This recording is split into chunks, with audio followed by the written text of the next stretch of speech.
True. The names have been changed to protect the innocent.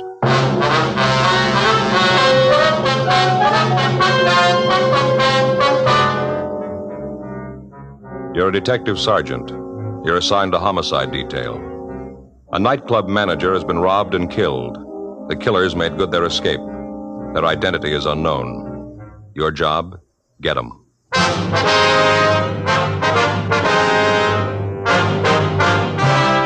Dragnet, the documented drama of an actual crime. For the next 30 minutes, in cooperation with the Los Angeles Police Department, you will travel step by step on the side of the law through an actual case transcribed from official police files. From beginning to end, from crime to punishment, Dragnet is the story of your police force in action. It was Wednesday, April 7th. It was warm in Los Angeles. We were working the day watch out of homicide detail. My partner's Frank Smith. The boss is Thad Brown, chief of detectives. My name's Friday. I was on the way back from R&I, and it was 1:46 p.m. when I got to the interrogation room. Find anything? Oh, they're checking it now. Mr. Seaton? Yes, Sergeant? I wonder if you'd mind going over all that happened just once more. You might have forgotten something, some little thing that might help us here. All right. Where do you want me to start? Where I came in this morning? Yeah, that'll be fine. Well, I came into work about 8:30. Is that the time you usually get there? Yes, sir. It depends what time I catch my bus. Usually it's about then, though. Mm-hmm. Was Mr. Kelby there then? Yeah, he usually gets in around 8 or so, comes in, looks the place over. You know, checks the register, liquor supply in the bar, stuff like that. Mm-hmm. And then he goes to his office to count the money for the night before, get the deposit slip ready for the bank. That's what he was doing this morning when they came in. You see him come in? Yeah, I was in the kitchen when those two men came in. Mm-hmm. First, I thought they were salesmen. Both of them were dressed kind of nice. A lot of salesmen come in to see Kelby that time in the morning. I didn't figure anything was wrong.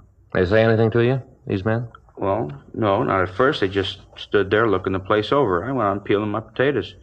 And then I heard one of them say that he guessed they might as well get it over with, and that's when they pulled the guns and told me it was a stick-up. Mm-hmm. Go ahead. Well, first, I didn't know quite what to do. I asked them if they was kidding, not to pull jokes like that. And I told them if it was a joke, it wasn't very funny. Mm-hmm. And then the big one come over and told me to keep my mouth shut, told me it wasn't any joke. And if I made a sound, they'd just soon blow my head off and look at me. Well, you just know I wasn't about to cause any trouble. Did Mr. Kelby know they were in the place? No, not then. You see, he keeps the door to his office closed when he's counting the money, and I thought about yelling to him, but then when I looked at those two guys, I thought about what they'd said about killing me. I decided not to. What'd these men do then? The tall one walked over to the door of Mr. Kelby's office and knocked on the door, and Mr. Kelby said for him to come in. Mm-hmm. And they opened the door and walked in. He saw the guns, asked them what they wanted. Told them they'd better get out of there with those guns, not to cause any trouble.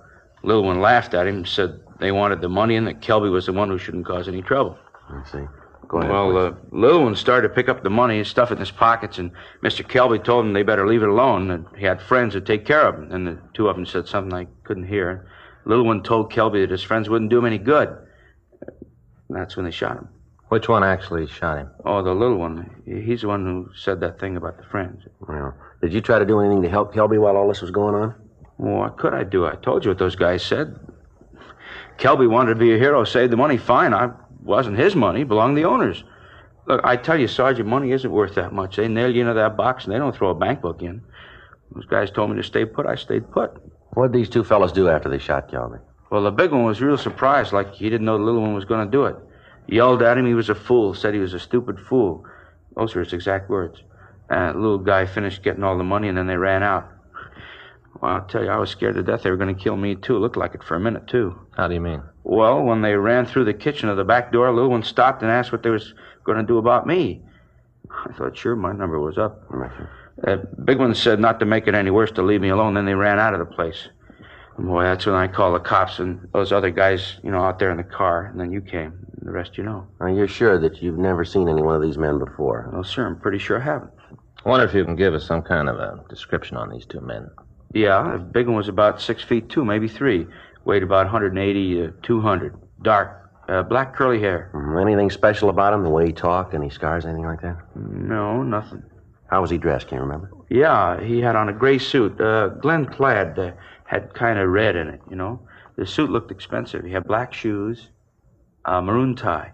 How about the smaller one? What did he look like? Oh, he was a little one, 5, 6, or 7, 130, 35 pounds. He was dark, too, black hair, cut real short. Uh-huh. How about his clothes? Had on a blue suit. Looked like a gabardine. Single-breasted, light blue. Had on a yellow shirt and dark blue tie. Would you know if there were any marks or scars on him? Oh, yeah, he had a little tiny scar right here on the edge of his mouth. Uh-huh. Made him look like he was smiling all the time. Well, these are very good descriptions, Mr. Seaton. They're going to help us a lot here. Yeah, well, like I said, I wasn't about to be a hero and try to stop these two, but I knew that you'd want to know what they looked like, so I tried to get all the dope I could. We understand. Now, during the holdup, did either of these men use any names? One of them call the other by a name, anything like that? Oh, let me think about that. Yeah, there was something. While they were in the office, while the little guy was picking up the money, the big one said, "Hurry up, Deuce." Yeah, he called him Deuce. That was a smaller one? Uh-huh, that's right, Deuce. Joe? Yeah. I'll ask the stats office to make a run on the descriptions and M.O. for us. Check the oddity and the moniker file in the R&I office and see if they can come up with a deuce or anything on the scar. That'll be fine, Frank. Thanks a lot. Hey, you got cigarettes, Sergeant? Yeah. There you go. Thanks. Yeah, how about a match? Sure. There you are. Thanks. Yeah, it's a terrible thing, Kelby being shot. I'll probably lose my job. How's that? I'll probably lose my job. The owners will figure, sure, I should have tried to stop those guys. Well, those are the breaks. You said that when these men came in, the door to the manager's office was closed. Is that right? Oh, yes, sir. Mr. Kelby always kept it closed when he counted the money, just like I said. Uh-huh. Well, then it looks like the men knew that Kelby would be checking the money at that time, doesn't it? That they knew the layout of the place when they came in. Yeah, I never thought of that. By gosh, that's what must have happened. They sure seemed to know what was going on. Anybody else that was usually around at that time, would you know? Anybody that might have known that the manager worked the accounts at that particular time? No, there's nobody else around. But I don't think that Mr. Kelby kept it a secret about the money. Was Kelby conscious at all after he was shot? Do you remember that? Not more than a minute. I ran over to him right after the men left. I wanted to see if I could help, Okay. Yeah, he was shot pretty bad. They'd hit him in the stomach. He was all doubled up. Terrible. He looked up at me and said, "I know." And his voice kind of trailed off. That's all. Just, I know. Stats office is making the run, Joe. We got out the local and the APB on the suspects. Nothing that matches the name Deuce and nothing on the scar. Anything from the crime lab yet? No. Checked by the office. While I was there, Murphy called from Georgia Street. Anything? Yeah, not good. What? Kelby died, never regained consciousness. With the death of the victim, any information he might have given us about his killers was gone. The one witness to the murder was shown the mug books but was unable to identify the suspects. Sergeants Gillen Cenas and Danny Galindo canvassed the neighborhood and came up with the driver of a bakery truck who thought he'd seen the killers leave the club. He told them that two men answering the description given us had walked out of the club and gotten into a late model Mercury sedan. He'd not been able to get the license number of the car, however. He was brought into the office and shown the mug books, but he was unable to point out the killers for us. In checking the neighborhood, Encinas and Galindo had come up with a waitress who had seen two men answering the description of the killers loitering around the area. She also described the Mercury sedan, but said that she hadn't paid much attention to it. Because of the smoothness with which the hold-up men had operated, indications led us to believe that they had been tipped off by somebody working for the club. Proceeding with this theory, we checked with the club owner, a Mr. John Watson. We found him in the kitchen of his home. Hope you don't mind if I finish up here, officer. No, not at all, Mr. Watson. Guess it seems a little silly to you for a man to be in the kitchen. Kind of a hobby of mine, cooking. Yes, sir? Making a cheesecake. Got some friends coming over tonight. Figured a cheesecake might taste good later in the evening. Yes, sir. You go right ahead. We just have a few questions we'd like to ask you. About the robbery? Terrible thing. I don't understand why Kelby just didn't give him the money. Not give him any reason to shoot. Do you have any idea who might have known that the money would be in the office at the time? And almost everyone that worked in the place, not making mention of the salesman that came in. Would you hand me that rolling pin over there? Yeah. Here you are. Thanks. Crust to a cheesecake's important. That's one of the reasons I make it myself. Can't stand a soggy crust. Yes. Are there any of your employees that you think might do a thing like this? Well, that'd be hard to say. I didn't get around the club much. Once in a while, I'd drop by, chat with Kelby. He did the hiring and firing. As long as the place made money, I didn't interfere. Well, the way it looks, it could be very likely that one of the employees did it. The men who pulled the job seem to know just what they were doing. That right? Yes, sir. I wonder if we could look through your employment records. Sure, of course. Anything I can do to help out in this thing. Would you hand me that pan over there? Where? This one? Yeah. Hi. Thanks. Get this crust into it, and the cheesecake's about ready. Yeah, sure, you can look at the records. Don't see what that's going to show, but you're welcome to them. What kind of a car do you drive, Mr. Watson? New Lincoln. Just got it a couple of weeks ago. Any of your employees drive a late model Mercury that you might know of? No. Oh, like I said, I don't really have a lot to do with the actual operation of the club. Kelby took care of that.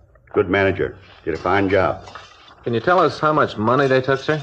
Well, near as we can tell, it came to a little over $1,100. Some of that was in checks, that we cashed for our customers. Well, that finishes that. Get this together. Now, get it in the oven. Looks good, doesn't it? Yes, sir. You should taste it. Set it for 350 for 25 minutes, and that does it. Yeah. Now then, can I get you officers anything? Cup of coffee, something like that? No, sir. If you just arrange for us to check your employment records. Certainly. I'll call the club right away. We'd appreciate that. My brother-in-law's down there looking after things now. He's an idiot. Never could get a job on his own. I only hired him because my wife insisted on it. Yeah, he'd probably botch up the whole thing. Usually does. Well, if you'd call him, sir. How's Kelby's condition? Going to be laid up long? Well, Mr. Kelby's dead, sir. We thought you knew. No, I hadn't heard. Oh, I can hardly believe it. Such a ruthless thing, just terrible. Kelby was such a good man. Everybody that worked for him liked him. Didn't have an enemy in the world. He had two.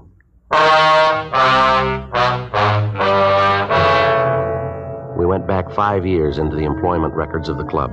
There were over 200 names. Each of them had to be checked out. Frank and I spent 2 months running them down. In all instances, the people interviewed had alibis, or else they could explain their action at the time of the robbery and killing. In each instance, if the person owned an automobile, it was checked. A broadcast and an APB had been gotten out on the late model Mercury seen at the club, but there had been no answers. No replies had come in on the descriptions of the two suspects. June 17th, we were checking out the last 3 names on the list. One of the 3, a David Adams, listed a rooming house on West 34th Street as his home address. We checked with the landlady, a Mrs. Elvia Collins. Adams? Sure, he lives here, second floor front. Wonder if we could talk to him, ma'am. Sure, got no reason to say you can't. Come in. Thank you, ma'am. He isn't in right now. Went out about an hour ago. Said he had to lead on a job, and I sure hope he gets it. He's a couple of months behind in his rent. That's right. Sit down. Just take any chair. Thank you, Miss Collins. You officers like anything? Mint on the table there. Help yourself. No, thank you. Adams give you any idea when he might be back? No, he didn't say right out. I expect he'll be here by 6. How's that, ma'am? That's when we serve dinner. Mr. Adams hasn't missed more than 4 meals since he's been living here. What's this Adams look like? Oh, little man. Sort of like my first husband, little dried-up man. How old would you say he is? Well, I know exactly. Baked his birthday cake last Wednesday. 46 candles and 1 for luck. About how tall would you say, ma'am? 5'6" or so. How about his weight? Maybe 120, and that'd have to be soaking wet. He's a real little man. Is he dark or light? I beg pardon? His hair, is it dark or light? Oh, light. A real silky hair, what little there is left of it. Funny the way he combs it. Never could figure it out why a man would comb his hair that way. What's that, ma'am? Well, you see, he's only got a little bit of hair on one side. He lets it grow real long, and then he combs it all the way over the top of his head, so it'll look like he's got a lot of hair. He really doesn't, though. It's silly. He's pretty vain about other things, too. Does he have any friends in the building, Miss Collins? Well, there's his 2 cousins. They've moved, though. How long ago did they move? Well, let's see. Must have been about 2-3 months ago. Yes, that much, anyway. Well, what did these 2 cousins look like, Miss Collins? Can you describe them? Well, you just bet I can. I had a lot of trouble with them 2, always drinking. First one, he was a big one. 6 feet, anyway. Had dark hair. Weighed maybe 200 pounds. Miss Collins, how about his complexion? Dark. Anything outstanding about him? Well, now, what do you mean outstanding? Well, I mean anything about him that struck you as being different, maybe? Anything that attracted your attention, something like that? No. Well, what about the number 2 man? How old was he? Well, he was a little younger. 35 or maybe 37, around there. How tall would you say he was, Miss Collins? Well, he was a little man. 5'6" or 7. How much do you figure he weighed, would you know? 130 pounds or so. How about his complexion? Dark. Just like the other one. Anything outstanding about him? Scars, tattoos, maybe anything like that? Yes, he had a scar. Right on the corner of his mouth. Made him look like he was smirking all the time. It was a real dirty look. What are these men's names, Miss Collins? Well, now, the big one was called Al Evans. Uh-huh. The little one's name was Bill Evans. They was brothers. Did they have a car? Oh, yes, a late one. It was real pretty. You know what make it was? No. No, I'm sorry, but I can't tell one kind from another. Sure was a nice-looking one, though. A lot of chrome all over it. Do you have any idea where they might be now, where they moved to? No, I haven't. Well, Mr. Adams can probably tell you, though. I see. Oh, that might be him now. I'll see. We'll go with you, ma'am, all right? Are you expecting any trouble? What's this all about, anyway? Mr. Adams done something wrong? Oh, I do hope not. He's a little man, but he's awfully nice. We'd just like to talk to him. Oh, I sure hope they won't be any trouble. Oh, Mr. Adams. Yes, Miss Collins? These gentlemen would like to talk to you. Oh? Something I can do for you? Are you David Adams? Yes, sir, that's right. We're police officers, Mr. Adams. My name's Friday. This is my partner, Frank Smith. How do you do? Adams. What is it you wanted? Well, it might be better if we talked in your room. All right, but I still don't see what it is you want. Did you get the job? No, Mrs. Collins, but I've got another lead. Don't worry, I'll be able to take care of that matter by the first next week. Oh, it's all right, Mr. Adams. I understand. This is it. It's not much. Just sit down anywhere. Thank you. You want to tell me what this is all about now? What it is that you want with me? Well, we'd like to talk to you about the robbery of the Pink Rat Cafe last April. The manager was killed. The Pink Rat, yes. I worked there a couple of years ago, but I don't think I've been in the place since then and lost the job. Kelby fired me for dropping a load of dishes. Did you have an argument at the time? Well, a little one, yeah. I was sore. He was, too. Wanted me to pay for the dishes. I didn't feel it was my fault. I told him so. He had a few words. Nothing serious, so why? Mr. Kelby was killed in the holdup at the bar.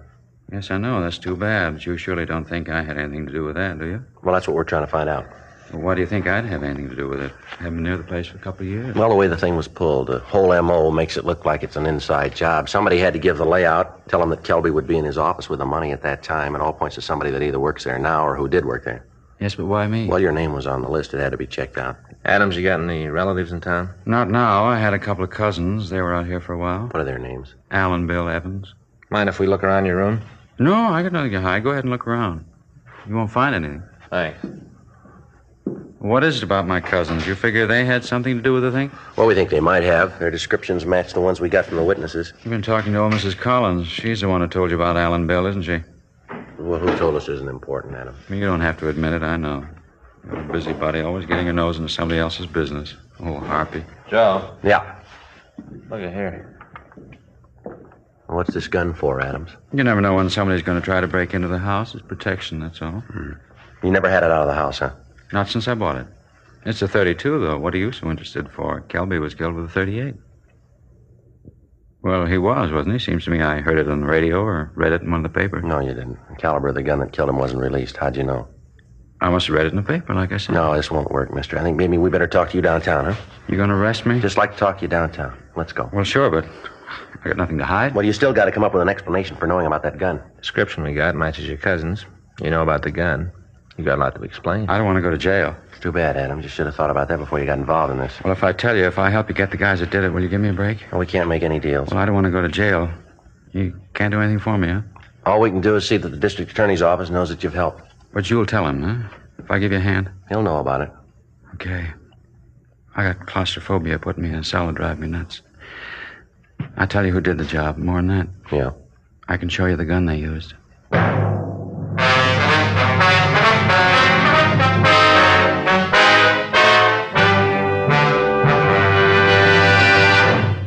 You are listening to Dragnet, the authentic story of your police force in action. Listen to what the nation's press has had to say about Chesterfields. Atlantic City Evening Union. Wholesalers and retailers report an extraordinary demand for Chesterfields in both sizes, with sellouts in many instances. Cleveland Press. Dealers everywhere report the big pack sale phenomenal. Last week in Cleveland, some areas reported the long-size Chesterfield outsold all other brands. And from all over the country, we're getting reports from dealers telling us no product they ever handled has grown so fast in so short a time as king-size Chesterfields. Yes, with the buying public today, high quality for the money is a must. And that's why so many smokers are changing to Chesterfield. First cigarette in America to give you premium quality in both regular and king size. King size Chesterfield is exactly the same as regular Chesterfield, except it's larger. Contains so much more of the same tobacco, it gives you a 21% longer smoke, yet costs very little more. And the tobacco in king-size Chesterfield is of better quality and higher price than the tobacco in any other king-size cigarette. Try Chesterfield. Either way you like them, regular or king size, they're much milder. Chesterfield gives you the best possible smoke.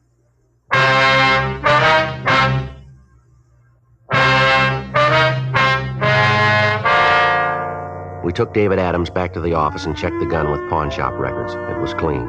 We printed him and checked him through R&I. We took him over to Westlake Park, and he showed us the approximate place in the lake where the gun had been thrown. He explained that his 2 cousins had talked him into helping them with the robbery of the club. He also said that as soon as he found out that there'd been a shooting, he'd washed his hands of the entire affair and told them that he'd have nothing more to do with it. The loot from the robbery had been divided between the 2 cousins, Adams taking no part of it. It took us 2 hours of searching before we were able to find the gun. It was turned over to Russ Camp in ballistics.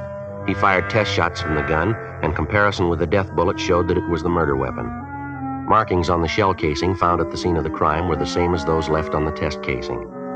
Adams told us that Bill Evans owned a late model Mercury sedan and that the 2 brothers had left for St. Louis in the car.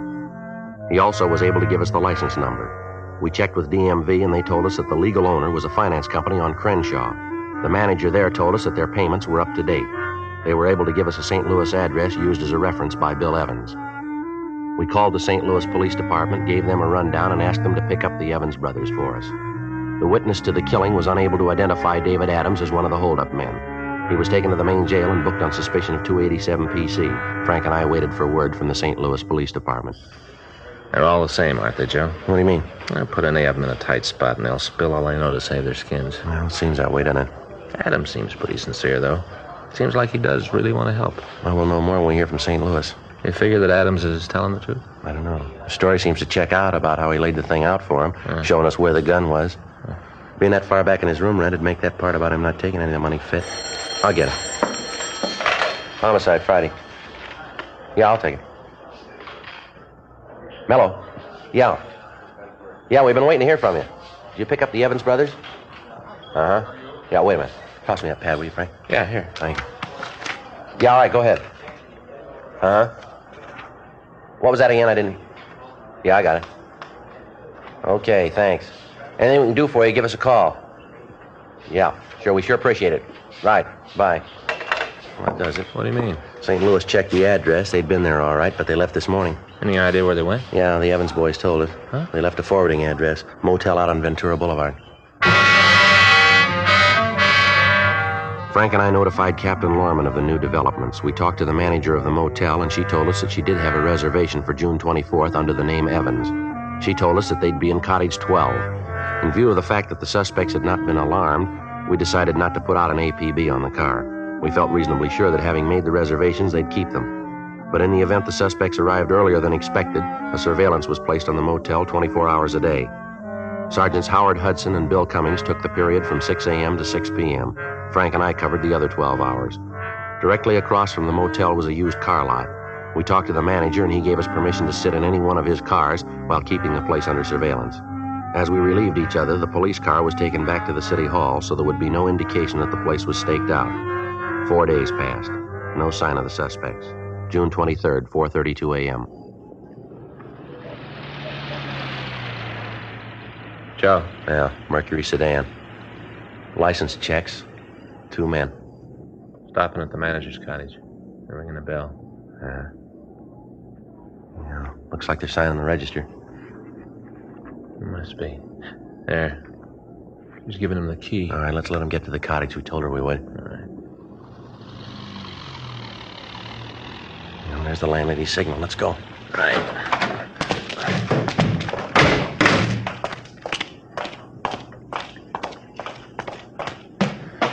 All right, cover me. Yeah.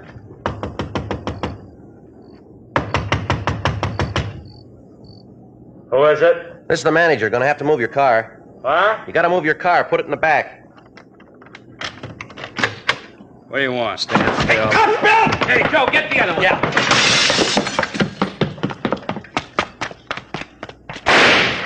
Get away from me, cop. Leave me alone. All right, give it up, mister. I'm getting out. If you got any brains, you ain't gonna try to stop me. You're going no place, mister. You can't get over that wall. Throw that gun out here. You haven't got a chance. Get off your archer. You'll never take me. All right, hold it up, Evans.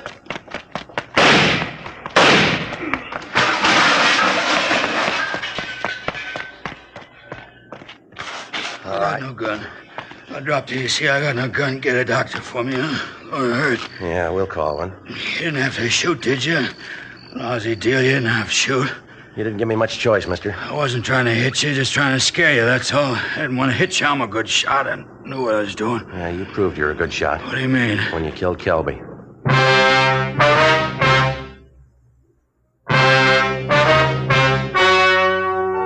The story you have just heard was true. The names were changed to protect the innocent. On October 4th, trial was held in Superior Court, Department 87, City and County of Los Angeles, State of California. In a moment, the results of that trial. Nose, throat, and accessory organs not adversely affected by smoking Chesterfields. First such report ever published about any cigarette. Yes, and it applies only to Chesterfield. A responsible consulting organization has reported the results of a continuing study by a competent medical specialist and his staff on the effects of smoking Chesterfield cigarettes. A group of people from various walks of life was organized to smoke only Chesterfields. For 6 months, this group of men and women smoked their normal amount of Chesterfields, 10 to 40 a day. 45% of the group smoked Chesterfields continually from 1 to 30 years, for an average of 10 years each.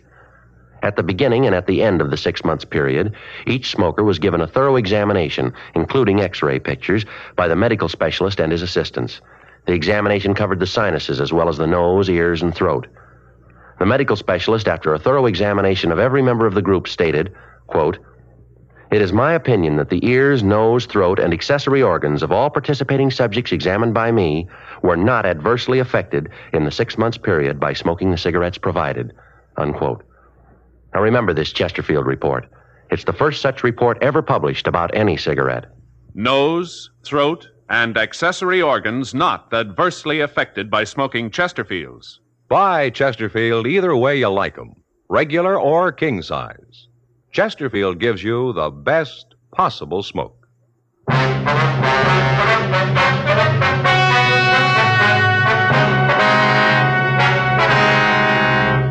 William M. Evans and Alfred T. Evans were tried and convicted of murder in the first degree. They received life sentences in the state penitentiary. Because David R. Adams had turned state's evidence, and since he was not actually involved in the crime, in the interest of justice, the charges against him were dismissed and he was released from custody.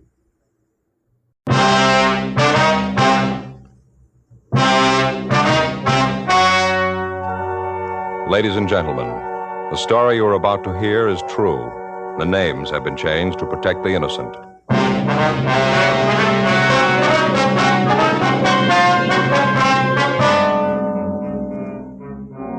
You're a detective sergeant. You're assigned a robbery detail. You've just rounded up a vicious gang of thieves. The heavy man is still at large. Your job? Get him. Hello, this is George Fenneman. I want to talk to you about the cigarette that's really on the move.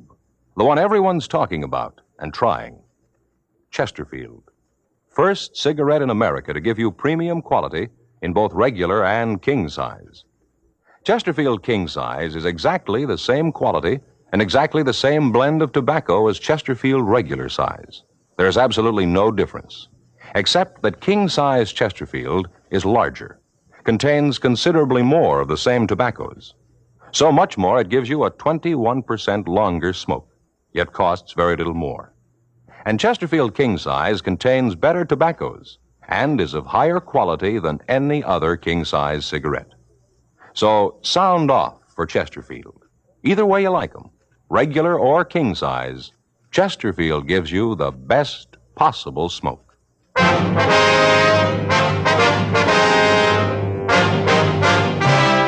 Dragnet, the documented drama of an actual crime. For the next 30 minutes, in cooperation with the Los Angeles Police Department, you will travel step by step on the side of the law through an actual case transcribed from official police files. From beginning to end, from crime to punishment, Dragnet is the story of your police force in action.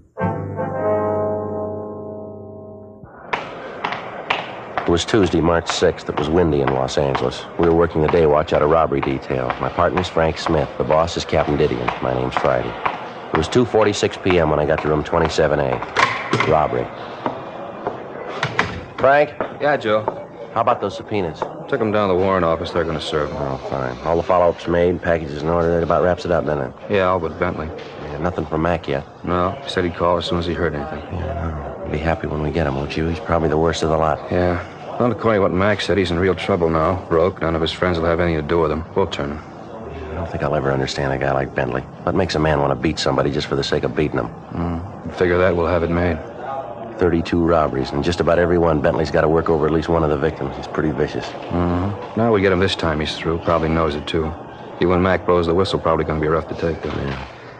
Joe, I don't know how you feel about it, but I'm happy it's over. And let's face it, we were lucky on this one. The guys were gun happy. Taking any longer to get him, they'd have killed somebody, sure. Yeah, maybe so. Boy, my next day off, I'm going to do nothing but sit, not make a move. My feet are killing me. Yeah, we had a lot of legwork on this one. And not just this one, Joe, all of them.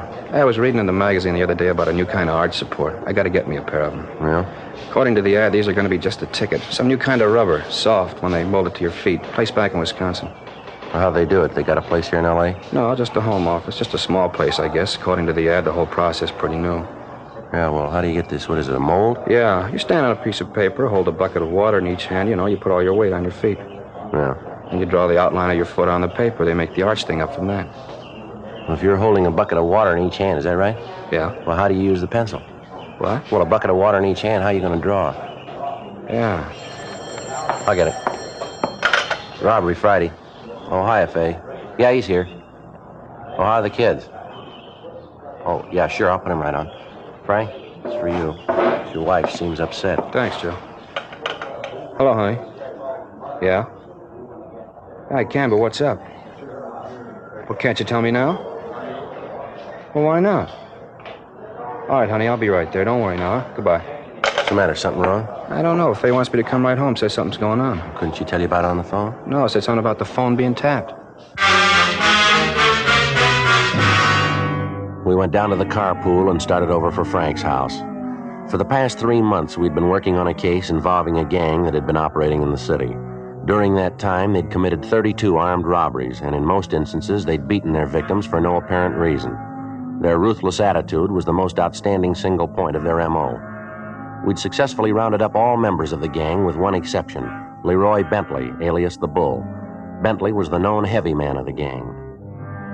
In order to successfully prosecute and apprehend any criminal or criminals, the police officer requires the fullest measure of cooperation and assistance that he can obtain from many people, the private citizen and his own associates as well.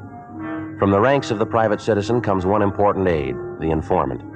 The working detective knows that in many cases his most valuable assistance can often come from his informant. In this particular case, we'd received information that would lead us to Bull Bentley within a matter of days. 3:22 p.m. We arrived at Frank's home. I'm glad you're home, honey. I'm awfully worried. Hello, Joe. How are you? What's the trouble now? What's this all about this phone being tapped? Well, that's what he said. Who? The man who called. All right, now, honey, can you tell me what this is all about? I got a phone call just before I called you. It was a man. Said his name was Bull Bensler or Bentley. I didn't get it. He said that you thought you were a smart cop, but if you didn't lay off him, he was going to take care of you where it had hurt the most. He threatened the children and me, too. Well, Frank, I don't know what to do. Go on. Said the phone was tapped and we were being watched. Said to tell you he wasn't kidding. He didn't have anything to lose. He sounded real mean. I'm frightened. Do you know this man, Frank? Oh, he is, yeah. We have a warrant for his arrest. Faye, where are the kids? Well, Stacy's in her room playing. I called the school for Mike. The teacher said she dismissed the class. He should be home by now. Frank, I don't know. I'm worried about him. All right, lock the doors. Don't open for anybody. Joe and I'll go out and see if we can find Mike. All right, I'm worried sick about him. He should have been home 20 minutes ago. I'll go over and call the captain, Frank. Ask him to send a couple of men out, huh? Thanks, Joe. Don't worry about it, Faye. 2511, please. Yeah, robbery. Hello, Glenn. Is the captain there? It's Friday. I'd like to talk to him. Skipper, this is Friday. I'm out at Frank's house. Frank Smith, yeah. Bull Bentley called his wife, threatened her and the kids if he didn't lay off. No, said if he didn't lay off. Well, could you send a couple of men out to stand by? Fine. Mike isn't home from school yet, and Frank... That's his little boy. Frank and I are going out to look for him. Yeah, I said he was watching the house. Who? Yeah, swell. All right, we'll be in as soon as we find the boy. Right, Skipper. O'Donnell and Stewart from the office will be out, Faye. They'll park the car down the street. Watch for him and let him in, won't you? All right, Joe. What about it, Frank? You going to lay off this guy? You want me to? Please find little Mike. All right, honey. We'll find him. I'll lock the door and don't open it for anyone but O'Donnell and Stewart when they get here. All right, dear. Now, don't worry, huh, honey? We'll find him. Yeah.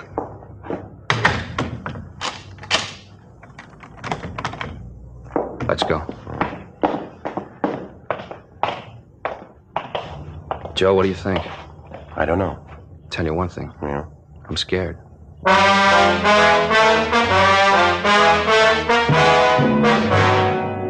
There are two types of criminals that can be counted on to be dangerous. The youngster who becomes easily panicked at the scene of a crime, and the older criminal who will do anything rather than go back to the penitentiary. Bull Bentley was one of these. We knew that he was more than capable of carrying out his threat. His record was one of armed robbery, vicious beatings, and kidnapping. At this particular time, he was wanted for murder in the state of Colorado. The average criminal will blame anyone but himself for his predicament, usually the police officer, and this was so in Bentley's case. He apparently thought that by getting us off his trail, he could go free. Frank and I searched the area around the house. We found his little boy in a vacant lot 2 blocks from school playing with a group of youngsters. We put him in the car and returned him to his home. Stewart and O'Donnell were at Frank's house and said they'd stay there until they were relieved. 4:36 p.m. Frank and I checked back into the office. Smith, Friday, in here. Right. Come on in. Find the boy? Yeah, Skipper, out playing with some of the kids in the neighborhood. All right. Now, what's this all about? Well, this bunch we just cleaned up? Yeah. Bull Bentley called Frank's wife and told her that if Frank didn't lay off of him, he was going to get to him through his family. What do you plan to do? Oh, no choice. Get him before he can do anything, I guess. Frank? Yes, Skip. You like to be taken off this assignment? No, it's a personal matter. It's up to you. Let's see that your house is covered when you're not home. You keeping the boy away from school? Yeah, Captain, until this thing's over. You got any ideas where you can pick Bentley up? Well, we've covered all the places he's known to hang out. Want any help? No, not right now. Just find him fast. Well, you know he's in town. Figure he's going to stay here? Well, we don't think he's got much choice. We figure he's broke, he's hot. None of his friends will take a chance on putting him up. He's going to need money. Better cover the bus depots, train depots, alert the airport detail. Get a couple of 100 mugs printed up on him, distribute them to the beat men and radio cars.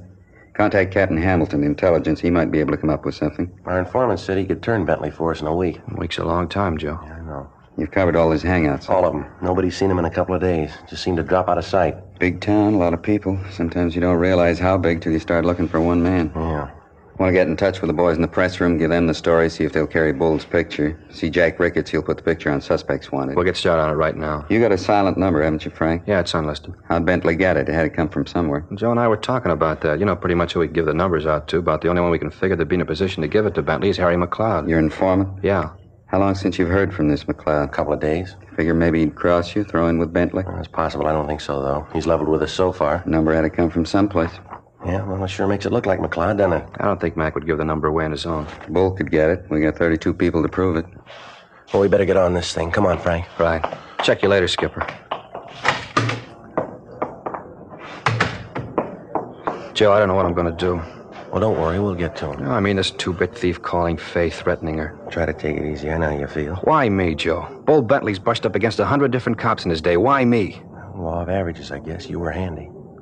I knew just what to do. Well, Skipper gave you a choice. If you'd like to go home, nobody'd blame you. You don't know what it is, Joe. You don't have a family. Something like this can split you in two. Half of you wants to be on the job. The other half is pulling you toward home. Joe, if that cheap punk steps to my front porch, I'm going to lean on him hard. Now, look, Frank, this isn't going to get us anyplace. Let's get over to the photo lab and get this thing moving, huh? I could just figure it. 4,000 guys in the department, and Bentley has to pick me. Joe, why me? All right, look, Frank. I could try to spell it for you 100 ways, and we still wouldn't come out with any kind of a total. I know what you must be going through, and I'm sorry it's got to be you. I'm sorry it has to be any cop. You're right about me not having a family, but it's squeezing me just as hard as it is you. You and I both knew when we filled out those application blanks what we were taking on. It's the job, Frank. Maybe I never told you before, or maybe you've been through this too, I don't know. There isn't a day goes by that I'm on the job here that I don't run into something that breaks my heart. Why did Ed Wilson have to get shot down when he and his partner tried to take that guy out of that rooming house over on 8th Street? Why did Olson and his partner have to end up in the P&F ward last week? Why do you have to run the gamut of every human emotion and class of people on Earth? Poor to rich, it's all the same. Somebody picks up a gun to knock over the corner gas station, everything hangs in the balance. The minute that thief slips a cartridge into his gun, the gas station attendant, his family, his kids, and every relative he's got slides right onto the short end. Everybody seems to think that wherever crime is concerned, they never get any closer to it than the front page of the morning paper. I know you know this, Frank. For every attempted crime, God only knows how many innocent people are thrown into the balance even before the crime's been committed. That's the way it is, Frank. I'm not trying to tell you anything you don't know, but the minute you passed that exam, you had to make book that something like this could contaminate you just as surely as if you weren't a cop. I guess it's almost a legacy. Nobody's found a vaccine for crime. Nobody's immune. And it's worse with you and me because we know better than to think we can't be touched. We know we can. We invite it every time we roll on a call, every time we pick somebody up, every time a guy gets out of line. It's the job, Frank. I didn't mean to give you an academy lecture, but if it's any comfort, I'm with you. I know just how you feel, and so do 4,000 other guys right down here. Yeah. I guess maybe we better get moving, huh? Yeah, come on. We took the mugshot of Bentley to the photo lab and asked them to run off 200 copies. We checked with the reporters in the press room, and they promised us full cooperation. Jack Ricketts told us that he'd put the picture on the air the next day. Frank called home and found that there'd been no further calls from Bentley. 6:17 p.m. We started to look for Harry McLeod, our informant. We checked his hotel, but the clerk told us he hadn't been in all afternoon. We started checking his known hangouts. In fear of burning McLeod, we were unable to ask for him by name, which made it necessary for us to canvass each individual place. 9:28 p.m. We located McLeod in a small bar that was known to be frequented by thieves. We walked over to the bar and sat down next to him. We ordered a drink. At the first opportunity, without arousing suspicion, we told McLeod we wanted to talk to him and that we'd meet him down the street, 2 blocks west. We left the bar, got in the car, and drove to the meeting place. 20 minutes later, McLeod arrived, got in the back seat, and we drove away. Want to get the radio, Joe? Yeah. What's the matter with you guys? I told you I'd get in touch with you and I had something for you. You trying to get me burned? Take it easy, Mac. Just a couple of things we want to know. Well, I'm on your side. You guys know that. I've always leveled with you, haven't I? Yeah. Well, then what's this bit? You walk into that joint, you know what goes on in there, and you pull me out. Good chance somebody could have seen you, you know. Yeah, we know, Mac. Have you seen Bentley? No, I told you I'd let you know when I turned him. Now, don't snow us, Mac. This is important. Have you seen him? If I saw him, I'd have called you. You know that, don't you? I'd have called you guys. I told you once I'd finger him for you. I haven't called. I haven't seen him. It's that simple. What's the big rush about getting Bentley, anyway? He ain't going nowhere. Now, look, Mac, we got a personal interest in this thing. This isn't just robbery. Bull's been calling Frank's wife, saying he was going to kill her and the kids. You know he'd do it. Now, how about it? I didn't know it was like that. Bull's mean enough to do it, Well, that's how it is. Now, I'll ask you once more. Have you seen him? Yeah. When? Day before yesterday, Sunday morning. Saw him down Marty's. How come you didn't call us? I couldn't, honest, I couldn't. He came in and asked me for some dough. I told him I didn't have any. I tried to stall him till I could get to a phone. Yeah? Didn't work. He wouldn't wait. Got mad when I couldn't help him out. You say anything about a meet? Just said he'd get in touch with me. Yeah. He was real sore when I couldn't let him have any dough, but I told him, I said, look, Bull, you know I want to help, but I just haven't got it. That's what I said. Yeah? Wasn't kidding either. Things been pretty rough. Say, you guys couldn't see your way clear, could you? Sawbuck, you tied me over, huh? No, you got me at the wrong time, Mac. I'm tapped. How about you, Smith, huh? Well, if you gotta have it, I got $10 I've been saving for a pair of shoes. Yeah, I sure appreciate it. You guys know that. Yeah, we know. You got any idea how Bull might have gotten Frank's home phone? No, not the slightest. You sure you didn't give it to him? Joe, you've known me for a lot of years. Would I do a thing like that after the way you guys treated me? Well, that's what we're trying to find out, Mac. I should get a little insulted at that. You guys figuring out about me. Oh, now, come off it, Mac. Did you give him the number? No, I swear to you I didn't. All right.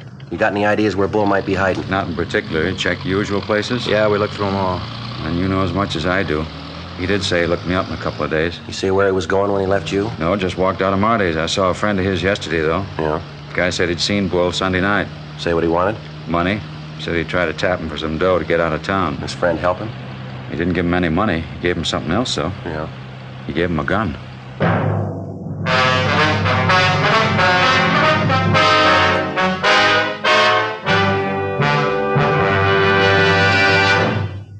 You are listening to Dragnet, authentic stories of your police force in action. Chesterfield is the first and only cigarette in America to give you premium quality in both regular and king size. Just as Chesterfield is the first and only cigarette to tell you what it's made of. Yes, Chesterfield names all its ingredients, so you'll know what gives you the best possible smoke. The world's best tobaccos, pre-tested by laboratory instruments for the most desirable smoking qualities. Pure, costly moistening agents, costly glycerol and pure sugars which are natural to tobacco, and cigarette paper of the highest purity, the best that money can buy. That's what's in your Chesterfield. Ingredients that give you the best possible smoke. Much milder, with an extraordinarily good taste, and, as confirmed by a well-known research organization, no unpleasant aftertaste. So sound off for Chesterfield. Either way you like 'em, regular or king size, Chesterfield gives you the best possible smoke.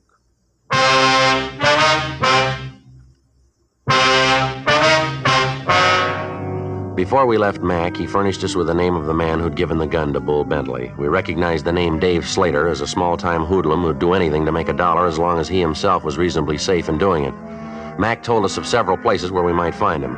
The most likely place was a pool room on North Main Street. Slater had numerous arrests, most of them for being drunk and for acting as a lookout for gambling games. He was a type of thief that can be found in every large city, always on the fringe of criminal operations, but never directly involved in the crime itself. We checked several of the places Mac told us about, but we couldn't come up with Slater. We checked the pool room. The manager was evasive and at first appeared reluctant to talk. We informed him that we knew Slater would be back and that we'd wait for him. The manager asked us to come to the back room with him. He told us that Slater had said that he was going down to the all-night hamburger stand on the corner to get something to eat. We found Slater sitting at the counter. Call this thing a hamburger, all I can see is a bun. I'd be ashamed to sell a thing like this lousy deal, 35 cents for nothing. Slater? Yeah, well, something you want? Police officer, Slater. We want to talk to you. What about? Bull Bentley. Bentley? Never heard of him. We got information you do know him pretty well. Yeah? You tell your pigeon he's lying. I never heard of the guy. Now, let me finish eating. We want to talk to you, Slater. You want to make it here, or would you rather go downtown? Can't you see I'm eating? Now, let me finish, huh? I got nothing to tell you. I don't know any Bull Bentley. Now, lay off, huh? Come on, you can think better than an empty stomach, Slater. Let's go. Frank and I took Slater out of the restaurant and put him in the car. Once he was in custody, his attitude changed completely. He said he wanted to help us, but that he didn't know Bull Bentley. 10:44. We got back to the city hall. I want to stop by the office, Joe. Call home. All right, I'll be in the interrogation room. You tell us, Skipper. Yeah. In here, Slater. Yeah. Sit down. Sure. Look, I told you I want to help you guys out, but honest, I don't know anything. If I did, I'd let you know. All right, come off it, Slater. Where's Bentley? Look, I keep telling you, I don't know any Bentley. Where are you living now? Solly Hotel, West Fifth. How long you been there? A couple of days. You working now? Yeah, a little. Odd job now and then. You know, nothing steady. What do you call an odd job, Slater? Oh, you know, sweep out the pool room, rack the balls for him. Yeah, sure. Now, look, we've known you for 8 years. You never worked a day in that time. Now, how about Bentley? We got a personal interest in him. We want him. We want him bad. Look, I tell you, I don't know any Bentley. Anything new? Yeah, Joe, he called a couple more times tonight. Last time at 10:30, scared Fay half to death. Yeah. Said he knew Mike was home. He knew we were looking for him. Said if we don't stop, it'll get to the kids. Said it didn't matter how many cops we had around the house, he'd get to him. Fay's almost hysterical. O'Donnell called the doctor. Yeah. How about Slater? He come up with anything? No, still says he doesn't know him. Doesn't know him, huh? Listen, punk, let's you and me get straightened out. What happens to me is one thing. What happens to my family's another. They don't pay me enough money to jeopardize my family. Now, you get this straight. When punks like you and your trigger-happy friends can threaten my family, then something's got to give, and it's not going to be me. Yeah, but I told you. Look, wipe that silly grin off your face, Slater. You feel nice and safe there, don't you? You know, as long as you're in custody, we got to take care of you. Well, maybe you'd like to know that if I have to, I'll take this badge off and walk up one side of you and down the other. Now, I want to know where Bentley is, and I want to know now. We're not stumbling around in the dark. We know you gave him a gun. Let me tell you this, mister. Mark it down. If anything happens to my wife or my kids, you can't run fast enough to get away, because I'll nail you hard. All right, Frank. He's getting pretty tough, isn't he? Just telling you how you stand. Now, come on, where's Bentley? I told you, I don't know Bentley. All right. Let's get everything out of your pockets. Get it on the table. Well, there's nothing much. Here, change, keys, and a nail file, address book, my handkerchief, comb, wallet, cigarettes, and matches. That's all. You want to shake him down, Frank? Yeah. I told you that's all. Right, now, what are you stand looking still. for? Now, push your luck, Slater. It's clean, Joe. How much money you got in your wallet? I don't know, double sawbuck, maybe? It's a funny thing. You guys never work, but you always got money. All right, take the money out and count it, Slater. Why? What's that going to prove? Take it out and count it. All right. 10, 20, 25, 26, 27, 37, another 5. $42. I didn't know I had that much. All right. Put the money in your pocket. That all the money in your wallet? Yeah, that's it. Let's see the wallet. Here. There's nothing in it. A couple of cards, that's all. Yeah. Let's see here. A couple of pawn tickets. Picture. Who's the girl? Babe, I met in Dago. You don't know her. She's not in the rackets. Married now. I haven't seen her in a year. Then why are you carrying her picture? Always kind of liked her. She had class. Real nice broad. You said you didn't know Bull Bentley? That's what I said. How about Leroy Bentley? Nah. You know anybody at all named Bentley? Look, I told you I don't know any Bentley. How many times do I have to tell you? You know anybody by the name of Bull? I don't know anybody named Bull. I don't know anybody named Bentley. Yeah. Take a look, Joe. Now, maybe you can explain this then. Yeah, what's that? Bar tab in your wallet. His name Bull written on it. How about it, Slater? Who's Bull? I don't remember that. Probably something I picked up a long time ago. I don't remember it. Tab's dated March 4th, day before yesterday. Your memory must be getting pretty bad, huh? I got nothing to say. Frank, you want to check the business office and see who this number is listed to? Yeah, Joe, right away. All right, fine. I'm going to tell you something, boy. This is a rotten deal. The law protects people like you. You're lying. We know it, and you know it, too. You know Bentley. You know where he is. What's more, we know you gave him a gun Sunday night, the same date on that tab. I'll tell you what we're going to do, Slater. You're a real wise guy. You talk fast. We're going to get Bull. Maybe not tonight, maybe not tomorrow, but we'll get him. And when we do, we're going to tell him that you blew the whistle on him. We're going to put him in the same cell with you. I'd like to hear you talk your way out of that. Well, you wouldn't do that. Don't make book on it. Look, he's a mean guy. He'll kill me. Thought you didn't know him. All right, so I know him. But you wouldn't do that. Would you put me in with him? Where is he, Slater? You going to tell him I turned him in? We're making no deals. Where is he? I don't know where he is now. You know where he'll be? Yeah, I was supposed to meet him there tonight at the bar down on West 7th. He's got a friend works there, feeds him. He'll be there tonight, huh? Yeah, I said if I meet him, he'd pay me for the gun, $75. What kind of gun is it? A 38. A good one, too. Worth more than $75, but I needed the money. Where'd you get the gun? Well, you'll find out anyway. I might as well tell you. Prowled the car, found it under the seat. I found out later it belonged to a guy in the Vice Squad. Probably real sore about it. Could be, Joe. Bar on West 7th, place called the Hamilton Inn. Yeah, that's it. He'll be there. All right, Slater, let's go. Well, where are you taking me? You're going to jail. No, you can't win. Should have known you. Hey, do me a favor, huh? What's that? Talk to the jailer, make him give me a cell by myself. We handcuffed Slater to a chair in the robbery office until we got back to book him. 12:32 a.m. Frank and I left the city hall for the Hamilton Inn on West 7th Street. Slater had told us that he was to meet Bull Bentley between 1 and 1:30. When we got there were a half a dozen people in the place. We checked the bar and the men's restroom, but Bentley wasn't around. We went back to the car, drove down the street to a closed service station, and parked where we could keep both doors of the restaurant under surveillance. 12:50, 1 a.m., 1:15. We waited. 1:35. Joe, that him? I don't know. It might be. Let's take a look.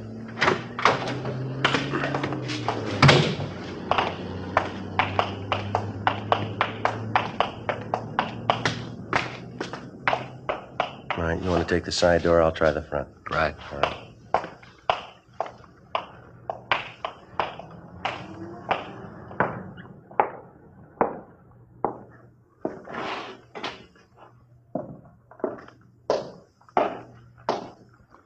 I don't see him, Joe. Wait a minute. That him? Going in the phone booth back there? Yeah. All right, come on.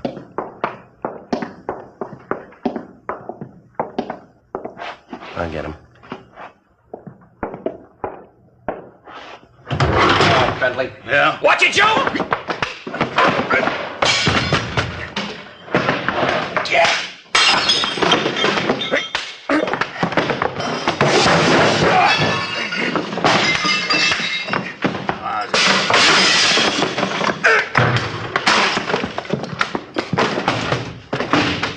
Watch it, Frank.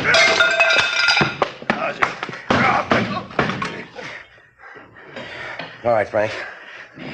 I'll shake him down. Who told you? Who blew the whistle? That bum McLeod, it was him. He was the only one who knew. He give you my telephone number? Yeah, he did. And he runs to you and cops out. Should have known better. I give him $20 for it. Well, that figures. What do you mean? We gave him 10 not to.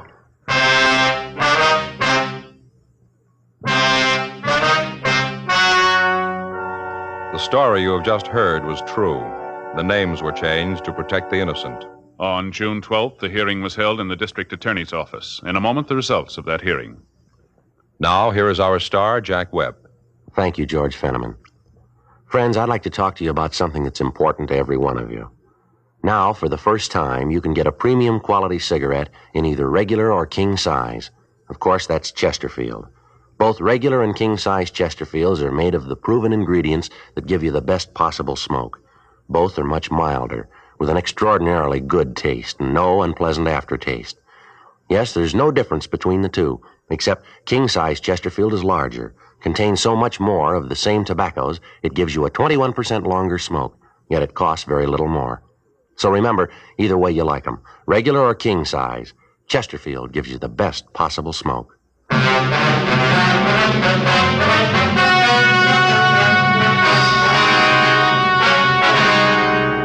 Leroy W. Bentley was released to the Colorado authorities for prosecution on a charge of murder. A hold was placed on him for the state of California in the event he is paroled. He was convicted and is now serving a life sentence in the Colorado State Penitentiary without possibility of parole. Although David R. Slater was guilty of aiding and abetting a felony, a complaint could not be issued due to the fact it could not be proved that Slater knew Bentley was an ex-convict when he gave him the gun.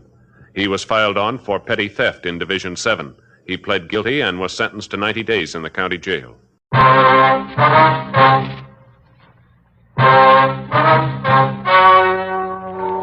Ladies and gentlemen, the story you are about to hear is true. The names have been changed to protect the innocent. Fatima Cigarettes, king size, extra mild and soothing, brings you Dragnet on both radio and television.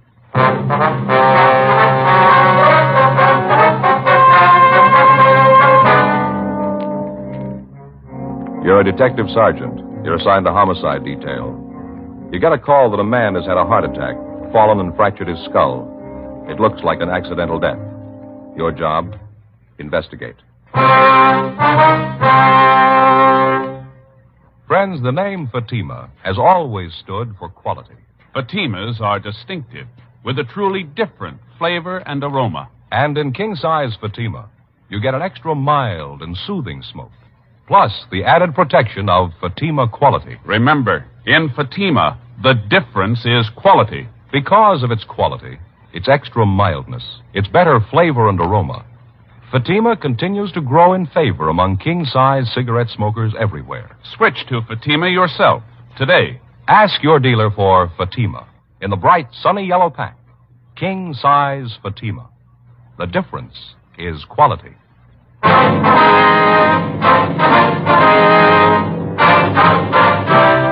Dragnet, the documented drama of an actual crime. For the next 30 minutes, in cooperation with the Los Angeles Police Department, you will travel step by step on the side of the law through an actual case transcribed from official police files. From beginning to end, from crime to punishment, Dragnet is the story of your police force in action. It was Wednesday, September 4th. It was warm in Los Angeles. We were working the night watch out of homicide detail. My partner's Frank Smith. The boss is Thad Brown, chief of detectives. My name's Friday. It was 10:46 p.m. when we got to 2102 West Francis Avenue. The front door. Yes? Miss Prater? Yes, that's right. Police officers, ma'am. Oh, yes, of course. Come in. Thank you. Well, I'm Sergeant Friday. This is my partner, Frank Smith. How do you do? How do you do, ma'am? How do you do, Mr. Smith? Won't you sit down? Yes, thank you very much. Doctor said you'd be here. Guess he told you about the accident. Yes, ma'am. Well, if there's something you want to know, I guess I can tell you about it. Mm-hmm. Your husband's full name was Alfred Kenneth Prater, is that right? Yes, Alfred Kenneth. I wonder if we could go in, Miss Prater. Yes, he's in the dining room. Yes, ma'am. We just finished dinner, and Alfred got up from the table, said he wanted to see the ball game on television. Excused himself and got up. Then all of a sudden he put his hand on his chest and started to stagger. Said something about his heart. Asked me to help him. Yes, ma'am. Go ahead.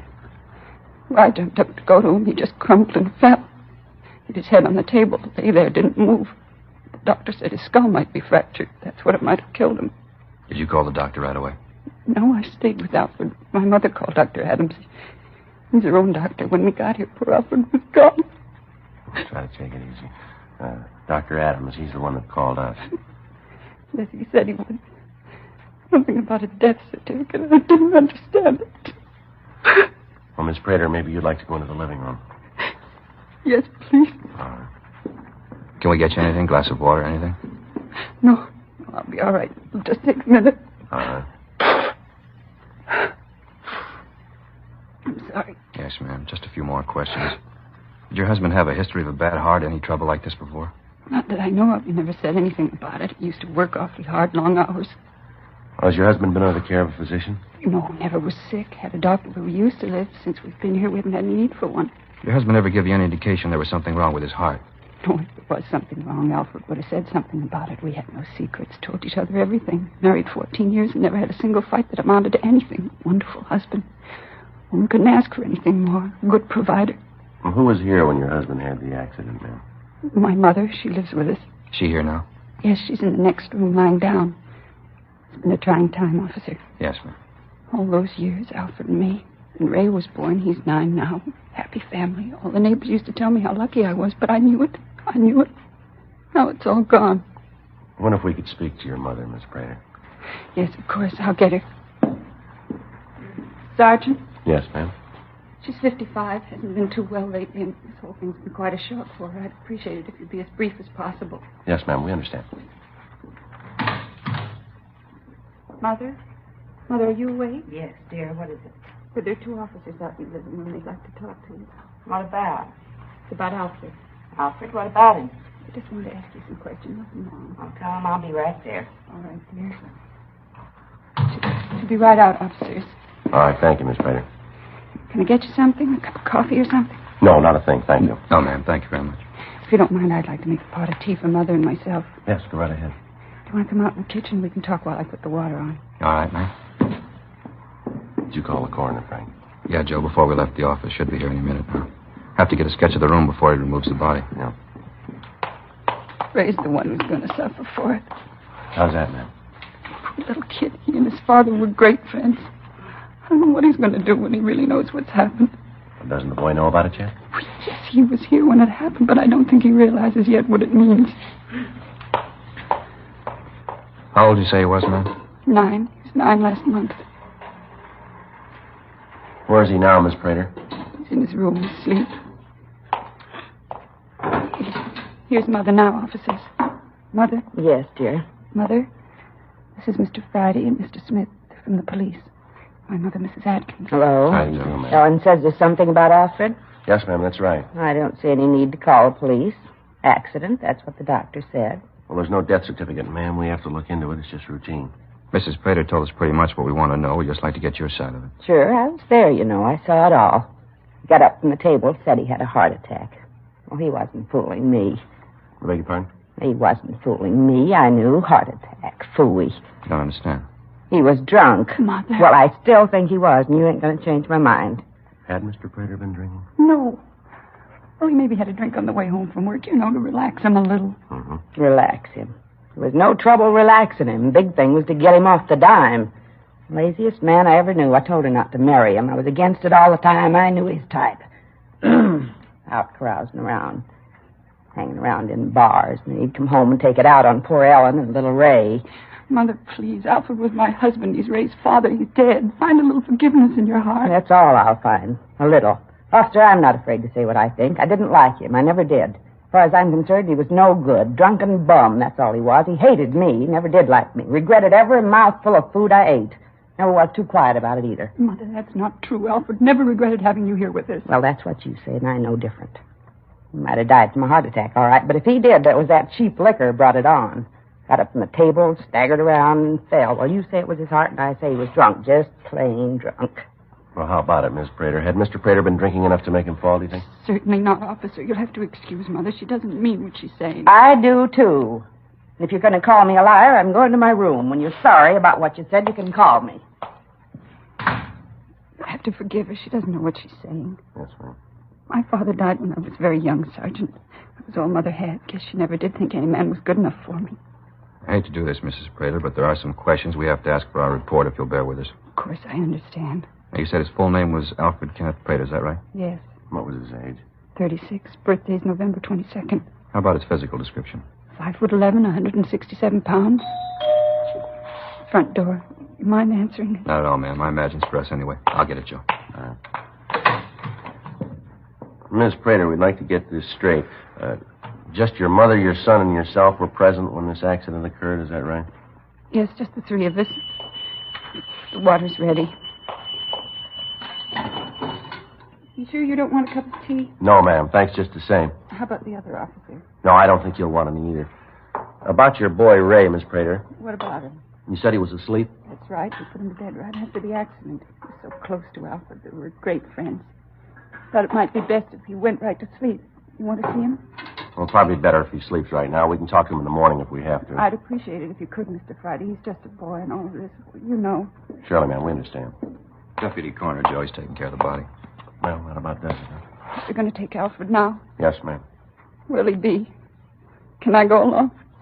Oh, poor Alfred. There's no need for it, ma'am. There'll be an inquest after the autopsy. We'll give you a call about that. We know how you feel, ma'am. We don't like to intrude at a time like this, but it's one of our duties, there being no doctor in attendance at the time of death. Meantime, if there's anything we can do for you, here's our card, and you let us know. Anything at all. Thank you very much. Michigan 5211. That's right, that's right. Station 2521. All right, Mr. Friday. Terrible thing. Can't hardly believe it. Alfred dead. Terrible. Officers. Yes, ma'am? I hope you didn't take Mother seriously about Alfred drinking. I know she didn't really mean it. Well, don't worry about it, Miss Prater. We understand. And don't forget to call us if there's anything you need. I won't. Good night, Mr. Friday, Mr. Smith. Good night, ma'am. That's one for you, huh, Joe? Yeah. Even when he's dead, his mother-in-law won't leave him alone. Must have been a real pleasant life. It's been rough on his wife, too. Joe, you hear that? I think I did over there by the window, there. Yeah, there's somebody there. Well, did you call us, son? Yeah. You the cops? Yeah, that's right. Is there something you wanted? Yeah, I'm Ray Prater. Something I wanted to tell you. All right. What is it, son? About my father. I don't want Mom to hear me. She'd be sore if she knew I told you. I'm supposed to be asleep. What's that, Ray? I've been sitting here listening to you talk to him. She told me she'd tell you, and she didn't. Tell us what, Ray? Maybe I shouldn't tell you. Mom said she'd take care of it. I just don't know what to do. I tried to think of what Dad'd do. He always said if there was something wrong to find a policeman and tell him. All right, son. What is it you want to tell us? About Dad. Just before he fell and hit his head, he was finishing dinner. He drank a glass of milk, and he put the glass down on the table, and he said to Mom, "This milk tastes bitter." Just like that. This milk tastes bitter. I tried mine, but it tastes all right. Yeah, go ahead. Well, a little bit after it, he got up from the table, and he fell and hit his head. Did your mother hear him say that about the milk? Yes, sir. She was right there. Well, why'd you say that you didn't want your mother to know that you talked to us, Ray? Because when I asked her about it, she said for me not to tell anybody. Mom said that if I told anybody, they wouldn't believe me. They'd be mad at me. I sat here and thought about it, and if she didn't tell you, I thought maybe I should. Is that wrong, mister? No, son, that's not wrong. Hope it's all right. Is it, mister? What's that, son? Are you mad at me? Before we left the house, the incident looked just like another natural or accidental death. However, with the boy's story, it seemed possible that it might be something more. 11:56 p.m. Under the pretext of getting additional information for our report, Frank and I went back into the house. We talked to Mrs. Prater for another hour. It was possible that the boy's story about the glass of milk was his imagination, but it had to be checked out. While we talked to her, we had to be careful not to let her know that we'd seen or talked to little Ray. We noticed that the dishes from the evening meal had been washed and put away. We commented about this, and Mrs. Prater said that she'd done the dishes to keep her mind occupied while she waited for us. Frank and I asked her about her husband's insurance policies, and she gave us the name of the company that had written them. We asked if she and her husband had quarreled much, and she told us that in 14 years of marriage, they hadn't had one serious argument. During the conversation, we gave her every opportunity to tell us about Mr. Prater's remark concerning the glass of milk. She didn't mention it. Until we received the results of the autopsy, Frank and I figured we'd better wait before questioning her further. 12:34 a.m. We got back to the office and signed out. The next morning, we put in a call to the insurance company to check on the husband's policies. The deputy coroner said we'd have the results of the autopsy by noon. Thursday, 11:20 a.m. Yes, sir. Mm-hmm. All right, sir, thank you. Yeah, that's right, Smith, 2521. Thanks again. Bye. Anything? Insurance company says when they wrote the policy on Prater, there was nothing wrong with his heart. Yeah. Good-sized policy, Joe. Yeah. $25,000 double indemnity in case of accidental death. Who's the beneficiary? His wife. The guy at the company told me that Mrs. Prater called last week, wanted to know the premium on a larger amount. He gave it to her and said they'd like to send a salesman over to the house to talk to her and her husband. She said it wouldn't be necessary. She'd bring him down to the office. They haven't heard from her since. $50,000. Sure good enough motive, isn't it? Yeah. It's funny about the kid, isn't it? What do you mean? Figuring what his father said about the milk might have meant something. Must have been a tough decision for the little guy to make, whether to tell us or keep quiet. I get it. On the side, Friday. Yeah, just a second. All right, go ahead. Oh. Okay, thank you. Abernathy at the coroner's office just finished the autopsy. Anything? Yeah. Considerable amount of poison in the victim's stomach.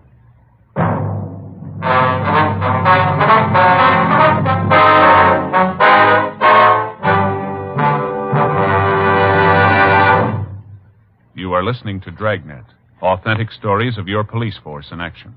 Friends, the name Fatima has always stood for quality. Fatimas are distinctive, with a truly different flavor and aroma. And in king-size Fatima, you get an extra mild and soothing smoke, plus the added protection of Fatima quality. Yes, there's a good reason why Fatima continues to grow in favor among king-size cigarette smokers everywhere. In Fatima, the difference is quality. Quality of tobaccos. The finest Turkish and domestic varieties, extra mild and superbly blended to give you a much different, much better flavor and aroma. Quality of manufacture.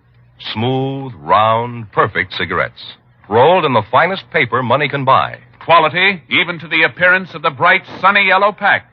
Carefully wrapped and sealed to bring you Fatima's rich, fresh, extra mild flavor. So next time, insist on Fatima quality. Look for the bright, sunny yellow pack. Smoke Fatima, the extra mild and soothing king-size cigarette, with the added protection of Fatima quality.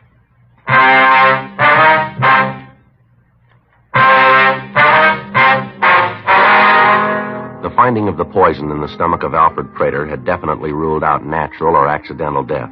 There was still the possibility, however, that he'd taken his own life. The story given us by the Sun made this unlikely, but still within the realm of possibility. 1:15 p.m. Frank and I arrived at the Prater residence. Yes? Oh, you're the officers who were here last night. Won't you come in? Thank you, ma'am. Something more that you wanted to know? I think I told you everything last night. Well, something's come up, ma'am. Kind of changes things a little. What's that? Well, originally, ma'am, we thought your husband's death was natural or accidental. You mean now you don't think so? No, ma'am, he died of poison. No, it can't be. There's a mistake someplace. No, afraid not, ma'am. Wonder if we could sit down. A few questions we're going to have to ask you. Yes, of course. This is quite a shock, officers. I don't know what to think. Yes, ma'am. Did you tell us what you had for dinner last night, what your husband ate? He ate the same things all of us did, nothing different. What was that, ma'am? Green salad, macaroni and cheese, bread and butter, and a pudding for dessert. You all ate the same food, is that right? Yes, what are you trying to say? Do you think that I poisoned Alfred? We're not trying to say anything, Mrs. Prater. Your husband died of poison. We're trying to find out why. Just a minute. Mother? Mother, can you come out here a minute? It's the most ridiculous thing I've ever heard. Your husband have anything to drink with his dinner, ma'am? Of course, water, then coffee after dinner. He always has a couple of cups of coffee after dinner. Now, all he had with his dinner was water, is that right? Yes, just water. You ever drink anything else with his dinner? Milk, tea, maybe a glass of beer? Oh, milk once in a while. Last night we only had enough for Ray, though. Just one glass. As for beer, Mother'd raised such a fuss, I don't think Alfred wanted to go through it. No, if he wanted beer, he drank it at the bar down the street. Now, you're sure, though, that last night your husband only drank water with his meal, is that right? Yes, I told you, just water. Why all this harping on milk? What are you trying to say? What are you getting at? Mother, are you coming out? That's all the ruckus about. Can I even take a nap in peace? These officers just told me that Alfred's death wasn't accidental, Mother. Not accidental? Nonsense. The doctor said it was an accident. What more do you need? Got drunk and fell down, broke his head. Of course it was an accident. I'm afraid not, Miss Atkins. Your son-in-law was poisoned. Poisoned? How? That's what we're trying to find out. I seem to think that maybe I did it, Mother. You? Why, that's ridiculous. Why would she do it? Well, there was quite a bit of insurance, for one thing. You've been nosing around, haven't you? So there was a little insurance. What does that prove? It was more than a little, ma'am. $25,000 worth. Double indemnity clause makes it $50,000. And that brings up another thing, Miss Prater. Yes? The insurance company says that you called them and wanted to raise the amount of the policy. Is that right? Well, yes, I did call him, but Alfred told me to. Said he wanted to provide more for me and Ray. Anyone hear your husband say that he wanted more insurance? No, we're not in the habit of discussing our private business around other people. Other people learn to keep their noses where they belong. The world would be a better place. Miss Atkins, I wonder if you could tell us what you had for dinner last night. But that is the limit. I just told you what we had. Isn't that enough? Come in here and you ask a lot of questions. Poor Alfred's not even buried, and you come in here and upset things. Well, we're awfully sorry, Mrs. Prater, but we have to find out. That's what we're paid for. It's all right, Ellen. We've got nothing to hide. Answer their questions, and then maybe they'll leave us alone. But I told them that we don't know anything about it. I told them. All right, honey. Now calm down. Now, dinner last night. What you wanted to know about? Yes, ma'am. Just what you had to eat. Macaroni and cheese. Little salad and some pudding Ellen made. Nothing else? Bread and butter. How about something to drink? Water. Good, clean water. Ray drink water, too? No, he had milk. Mr. Prater drink milk? I told you. We'd like for your mother to tell us, too, ma'am, just to keep the record straight. I think he might have had some milk to drink. I don't remember special. No, he didn't, Mother. Remember when I poured the milk for Ray? I said there wasn't enough for anyone else. Just one glass for Ray. That's all there was. Don't you remember? Oh, no, I don't. But if you say it was that way, then I guess it was. You got no reason to lie. Ever occur to you officers that maybe Alfred took the poison himself? Ever think of that? How's that, ma'am? Well, didn't you tell him, Ellen? About how he used to moan around the house saying he couldn't stand it anymore? What's this, ma'am? Your husband ever talk about taking his own life? Yes, I didn't want to bring it up, but now I suppose I'll have to. Yes? Alfred was pretty depressed. He felt that he wasn't getting any place in his job. He felt that at his age he should be farther along. Times he'd get real low, say he wasn't going any place. I did my best to make him feel better. Guess it didn't do any good. Well, did he ever say he was thinking of taking his own life? Yes, several times. I laughed him out of it, and things would go along quiet for a while, and then something would happen that would set him off again. Well, how is it that you didn't tell us about this before, ma'am? Well, I didn't think it'd prove anything. No reason to drag skeletons out of the closet. You satisfied now? You happy? Now you know about Alfred, maybe you'll leave us alone. Is your son here, ma'am? Yes, he's out in the yard playing. I'll call him if you have to talk to him. I'd like to very much, ma'am. All right, I'll get him. And before you go, Miss Prater, Yes? do you keep any poison around the house? Of course not. I'd be afraid that Ray might find it. Nothing at all? Nothing for rats, gophers, anything like that? No, never been bothered with rats or mice. There aren't any gophers around. No, Sergeant. There's no poison in the house. Well, you wouldn't mind if we looked around, would you? Maybe your husband bought some and he didn't tell you about it. No, go ahead and look. I know you won't find anything. Alfred and I had talked about keeping anything around that Ray might get into. I don't recall ever having bought any poison, and I'm pretty sure Alfred didn't. Well, we'll take a look later, ma'am, if it's all right. Now, if we could just talk to your son. I'll get him. Ray? Ray, come in here. No, right now. He'll be right in, Mr. Friday. I hope you won't say anything to upset him. Yeah, Mom? What do you want? These men here'd like to talk to you, son. They're policemen. What do they want to talk to me about? I haven't done anything. We know that, Ray. Just have a couple questions for you. This is Mr. Friday and Mr. Smith, my son Ray. Hi. Pleased to meet you. You bet. Wonder if you could tell us what you had for dinner last night, Ray? Dinner? Yes, son. Well, Mom fixed macaroni and cheese. We had that. Mm-hmm. Anything else, son? A salad. I didn't like it. Then we had some pudding for dessert. What'd you have to drink, Ray? Milk. What'd your father have? Ray? I don't remember too well. You better ask Mom. She'll tell you. I told him, Mr. Friday, only Ray had milk. His father drank water. Ray? That's right, Mr. Friday. Dad drank water. Nothing else. It was apparent that Mrs. Prater didn't know Ray had talked to us the night before, and we were reluctant to involve the boy any more than was necessary. We searched the house and the garage, but we found nothing that could have been used to poison the husband. We obtained samples of Ellen Prater's and Mrs. Atkins' handwriting. We canvassed the drugstores in the immediate area. None of the druggists we talked to could remember selling poison to a woman answering either description.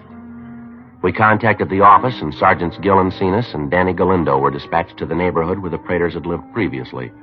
They were to canvass the drugstores and at the same time talk to the neighbors.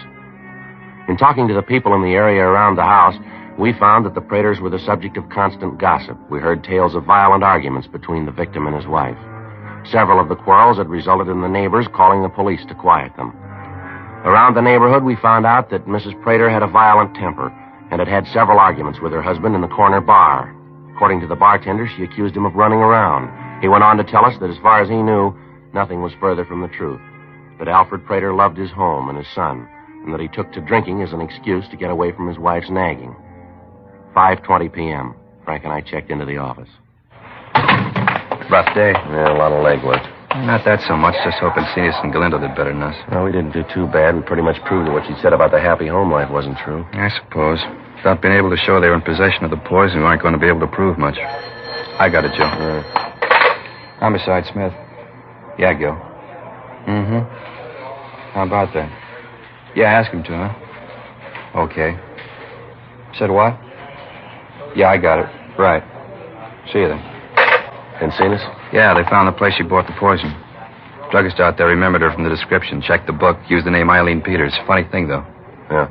When the druggist asked her the address, she gave him the real one. You know, the house they lived in previously? She said what she wanted the poison for? Yeah, Gil said the book read to destroy pests. On the way out to pick up Mrs. Prater, Frank and I outlined the plan for identification. In the event the druggist was unable to give a positive identification, we thought it better if the suspect didn't know she was being observed. This would forestall any embarrassment to the druggist. We arrived at the Prater home and took the suspect into custody. She said that she couldn't understand why we were arresting her, but that she'd be more than happy to go with us to get the thing straightened out. 6:40 p.m. Frank and I talked with Mrs. Prater in the interrogation room. Alfred and I got along perfectly, never a misunderstanding. Oh, your neighbors don't bear that out, Miss Prater. What? They said that you two used to fight all the time. Had to call the police a couple of times. They're busybodies, Mr. Friday, busybodies. They were jealous because Alfred and I were so happy. Once in a while we had a little fuss, but nothing worth mentioning. How about the police being called, ma'am? Well, they might have come by when we were playing the radio a little loud, having a party, something like that, but never an argument. You said your husband didn't drink any milk the night he died, is that right? That's right, I did. Your boy Ray seems to disagree with that. He said that his father did drink some milk, commented on the fact that it tasted bitter. The little sneak, he's lying, of course, you knew that. Wait a minute, you talked to him. He said that his father drank water, like I said. What are you trying to do, cause trouble between me and my son? No, ma'am. I should hope not. Poor little kid, father dead, and you trying to say that I did it, that I killed Ray's father. You ought to be ashamed of yourself. Yes, ma'am. Frank? Yeah, Joe. It's a little warm in here. You want to open the door for a minute? Yeah, sure. Thank you. That's better. It's not too cold on you, is it, Miss Prater? No. Miss Prater, did you ever buy any poison for any purpose? You asked me that before. I told you no then. The answer's the same now. You're sure that you never bought any poison of any type? Absolutely. Did you ever do any business with a Mr. McLean in your old neighborhood? McLean? Don't recall the name. He's a druggist. No. No, I always bought from Mr. Swenson, little drugstore in the corner near the house. Excuse me, Matt, will you please? I want to check something down the hall. Yeah, all right, fine. Listen, maybe you haven't got anything else to do, but I have. So if you'll get this foolishness over with, I'd like to go home. Well, we're almost finished, Miss Prater. Just a couple more things. Well, get 'em over with. Same one, Joe. He's positive. Mm-hmm. Miss Prater? Yes? Maybe if we lay this thing out for you, it'd be a little better. Anything to get it over with. I want to go home. I got to get dinner for Ray and Mother. All right. In the first place, you told us that you and your husband were happy. The neighbors tell us that you fought all the time. The bartender says that you used to come in there and raise the roof with your husband. That you claim he was going out with other women. So the part about you and your husband being happy is a lie, isn't it? I don't know what you're talking about. Well, you said your husband didn't drink any milk for dinner the night he died. Your son says he did. What's all this about milk, anyway? What's that got to do with it? Well, according to what your son said, it looks like that's what your husband got the poison in, doesn't it? Where would I get poison? I didn't buy any. I told you that. You searched the house and the garage. You didn't find any. We've got the man who sold it to you, Mrs. Prater. He just gave a positive identification. And Don Meyer, our handwriting man, checked the samples of your handwriting with a signature in the druggist's buy book. They're the same. He might have wanted to collect on that insurance policy. Any way you look at it, Miss Prater, the facts point out that you killed your husband. No, why not admit it? I didn't want to kill him. I only wanted to make him sick. Just sick, that's all. So he'd stop drinking, stay home a little bit. I didn't want to kill him. Didn't mean it. I didn't want the money. I just wanted him home with me. Yes, ma'am. Frank, you want to call the stenographer? Yeah, Joe.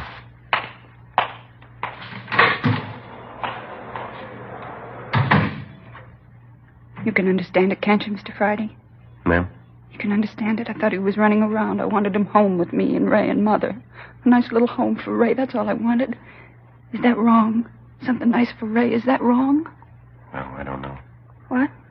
What's he got now?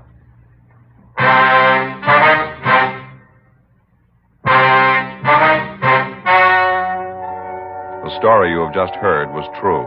The names were changed to protect the innocent. On January 13th, trial was held in Superior Court, Department 87, City and County of Los Angeles, State of California. In a moment, the results of that trial. And now, here is our star, Jack Webb. Thank you, George Fenneman. Friends, you know best of anyone what you're looking for in a king-size cigarette. So here's all I ask you to do. Try Fatima's and then make up your own mind. If you're looking for an extra mild and soothing smoke and a really different flavor and aroma, then Fatima is the king-size cigarette for you. Ask for Fatima in the bright sunny yellow pack. King-size Fatima. The difference is quality.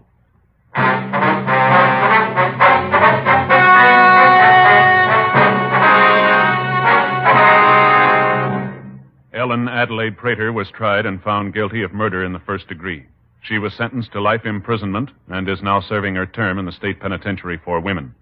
Further investigation proved that the mother-in-law, Mrs. Ruth Atkins, was unaware of the intention of her daughter to kill her husband. She was not connected in any way with the death of Alfred Prater.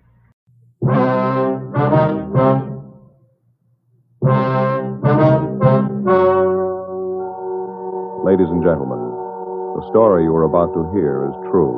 The names have been changed to protect the innocent. Fatima Cigarettes, king size, extra mild and soothing, brings you Dragnet on both radio and television.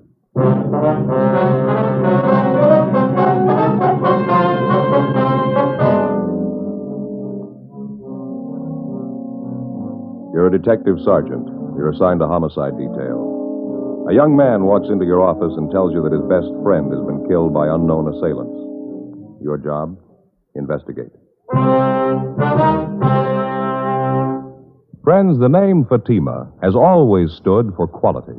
Fatimas are distinctive, with a truly different flavor and aroma. And in king-size Fatima, you get an extra mild and soothing smoke, plus the added protection of Fatima quality. Remember, in Fatima, the difference is quality. Because of its quality, its extra mildness, its better flavor and aroma, Fatima continues to grow in favor among king-size cigarette smokers everywhere. Switch to Fatima yourself today. Ask your dealer for Fatima in the bright, sunny yellow pack. King-size Fatima. The difference is quality.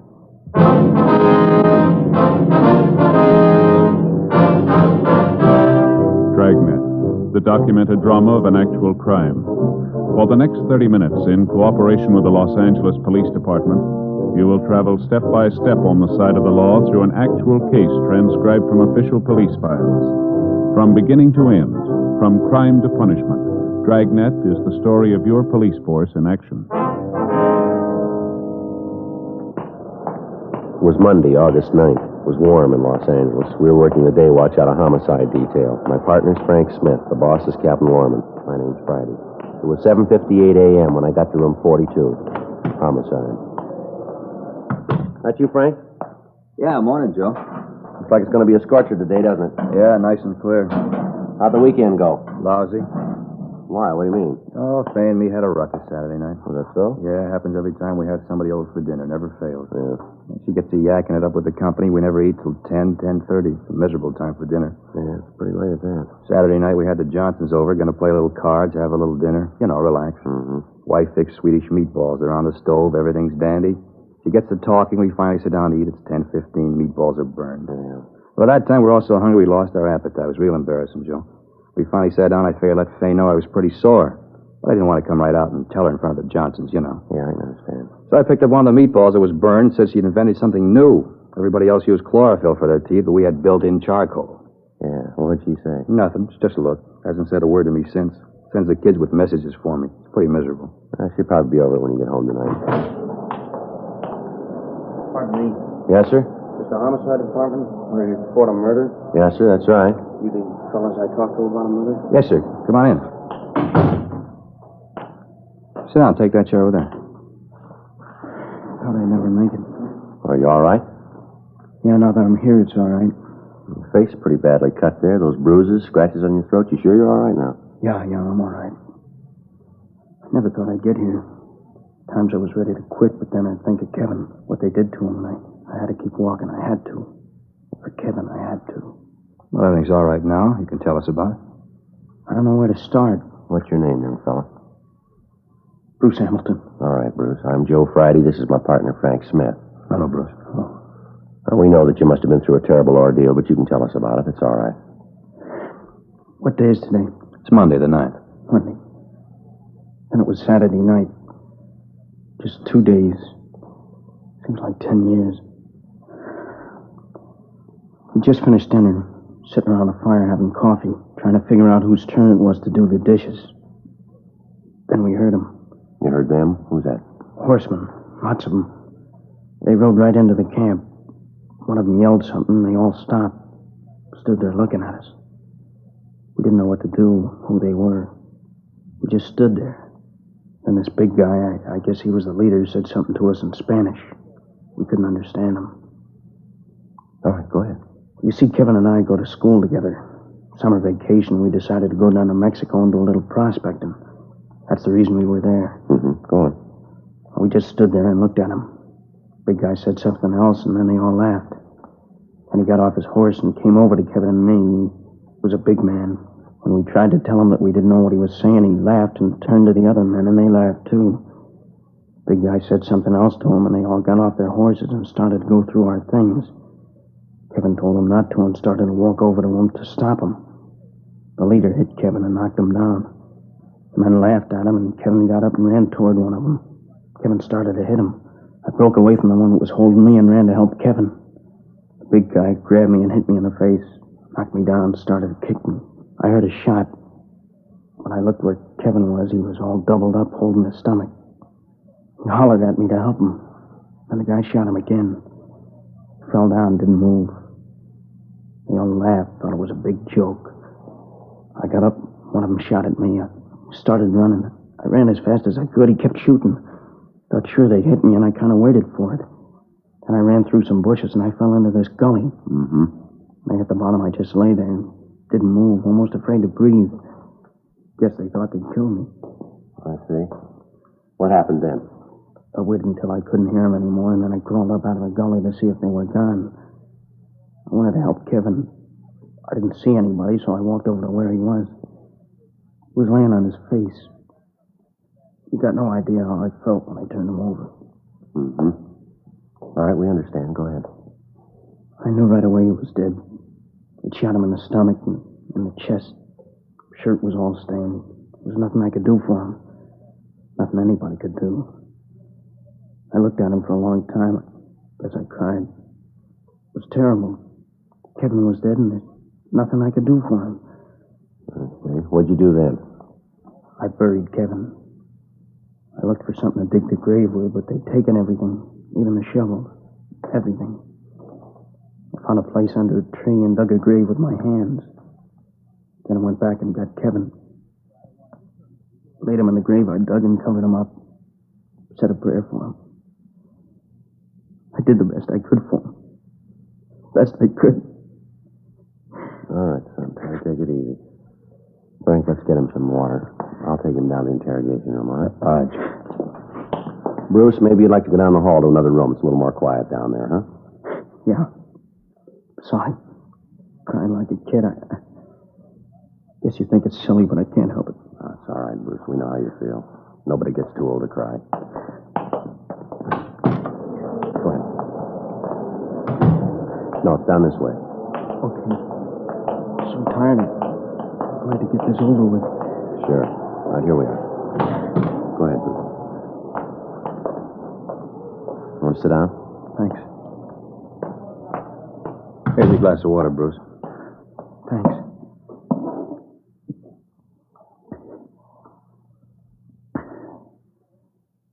Tastes good. Helps. All right. Now, is there any more you want to tell us? Well, there's a little more.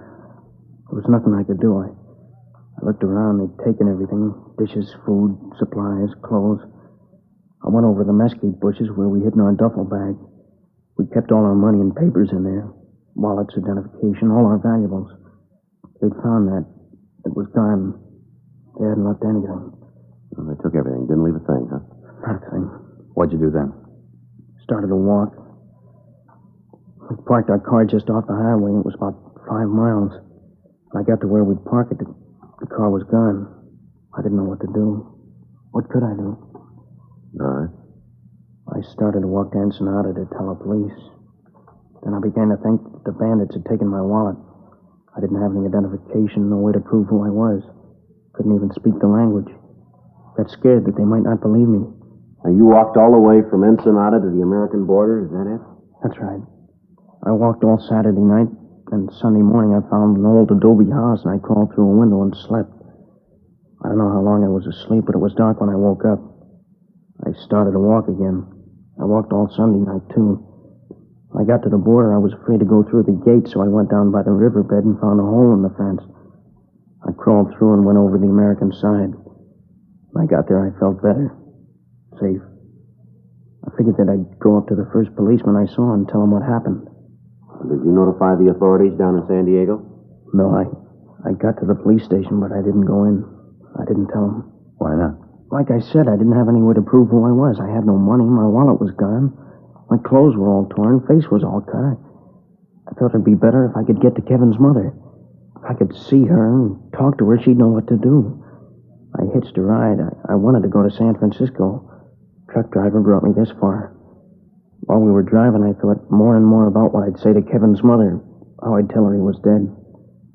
Then I knew I couldn't do it. But I had to tell somebody. That's why I came to see you. Now, Bruce, we're going to have to go back down to Mexico. You'll be able to show us where the body is, won't you? Well, if I have to go, I guess I can. But I can tell you exactly where it was. I can give you a map, tell you right where he's buried. Do you want to give us that information now? Yeah. It was south of Ensenada, 40 miles down the new paved highway. South of Ensenada, 40 miles. You sure it was 40 miles? Yeah.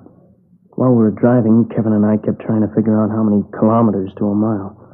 I kept watching the speedometer. It was just 40 miles when we turned off the paved highway onto a little dirt road. 40 miles. Yeah. There's a clump of trees near there in the gully. You can't miss it. I say, can you give us the description of the car, the license number? Oh, I don't remember the license number, but the car was a 51 Ford sedan, dark blue. Car belonged to Kevin. I never paid any attention to the license. Mm-hmm. That's Kevin, Kevin, huh? Yeah. Well, we can check that through DMV. What was Kevin's full name and address? Kevin Allen Bradley. He lived at 6502 Washington Street, San Francisco. He lived with his mother, apartment on Nob Hill. Mm-hmm. Would you give us a description of Kevin? Well, he's about my size generally. 5'10", 140 pounds, blue eyes. His hair's light, kind of blonde like mine, 22 years old. We looked a lot alike. Kids at school used to think we were brothers sometimes. I see. Joe, we better get a communication to the Mexican authorities, fill them in on the whole thing. Tell them we're coming down. Yeah. Contact San Francisco and let them handle that end of the thing. Mm-hmm. Get a teletype off the DMV in Sacramento, get a license number on the car. We better contact the San Diego PD and get a hold of Al Gate and fill him in on the thing. Yeah, that's a good idea. I'll stay here with Bruce. You want to take care of that? Uh-huh.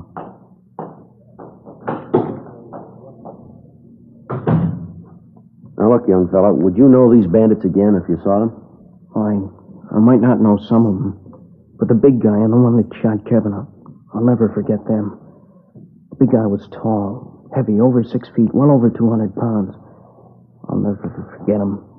That laugh when he killed Kevin. When he laughed, you could see he had 2 gold teeth right here in front. These here. 2 gold teeth, huh?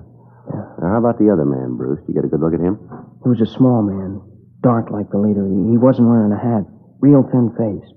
His clothes were all dirty, and his pants were torn around the bottoms. He was wearing those leather sandals, the open kind. His feet were filthy, like he hadn't had a bath in a year. You think you'd be able to identify any of the others? Well, I don't know. Maybe if I saw him. I was scared, and I don't mind admitting it. Joe? Yeah, Frank. I stopped by R&I before I went on with the other communications. Checked the name Kevin Allen Bradley through. Yeah. There's a teletype from San Francisco dated July 13th. It's a missing person report on Kevin. You want to read it? What's it say? Regular missing report? It's described as male, white American, 22 years, 5'10", 140 pounds, blonde, blue eyes, fair complexion. Time of disappearance was wearing a dark blue gabardine suit. Driving a dark blue 1951 Ford, license number 1 Robert 2951. Something else, Joe. Mm-hmm. He's known to be carrying a sum of money in excess of $1,500 when he disappeared. $1,500 is a lot of money, isn't it? Not to Kevin. He was used to carrying that kind of money. See, his folks were pretty rich. He always had all the money he wanted. I see. Well, how about this missing report here, Bruce? What do you mean? Well, didn't Kevin's mother know that he was going to Mexico? Well, no. You see, they had an argument about where he was going to spend his summer vacation. She wanted him to go to Canada, and he wanted to come down here. One afternoon, we just took off. Kevin went to the bank and got the money, and we just took off. He didn't tell his mother anything about it? No, he thought that she'd try to stop him. Probably would have, too, if she'd known. Oh, was the money among the things that were stolen from you? Well, yeah. It was in Kevin's wallet in the duffel bag. Mm-hmm. I suppose it was kind of foolish to leave that much money just laying around, but we did. We didn't think that anything had happened like this. I stop and think back over it. Kevin being dead, I don't know, I just get sick. Now, you say you didn't have any money. How did you get along? I didn't think much about food. The important thing was to tell somebody about Kevin's being killed. That's all I thought about, telling somebody. Yeah, sure. Well, you must be pretty hungry then. You'd like something to eat now, would you? Yeah, it might taste pretty good. Sandwich and some coffee. How about you guys? You gonna eat? Frank, how about you? Yeah, after I get communications off, I'll run across the street and pick up some sandwiches and coffee and bring them back here. All right, fine. What kind of sandwich you like, Bruce? No, anything. Doesn't make any difference. Joe? Oh, ham's all right. White bread, a lot of mustard. Yeah. Okay, I'll be right back. Right. Oh, say, Joe, I'm running kind of low on my allowance. I only got $1.50. You got a little change? Yeah, sure. Now, here, let me get this. What's that? Huh? Did you say you had some money? Well, I have got $10. $10 bill. Well, maybe I'm wrong, but I thought you said the bandits took all your money. Did I get it wrong? Well, what I meant is I didn't think I had any money. I found this 10 in my pocket just before I walked in here. Oh, I see, yeah. Look, you can see it's all wadded up. It must have been in my pocket for a long time. Just a 10 all wadded up. Yeah, well, it's all crumpled up there. You can hardly tell what it is, can you? Yeah, that's right. But you can see it's a 10. Mm-hmm. Sure. It's all wrinkled up. You can see how I missed it. Yeah. I'll tell you, why don't you put everything in your pockets right here on the table, huh? Why? What'll that show? All right, come on, boy. I haven't got anything in my pockets. Well, you found the 10. Maybe you'll find something else. All right, but I don't know what it's going to show. Pocket knife, handkerchief, comb. You got the 10 on the table there. That's all. Maybe there's something in your coat pocket. No, I don't carry anything in my coat pockets. Stretches them. Well, you take a look anyway, huh? I told you I don't use them. See? Nothing. How about the inside pocket? No. There's nothing there. Let's have a look, huh? I told you there's nothing there. Then you won't mind if we have a look. What's that you got there, Bruce? That's my wallet. Guess they didn't take it after all. Gee, thanks for finding it. No, I probably wouldn't have thought to look for it. I just figured that it was gone. Here, let me have it. Let's see what's in it, huh? Well, just some cards, personal stuff like that. Nothing you'd be interested in. I forgot all about it. I feel pretty silly. I didn't even know it was there. Take a look, Joe. You say this is your wallet, is that right, Bruce? Yeah, it's mine. I told you it's mine. How about letting me have it, huh? There's quite a bit of money in here, Bruce. Huh? I don't know. Just a glance here. Looks to be about $1,000, doesn't it? Well, just a minute. I think I can explain that. Well, there's another thing here I don't think you can explain. What's that? The name in the wallet. Kevin Bradley.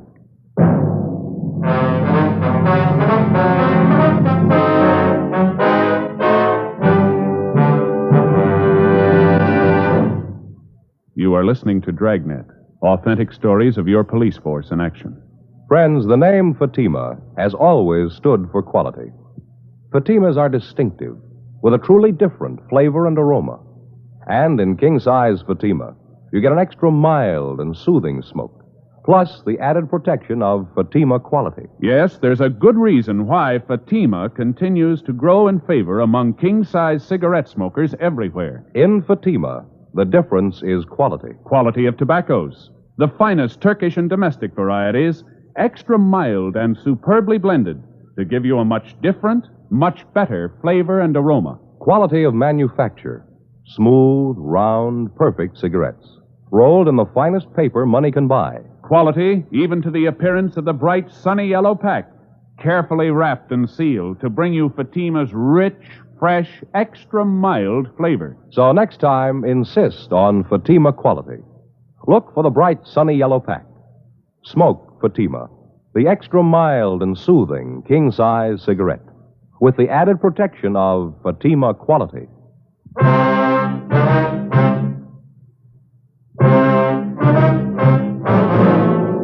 With the finding of Kevin Bradley's wallet, the case had taken a new turn. We continued to question Bruce Hamilton, but he insisted that he thought the wallet and the money had been taken by the bandits when they killed the Bradley boy. While I talked to him, Frank went down the hall and contacted the Mexican authorities and gave them the information. He gave them the description of Kevin Bradley and of Bruce Hamilton. They told him that to the best of their knowledge, there were no bandits operating in the vicinity, but they would dispatch a search party to go over the area. They said they would keep us advised of any developments that might arise. Frank also contacted the San Francisco Police Department and gave them the information. They said they'd take care of that end of the investigation. 11:47 a.m. Frank came back to the interrogation room, and we continued to question the Hamilton boy. I told you all I know. I don't know how the money got there. I was as surprised as you were. I don't understand it. You gotta believe me. Yeah, well, you're making it pretty tough to believe, Bruce. It's kind of hard to buy the fact that over $1,000 in Kevin's wallet turns up in your pocket and you don't know how it got there. But it's the truth.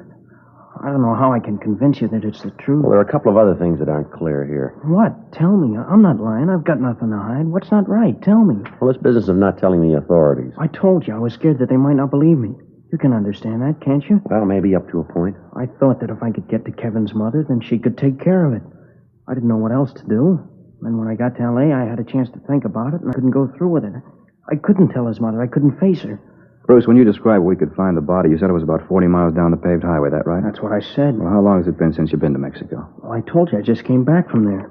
Don't you believe anything I've told you? Well, Joe and I just finished an investigation down in Mexico. Investigation took us about 70 miles south of Ensenada. We found the highway paved for only about 5 miles south. You say 40 miles. How do you explain the difference? Well, maybe I was wrong about the distance. Well, you're pretty sure when you first told us about it. Well, maybe I made a mistake. There's something else, Bruce. It's a little hazy here. I told you I want to help anything. How far south of Ensenada did you say you were? I said about 40 miles. Now I'm not sure. But you are sure that it was south of Ensenada. Well, yeah. And Kevin was killed on a Saturday night. That's right. And you started for the States right away. That's what I said. I started walking as soon as I found the car was gone. And you walked all the way to the border. Well, that's right. How'd you walk? What route did you take? I told you I stayed off the road. I was afraid of the bandits coming back. I walked along the roadside and then through the hills. I got off the roadside whenever I saw anybody coming. But you did walk all the way. Yeah, that's right. All the way from Ensenada to the border. And it took you how long? Oh, Saturday night and Sunday night. I got a ride in San Diego in the morning. What time do you figure that you started for the border? Maybe 11:30, midnight. I don't know for sure. And you stopped at dawn? Well, yeah, I stopped and slept. Then I woke up and I started to walk. And you're asking us to believe that you walked over 100 miles in less than 14 hours. Is that right? Yeah. Through country like that? What do you think? That I'm making the whole thing up? Look at my face, my back. Here, look. Does this look like my imagination? You could have gotten these in a fight with Kevin. Maybe he didn't want you to take the money. You keep talking about the money. I try to tell you I don't know how the money got in my pocket. I don't know anything about it. You think I killed Kevin, is that right? Yeah, it looks that way, doesn't it? But he was my best friend. I had no reason to kill him. He was my friend. Now, look, son, we better get this thing straight for you. You've opened up a can of beans here. You waltz in here and give us a cock and bull story about this killing. Parts of your story we can't buy. Why are you trying to sell it to us? You lied about the road. You lied about the money. The story about how you walked doesn't ring true. You want to know what I really think, Bruce? I think the whole thing's a lie, from start to finish, a lie. Now, let's come off it. Who killed Kevin Bradley? I don't know. Now, get this straight, Bruce. Did you kill him? Huh? Did you kill Kevin Bradley? Is that the reason for this story? No, I didn't. Well, somebody did. Can you tell us who? You're getting me all mixed up. You're the one that's getting it mixed up, Bruce. We just want to know who killed Kevin Bradley. We think maybe it was you. Looks like it might have been. No, it couldn't be. Leave me alone. I didn't do it. Why couldn't you have done it? Looks like you did. Because Kevin Bradley isn't dead. What's that? He was never killed. I'm Kevin Bradley.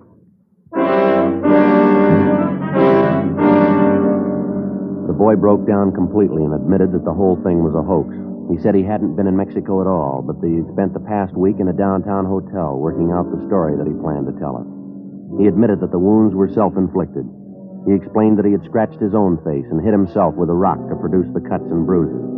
He went on to say that he had picked Mexico as the scene of the false killing because he thought the story would be more difficult to trace. Like many citizens, he was unaware of the close cooperation between American law enforcement agencies and the Mexican authorities. We asked him about the existence of a Bruce Hamilton, and he told us there was such a boy in his class at school. 12:50 p.m. The communication had come through from San Francisco, and the teletype said that Mrs. Bradley was en route to Los Angeles to aid in the investigation. When we told Kevin about this, he lapsed into silence, and for another hour refused to say anything. 2:05 p.m. All right, now look, boy, you've been sitting there for an hour and you haven't said a word. If there's something you want to say, we'll listen. There's nothing to say. I tried to get away from her. All my life she's told me what to do. I tried to tell her, but I couldn't. Nobody would understand. You don't, you can't. Every time I tried to get away, she'd say something or do something, so I couldn't leave. I was trapped, and I didn't know what to do. Then I thought I did know, and even that didn't work. I thought that if you told her I was dead, she'd forget me. Leave me alone. I can't even die right. Kevin, you're here. I knew what they told me was wrong. I knew you were all right. Hello, Mother. What happened to you, Kevin, darling? Your face, your clothes. Oh, my poor baby, how did this happen? Are you all right? Oh, your poor face all cut. What's happened, Kevin? It's all right, Mother. No, it's not all right. I don't know what happened or who did this awful thing, but I'll take care of it. Officer. Yes, ma'am. What do you know about this? I beg your pardon? What do you know about this? Did you do it? Did you hit this poor boy? Look at this poor face. Just look at it. It's terrible. That's what it is. It's terrible. I mean to find out just what happened here. I'll get to the bottom of this.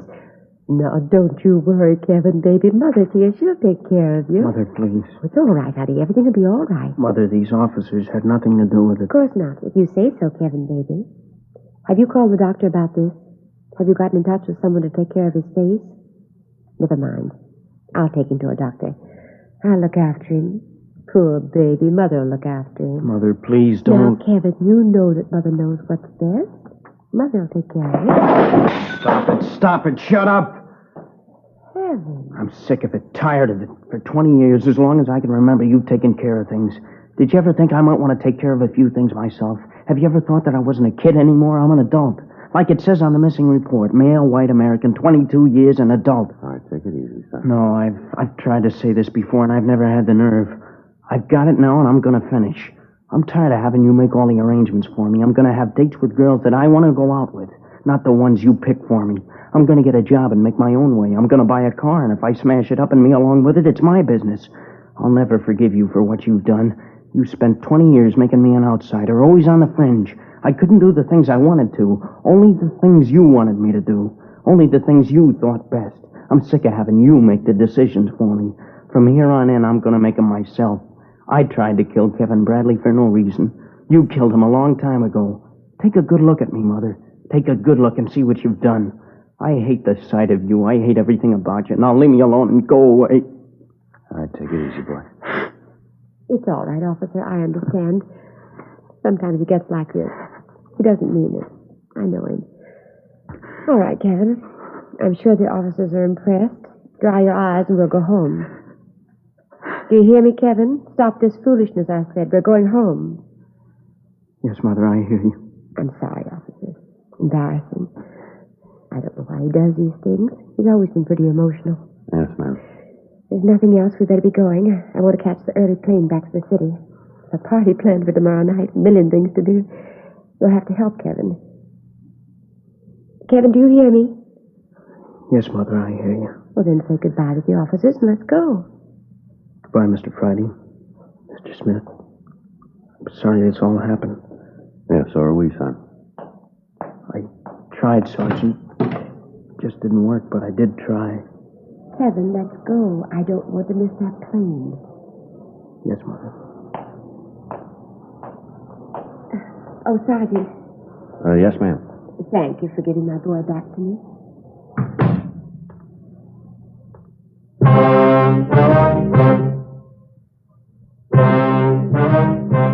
The story you have just heard was true. The names were changed to protect the innocent. On August 9th, the matter was taken before the city attorney for a decision. In a moment, the results of that decision. Now, here is our star, Jack Webb. Thank you, George Fenneman. Friends, if you're planning a trip this coming holiday weekend, I'd like to suggest that you take Fatima's along with you. Get a carton or two, and that way you'll have enough to last the trip. In Fatima, the difference is quality. Quality that gives you extra mildness and a really different flavor and aroma. You get an extra mild and soothing smoke, plus the added protection of Fatima quality. That's king-size Fatima in the bright, sunny yellow pack and carton.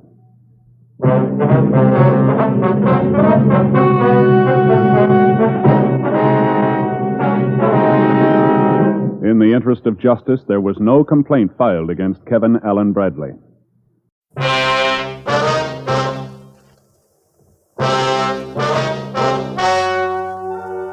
Ladies and gentlemen, the story you are about to hear is true.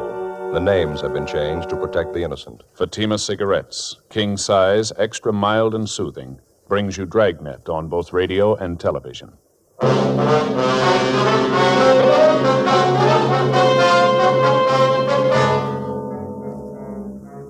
You're a detective sergeant. You're assigned to forgery detail. Several small neighborhood businessmen are being victimized by a check forger.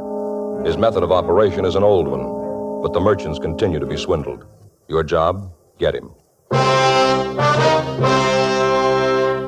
Friends, the name Fatima has always stood for quality. Fatimas are distinctive, with a truly different flavor and aroma. And in king-size Fatima, you get an extra mild and soothing smoke, plus the added protection of Fatima quality. Remember, in Fatima, the difference is quality. Because of its quality, its extra mildness, its better flavor and aroma, Fatima continues to grow in favor among king-size cigarette smokers everywhere. Switch to Fatima yourself today. Ask your dealer for Fatima in the bright, sunny yellow pack. King-size Fatima. The difference is quality.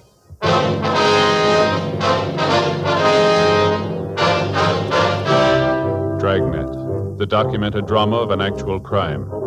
For the next 30 minutes, in cooperation with the Los Angeles Police Department, you will travel step by step on the side of the law through an actual case transcribed from official police files. From beginning to end, from crime to punishment, Dragnet is the story of your police force in action.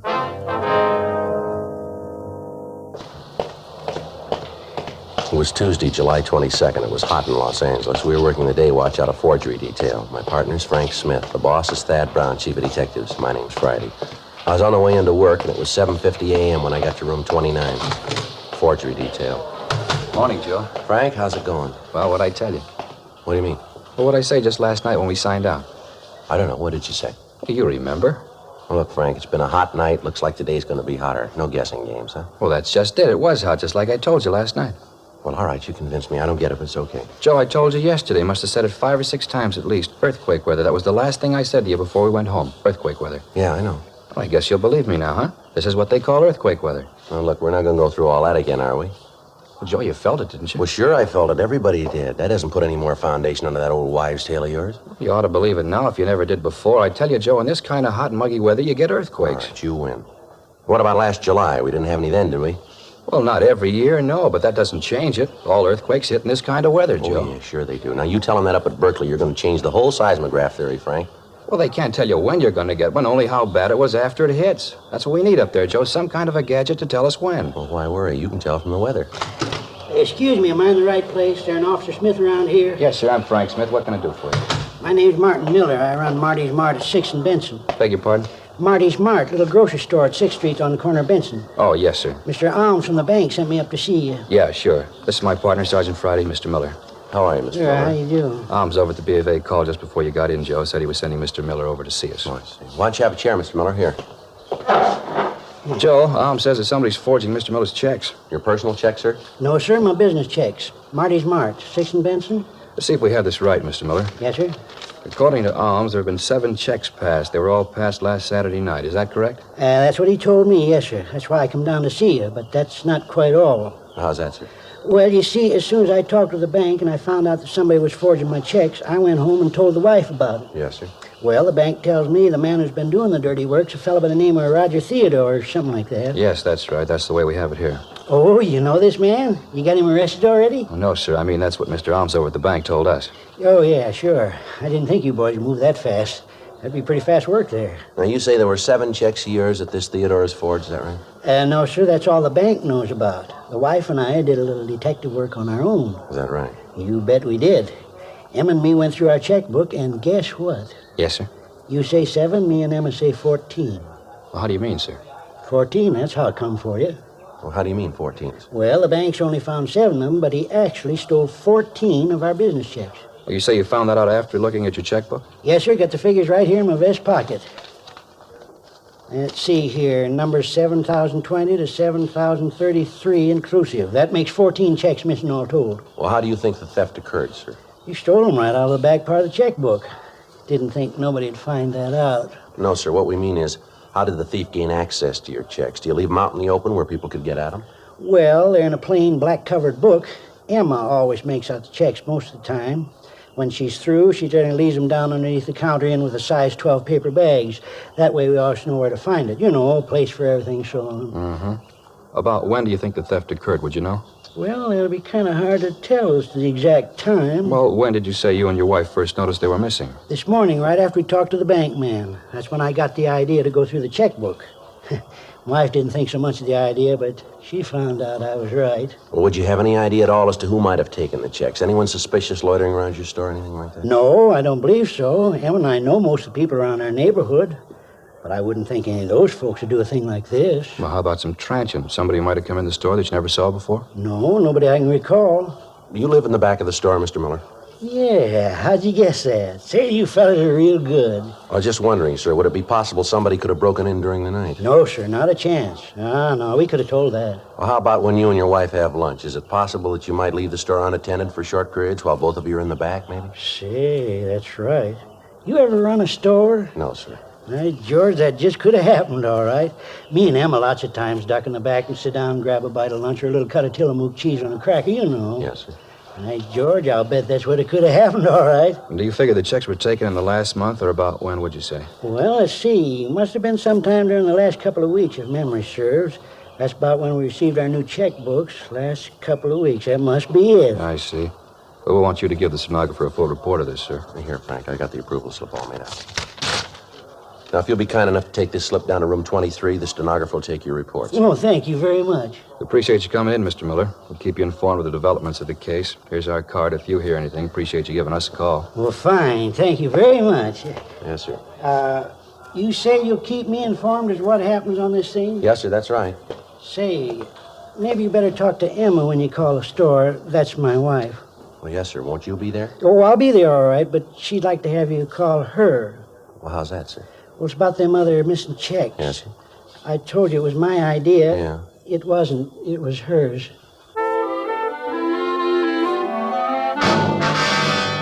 9:30 a.m. Martin Miller went down the hall to make his report. Frank and I checked the name Roger Theodore through our files and also through R&I, but there was no record on him. 10:02 a.m. We checked with the head cashier at the bank where Miller had his checking account. The cashier was unable to let us see the forged checks, explaining that they'd been sent back to the people who had deposited them. However, he was able to give us a list of the firms that had taken in the bad checks. They were all large supermarkets in the central Hollywood area. He told us that the checks had varied in amount from $32.50 up to $78.97, and that each check was made out to a Roger G. Theodore, with the endorsement on the back of the check also by Theodore. 11:25 a.m. Frank and I drove out to a market at the corner of Franklin and Yucca. It was a big place with fruit stands along the front and large signs saying, "We never close." Where do you think we find the manager? Probably in the back there. These places, most of them work on one of the check stands, don't they? Hey, Joe. Yeah. Look at those Concord grapes. You ever seen so big? Sweet, too, I bet. Yeah. You ever figure out some way to grow them without seeds that got it made? Yeah. Seeds always get stuck in my teeth. That the manager back there unpacking those cans, see, with a badge? Yeah, that might be good. Pardon me, are you the manager here? Yeah, something I can do for you? Yes, sir, police officer. This is my partner, Frank Smith. My name's Friday. How do you do? My name's Giles, Mickey Giles. We'd like to talk to you about that check you cashed for Roger Theodore. Theodore? Yes, sir. Now, according to the bank, you cashed a check last Saturday for $64.89 for a Roger Theodore. The check was drawn on the account of a Martin Miller.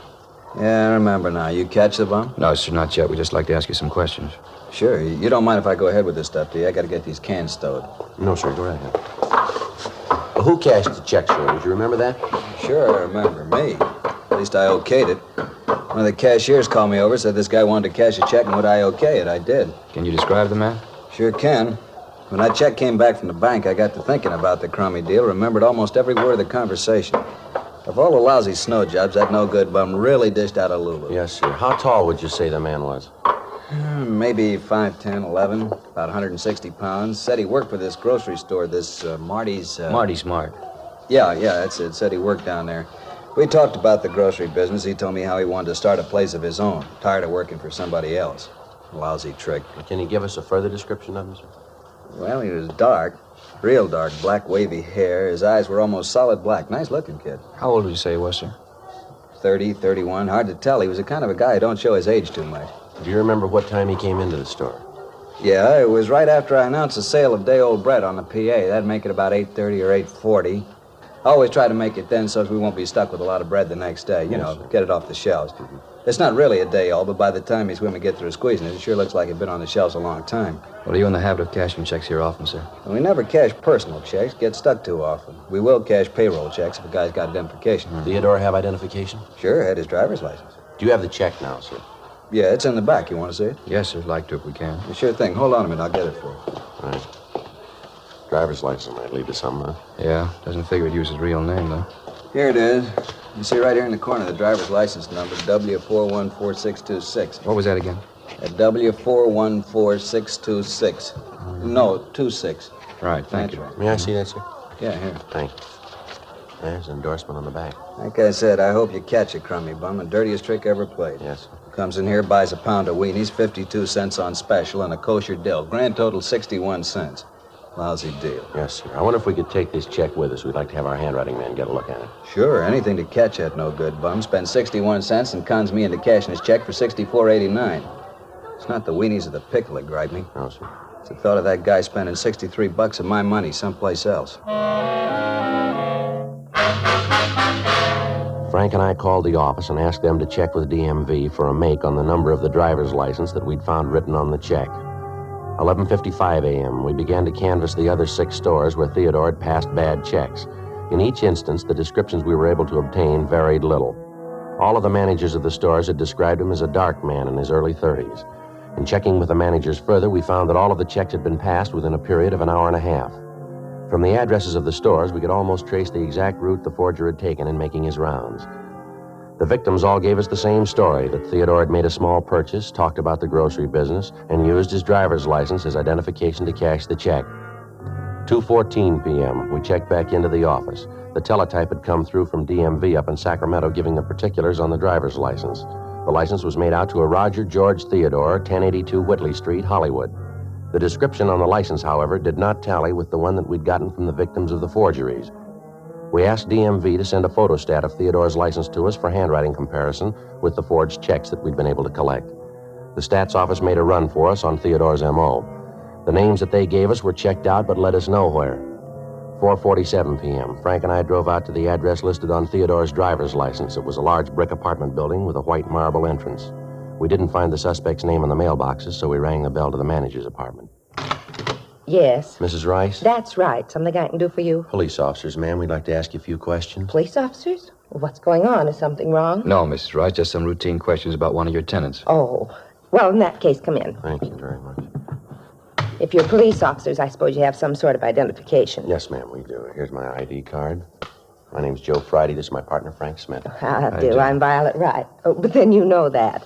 Can't be too careful these days. Oh, who was it you wanted to know about? I know almost all of my tenants here. They all know me, too. Call them by their first names, and they call me Violet. I don't like formality. I never could stand it. Oh, speaking of stand, move that sewing onto the floor and sit down, young man. Oh, yes, ma'am. Thank you very much. Well, this is about Roger Theodore, Mrs. Rice. Roger? Oh, yes. Well, what is it you want to know about him? Him and his wife and me used to be great friends. Roger was a cartoonist, you know, worked for one of the studios in the valley. The pictures he used to draw, just beautiful. I have some of them if you'd like to see them. No, ma'am, not right now. We'd just like to know if Mr. Theodore lives here. No, his wife moved out about 6 months ago. I'd have to get the rent receipts to be sure, but I think it was about 6 months ago. Moved down to the beach. Took it pretty hard, you know. Ma'am? Took it pretty hard. Mrs. Theodore was so sudden. What's that, Mrs. Rice? When Roger died 6 months ago.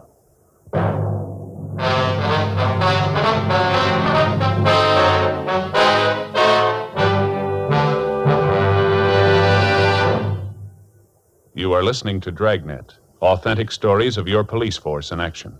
Friends, the name Fatima has always stood for quality. Fatimas are distinctive, with a truly different flavor and aroma.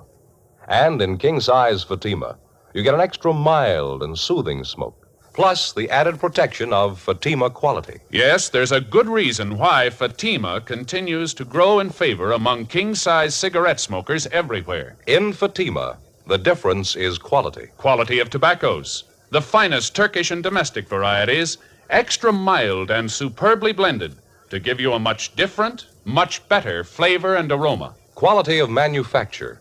Smooth, round, perfect cigarettes. Rolled in the finest paper money can buy. Quality, even to the appearance of the bright, sunny yellow pack. Carefully wrapped and sealed to bring you Fatima's rich, fresh, extra mild flavor. So next time, insist on Fatima quality. Look for the bright, sunny yellow pack. Smoke Fatima, the extra mild and soothing king-size cigarette, with the added protection of Fatima quality.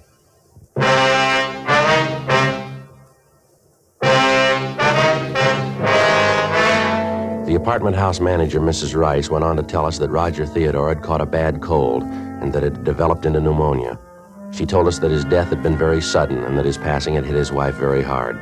We questioned her about the other tenants in the building who were friendly with the Theodores, but she was able to add little information to what we already had.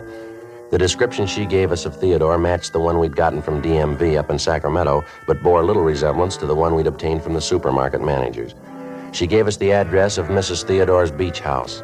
7:12 p.m., Frank and I drove up to the residence, a small white house built out over the sand.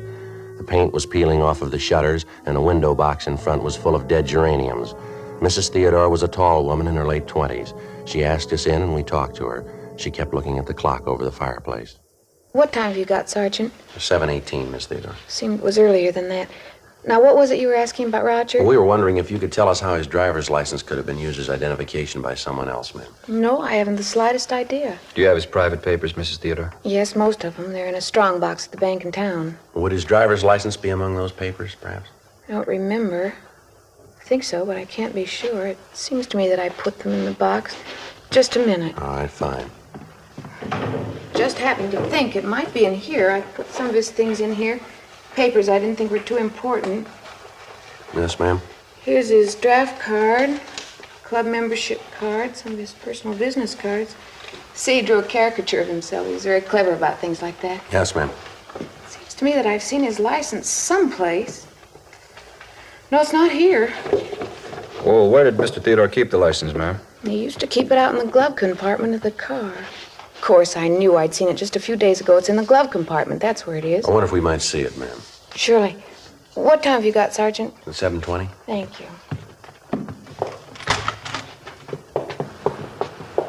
Certainly turning cold all of a sudden. Yes, ma'am.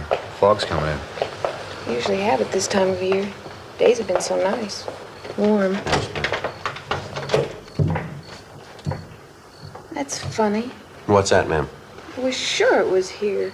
Saw it just the other day. Now it's gone. Some of the other things, too. Gone, ma'am? Yes, the driver's license and his Social Security card. They were both in a little celluloid folder. Kept them together in here. That's funny. Well, is it possible that you might have taken them out of the car? No, I have no reason to. I hardly ever use the glove compartment. No, I'm sure they were here. Well, maybe you picked something else up and the license came with it? Well, maybe. Look through my purses. I might have picked them up. Okay, fine. Just to warm up a little, I'll build a fire tonight. Understand where that license might have gone. Have to ask Lloyd. Lloyd? Yes, I met him a few weeks ago on the beach. He came down to swim. We got to be very good friends. Kind of half expecting him to call tonight, but he would have called before this if he's going to. I'll get my purse. Fine, thank you. I'm sure, though, it was in the glove compartment the last time I saw it. Lloyd might have seen it when he borrowed the car. He borrowed your car? Yeah, last week. He said he was having his overhauled. I wasn't using mine, so I told him to take it. It's very nice. Are you sure your watch is right, Sergeant? Yes, ma'am. What day was it Lloyd took your car? Last Friday or Saturday, one or the other. Nope, it's not here. I just don't know where it could have gone. What does this Lloyd look like, Mrs. Theodore? Lloyd, he's a nice-looking boy. Dark hair, dark eyes. Nice-looking boy. About how old is he, ma'am? Well, I never asked. I'd guess 30, 31. Lloyd. Well, what's his last name, ma'am? Stratton. Lloyd Stratton. Why are you asking all these questions about him? Has he done something? Is that it? Well, we don't know, ma'am. Do you know where he lives? Someplace in Hollywood. I don't know the number. He hasn't got a phone. I called information once. They didn't have a listing. When was the last time you saw him, ma'am? Monday. He came down to take a swim, and we talked. You must be mistaken, officers. He couldn't do anything dishonest, I know. Why, the last time he was here, he was a little short of cash. I offered him $50 to tide him over. He didn't want to take it, but I insisted. I didn't have enough to do it. What's that, ma'am? He wanted me to cash his payroll check. We questioned Mrs. Theodore further, but she couldn't add anything to what she'd already told us. She was unable to give us the names of any of Stratton's friends, his relatives, or tell us where he might be employed. 7:46 p.m. Frank and I drove back to the office. We ran the name and description of Lloyd Stratton through R&I. They came up with several possible suspects. In the process of elimination, we were left with one name, Lloyd Stimpson, who had as one of many aliases the name Lloyd Stratton. His description tallied closely with the ones we'd gotten from the victims of the forgeries. His record showed him to be a two-time loser on parole from San Quentin at the present time. He'd been convicted both times for forgery. In checking the suspect's handwriting card, Don Meyer was able to tell us that the writing on the checks and the exemplars of the suspects were the same. We obtained mugshots of the suspect and drove out to check them with the victims. 9:22 p.m. We got to the market at the corner of Franklin and Yucca Streets, the manager's office. Mr. Giles? Yes? Oh, you're the officers who were here this morning.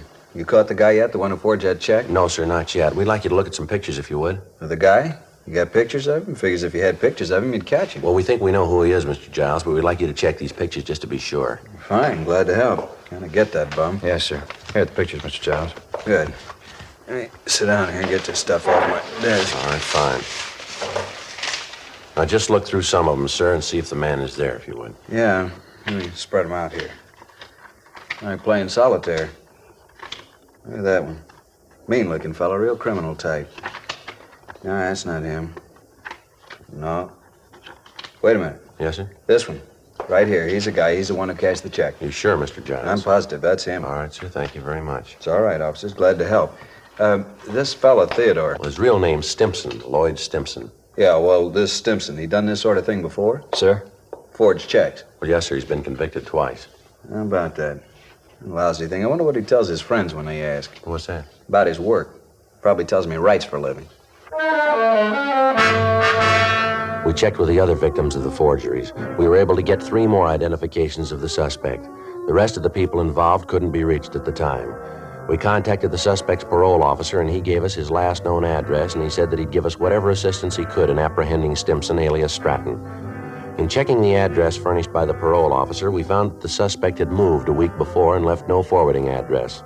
A local and an all-points bulletin was gotten out on Stratton. There were still 7 checks to be accounted for, and none of these had been reported to us as having been forged in past. In addition to the local and the APB, we got out a special circular giving the description of the suspect, his picture, and a sample of the forged checks. It was distributed to all supermarkets and check-cashing agencies in the area.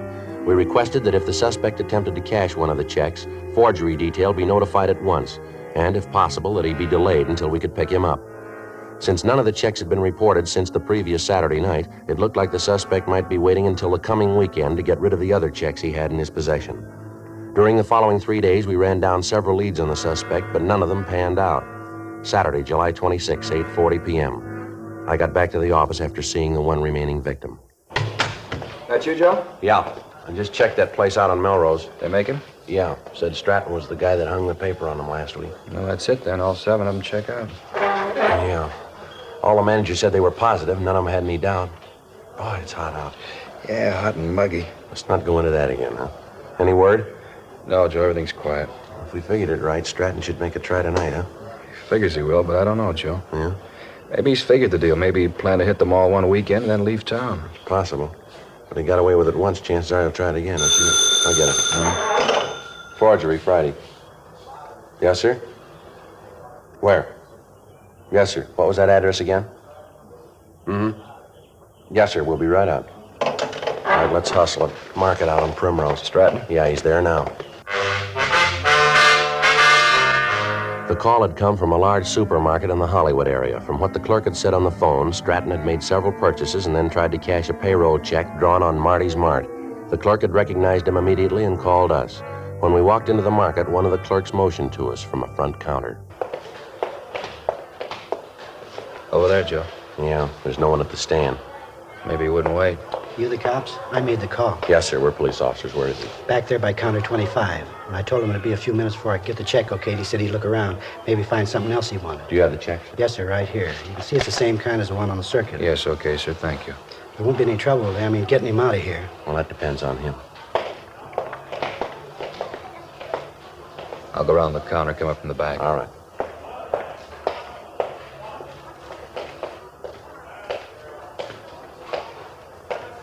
Mr. Theodore?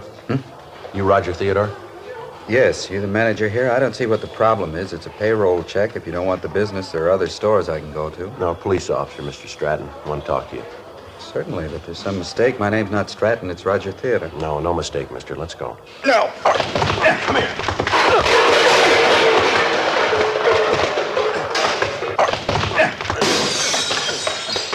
Watch it, Joe! All right, hold it up, Stratton. Watch that cart, Joe!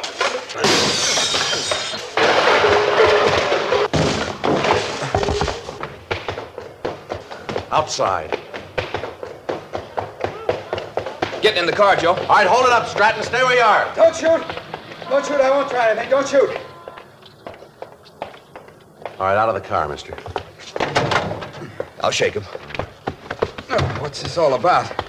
What are you trying to prove? He's clean, Joe. Hands behind your back. Want to check the car, Frank? Yeah. You won't find anything. There's nothing to find. A few groceries, that's all. Must be some kind of mistake. No, I don't think so, Stratton. Frank, what do you got? Looks clean, Joe. Just checking the seat covers. You sure you got the right guy? You keep calling me Stratton. I told you my name's Theodore. Look, get my driver's license out of my pocket. It'll tell you who I am. All right, let's come off it. We know who you are. We got your record and a dozen people to identify you. Joe? Yeah. Found these under the seat covers in the back. Checks from Marty's Mart. So what? No law against having a few blank checks, is there? Only when you try to cash them.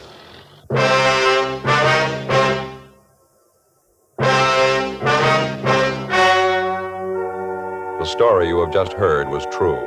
The names were changed to protect the innocent. On October 21st, trial was held in Superior Court, Department 87, City and County of Los Angeles, State of California. In a moment, the results of that trial. And now, here is our star, Jack Webb. Thank you, George Fenneman. Friends, there's a good reason why Fatima continues to grow in favor among king-size cigarette smokers everywhere. In Fatima, the difference is quality. Quality that gives you extra mildness and a really different flavor and aroma. That's right, Fatimas are distinctive. In king-size Fatima, you get an extra mild and soothing smoke, plus the added protection of Fatima quality. Ask your dealer for Fatima in the bright, sunny yellow pack.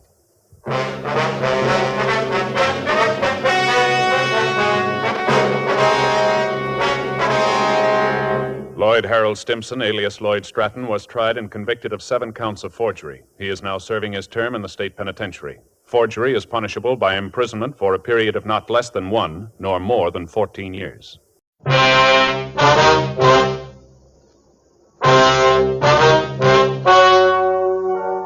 Ladies and gentlemen, the story you are about to hear is true. The names have been changed to protect the innocent.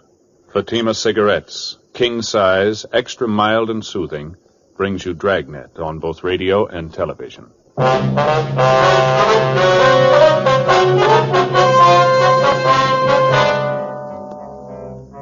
You're a detective sergeant. You're assigned to Homicide Division. You get a call that the body of a dead man has been found in a vacant lot. The man has been beaten to death. Your job, investigate.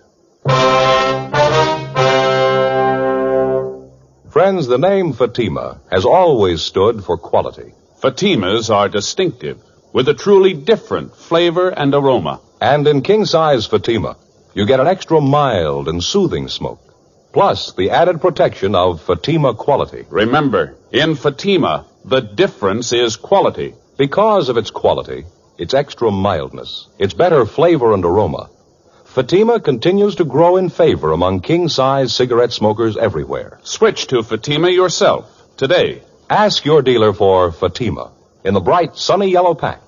King-size Fatima. The difference is quality.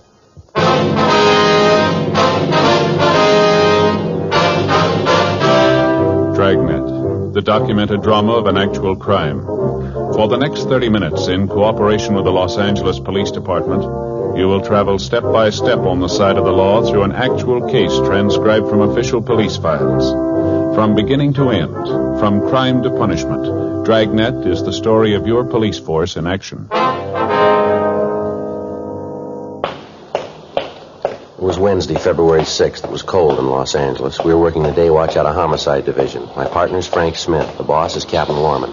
My name's Friday. It was 10:14 a.m. when I got to room 42. Homicide. Frank? In here, Joe. Right. Hi. Morning, Skipper. Joe, Smith says you ran into a bad one out there in Fountain. Yeah, we did. Must have been quite a fight out there. The victim's clothes were pretty well torn up. Ground around the body was all trampled, so wonder we could tell that much. How do you mean? Well, the body was found by a couple of schoolgirls. The vacant lot out there near Fountain and Selma. Girls took a shortcut through the lot, and when they saw the body, they let out enough screams to get the whole neighborhood over there. Mother put in the call. By the time the radio unit got there, the neighbors had walked over the whole area. They got the people back right away, but most of the physical evidence, if there was any, had been trampled out. That helps. Any of those people see or hear anything? No, nothing. How was he killed? We found a big piece of concrete near the body, bloodstains on it. The crime lab's checking it now. They find anything else? No, they're still checking the scene. Lee's going to call. The crowd made such a mess out of the place. A lot of houses around there. Somebody must have heard something. Well, we talked to a young girl, lives a couple of doors down from the lot. Seems she and her boyfriend were coming home from a show. Said about 9:45, 10 o'clock, they noticed a car parked in front of the lot. Yeah. The girl said they noticed it right away. Afraid it might be some guys out to cause trouble. She told us that when she and her boyfriend walked by, they heard loud talking, men arguing. Mm-hmm. She able to describe the car? He just said it was a dark sedan, late model, 51 or 52. We checked the boyfriend. He told about the same story. He said he thought the car was a dark blue Ford. Yeah. Well, anyway, the girl said she got scared and went right into the house. A few minutes later, they heard a car tear by. They looked up the street, and the parked car was gone. This was around 10 o'clock. Yeah, that's right. That might make it about the time of the killing. Well, we'll know better when the body's posted. The girl or her boyfriend able to describe the men? No, sir, Skipper. All they could tell us was it looked like there were 2 men in the car. Said they couldn't get a good look at them. License number? No. Boy said he thought of taking it down, but he didn't. Tough break. Hanson and Cummings helped check the neighborhood. They didn't do any better. Seems like everybody in the vicinity was away for the evening. Anything from the coroner, Frank? Well, Hanson just brought this in. Guy's with all the stuff in his pockets. Let's take a look. Driver's license, Name's John Allen Iverson. Address been scratched. No, here it is, on the back. Had it changed. 6295 North Serrano Avenue. Height 5'9", born October 2nd, 23. Make it 28, huh? That's right. Weight 136, eyes hazel, brown hair. What else is in?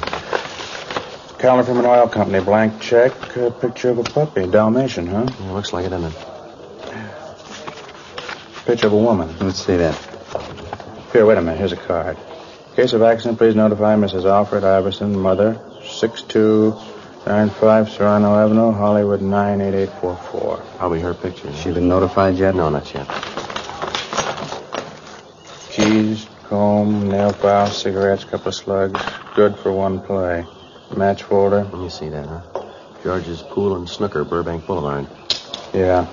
Found $13.42 in his pocket. He was wearing a wristwatch, too. Yeah, the watch looked new. It was expensive. Money in the watch still there. Doesn't look like robbery. No, not much. Seems a thief would have taken them anyway. Any ideas on a motive? Well, it's hard to say, Skipper. Could be almost anything.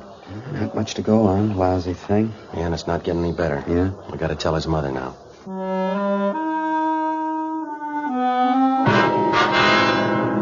10:50 a.m. We called Lee Jones to see if he'd been able to come up with any new information. He told us that besides the piece of cement, his crew had been able to find little other physical evidence. Tests of the blood found on the concrete were not finished, but Lee said that it looked like the murder weapon. Although the ground around the body was fairly soft, the people in the neighborhood effectively obliterated any footprints that the killer might have left. We were faced with the old problem. The average citizen, in an attempt to be helpful, had unknowingly destroyed what physical evidence we might have found. We went by R&I and checked the name John Allen Iverson without result. 11:35 a.m. Frank and I signed out and drove to the address listed on Iverson's driver's license, 6295 North Serrano Avenue. It was a small frame cottage set well back on the lot. The yard was well kept, and as we climbed the front stairs, we could hear a dog barking in the rear of the house. We rang the bell, and a lady in her middle 60s answered the door. It was the woman in the picture that we'd found in Iverson's wallet. Yes? Mrs. Iverson? Yes? Police officers, ma'am. I'd like to talk to you if we could. Well, of course. Won't you come in? Thank you very much. You'll have to excuse the way I look. I was in the middle of baking. What was it you wanted, officer? Oh, I'm sorry. I don't remember your name. Joe Friday, ma'am. This is my partner, Frank Smith. How do? Is it about the dog barking at night? We've tried to keep him quiet. Alarm clocks, hot water bottles, everything. He's just a puppy, though, officers. He doesn't know. No, ma'am. It's not about the dog. It's about your boy. John? What's he done? Well, he's had an accident, Miss Iverson. An accident? John? Yes, ma'am. Serious? Yes, ma'am. It's pretty serious. You're sure it's my boy? John Allen Iverson? Yes, ma'am. It's your boy. He's in a hospital. Is that it? No, ma'am. He's not in the hospital. Not in a hospital? He's dead? Yes, ma'am. I'm sorry. John Allen Iverson? You're sure? Yes, ma'am. We're sure. Oh, no. It can't be. I won't let it be. John, my baby. You've got to be wrong. No, I'm sorry, ma'am. John dead. Gone away from me for always. Why did it have to be John? Why? It's always the same question, isn't it? Yeah. How do you answer it?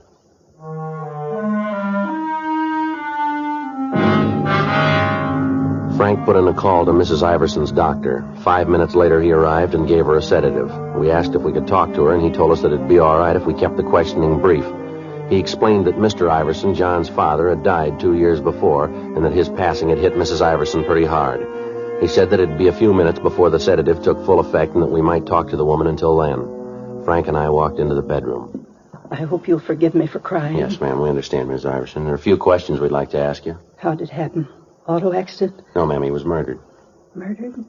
Why? Who did it? Have you caught him yet? No, not yet, ma'am. That's why we need your help. Anything I can do? Anything at all? John murdered. Doesn't seem possible. So hard to believe. Yes, ma'am. Was there anyone you might know of who didn't like your son? Someone who might have hated him enough to do this? No one. No one at all. John had a lot of friends. Wasn't anybody who didn't like him. Bright and cheery, always smiling. I'm sorry. Please, I want to help. Get this over with. Go ahead with the questions. Perfectly all right, ma'am. You like my handkerchief? Oh, thank you. Now, what was it you were asking? Could you tell us where your son worked? Airplane factory out in the valley. He was an inspector. Just got a promotion and a raise. He was so proud. First rung of the ladder, he said, on his way up. Mm-hmm. What factory did he work at, ma'am? Webster's. They make parts. John worked the morning shift, midnight to 7 in the morning. Said there was a better chance for advancement on the morning shift. How about girls, ma'am? Anyone special your son saw quite a bit of? Oh, just Alice. Alice Johnston. Saw her quite a bit. He was going to see her last night. Had a date for 6:30. When did he leave the house, do you recall? Oh, 6:15 or so. Alice just lives a few doors down the street. John was going to take her to a championship match over in Burbank. Ma'am? Billiards. Oh, John loved to play billiards. Alice liked it, too. John always said that when he got married, he's going to have a table right in the house. Do you happen to remember where in Burbank this billiard match was going to be held? I'm not sure, but I think John said at George's place, right on Burbank Boulevard. Do you know if your son had a large amount of money with him when he left? Oh, he had his week's pay with him. He just cashed his check this afternoon, and then he gave me the $30 for the house. He had the rest of it. About how much would that be? Oh, maybe $40, $45. How about jewelry, ma'am? You carry any rings, anything like that? No, John didn't believe in wearing a ring. Said he'd do that when he got married. There was his watch. He had that. Wristwatch, ma'am? Yes, he always carried it. Kept perfect time. Mm-hmm. Did your son have a car, Miss Iverson? Yes, a Ford, 1951 Ford. What color, do you know? Dark blue. Pretty car. He was so proud of it. I wonder if you'd have the license number of the car, ma'am. Yes, I think you'll find it with the phone book in the bureau. He kept all his papers there. Wonder if it'd be all right if we got it, ma'am. Yes, all right. Thank you. This it, ma'am? Yes, that's it. I still can't believe it. Yes, ma'am. It's going to be a hard thing to get used to, isn't it? Ma'am? Life without a son.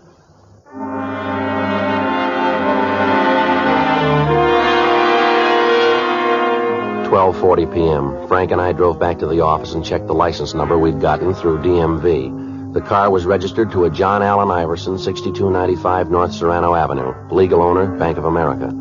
A local and an all-points bulletin were gotten out on the car, all occupants to be held for investigation. In the event the car was found abandoned, a stakeout was to be placed on it and homicide was to be notified. We checked the name Alice Johnstone through R&I, but there was no record on her. 1:50 p.m. Frank and I drove out to her place of employment, an unpainted furniture factory on Ventura Boulevard. We questioned the girl for a good hour, and she explained that John Iverson was usually on time for his dates with her, but the previous night he'd called to say that he'd be a little late. He called several more times and finally said that he was afraid they'd better cancel the date and that he'd call for her in the morning. She told us that she could think of no reason for anyone to be jealous of her spending so much time with Iverson, that he was the only date that she'd had for over a year. She gave us names and addresses of mutual friends to add to the list we already had to check out. 3:05 p.m. Frank and I went for something to eat.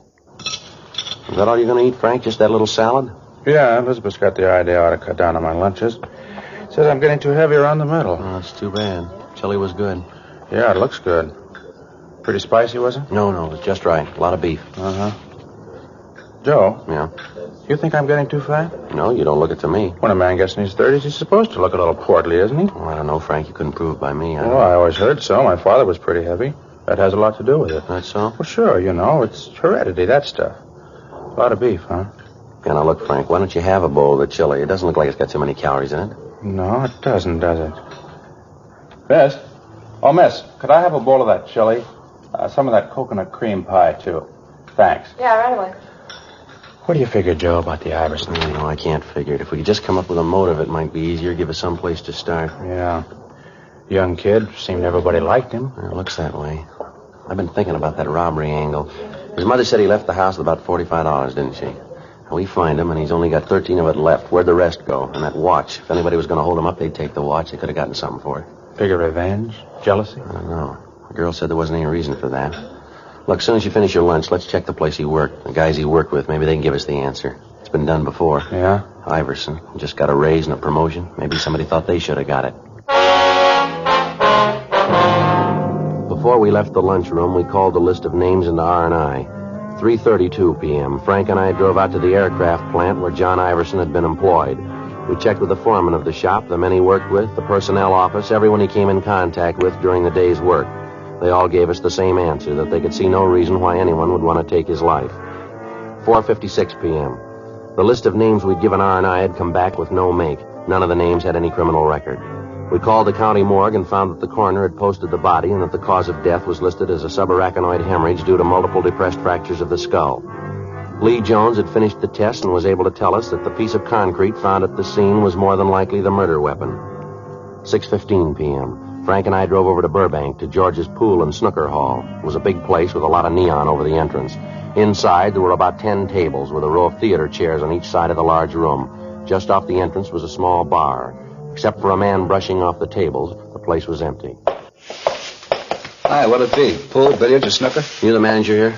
No, I'm not. I kind of run the place, though, when he's not here. Something I can do? We're police officers. My name's Friday. This is my partner, Frank Smith. How do? I'm Sam Howard. Were you on duty here last night, Mr. Howard? Yeah, until about midnight. I leave then. Sometimes when George asks me, I stay on, but I usually shove off about midnight. Why, anything wrong? I can get George on the phone. Do you know a man by the name of Iverson, John Iverson? You ever see him around here? Iverson? There's an awful lot of guys come in here, hard to tell. What's he look like? 5'9", about 136 pounds, brown hair. Likes to play billiards, I understand.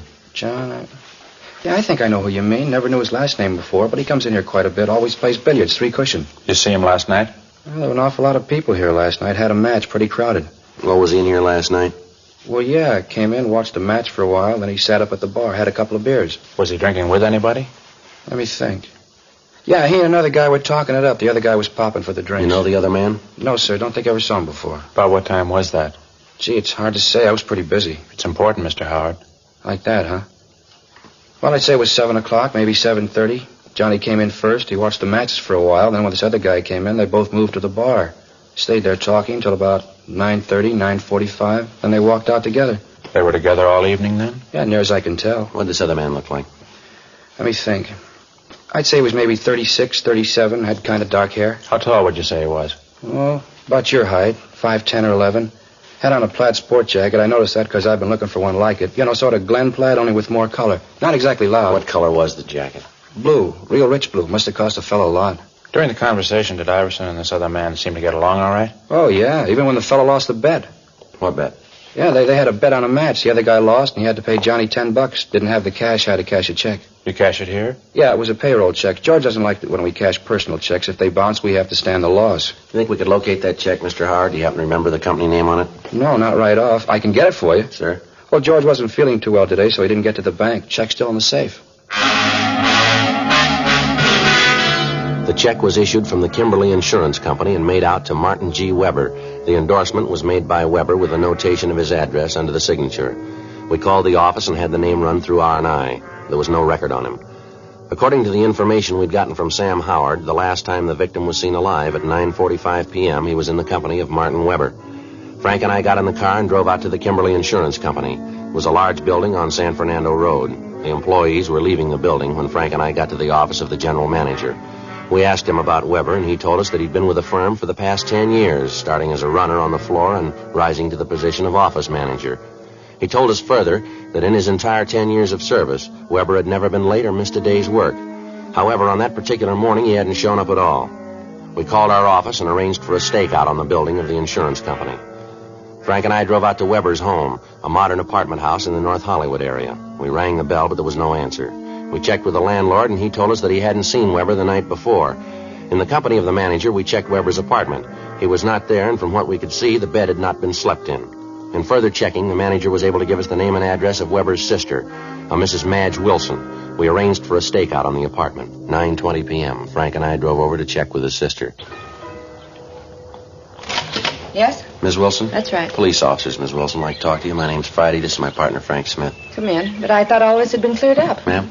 Well, you hear about my brother Martin, aren't you? Well, yes, ma'am. I don't think I understand. Neither do I. It seems to me that you'd spend your time trying to find out why the man did it instead of bothering us. My husband won't like this at all. We're taxpayers. We've got rights. Just a minute, ma'am. I think maybe there's a misunderstanding Nothing of the sort. You're here to talk about Martin, aren't you? Yes, ma'am. No misunderstanding at all. He had an accident. It's up to you to take care of the man who did it. Put him in jail for a long time. I'm sorry, Mrs. Wilson. I'm not sure we know what you're talking about. Well, this is the limit. My poor husband spends practically the whole night filling out forms, and you didn't even take time to read them. I'm talking about Martin's accident. The man who ran him down last night, put him in the hospital, broke his leg. That's what I'm talking about. Now, I've got 2 kids upstairs with bad colds, and I haven't got time to stand around and talk to you. If there's anything else you want to know, you can talk to my husband. He'll tell you. You say your brother was run down by a car last night, ma'am? Yes, last night. And he's in the hospital now? Yes. Now, look, we're only trying to conduct an investigation, ma'am. Could you tell us what time this accident happened and where? All right. It's on the report, if you'd only read it. Yes, ma'am. Martin was on his way home last night. He stepped off the curb out on Burbank Boulevard, and this car came right around the corner and hit him. Broke his leg. Sent him to the hospital. He's been there ever since. He's there now. What time did this happen, ma'am? Do you know? Sure I know. It was 9:45.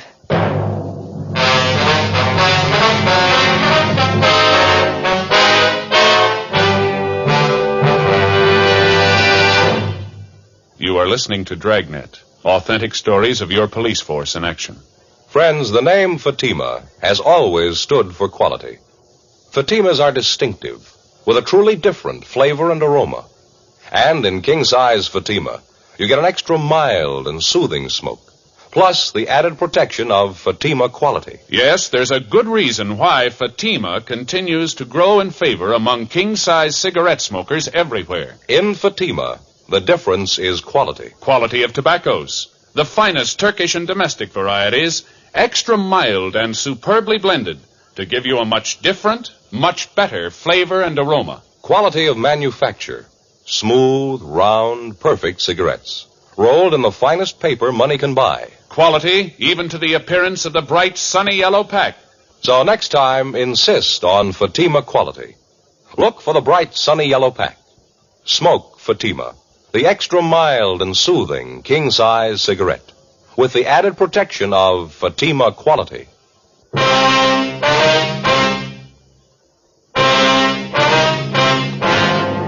When we explained about John Iverson's death to Mrs. Wilson, she was extremely apologetic about the way she'd acted. She went on to say that her brother did have an appointment with Iverson the night before.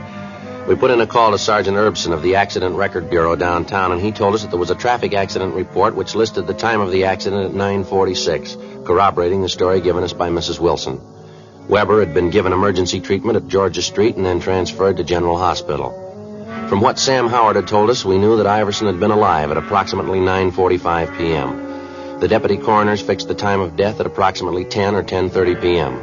The fact that Martin Weber had been run down by a car at 9:46 p.m. seemed to absolve him of any part in the crime. The stakeouts at his place of business and his home were removed. Frank and I drove over to General Hospital to interview Martin Weber. His leg was in traction, but he seemed to be in good spirits. I was on my way home, just stepped off the curb to catch a bus. Next thing I know, I looked up right into a pair of headlights. Almost scared me to death. And then whammo, I was on the street, my leg broken. Oh, well, I'm covered. The whole thing won't cost me a cent. Yes, sir. We were talking to Sam Howard over at George's billiard hall. He said you were there with John Iverson last night. That right? Yeah, that's right. Had a talk with old John. Had a big business deal, trying to sell him some insurance. Oh, I didn't know you were a salesman, Mr. Weber. Well, I'm not really. Office manager. I don't like the job. Figured if I could bring in a good sale, the boss might let me have a crack at selling. Well, did Iverson give you any indication that he wanted any insurance? Well, not right off. He's always been worried about his mother, though. You know, if anything should happen to him. Yeah. Anyway, a couple of days ago, one of the pressmen out at the plant where John works was killed. Accident. I thought this might be a good chance to try to sell John some coverage. You know, life. Leave his mother a little something. Yes, sir. Well, old John wasn't an easy one, let me tell you. Told me he wasn't completely sold on insurance yet, and then he said he'd leave it up to the billiard match. Sir?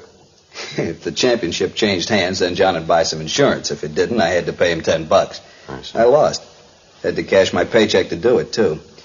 Yeah, those are the breaks, though, aren't they? Lose a sale and then get hit by a car. Say, what's this all about, anyway? Why all the questions about old John? Well, he was killed last night, Mr. Weber. Killed? What do you mean? He was murdered. Well, how did it happen? That's what we're trying to find out, sir. While you were at the bar with Iverson, did you see him talk to anybody, anyone besides you? No, he made a couple of phone calls, said they were to his girlfriend, but that's about all. Wait a minute. Yeah? When we got outside the bar, there were a couple of guys that came up and talked to him. Had these men been in the bar? Yeah, come to think of it, they were sitting right next to us. When I had to cash that check, I didn't have a pen to endorse it, and one of the guys gave me his to use. You ever seen him before? No, I don't think I ever did. Can you describe the men, Mr. Weber, what they looked like? I didn't pay much attention to him. One of the fellows was a big guy, maybe 6 feet or more, a couple of 100 pounds anyway. How old would you say? Oh, maybe 37, around there. I'd know him if I saw him again. Well, how's that, sir? The scar, he had a scar right across here on his forehead. Made him look like he was frowning all the time. How about the other man? I'm afraid I can't be of much help there. He was short, 5'5" or 6", heavy, 180 more or less. I think he was wearing a flannel suit. I can't be sure about that. You saw these men out on the sidewalk with Iverson right after you left the bar, is that right? Yeah. After I told John goodnight, I walked over to the corner. I saw these two fellas come up to John, and from what I could hear, they were asking him for a lift someplace. He gave him a ride, did he? I don't know. I saw my bus come and made a run for it. Was there anything else you can tell us about these men that might help? Anything at all? Any little thing you might remember?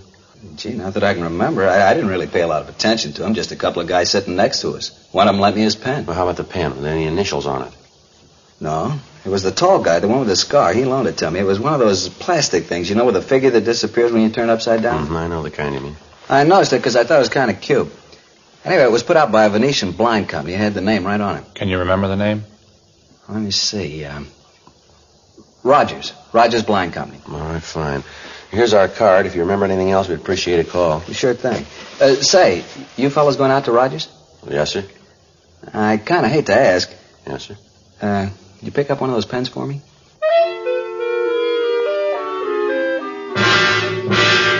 11:35 p.m. We called the office, and they told us that Iverson's car had been found abandoned up on Wonderland Drive in Laurel Canyon. It was taken to the police garage and impounded.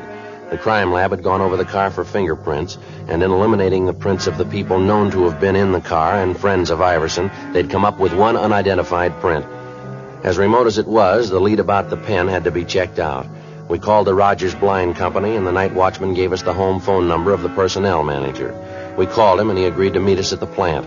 We gave him the description of the man who had talked to Iverson outside of the bar, and he was able to identify him as a Peter Standish, a former salesman with the company. He recognized Standish from the description of the scar, but he was unable to tell us the name of the other man.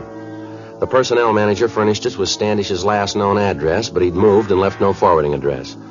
Frank and I went back to the office and ran the name through R&I. Standish had a record of 2 arrests on suspicion of 211 PC, one of them only a month before. Sergeants Hanson and Cummings drove out to the General Hospital to show a mug shot of Standish to Martin Weber. He positively identified the suspect as the man he'd seen talking to Iverson on the night of the murder.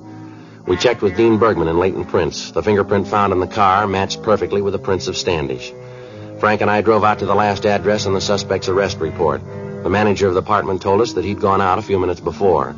She told us that there was another man living in the apartment with Standish, and that the description she gave tallied closely with the one we had of the man seen with Standish in the bar the night of the murder. She informed us that he was registered under the name of Charles Teal. In the company of the manager, we made a search of the suspect's apartment, but we found nothing. We asked the manager not to give any indication that we were in the apartment, and she agreed to cooperate. We settled down to wait. An hour went by, an hour and a half, 2 hours. Yeah, sure. Well, I'm getting tired of it, Teal. Every night the same thing, dragging you out of some crummy bar. You don't knock it off, I'm going to get myself another boy. Not only that, but I'm getting sick of... Let's hold it right there, sir. Cops, lousy. Watch it, Frank. All right, hold it, mister. Hold still. Fuzz, crummy fuzz. I had to walk right into it. How's the other one, Frank? He's out. Want to shake him down? Yeah. What do you want with me, cop? I done nothing. You got nothing to hold me for? He's clean, Joe. So's the other one. We got plenty, Standish. Let's go. What? What you got on me? Murder, mister. Murder me? You're crazy. You're off your rocker. Yeah, sure. All right, Frank. I'm getting him up. Come on, boy. I told you, Standish. I told you they'd get him. Shut up, you little... All right, let's hold it right there, mister. Don't make any more problems. It was here. him. He did it. I didn't want to. It was his idea. I'll tell you all about it. Should have known not to trust you, Teal. Look what you got me into. We only wanted his money. He wouldn't give it to us. Standish kept trying to hit him with that piece of cement. I tried to make him stop. You didn't try to stop me splitting the dough. You got more than half. Don't worry about it. What do you mean? You'll split this one even.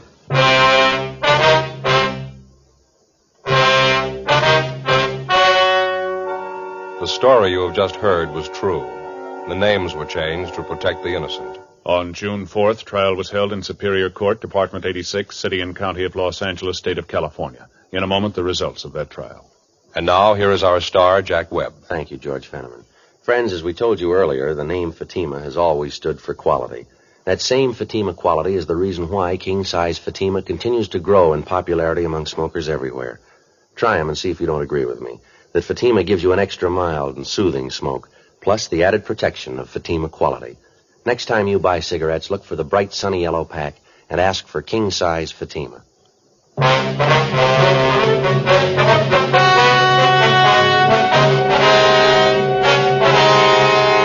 Peter James Standish and Charles Edward Teal were tried and convicted of robbery and murder in the first degree. They were sentenced to life imprisonment.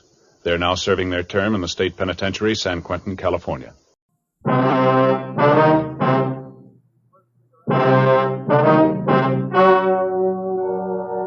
Ladies and gentlemen, the story you are about to hear is true. The names have been changed to protect the innocent.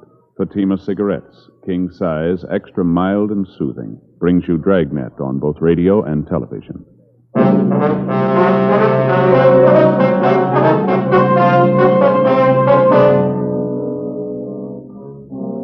a detective sergeant. You're assigned to robbery detail. An elderly man has been beaten and robbed of a fortune in unset diamonds. The thief has made good his escape. Your job, find him. Friends, the name Fatima has always stood for quality. Fatimas are distinctive, with a truly different flavor and aroma. And in king-size Fatima, you get an extra mild and soothing smoke, plus the added protection of Fatima quality. Remember, in Fatima, the difference is quality. Because of its quality, its extra mildness, its better flavor and aroma, Fatima continues to grow in favor among king-size cigarette smokers everywhere. Switch to Fatima yourself today. Ask your dealer for Fatima in the bright, sunny yellow pack. King-size Fatima. The difference is quality.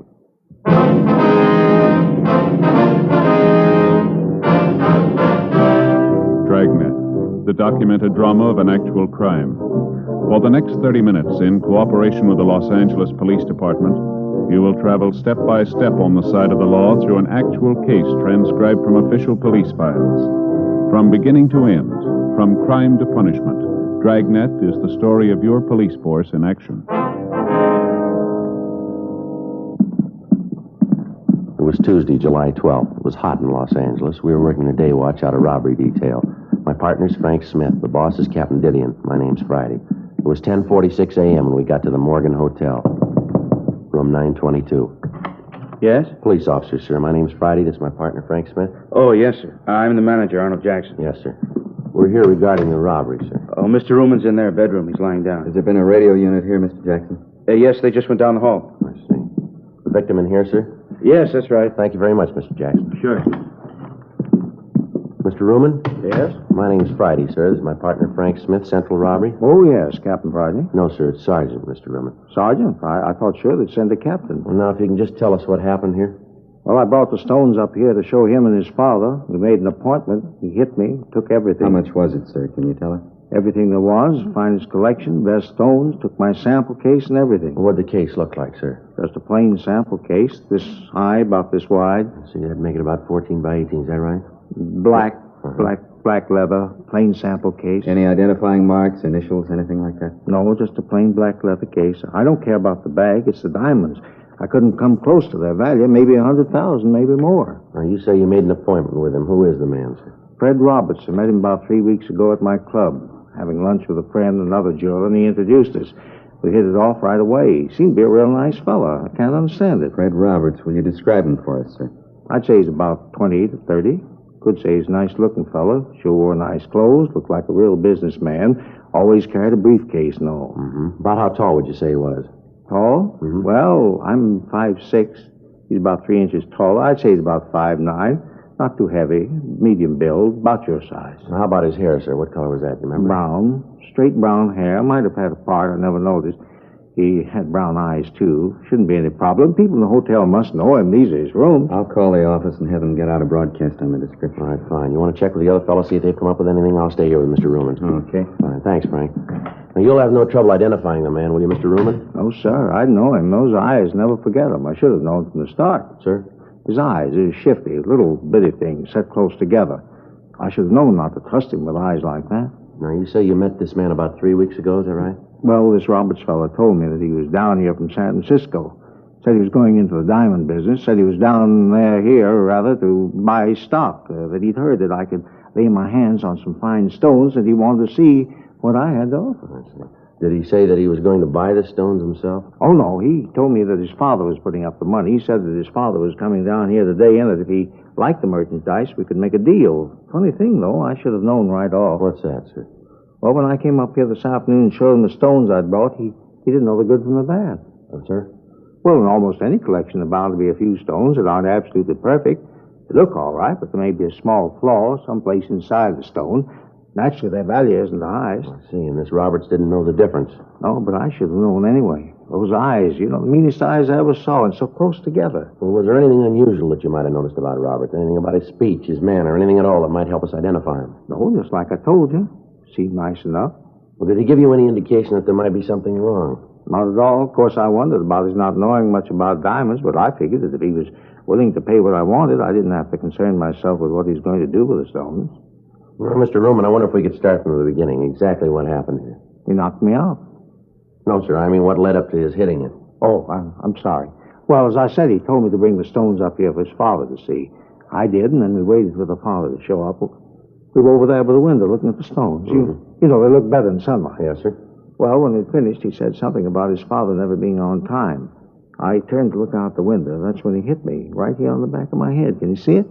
Yes, sir, I can. Is it bleeding? Don't lie to me. I'm not afraid. Can you see any blood there? No, sir. There's right quite there? a bump on the back there. You sure? Yes, sir. You tell me the truth. Yes, sir. There's no blood. Joe? Yeah, Frank. See you a minute? Sure. Excuse me a minute, Mr. Ruman. Sure, that's all right. Yeah, Frank. Called the office. They put out the description. The area's being covered. Leighton Prince been called? Yeah. How's Ruman getting along? Well, he's got quite an egg in his head, but he seems to be okay. Mm-hmm. Manager says he's called the house doctor. Should be here right away. Sergeant? Yes, sir. Have you caught him yet, Roberts? No, sir, not yet. As soon as the doctor looks at you, sir, we'd like you to go down to police headquarters with us, if you would. Of course. But you shouldn't have too much trouble catching him, not with those eyes. Real little beady. Yes, sir. Well, what do you want me to do at police headquarters, Sergeant? Well, we want to take a full statement, have you look at some pictures, if you would. With you two? Yes, sir. Anything wrong? Oh, no. But you'd figure with all those diamonds gone, that fella hitting me and all, there seems that they could have done better. Well, how's that, Mr. Roman? Seems they could have sent a captain. 11:15 a.m. Leighton Prince arrived and went over the rooms. Frank and I were unable to find the instrument Ruman had been struck with. Checking with the desk clerk and the elevator operator, we were able to get a composite description of Fred Roberts. It tallied closely with the one given us by Ruman. The desk clerk told us that Roberts had checked into the hotel that morning. We obtained a copy of the hotel registration card carrying Roberts' signature for handwriting analysis. The immediate area was thoroughly searched. The suspect had made good his escape. We contacted the victim's office and asked for a full inventory of the stolen diamonds. They were unable to give us a complete inventory at the time, but advised us that the loss would run well over $150,000. 11:57 a.m. After the hotel doctor had examined Ruman and said his wounds were superficial, we drove down to the city hall. While Ruman was looking at the mug books, Frank and I checked the name Fred Roberts and his description through R&I. We were unable to find a record on him. We contacted the stats office and requested a run on the M.O. Local and all points bulletins were gotten out on the suspect. After looking through the mug books, Ruman was unable to come up with an identification. Further interrogation of the victim failed to turn up any new evidence. The information furnished by the stats office and other contacts yielded nothing. The investigation continued. 3 weeks went by. Tuesday, August 2nd, 8:05 a.m. I checked into the office. Joe? Yeah. You're late. I've been waiting for you. It's only been 5 Well, minutes. there's a lot to do here, you know. You're in a good mood. What's the problem? It's the in-laws again. I didn't sleep a wink last night. Oh, what happened? That brother-in-law, a real wise guy, knows how to do everything better than anybody else. Nothing he doesn't know. Well, look, Frank, I'm on your side, but what's the bit here? Remember how I told you about this place out in the valley where the steaks are so good? Yeah, the butcher shop, wasn't Yeah, it? that's right. Well, I stopped by last night and I got 6 of the biggest steaks I could find. Real beauties, fillets. Yeah? I figured on a barbecue, you know, out in the backyard. Anyway, I get the charcoal out and the kindling and all the stuff.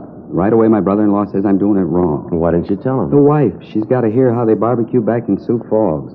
So the brother-in-law throws out all the stuff I'd done, and he starts all over. It took him 3 hours. Well, what happened? Well, he never got the fire started. By the time he'd let me get at it, it was too dark to do anything. He ended up in the kitchen with waffles. I had indigestion all night. Well, that's the way it goes, doesn't it? I suppose so. Sorry I jumped. That's all right. I don't much care for waffles for dinner myself. I'll get it, Frank. Robbery Friday. Yes, sir. Mm-hmm. What was that address again? Okay, yes, sir. Okay, we'll check it right away. Right. Anything? One of our contacts is a rumble down at Jay's down in South Main. Guy's letting it get around that he's got some loose diamonds for sale. You say when they could be bought? Yeah, tonight. 8:14 a.m. We signed out and drove over to Jay's bar. We met with our informant. The buy was to take place in the bar at 8:30 that night. He gave us a description of the man who was selling the stones. We checked back into the office and filled Captain Didion in on the latest developments of the case. The plan was laid out that Frank and I would stake out inside the bar.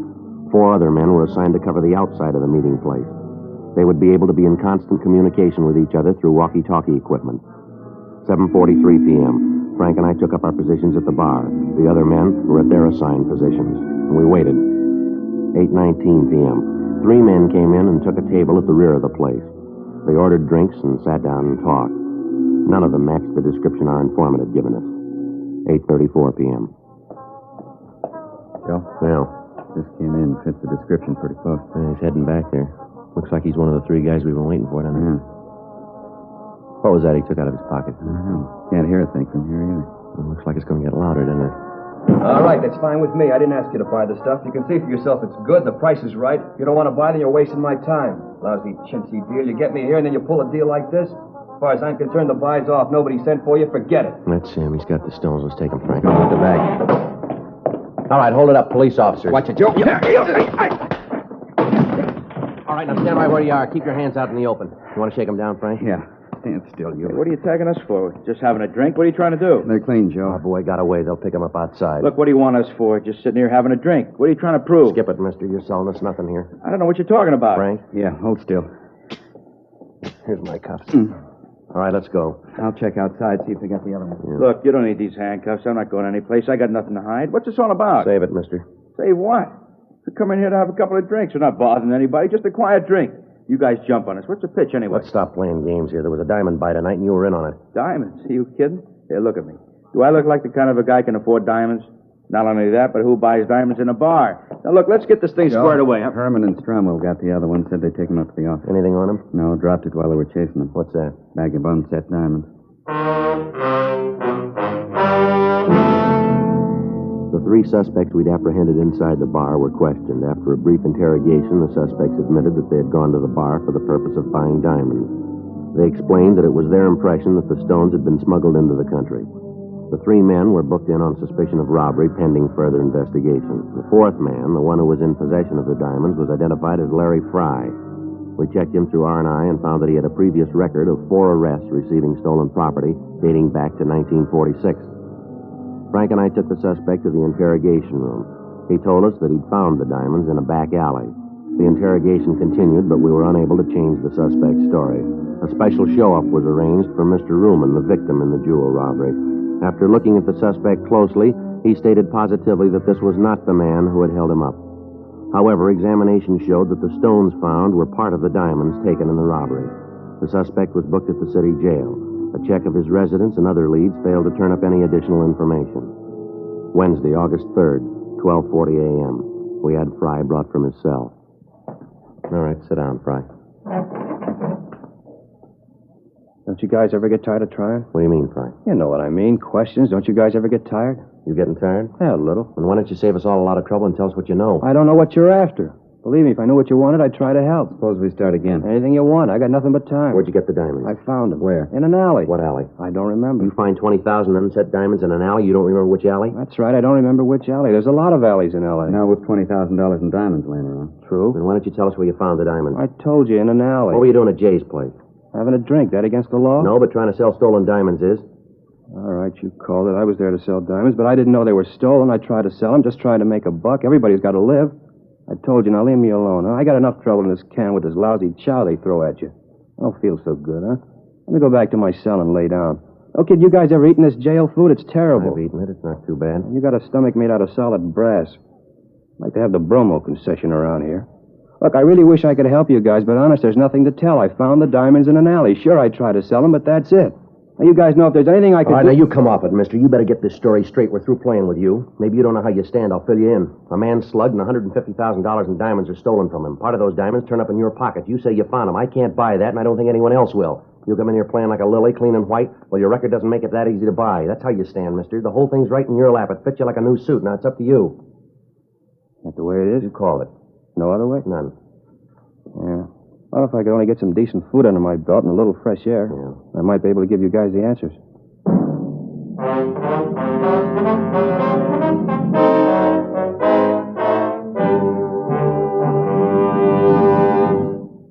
You are listening to Dragnet, authentic stories of your police force in action.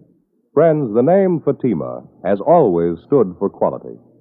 Fatimas are distinctive, with a truly different flavor and aroma. And in king-size Fatima, you get an extra mild and soothing smoke, plus the added protection of Fatima quality. Yes, there's a good reason why Fatima continues to grow in favor among king-size cigarette smokers everywhere. In Fatima, the difference is quality. Quality of tobaccos. The finest Turkish and domestic varieties extra mild and superbly blended to give you a much different, much better flavor and aroma. Quality of manufacture. Smooth, round, perfect cigarettes. Rolled in the finest paper money can buy. Quality, even to the appearance of the bright, sunny yellow pack, carefully wrapped and sealed to bring you Fatima's rich, fresh, extra mild flavor. So next time, insist on Fatima quality. Look for the bright, sunny yellow pack. Smoke Fatima, the extra mild and soothing king-size cigarette, with the added protection of Fatima quality.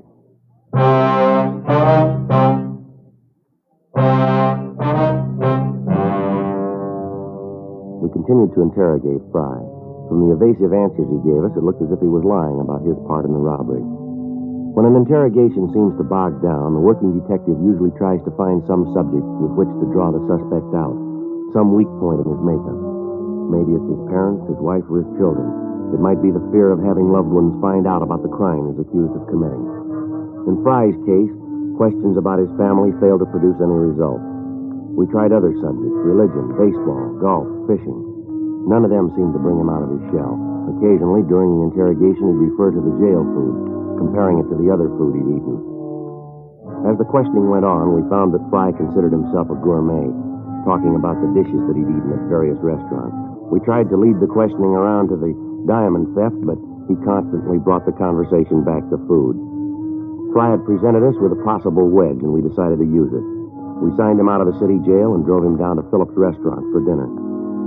When the waiter brought the menu, Fry didn't read it. He ordered soup, salad, and 2 French dip sandwiches.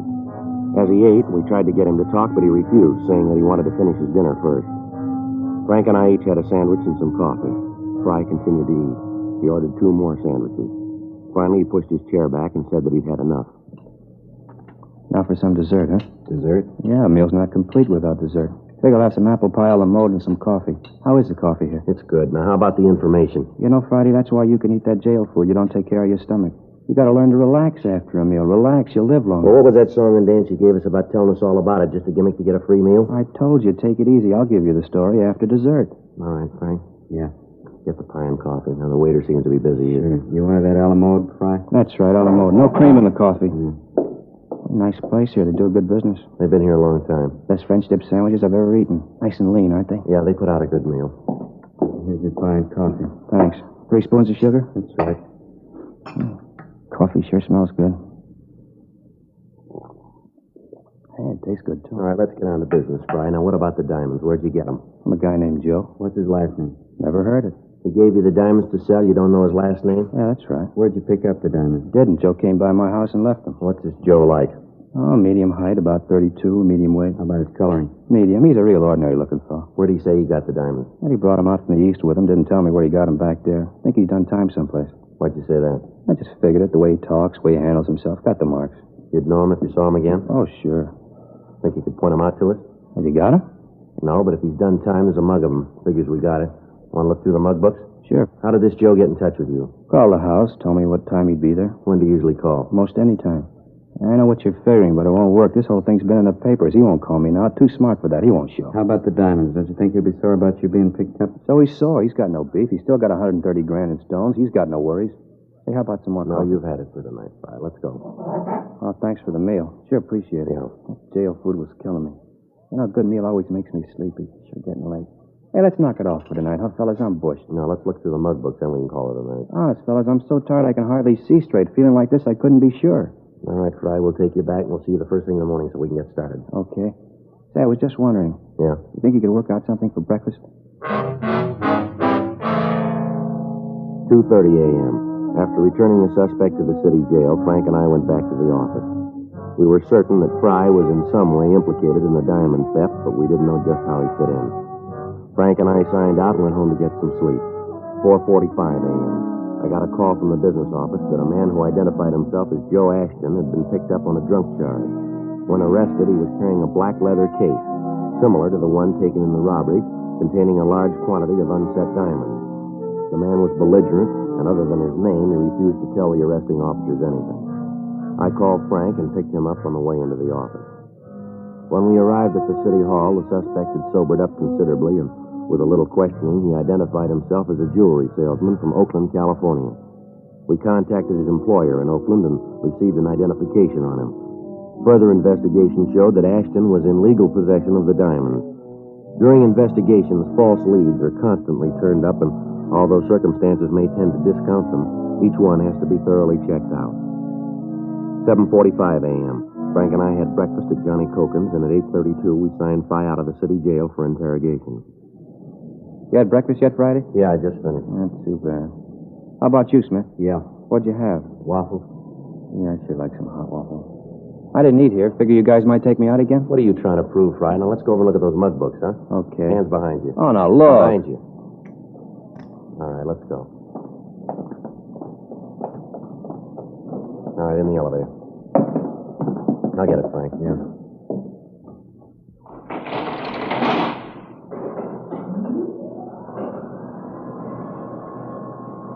Sure, a nice day, but it's warm out. It's gonna be. Yeah.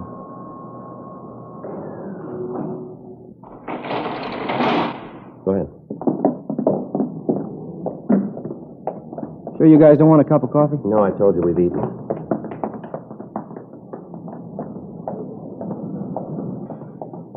Right in the back, Fry. Sure. Say, sure appreciated that meal last night. That's good. We going to City Hall? Yeah, that's right. That way you keep the mug books? Yeah. Hey, no kidding, Friday. I gotta have some coffee. My stomach's growling. All right, Fry. We'll get you some coffee. You know that whole bit about Joe doesn't ring. I'm afraid we can't buy it. Okay, so it's a phony story, but I'll give you the right one. Where'd you get the diamonds? From a guy out in the valley. Where in the valley? Out at the Astor Studios. At a picture lot? Yeah. Frank, let's head out the freeway. We're going out the valley. Hey, wait a minute. I don't want to see him. He'll blow his top if he finds out I told you. This guy's crazy, a real nut. You better drop me back at the jail. I'll wait. How do we know this isn't another stall? It isn't. You'll see. What's this guy's name, this friend of yours? He's no friend, just a guy I met, had a business deal. What's his name? Calls himself Fred Roberts. We took Fry to breakfast, and then we returned him to the city jail. We went back to the city hall and rechecked the name Fred Roberts through R&I. There was no record. Those with similar names were checked. None of them matched the description of the suspect. 11:20 a.m., Frank and I headed for the San Fernando Valley. Astor Studios was one of the older lots in town. It had been years since they'd made a picture of their own. Most of their business now was in renting stage space to television companies. Frank and I checked at the gate, and we were sent up to personnel. The company records on Roberts showed that he'd been at the studio for 4 years in the property department. According to the girl in the personnel office, Roberts was highly regarded by his employers and fellow workers. She told us that we could find him in the prop building on the back lot. Frank and I started back to see him. That must be it back there, the big building with all the windows. Yeah. Sure a lot going on, huh? Yeah, TV's using a lot of movies, I guess. Most of the good stuff's on film, isn't it? So about all Elizabeth likes to watch is the wrestling matches or those real old movies. I don't get to see much of the new stuff. If she's not looking at some show that's 20 years old, the kids are watching a puppet show. Well, you need two sets then. I've been thinking about that show. Not that I don't like wrestling, but I'd like to see the ball game once in a while. And those news forum shows. You know, keep up with what's going on in the world. Yeah. Looks like it here, huh? Yeah, that's him back there with a spray gun, isn't it? Yeah. Hey, Mr. Roberts? Mr. Roberts? Yeah? I'd like to talk to you, sir. Just a minute. I got to hit this before it dries. All right, sir.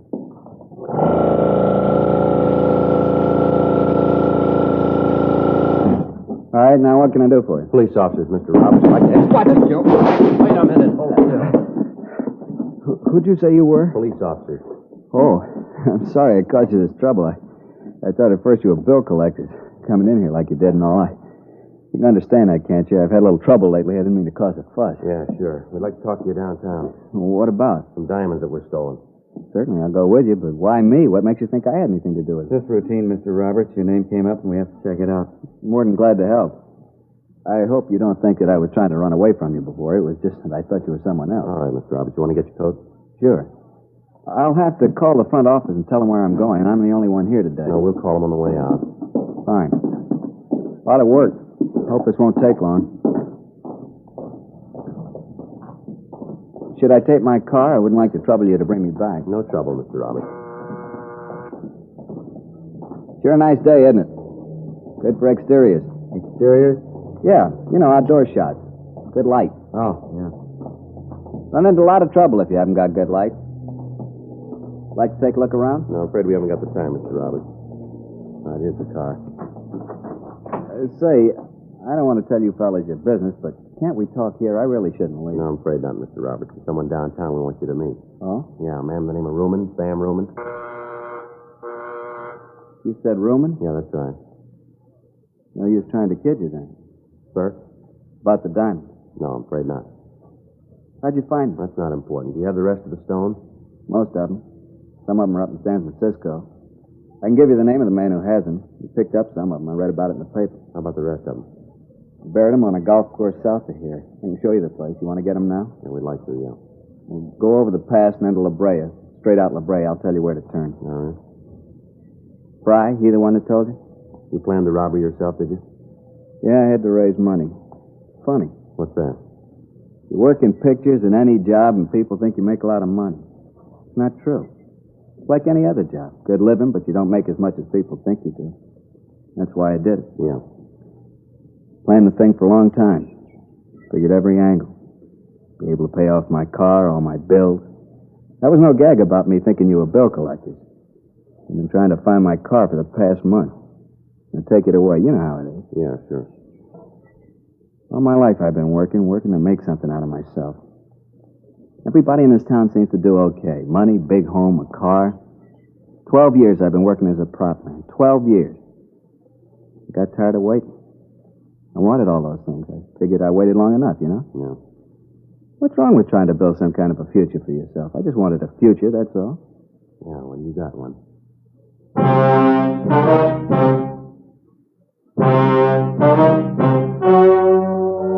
The story you have just heard was true.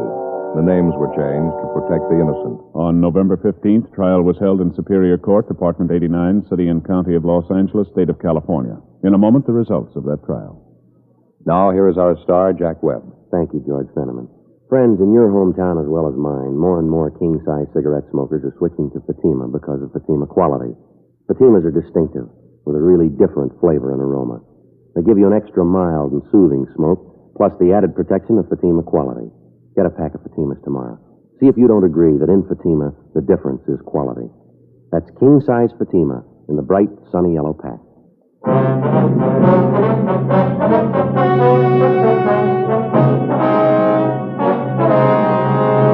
Fred Roberts was tried and convicted of robbery in the second degree. Robbery in the second degree is punishable by imprisonment in the state penitentiary or in the county jail. He is now serving his time in the county jail.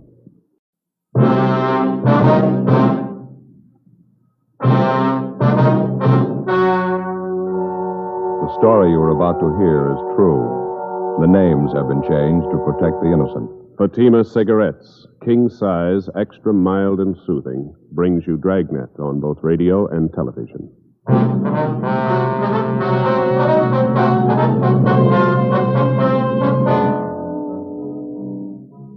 You're a detective sergeant. You're assigned a robbery detail. 2 armed bandits hold up a restaurant in your city. The owner is slugged, beaten viciously. One of the bandits is shot. The other makes good his escape. Your job? Get him. Friends, the name Fatima has always stood for quality. Fatimas are distinctive, with a truly different flavor and aroma. And in king-size Fatima, you get an extra mild and soothing smoke, plus the added protection of Fatima quality. Remember, in Fatima, the difference is quality. Because of its quality, its extra mildness, its better flavor and aroma, Fatima continues to grow in favor among king-size cigarette smokers everywhere. Switch to Fatima yourself today. Ask your dealer for Fatima in the bright, sunny yellow pack. King-size Fatima. The difference is quality.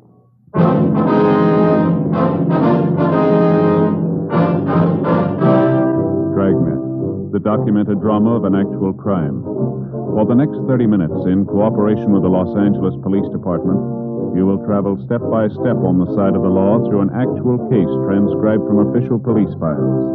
From beginning to end, from crime to punishment, Dragnet is the story of your police force in action.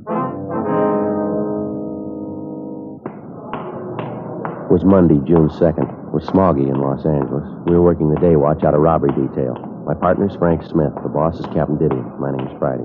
It was 7:53 a.m. when I got to room 27A. Robbery detail. Oh, good morning, Joe. Morning, Frank. What's doing? Not too much. How was the weekend? Oh, it was great. I hated to come back. It's sure nice up there. Where'd you go? Same place? Yeah, Lake Mary. You remember Don Camp House up there, don't you? Yeah, sure. He said to say hello. Fishing's real great up there. You ought to try and make it next month or so if you can. Fat chance. Why, what's the matter? The in-laws are loose again. They're coming down for a visit. Never stay less than a month. That'll take care of my vacation. That's too bad. Why don't you say something to the wife? What's the use? Why start an argument? I don't know what you mean. Well, what do we got here? Anything hot? Yeah, this one here. Hold up and slugging. Cafe down on South Hill. Radio car boys jumped and shot one of them. The other one got away. They identified yet? Yeah, the one who was shot, Benny Ashford. Record long as your arm. Graduate from Folsom. Some of them never learn. How about the number 2 man? Don't know. They tried to talk to this Ashford last night. He wouldn't tell them anything. I called the hospital just before you came in. They operated on the guy 6 o'clock this morning. You're going to call as soon as he's able to talk. It's going to be a couple days at least. Mm-hmm. How much they get? Here's a crime report. Thank you.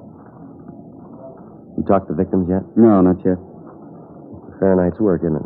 $805 in cash, man's diamond signet ring, estimated value of $1,500. 17 stitches in the victim's scalp, slug with a revolver, huh? Must have meant business. Lousy thing. They didn't have to slug him. He couldn't put up much of a fight anyway. 68 years old. No other witnesses, huh? No. Just the owner, his wife, the bartender? That's all they have listed, yeah. Did you phone the victims yet? No, I was just going to when you came in. 2 phone numbers for them. They're both listed there. Yeah, I see. Why don't you finish up with the day book here and I'll give him a call, all right? Okay, fine.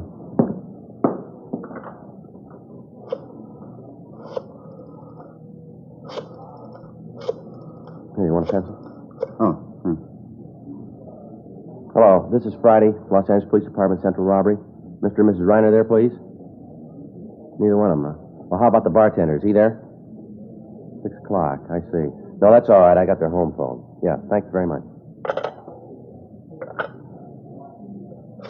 Nobody there. Try the other number? Yeah. Hello, is this a Reiner residence? Yeah, well, this is Friday LAPD Central Robbery, Los Angeles Police Department. Yes, ma'am. Yes, Ms. Reiner. Oh, I just called the restaurant trying to get a hold of you. How's Mr. Reiner this morning? I see. I wonder if it'd be possible if my partner and I could drop out and see you this morning. No, your case has been assigned to us. Yes, ma'am. Well, how about 10 o'clock? That'd be convenient for you? All right, fine. Yes, right away. Thank you very much. Bye. Oh, I got it set up, Mr. and Ms. Reiner. Yeah? 10 o'clock this morning out at their home. How's the old man feeling? My wife says pretty rough. He lost quite a bit of blood. Big shock for an old man. That's too bad.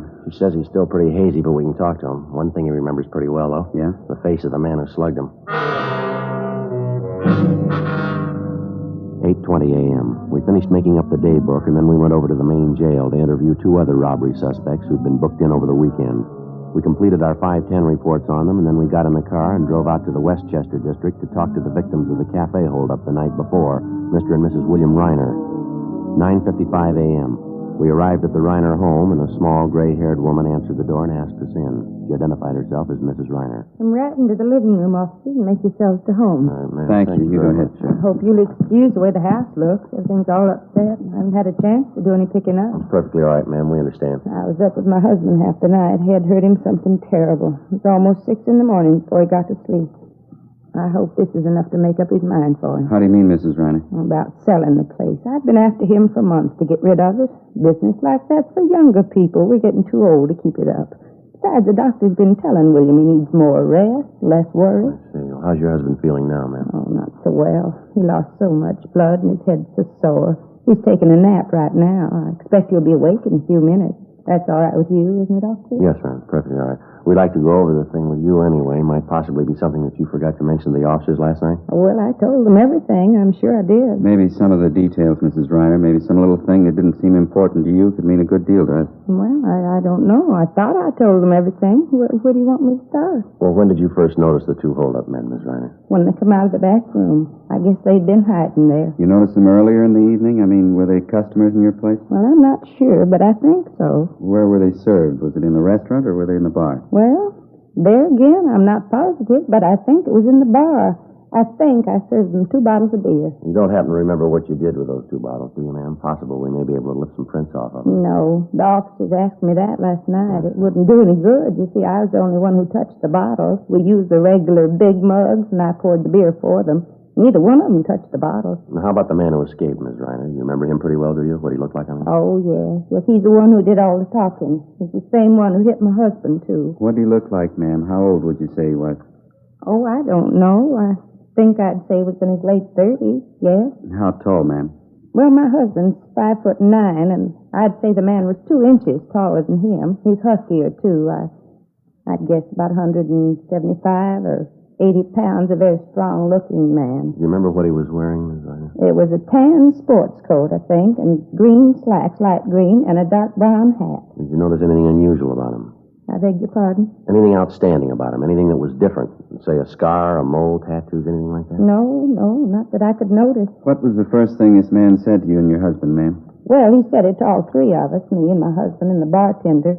That's George O'Leary. He's been with us for years. He's a good bartender. He'd only stay sober. Yes, ma'am. What was the first thing the hold-up man said? Well, he's the same one that hit my husband, you know. He said in a real loud voice, he said, "This is a stick-up. Get your hands up high and keep 'em there." Well, what happened then, ma'am? We put our hands up for George. That's the bartender, you know. Scared him so bad he dropped a full bottle of bourbon. Bonded, too. Broke all over the floor. George isn't well. That's why he drinks. Well, what did the hold-up men do after they had you raise your hand? Well, that one that hit my husband, he told the other man to go behind the bar and get the money. It was all spread out on the bar. William and I was just checking the register when it happened. Let's see. Would you go on, please? Well, after they got the register money, they put it in our bank bags, and then they went through my purse and through my husband's wallet and through George's wallet, too. They took George's last $1.50. Got $805 in all. Cash, I guess you knew that. Yes, ma'am. What happened after that? Jenny, where are you? Oh, will you excuse me, officer's my husband. Yes, ma'am. Go right ahead. I'll just see what he wants. I think he'll be able to talk to you now. All right, ma'am. Frank, do you remember to bring that mug book? Yes, it's out in the car. Well, that's good. We can leave it here with the Reiners. Pick it up later tonight. Huh? Okay, you want me to get it now? No, let's wait and see how he is. Huh? Officers, would you like to come back here? Officers? Yes, ma'am, we're coming. Jenny, would you pull up chairs for the officers? Oh, why, surely. Officers, this is my husband, Will. How do you do, Hello. sir? There you are, Sergeant. Thank you very much. You catch the other man yet, the one who hit me? No, sir, not yet. That's why we're out here. We know that you don't feel too well, Mr. Reiner. We'll try to keep it short. No, I sure don't. I guess Jen told you. My head's killing me. Poor girl. I kept her up most of the night, I guess. Sure, fine nurse, Jen. She didn't get any rest at all. Yes, sir. But she was just telling us about the holdup last night, sir, how it happened. I was telling them how they got the money, Will. I didn't explain about your ring, though. Do you want to tell them? It was the worst part of the whole thing. I'd rather have lost anything but that ring. How's that, sir? Some kind of a keepsake? It belonged to my dad. Diamond signet. Stone wasn't perfect, but money sure can't replace it. Yes, sir. I remember when Dad gave it to me.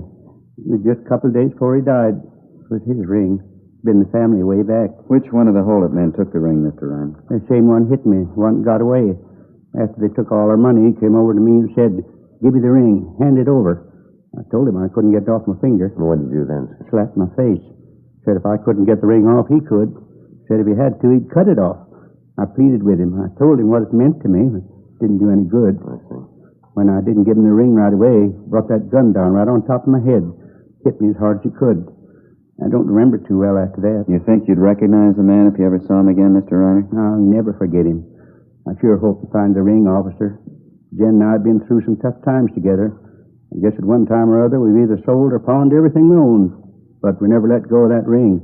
Never did. Not until last night. Isn't that right, Jen? Yes, that's right, Will. Well, we'll do all we can to get it back for you, Mr. Reiner. Now, about this man who got away, can you remember anything outstanding about him at all? Anything unusual? No, I don't think so. He had mean-looking eyes. I remember that much. Yes, sir. Kind of the smart-aleck type, I guess. Kept twirling his gun around his hand, on his finger, you know. I was scared to death it was going to go off. So was George. He's our bartender. Real scared, wasn't he, Jen? Oh, yes. George was white as a sheet. How do you mean, Mr. Reiner, he twirled the gun around? Oh, you know, like in the movies, cowboy pictures. Typical smart-aleck. He sure did run when the cops came, though. Only wish he was the one who got shot. Well, you're sure you'll be able to identify this man if you see him again? I told you I'll never forget him. Say, there's something about this I don't think I understand. Yeah? Why you ask me all these questions about it? How about the fellow who was with that crook? Fellow they shot. Why don't you talk to him? He ought to be able to tell you who his partner is. Well, he had an emergency operation, sir, at 6 o'clock this morning. His condition's still critical. Oh, I see. Just a matter of time then, huh? I mean, when he recovers, you'll be able to talk to him. You'll find out what you want to. Well, there's only one hitch, sir. Whether he recovers or he doesn't recover. Yes? Either way, we can't depend on him. 11:38 a.m. After we finished interviewing the holdup victims, Frank got the mug book out of the car containing pictures of recent robbery releases from the state prisons, and we left it with Mr. and Mrs. Reiner. We instructed them that if they succeeded in identifying any one of the pictures, to take down his name and prison number and call our office immediately. We told them we'd be back later that afternoon. 11:50 a.m. We left the Reiner home and drove down to the scene of the robbery, the restaurant on South Hill. When we got there, Officer Walmsley from Leighton Fingerprints was just leaving. He told us that he'd been unable to raise any legible prints at the back window where the number 2 suspect had escaped. Frank and I checked over the scene, then we headed back for the office. There were half a dozen messages for us in the book. One of them was to call State Parole Officer Fred Galloway at his office on South Broadway. Frank put in the call, and Galloway said he'd be right down. He thought he had something for us. 1:05 p.m. Galloway met us in the squad room and briefed us on some of the information that he'd received earlier that morning from one of his parolees. It concerned the wife of a former holdup man who now was wanted by Galloway for violation of parole. He told us the wife had rented a car from a U-Drive lot in Santa Monica, and that supposedly the ex-con and his wife were planning to leave the city. What's the tie, Fred? How's it figuring in for us? I was talking to Chandler this morning. He happened to mention the holdup you're working. This fellow answers the description of the one who got away. What was that name again, the ex-con? Ernest Morgan. Your LA number 178435. Folsom number is 12968. Reason I got pepped on is the thief could have hurt his leg jumping out of the back window of the bar. You figure he could have? Yeah, easily. It's a good 30, 35-foot drop. Why, Fred? Well, my informant says that Ernie Morgan has a bum foot. Hurt it so bad he can hardly walk on it. Says he saw Morgan day before yesterday. His leg was all right then. Sounds like a good one to get off the street, huh? What do you say we check his package? Good idea. Your informant say who this Morgan's been running with, Fred? He said he didn't know. He thinks he plays it alone, more or less. Go ahead, Fred. You contact the U-Drive lot, Fred, and get the dope on the car? Yeah. Didn't want to put the teletype on until I was sure. One of the fellows from our office had to make a call out that way. They're taking a mugshot of Morgan's wife out there to see if the U-Drive clerk can give him an ident on her. She got a record? Well, she's never done any time. She did a couple of pinches with him. Never could make her on anything, though. I'll pull the package. All right, fine. How about your victims, Joe? They any good? Yeah, they claim they can identify the man. I don't think we'll have any trouble there. How about this informant of yours? Do you know where we can locate the Morgan? No, not now. According to him, Morgan and his wife left town about 9 this morning. He thinks he might get a line of where they're headed, though. Well, how come your informant knows so much about Morgan? He run with him? No, he sold with him up at the joint. Fred, Joe, you want to have a look? Yeah. Here's the package, his mugshot. Is this your Ernie Morgan, Fred? Yeah, that's him. Good picture? Yeah, looks just like it. The description, Joe. Got everything right down the line. Yeah. Check this right here. Habits and characteristics. Yeah, looks like it, doesn't it? What's that? He likes to twirl a gun in his hand. 1:52 p.m. We placed Ernest Morgan's picture in an envelope along with 24 other mug shots, and then we put in a call to Mr. and Mrs. Reiner, told them we were coming out to see them. They told us that so far neither one of them had been able to identify any of the pictures in the mug book that we'd left with them. Fred Galloway went back to his office, and we told him we'd notify him the minute we got a positive identification. 2:25 p.m. We drove back to the Reiner home. The old man was still in bed. Been all the way through this book of yours, officer. Couldn't find one who looked like the man, could we, Jen? No, his picture's not in there, Sergeant. We're sure of that. Let's see. Well, we've got some more of them here, folks. I'd like to have you look through them if you don't mind. See if you can identify one of them. Yes, all right. Jen, would you fix this pillow back here for me, please? Oh, yes, of course, dear. There. There you are. Thank you. You see any picture in the book that resembled the man at all, sir? No, I didn't. None of them. Wasn't the one who looked like him. Well, here you are. See if any of these pictures look familiar to you. Thank you, sir. Jen, you want to sit here by me? We can see them together. All right, Will. Let's see now. Oh, my, look at this one, Will. Doesn't he look like a mean one? Hey, look at this one, Jen. Look at him. Think he's a college graduate, wouldn't you? Oh, my, yeah. Officer, this young man here, what did he do? Let me see that, ma'am. Oh, yeah, it's Marty Lee. Hold up and murder, Miss Reiner. Shot and killed an elderly lady. She ran a candy store. Oh, my, can you feature that? Such a clean-looking boy. Never believe, would you, Will? Takes all kinds, I guess. Let's see now. No. Let me see, Will. Oh, no, that's not him. No, we've been through these already. Have you some more, officer? No, that's all, Mr. Reiner. You sure the holdup man's picture isn't in there? No, sir. I looked at him all pretty carefully. I didn't see him. Did you, Jen? No, I didn't see him. Was his picture supposed to be in here? Well, we thought so, ma'am. Let's see. Here, how about this one? Does he look familiar to you? Jen? No, I don't know.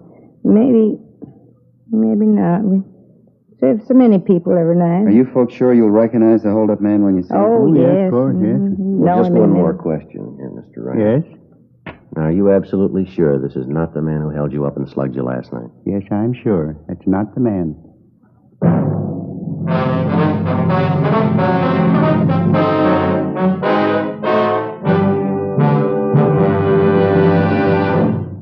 You are listening to Dragnet, authentic stories of your police force in action. Because of Fatima quality, its extra mildness, its better flavor and aroma, more smokers coast to coast are switching to king-size Fatimas every day. Switch to king-size Fatimas yourself. You'll find they're distinctive, with a truly different flavor and aroma. You'll find Fatima gives you an extra mild and soothing smoke, plus the added protection of Fatima quality. Yes, that's why Fatima continues to grow in favor among king-size cigarette smokers everywhere. Remember, the name stands for quality. Insist on mild and soothing king-size cigarette with the added protection of Fatima quality.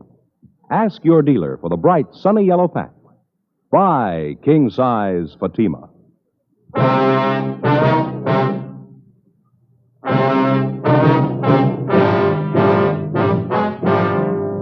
Monday, June 2nd, 2:45 p.m. After the victims, Mr. and Mrs. Reiner, failed to identify Ernest Morgan as the robbery suspect, Frank and I got in the car and drove back to the office. Neither one of us had anything to say. Just at the moment we figured that we had the suspect positively identified, the victims themselves had contradicted what we thought was definitely the answer to the case. It wasn't by any means a news story.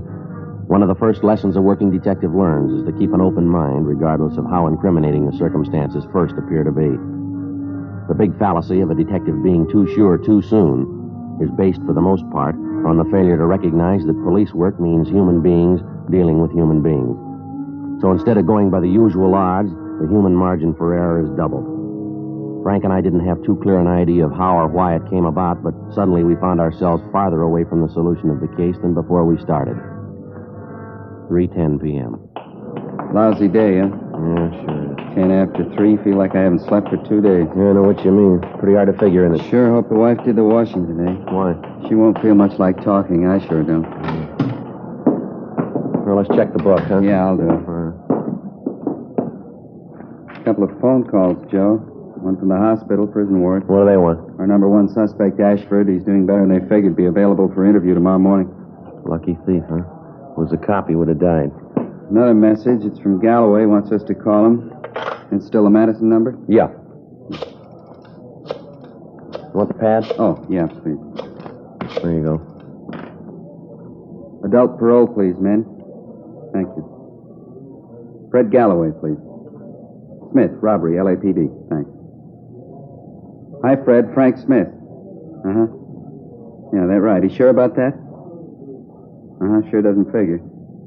No, I didn't mean a thing to him, yeah. Okay. Right, thanks, Fred. It's got me, Joe. Why, what's the matter? Galloway got the report back from that U-Drive lot, place where Morgan's wife rented that car. Mm-hmm. They identified her as the woman who rented that car. She offered him a deal. She didn't want to leave a cash deposit for the car. Well, what'd she offer? Man's ring, diamond signet. After we got the word from State Parole Officer Fred Galloway, we got out a broadcast and an APB, in addition to those we already had out. We requested that the rented car and the occupants be held for questioning in connection with the robbery of Reiner's Cafe the night before. If a man's diamond signet ring was found in possession of the occupants or in the car, it was to be booked as evidence. The following morning, Frank and I interviewed our number one suspect, Benny Ashford, in Ward 13,400 at General Hospital Prison Ward. Because he had the idea his partner had run out on him and taken the money with him, that he'd let him down, Ashford was in a fairly cooperative mood. After talking with him for a little more than 20 minutes, he named Ernest Morgan and identified his mugshot as his companion in the robbery of Reiner's Cafe.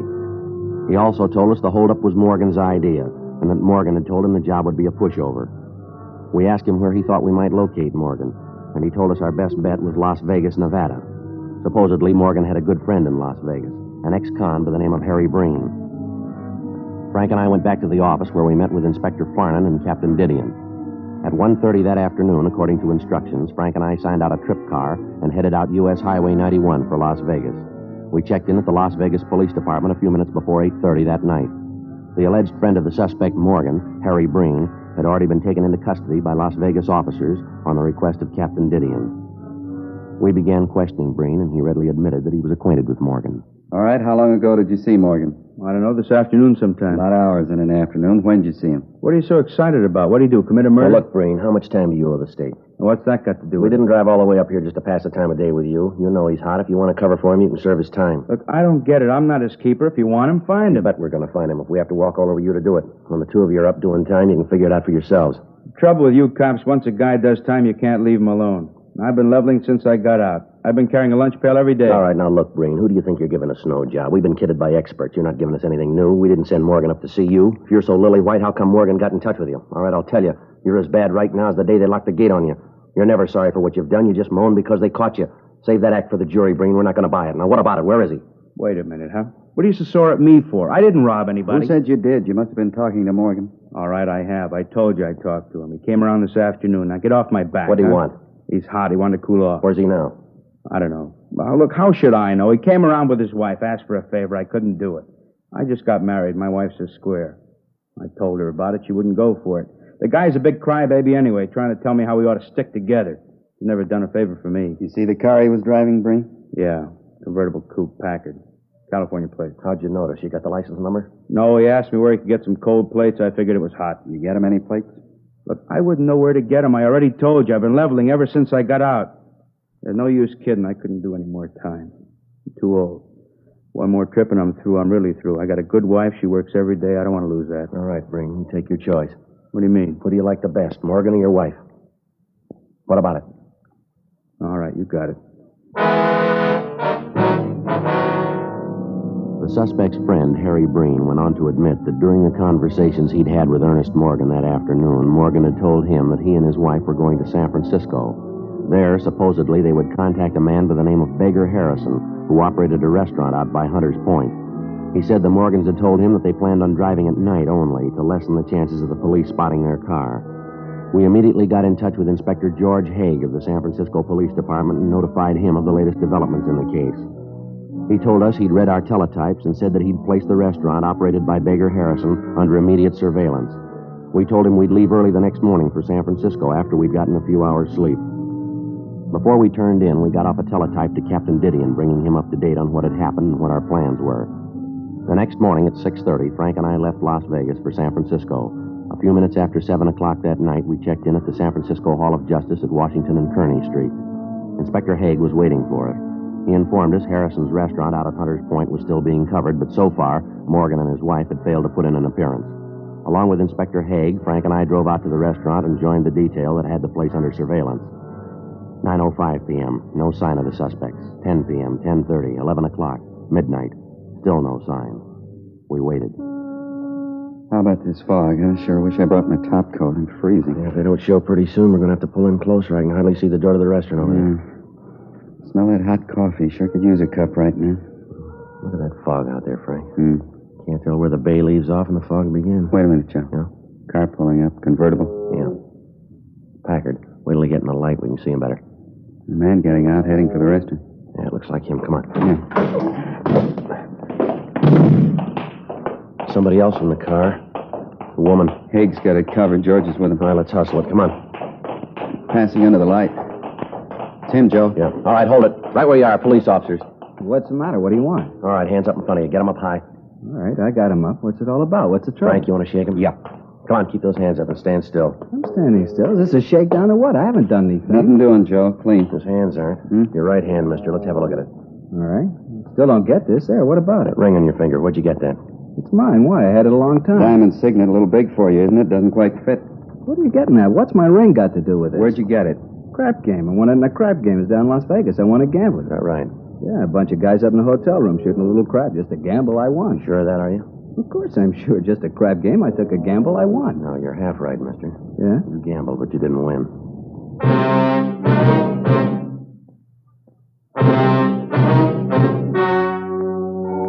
The story you have just heard was true.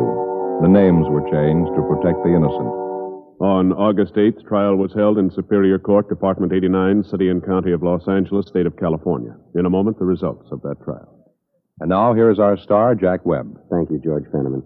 Friends, because you know what you're looking for in a king-size cigarette, all we ask you to do is compare Fatimas and then make up your own mind. You'll find Fatimas are distinctive, with a truly different flavor and aroma. You get an extra mild and soothing smoke, plus the added protection of Fatima quality. Smoke king-size Fatima. I'm convinced you'll agree that the difference is quality.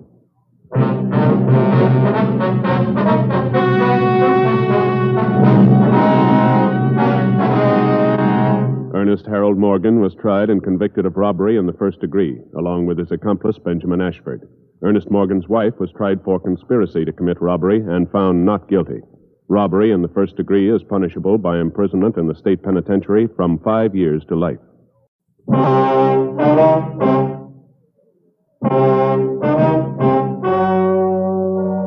story you are about to hear is true.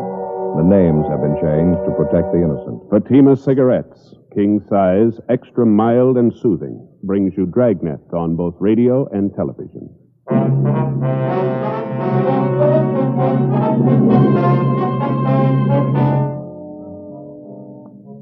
You're a detective sergeant. You're assigned to homicide detail. A 25-year-old man is found hiding in a freight car in a deserted train yard. In his arms, he holds the body of a dead woman. The victim's identity is unknown. The suspect refuses to talk. Your job? Investigate. Compare Fatima with any other king-size cigarette. Yes, compare Fatima with any other king-size cigarette. 1. Fatima's length filters the smoke 85 millimeters for your protection. 2. Fatima's length cools the smoke for your protection. 3. Fatima's length gives you those extra puffs, 21% longer than standard cigarette size. Fatima gives you more for your money. And in king-size Fatima, you get an extra mild and soothing smoke, plus the added protection of Fatima quality. Buy Fatima in the bright, sunny yellow pack.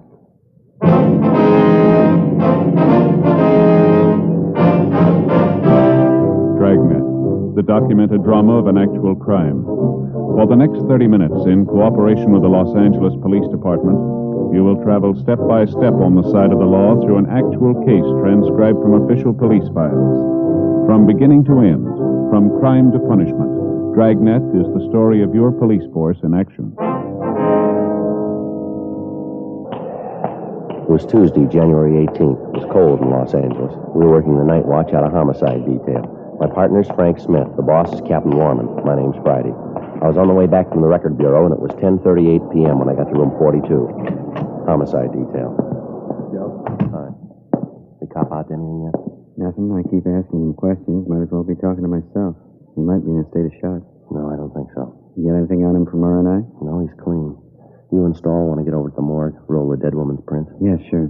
Maybe you'll have better luck with him. See you later. Yeah, sure.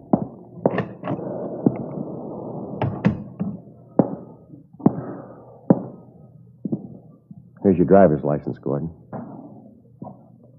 Better put it back in your wallet. Gordon, put it back in your wallet. Now, look, son, I don't think you're helping yourself much by keeping quiet. There's a lot of explaining to be done here. I'm afraid you're the only one who can do it. Gordon? All right, son, it's just a matter of time. You're going to have to tell somebody sooner or later. Why won't you tell us now? Come on, what do you say? Well, look, son, I'll tell you the truth. I don't get the reasoning behind all this. We know there's nothing wrong with you. We know you can talk all right. You talked to the officers in the radio car who brought you in. You know as well as I do, you're going to have to explain what's happened here. You're going to have to explain that dead body. You want to get it over with now? Look, Gordon, if you didn't kill the woman, you haven't anything to worry about. And if you did, we're going to find out anyway.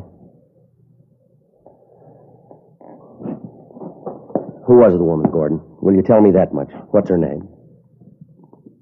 You know her very long? Did you know her very long? What was she to you? Do you want to tell me that? She's a fairly middle-aged woman in her early 50s, I'd say. Is that about right? Was she your mother, Gordon? Older sister, maybe? Any relation at all? What's the matter, son? You feeling sick?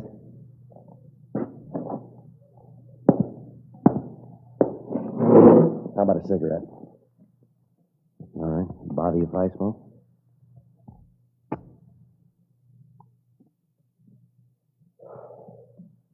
I hope you haven't got the idea we're trying to trick you into anything, Gordon. We've got a dead woman on our hands here. We've got to find out why she's dead. Now, what do you say? No use looking up at the clock, son. We're stuck here till we find out about that woman. And that goes for both of us. Homicide, Friday. Oh, yeah, Jack. No, not right now. Ought to be back about half hour. Yeah, half hour. Right, I'll tell him to call you. Bye. I got an idea, Gordon. Might help you set your mind at ease. Now, number one, if you think we're out to build a frame against you on this thing, let me tell you that you're wrong, and I'll prove it to you, son. I'm going to tell you exactly what we know about this case, everything. And when I'm finished, maybe you can fill in the blank spots for us, huh? What's the matter, your headache? Some aspirin in my locker there if you want some. No? All right. Here's all we know about it. Now, one of our radio cars, 1A4, answered a call from the night watchman down in the freight yards. He told the officers that he'd spotted a man wandering around down at the far end of the train yards near the west gate. Watchman only saw him at a distance, but he said he could make out the man and that he saw that he had a woman with him. She must have either been sick or she had too much to drink because the man appeared to be dragging her along with him. The two of them disappeared behind a line of boxcars on the siding. When the watchman went out to look for the two people, he couldn't find them. Called the radio car, and when the officers got there, they started searching. I finally found you hiding back in the corner of an empty boxcar there. You were holding that dead woman in your arms.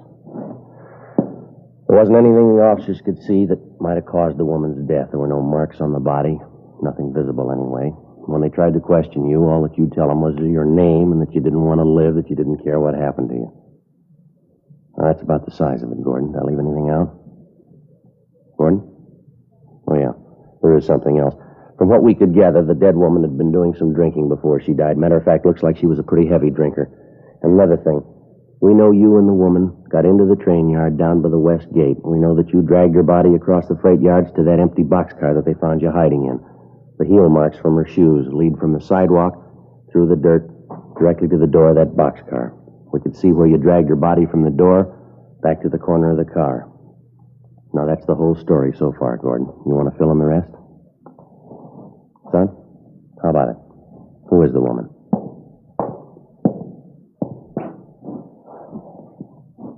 All right, look, how about these items we found in your pocket, Gordon? This address book here. Is this a woman's name in here? Or this handkerchief with a lipstick on it? Were you out with another girl tonight? Were you, son? If you were, it might help to tell us who she is. Do you hear me, son? How about this lady's ring you had in your pocket? Name Elizabeth engraved on the inside. Does that tie in at all, Gordon? Who's it belong to? Homicide Friday. Oh, yeah, Frank. You get an ident on her? Mm-hmm. H-O-F-F-M-A-N. 2 N? Right. You going out there now? Okay, take O'Donnell with you, huh? Right, let me hear from you. Right? No, not yet. No. All right, bye. That was my partner, Gordon. The officer who was in here with you. They took the dead woman's fingerprints. They've got her identified, son. Elizabeth Hoffman, age 52 years, music teacher. Last known address, 5473 6th Avenue. They're on their way out there now to check it. All right, relax, Gordon. That window doesn't lead anywhere. Now, you want to take another look at this ring? You got a fair idea that it means something, Gordon. They examined the dead woman's hands. They know she was wearing a ring recently. Her name's Elizabeth Hoffman. Name Elizabeth engraved inside this ring. Now, look, boy, we're going to get the answer sooner or later. How about it? What were you doing with this ring in your pocket? Now, let me tell you something, young fella. I don't know what's bothering you, but whatever it is, we're going to find it out. Now, get it through your head. You're in a bad spot. If you're not interested in helping yourself, then neither am I. The monkey's on your back. You're going to have to help scratch it off. Now, get with it. What's it all about? All right, let's have your driver's license. Come on, get it out. All right, I'll take it. Gordon John Miller, 2055 Malcolm Avenue, Los Angeles.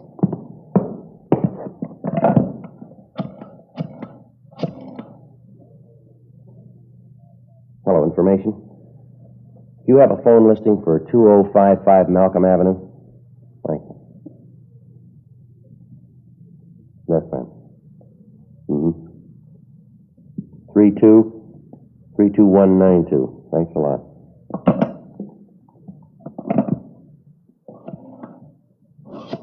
Put the phone down. You ready to tell us? No, I won't tell you. All right, any way you want it, Gordon. You can't call them. You can't. I won't let you. You can't call them. All right, take it easy. They can't tell you. They don't know. Give me the phone. All You right, can't. sit down. I said sit down. If you won't answer the questions, we'll find somebody who will. Give me your wrist. Now sit still. Now, the sooner you get it through your head you're not here on a traffic ticket, the better. You're going to stay cuffed to that chair till we're ready to book you. I'm sick of treating you like a baby. They can't tell you. They don't understand. They can't tell you. They can't be any worse than you. Now sit still there.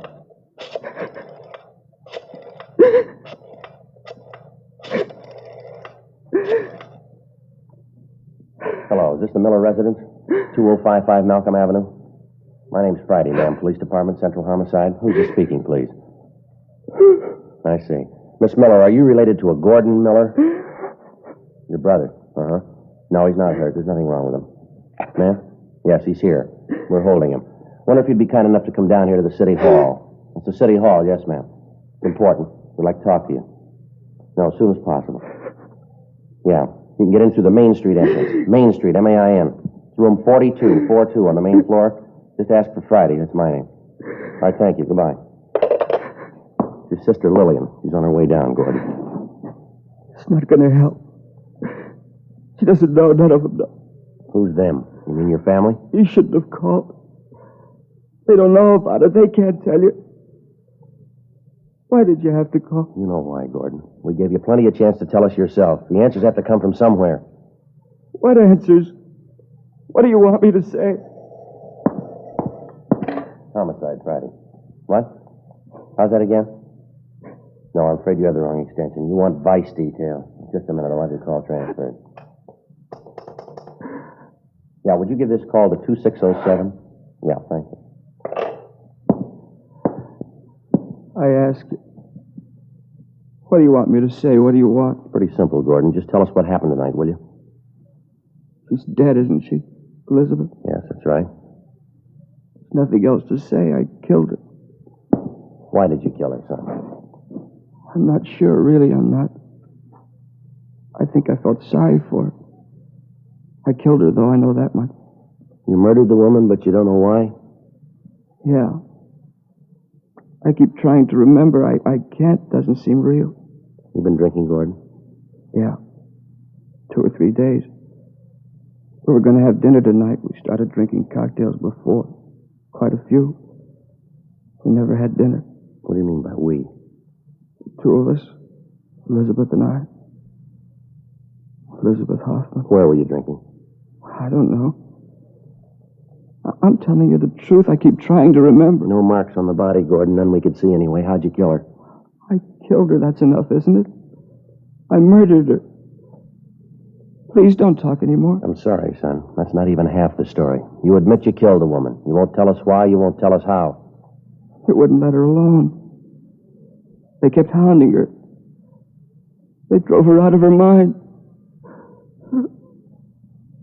Come on, son. Snap out of it. That's not going to help any. All right, come on. Yeah. Now, what's it all about? What'd you have to do with it? Known her for 10 years. She was my music teacher. Piano. Brilliant woman. Elizabeth was a real artist. You've been taking piano lessons from her for 10 years, is that right? Yes, sir. Elizabeth was arranging a concert tour for me. South America this fall.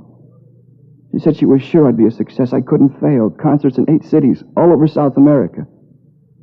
We were going this fall. We were going to leave in August. Mm-hmm. That have anything to do with her death? I guess so, in a way. She did everything for me, and I had to kill her. Only one who believed in me. I can't tell you. Last 2 years, I didn't have any money to pay for my lessons. She didn't care. She even fed me, took care of me when I was sick once. She did everything for me. You know, this is pretty hard to understand, son. She did everything for you, then why did you kill her? What makes you think that's important? She's dead and I killed her. You always ask why. It's not important how she died. It is to us. Now, how'd you kill her, Gordon? Why'd you take her body down to the freight yards? Should have known Elizabeth when she was alive. You never met a woman like her. Just wonderful. Talent, she was brilliant, understanding. Great woman, warm. No one like her, Sergeant. Great human being. She drank quite a bit, didn't she, Gordon? Yes. She drank. Reason for it, though. Reason that way with a lot of brilliant people. Drink once in a while. She drank more than that, didn't she? She had a reason for it. Who are you to sit in judgment on her? Elizabeth was a brilliant artist, great woman. Great. One of the finest musicians in the country, a great woman. She was a drunk and a bad drunk. Now, let's face it, son. You know that as well as I do. You're a liar. She wasn't. You're a rotten liar. 6 drunk arrests in 14 months. That's what her card reads in the record bureau. Those are the only times we know of. Now, how many can you add to it? She drank. She thought it was the only way out for her. Wasn't any other way. Yeah, well, you're talking in circles here, Gordon. Get it straightened out, will you? You want to know why Elizabeth drank? Go ask my family. They'll tell you. They'll tell you a lot of things if you want to believe it. What can they tell me that you can't? Nothing. But they'll try and pretend they know. Liars. I don't want any part of them. They don't want any part of me. Don't you live with your family now, Gordon? I haven't seen them for a year. I don't want to see them. Why not? What, you get along with them? Your father? Your mother? My mother's dead. Died when I was 12. Just my father and my sister. What's the matter? Don't you get along with them? I just want them to let me alone, that's all. Just let me alone. How about Elizabeth Hoffman? Your family know her pretty well? Yeah, they know her. I didn't understand her, though. I really loved her. She loved me. I don't think I follow you, son. I knew you wouldn't understand. I was in love with Elizabeth. She was in love with me. We were going to get married. You're 25 years old, Gordon. Is that right? Yes. Elizabeth Hoffman was 52. That's what our records show here. What about it? Well, 27 years difference. That's a little unusual, wouldn't you say? What of it? Everything that's great is unusual. That's what makes it great. I loved her. Time didn't make any difference. A few years, what's that? I loved her more than any woman in the world. She meant everything. I didn't care if she drank. I didn't care if she was old. You don't stop being beautiful just because you grow old. Elizabeth was beautiful. Well, the drinking didn't help her much. I don't care about that. I'll still say it. She loved me and I loved her. Believe me, please, I loved her. All right, I believe you, son. Let me ask you this. Yes? You say you respected her. She was talented. You were grateful to her. She was generous. She made sacrifices for you, did everything for you that she could. Is that right? She loved you and you loved her. You were going to marry her. Yeah. This fall on the way to South America. Going to be married. What we always wanted. Elizabeth would have been so happy. So happy. Yeah, well, then why did you kill her? Joe? Yeah, Frank. See you a minute? Yeah. Sorry to interrupt. Here's something I think you ought to know. Yeah. John and I checked the boarding house the Hoffman woman was staying at, checked her room. It's clean. Everything in order. Mm-hmm. Miss Miller had the room next to hers. Shook his place down, too. Anything? His bags were all packed. Looked like he was ready to go. Something else. Yeah. On the kitchen sink, bottle of poison.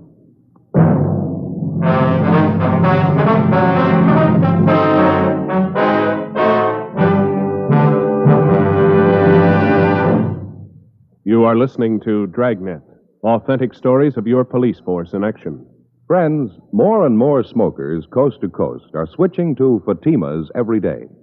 Fatima, the extra mild and soothing king-size cigarette with the added protection of Fatima quality. Prove Fatima quality yourself today. Compare Fatima with any other king-size cigarette. 1. Fatima's length filters the smoke 85 millimeters for your protection. 2. Fatima's length cools the smoke for your protection. 3. Fatima's length gives you those extra puffs, 21% longer than standard cigarette size. Fatima gives you more for your money. And in king-size Fatima, you get an extra mild and soothing smoke, plus the added protection of Fatima quality. Because of its quality, its extra mildness, its better flavor and aroma, more smokers now insist on king-size Fatima than ever before. Remember, in Fatima, the difference is quality. Switch to king-size Fatima today. Ask your dealer for the bright, sunny yellow pack.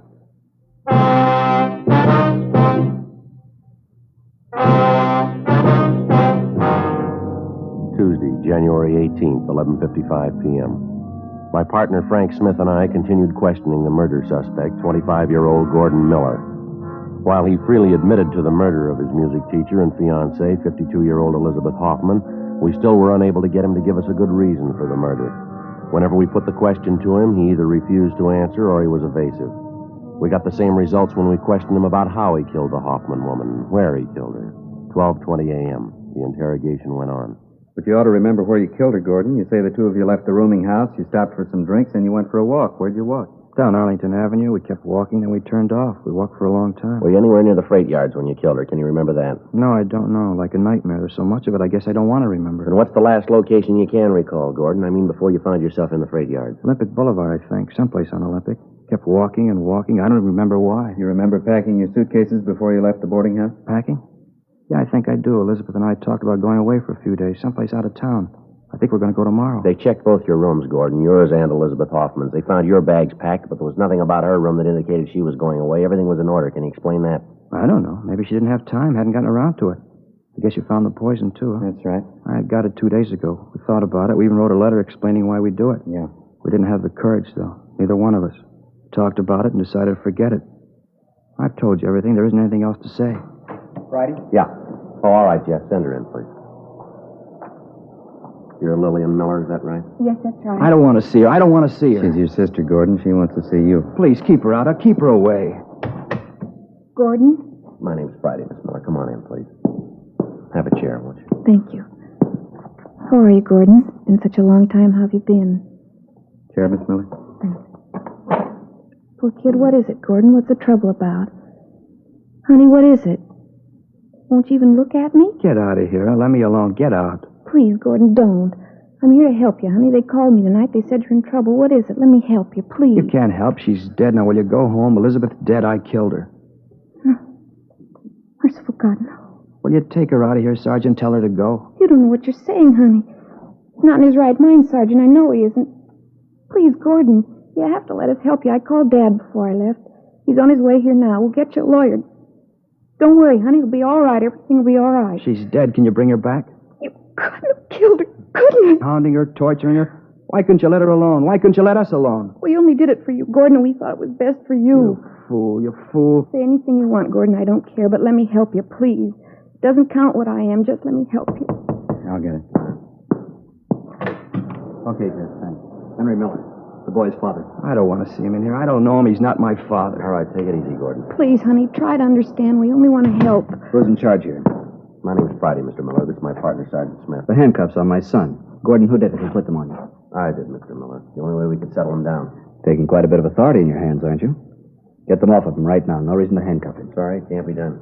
I said take them off. I have a little influence in this town. I'll see to it that the police commission hears about this. Now, what's my son doing here anyway? It's the Hoffman woman, Dad, Elizabeth Hoffman. What about her? She's dead. Gordon says he killed her, Dad. We've got to do something. Don't tell him anything, Gordon. Don't say a thing. I'll get a lawyer for you right away. I know what your rights are. Don't tell him anything. Did you know Elizabeth Hoffman, Mr. Miller? I knew her slightly. Can't see what this fuss is all about anyway. Woman wasn't any good to begin with. No good at all. You ought to be glad I'm handcuffed to this chair. I never thought of hitting you before. I'd like to do it now. Please, Gordon, don't say those things. As far as I can remember, you've been nothing but trouble. Now, either you snap out of it this time or you're on your own. I'm sick of this. Police stations, trampy women keeping you out of jail. Either you start to realize who's boss in this family or there's going to be real trouble. You'll find yourself out in the cold, you'll stay there. Get him out of here. Get him out of my sight. Please, Dad, he's not well. Try and understand. I've had enough, Gordon. I'll send a lawyer for you. That's all I'll do. If you make up your mind I'm boss, you can come home. If not, you can stay away. Now, figure it out for yourself. I don't care. I hate you. I hope you never forget it. I hate you. Dad. I'll see you at home, Lillian. It's the maid's night out. Lock the door before you go to bed. Please, Dad, we've got to help. Don't leave, Dad. God, dear God. Sergeant. Yeah. Will you lock me up now? I'm tired. All right, Gordon, just a minute. Frank, you want to stay with him? Yeah, okay. Miss Miller, you might step outside for a minute. Something I'd like to ask you. Yes, all right. You'll let me see Gordon again? Yes, ma'am. Come on this way.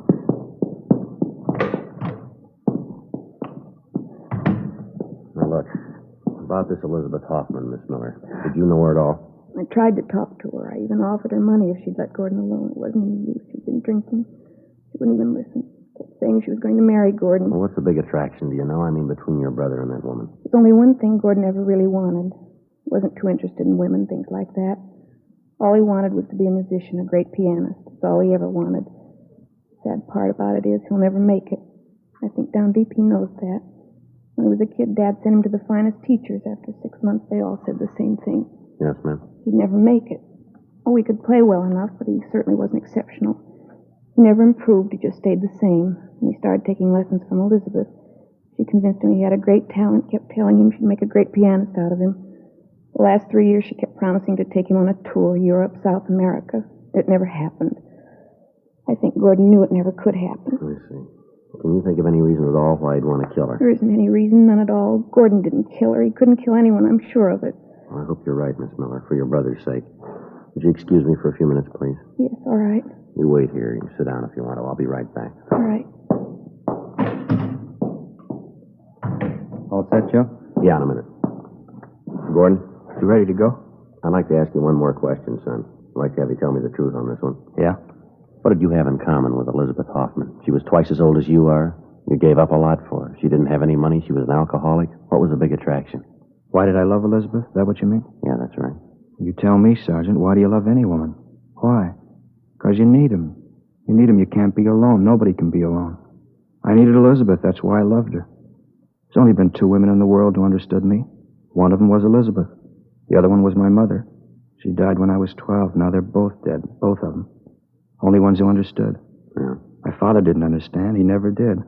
All he knows is business, making money, more money. That's why he hated Elizabeth. He was jealous. She understood me. She knew what I was like, knew all about me. When I was with Elizabeth, I was safe. I was happy close to her. There wasn't anything to be afraid of. I'd go to her just like my mother. I'd put my head on her shoulder and she'd put her arms around me. I wasn't frightened anymore. I was safe. Everything was all right, just like when I was a little kid in the night. I'd call out for my mother. She was always there. She'd put her arms around me and everything was safe. I wasn't afraid. I needed her. It was the same way I needed Elizabeth. Do you understand now? Now do you know why I loved her? Yeah, I think I do. Only one question left. Why did you kill her? I don't know. I really don't. Maybe I'll remember. Look, Gordon, are you sure you killed her? She died in my arms. I must have killed her. Tomorrow, maybe. Maybe I'll remember tomorrow. Is Lillian still here, my sister? She's waiting outside. Did you hear my father, what he said? Told her to be sure and lock the door? Mm-hmm. Just like my father. They don't have to lock that door. It was locked 13 years ago. How do you mean? It was locked the day my mother died.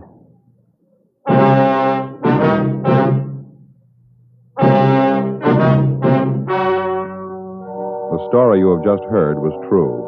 The names were changed to protect the innocent. On January 19th, an autopsy was performed at the county morgue, city and county of Los Angeles, state of California.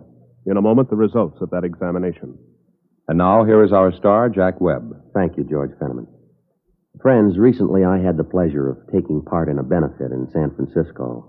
While I was there, I met and talked to a lot of smokers who told me that they'd switched to Fatimas. They'd found that in Fatima, the difference is quality. Well, now I'm convinced that you'll switch to Fatimas for the same reason. Get yourself a pack of Fatimas tomorrow and compare them. You'll find they give you more for your money. An extra mild and soothing smoke, plus the added protection of Fatima quality. Remember, look for the bright, sunny yellow pack.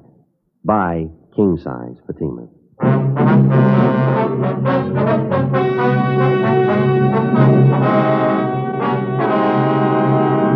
The results of the autopsy performed on the body of Elizabeth Hoffman showed definitely that she had suffered from a chronic heart condition aggravated by excessive drinking. Cause of death was listed as myocarditis, inflammation of the heart muscle. Gordon Miller was released from custody and completely exonerated of the death of Elizabeth Hoffman. 18 months later, he took his own life.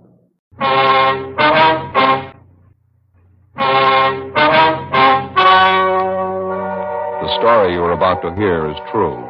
The names have been changed to protect the innocent. Fatima Cigarettes, king size, extra mild and soothing, brings you Dragnet on both radio and television.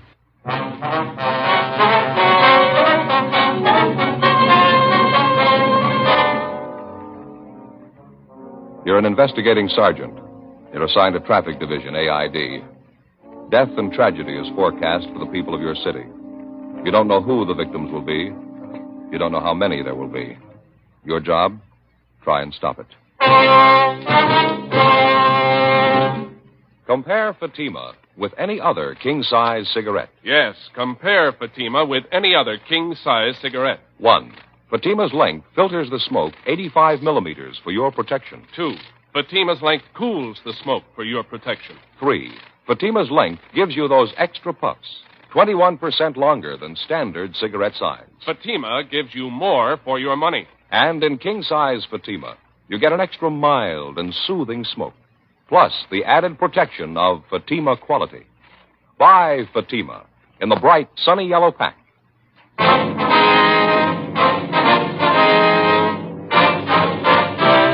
Dragnet, the documented drama of an actual crime. For the next 30 minutes, in cooperation with the Los Angeles Police Department, you will travel step by step on the side of the law through an actual case transcribed from official police files. From beginning to end, from crime to punishment, Dragnet is the story of your police force in action. It was Thursday, July 3rd. It was warm in Los Angeles. We were working the night watch out of traffic division, accident investigation. My partner's Frank Smith. The boss is Deputy Chief Caldwell. My name's Friday. I was on the way back from the scene of the accident, and it was 9:42 p.m. when I got to Georgia Street Receiving Hospital, second floor, treatment room 5. Joe? Hi. How's it going? Not too good. How are they? Bad, all 4 of them. Girl who was riding in the front seat, both legs crushed. Oh, no. Talking to Doc Hall, nothing he can do. Gonna have to amputate. It's a shame. All the parents been notified? Yeah, they're on their way down now. Cigarette? Yeah, thanks. I got a match. All right, thank you. It's still touch and go with the kid who was driving, the Wheeler boy. Doc doesn't give him much of a chance. Possible to get a statement from him? No, still unconscious. They get pictures of the wreck, all right? Yeah, they did. The car the kids were in laid down 207 feet of skid marks. From the condition of the car, it's a wonder any of them are alive. Not a straight piece of metal in the wreck, Frank.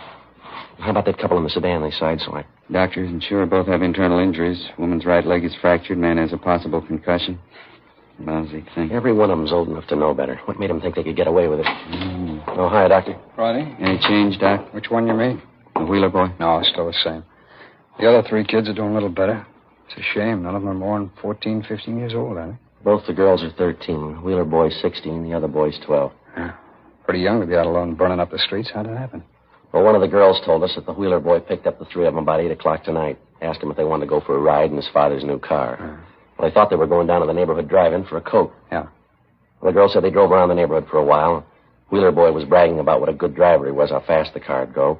Kept telling the kids that he could drive as fast as his father did. Yeah. From what I hear, it's too bad you can't hold the father. Yeah, it's pretty obvious he didn't set much of an example.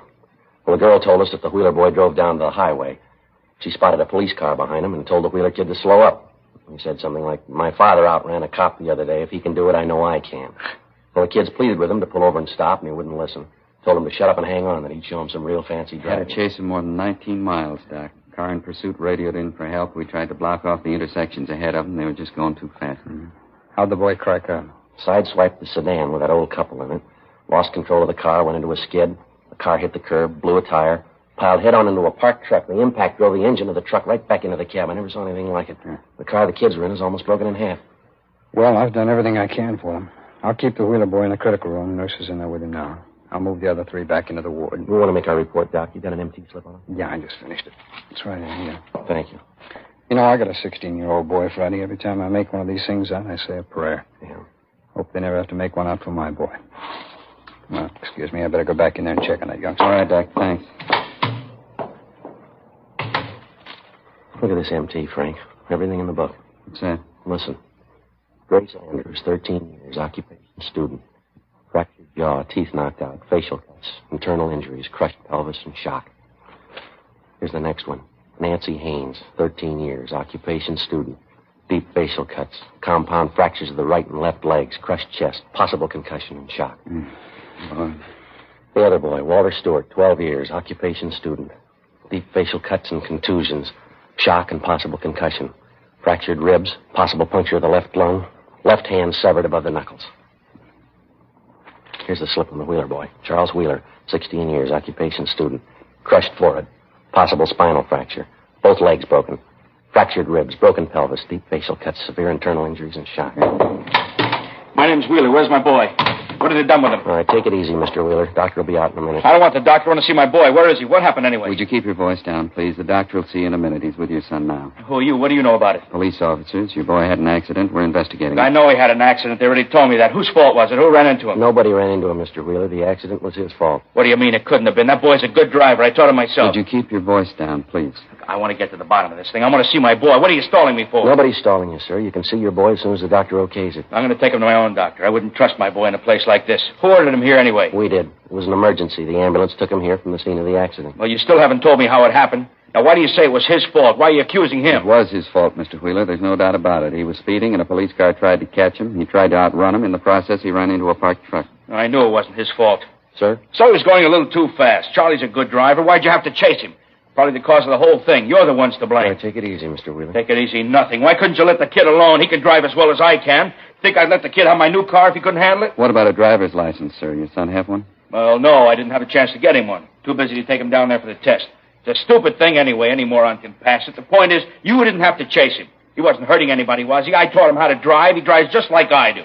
He's a fast driver, but he's a good one. I ought to know. Our radio cars had to chase your boy 19 miles, Mr. Wheeler. 11 cars chased him. Your boy was endangering the life of everybody on that highway. In a 25-mile-an-hour zone, he was clocked at better than 70 miles an hour. At one time, we figured he must have been doing better than 90.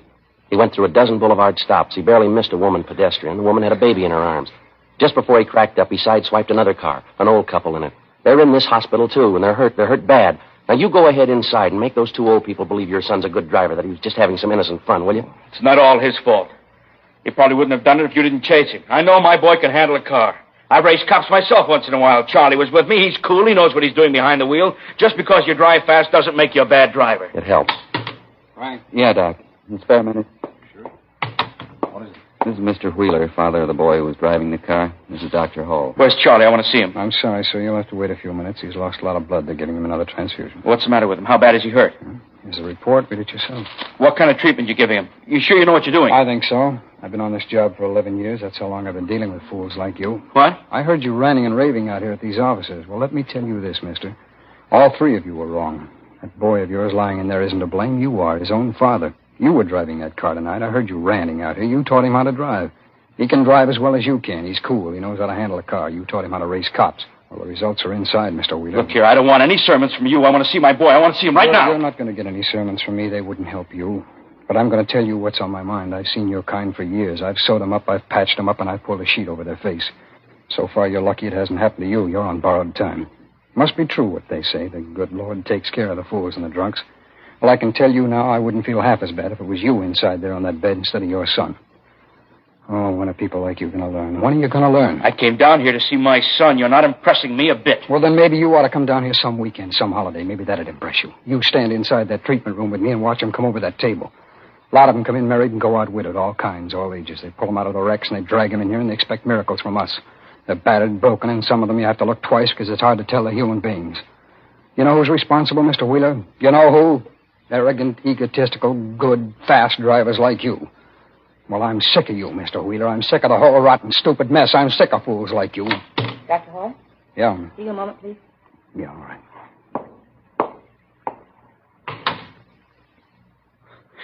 Sure makes himself out an expert, doesn't he? He preaches to everybody who comes in here? No, matter of fact, he's usually pretty quiet. Well, what's the matter with him? Get out of the wrong side of bed? Maybe this will explain it. He's got a 16-year-old boy of his own. Well, what's he beefing about? It's my kid that's hurt, not his. Every kid he treats is his. Mr. Wheeler. Is it all right? Can I see Charlie now? Yeah. Thanks. I'm sorry about everything, Doctor. I really am. I'm sorry. So am I, Mr. Wheeler. Your boy's dead. When George Wheeler recovered from the initial shock of his son's death, we told him it was necessary that the body be removed to the county morgue where an autopsy would be performed the following day. After that, his son's remains would be available to a mortuary of the family's choosing. Frank and I drove back to the office where we filed a 311 dead body report on 16-year-old Charles Wheeler. After that, we called the coroner's office and notified them to pick up the body at Georgia Street Receiving Hospital. 10:35 p.m. We left the traffic division garage and went back on the air. We were cruising the central area. 10:53 p.m. We got the call. Aliso and Spring, ambulance follow-up, victim of a hit-and-run driver. We were within a block of the call. Must be it up ahead, Joe, on the corner. Oh, yeah. You can pull up any place right here, I guess. right, come on. Slide out my side. Huh? Yeah. Let us through, please. Police officers, excuse me. Pardon me. I wonder if I can get through here, please. Excuse us. Doctor? You fellas doctors? No, we're police officers. Oh, yeah, I see. Where's the ambulance? Be here in a minute. How'd it happen? The old man was trying to cross the street. A bus hit him. Oh, look at him. Terrible, poor old guy. You work around here? Yeah, I sell papers right over in that corner over there. My name's Harry Johansson. You want me for a witness? Frank, get his name and address, will you? I'll check the old man. Yeah, right. All right, now don't move around, Dad. Don't try to get out. The ambulance will be here in a minute. I'm hurt. Bad. Terrible pain in my back. Your legs hurt you, Dad? No. I don't feel a thing in my legs. It's just my back. I got a terrible pain. What's your name? Clyde Logan. Where do you live, Dad? Over there, just up in the corner. Apartment 37. Hey, could you go over and see Leona, see if she's all right? She's going to be awful worried. Yeah, we'll take care of it. You been drinking, Dad? Well, just a nightcap. The doctor said I ought to have a glass of port every night. I was just on my way home when it happened. Oh, my back. You sure it was just a glass of port, Dad? Yeah, that's right. I never touch anything but that glass of port before I go to bed. So would you please send somebody to see about Leona, apartment 37? She's going to be awful worried. Yes, sir. We'll take care of it. Oh, this feels terrible. I got to get up. Help me out, will you, officer? All right. You sure you feel up to it, Dad? I don't know. It's an awful pain in my back. I know I'm not supposed to move till the ambulance gets here, but maybe it'll go away if I stand up. All right, sir. Here you go.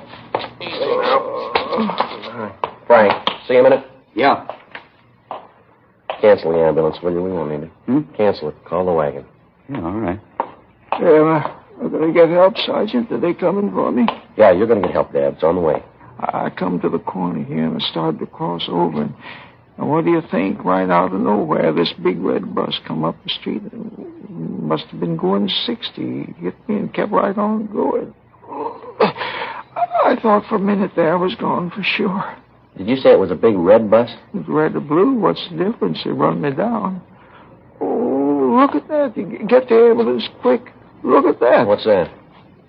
My shirt front here. Look, it's all red. It's blood. Get some help. I'm bleeding to death. Get some help. Oh, there's a sharp pain in my ribs. Let's take your coat off here. That's the idea. That's better. The pain's gone now. Yeah, well, I don't know what your blood type is, Dad, but you're bleeding port wine. Oh, no. Worse than you thought it was, Dad. You broke your bottle of port. It's all wrapped up in papers, too. I wonder how it happened. Just look at my brand new shirt, all that good wine. Joe? No, I canceled the ambulance, called communications for the wagon. What's the score? Say, would you please send somebody up to my place to see Leona? It's apartment 37, building right up in the corner. Please look after Leona. Yeah, we'll tell her, Dad. Oh, say, when you see her, would you please give me this? What's this? Piece of liver. Leona just loves liver. I didn't know you were married, Clyde. When did that happen? I'm not married. Well, then who's Leona? That's my cat, the best friend I got in the world. Hey, where's the ambulance? No, there's not going to be any ambulance, Dad. We got a car coming instead. But I'm a sick man, Sergeant. I need an ambulance. You're a hit-and-run victim every time you get enough port wine, Dad. I don't know what you mean. It's a glass of port every night. That's all I ever take. What time do you think it is now? Time? I don't know. I went over to Jack. It's about 8 o'clock. Must be 8:15, 8:30. Why? It's 10 minutes past 11, Dad. You're overdue. We get it, Joe. What's the pitch? Don't you know him?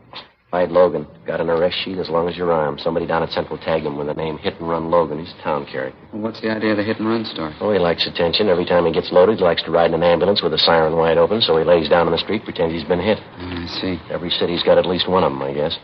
Some of them turn in fire alarms. Some of them confess to murder. Some of them just beat their wives. Clyde likes to be a hit and run victim. Say, what are you going to do? You're going to lock me up? No choice, Dad. I suppose not. Say, would you talk to the jailer and see if I could get my old job back? I mean, you know, anything in the kitchen. I like to work in the kitchen. Yeah, all right, we'll talk to him. And now, just one more thing. Yeah? Would you go see Jackie Martin for me? Place right up the street there. You know, you see the sign there? Yeah, uh-huh. Jackie's old-time wine shop. That's the place. Well, you go in there and you ask for Jack. You tell him that I sent you, see. And you can say that he's not going to get any more of my business. You tell him I won't even pay him what I owe him. Well, what's the matter, Dad? Why are you mad at him? Well, I got good enough reason. All the trade that I've given him and all the money I spent there, a double-crosser. You can't keep customers that way, and he'll find that out. What do you mean, Dad? Well, look, right here on the sidewalk. Yeah? Jackie Martin, him and his cheap bottles.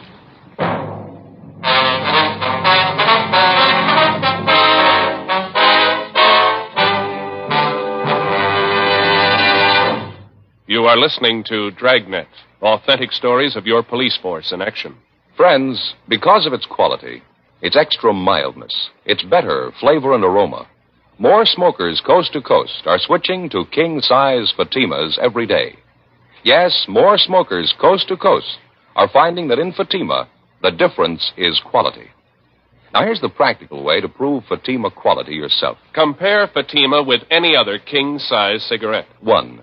Fatima's length filters the smoke 85 millimeters for your protection. 2. Fatima's length cools the smoke for your protection. 3. Fatima's length gives you those extra puffs, 21% longer than standard cigarette size. Fatima gives you more for your money. And in king-size Fatima, you get an extra mild and soothing smoke, plus the added protection of Fatima quality. Remember, more and more of your friends are switching to king-size Fatimas. Compare them yourself.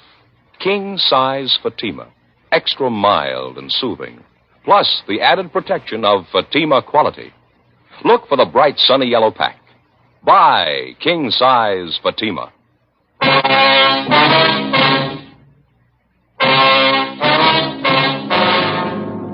Thursday, July 3rd, 11:30 p.m. There was still half an hour to go before the July 4th weekend even started. But in the last 7.5 hours, Central Traffic had answered 13 major accident calls. 4 of them were fatalities. If it was any indication of the next 72 hours, the 4th of July weekend was due to spell death and tragedy for more people than we figured. 12:10 a.m., we received another ambulance follow-up call, this time at 11th and Georgia. A young couple on a motorcycle trying to beat the stop signal had crashed headlong into the side of an eastbound bus.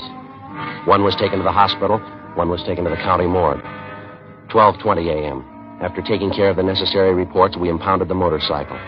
The next half hour was fairly quiet. 12:55 a.m., we went off the air and stopped to have a cup of coffee. 1:15 a.m., we called back in service. We continued cruising the central area. At 1:48 a.m., 12 minutes before quitting time, we got a call for Wilshire and Toberman Street, an ambulance follow-up, city property damage, motor officer. 1:15 a.m., we arrived at the scene. Approximately 20 feet from the southwest corner, a police motorcycle was sprawled on the street. The front of it was demolished. About 30 feet from the motorcycle, lying face down in the street, was the figure of a man in a police uniform. All right, would you step back, please? Up on the sidewalk. Please, everybody, back up there on the sidewalk, please. Help me. Please. All right, don't try to move, fella. It's Bryant. Yeah. Hey, Mike. Mike? Tried to miss it. Couldn't help it. Take it easy now. Don't try to talk. Ambulance is on the way, Mike. Don't kid me, Joe. My chest hurts. Hey, but my collar can't breathe. Yeah, all right, sure, Mike. Come on, take it easy now. Don't move. Chasing this car. Cream convertible. Man, woman, I think he was 502. Big chase. Red light. Siren. All right, now take it easy, Mike. Relax. Other car turned right in front of me. I saw it. Nothing I could do. Couldn't stop. Turned right in front of me. Evelyn. Gonna go see her. Evelyn. She's waiting. All right, will you take it easy, Mike? Don't talk and don't move. This will work out all right. Take it easy. Joe. Evelyn. Joe. Hey, Mike. Mike. Joe, got a coat here. Slip it under his head. It'll be more comfortable.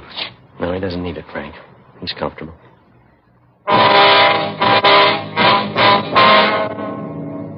1:57 a.m. The ambulance arrived, and O'Brien's body was removed to the county morgue. Photographs were taken, diagrams were drawn, and statements taken from the witnesses. A truck from Central Garage arrived and started removing the dead officer's motorcycle.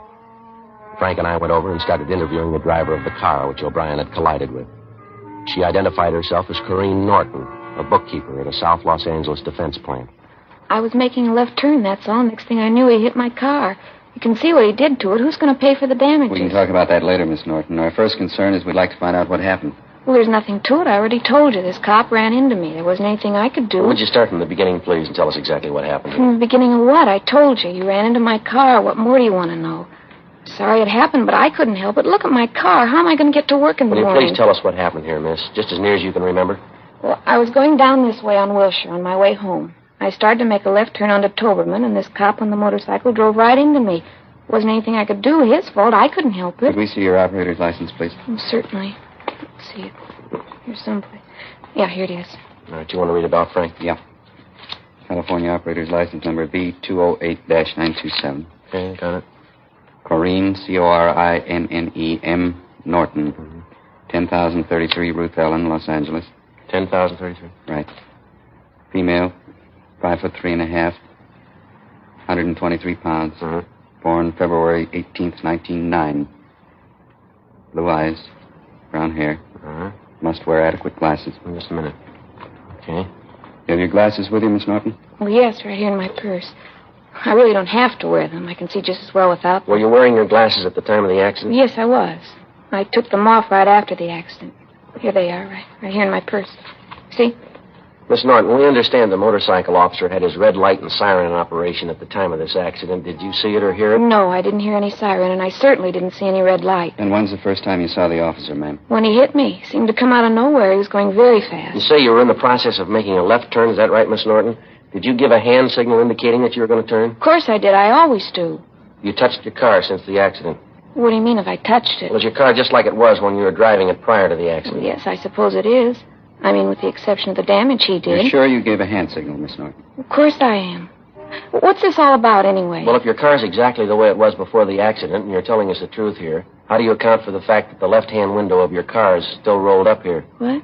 The window of the driver's side of your car there, it's closed tight. You couldn't have made a left-hand signal, now could you? What? I don't understand it. I'm sure I made a signal. I think so, anyway.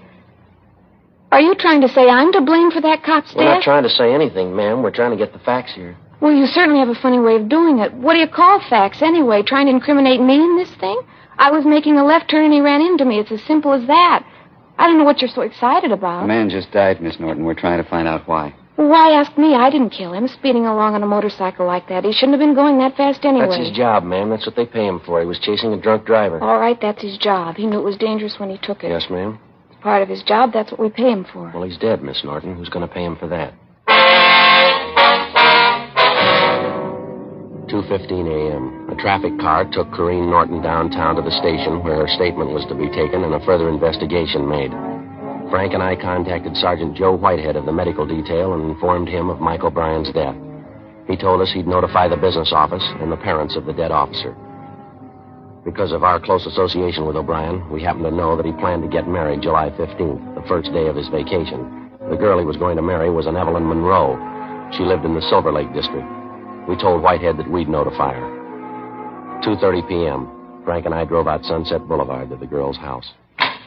Oh, hi, Frank. Joe. Oh, I... Mike with you? Well, no, he isn't, Evelyn. Well, come on in. Have some coffee. I'm just waiting for Mike. All right, thank you. Guess Mike's a little late tonight. Come on in. How do you like your coffee? Cream and sugar? Mike will be all right, thanks. Both of us. Look at the dining room table. Pretty nice, isn't it? Yeah, Evelyn, it's very nice. Nicest wedding presents I think I've ever seen. Didn't know we had so many friends. You see what the boys in the motor squad sent us? Electric mixer, all the attachments, too. Yeah, we see him. Very nice. What's the matter, Joe? Hard day?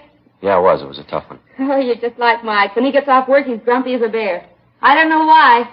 Nothing tough about your job. You ought to work for the man I work for. Coffee's coming right up. Joe, you're going to have to tell her I can't. Do me a favor. Yeah, I'll try. Here you are. I think you ought to like these donuts. I get them at the bakery down the street. Mike's crazy about them. Would you sit down, Evelyn, please? I'd like to talk to you. Oh, sure, Joe. You sound serious. What's the matter? It's about Mike, Evelyn. Mike? What about him? But he wanted us to come by and see you. He was hurt tonight. Oh, no. Was it bad? Yeah, I'm afraid so. What happened? Where is he? Can I see him? No, not now. A little later. What happened? They told his mother and dad? Yeah, Evelyn. Joe Whitehead's out there now. Joe Whitehead, medical detail? Yeah, that's right. He usually doesn't go out right away unless they're dead. Joe? Joe, tell me the truth. What's happened to Mike? What's happened? Well, he's dead, Evelyn. No. It isn't the truth. He can't be dead. He was chasing a drunk driver over on Wilshire. Woman turned in front of him. Couldn't get out of the way. Didn't have a chance to lay his bike down. I'm sorry. It's not true. Can't be it's not true. He called me at 11. He'll be here at any minute. He'll be here any minute. Mike. Mike! Oh, Evelyn, please. There's nothing you can do. Nothing anyone can do. If crying would help, I'd cry with you. But it's not right. It isn't right. Why should he die? Why should he? I'm sorry. Went fast. He didn't suffer. Talked about you. The last thing was about you. Hard to realize. I can't understand it. I can't. There's no reason for it. No reason for a lot of it. Why, Joe? Why did he have to die? Why did he? Oh, I don't know. I got an idea, maybe, Evelyn. What?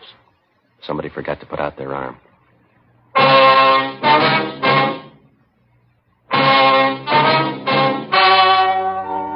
The story you have just heard was true.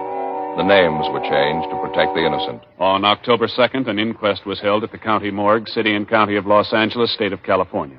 The coroner's jury returned a verdict of excusable homicide in the death of motorcycle officer Michael O'Brien. In a moment, a word about another trial. Now, here is our star, Jack Webb. Thank you, George Fenneman. Friends, I know a lot of you listeners have taken my advice and switched to Fatima's. Now, if you haven't, how about comparing Fatima this weekend for sure? You see, Fatima quality stands out by comparison. And that's why I ask you to try Fatima's. Compare them with the king-size cigarette you've been smoking. You'll find Fatima's give you more for your money. An extra mild and soothing smoke, plus the added protection of Fatima quality. Remember, king-size Fatima's in the bright, sunny yellow pack.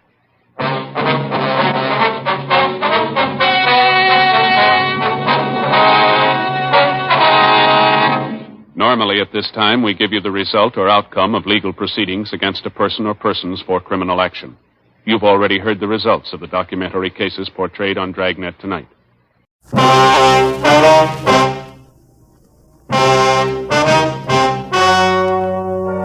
The story you are about to hear is true.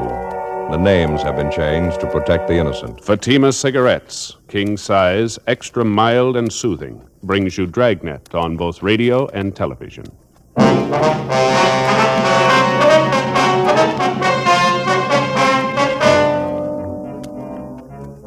You're a detective sergeant. You're assigned to homicide detail. An unidentified man is abducted from a downtown street. The scene is checked where the man was reported taken. Bloodstains are found on the sidewalk. The abductors escaped in a gray sedan. No one saw the license number. Your job? Get him. Compare Fatima with any other king-size cigarette. Yes, compare Fatima with any other king-size cigarette. 1. Fatima's length filters the smoke 85 millimeters for your protection. 2. Fatima's length cools the smoke for your protection. 3. Fatima's length gives you those extra puffs, 21% longer than standard cigarette size. Fatima gives you more for your money. And in king-size Fatima, you get an extra mild and soothing smoke, plus the added protection of Fatima quality. Buy Fatima in the bright, sunny yellow pack.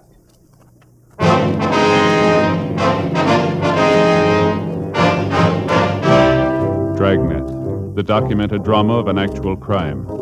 For the next 30 minutes, in cooperation with the Los Angeles Police Department, you will travel step by step on the side of the law through an actual case transcribed from official police files. From beginning to end, from crime to punishment, Dragnet is the story of your police force in action. It was Monday, March 18th. It was overcast in Los Angeles. We were working the night watch out of homicide detail. My partner's Frank Smith. The boss is Captain Warman. My name's Friday. It was 6:48 p.m. when we got to the corner of 11th and South Pierce Street, the 797 Club. Sorry, no more service tonight. Closing up. Your name, Leon Morley? Yeah, I can't serve you any drinks, so closing up. Police officers, Mr. Morley. I'd like to talk to you a minute if you don't mind. Oh, I'm sorry. I thought maybe you were after a drink. We were just talking to the officers in the radio car up the street, the car that answered the call out here tonight. They told us you're one of the people who saw what happened. Well, yeah, I guess I did. I saw part of it anyway. Lousy deal, kind of thing makes your ulcers pop. That's why I'm closing down early, going home. We're following through in the investigation, Mr. Morley. I'd like to have you tell us everything you know about it, if you would, everything that you saw. I told the cops in the radio car everything I know. It was about 6 o'clock, and I heard this big commotion out in the street. I didn't know what it was. Sounded like somebody was hurt. I went out and took a look. Marie in the beauty shop next door, she was outside rubbernecking, too. She saw as much as I did. You talked to her? Yes, sir, we have. She wasn't too clear on some of the details. Maybe you can straighten it out for us. I'm glad to if I can. What do you want to know? You mind telling us in your own words just exactly how it happened? I mean, how you saw it? Well, there's not an awful lot to it. I was working behind the bar here, and it was around 6 o'clock, like I say, maybe a couple of minutes after. I was just fixing up a round of drinks for some fellas when I heard this noise outside. Yeah.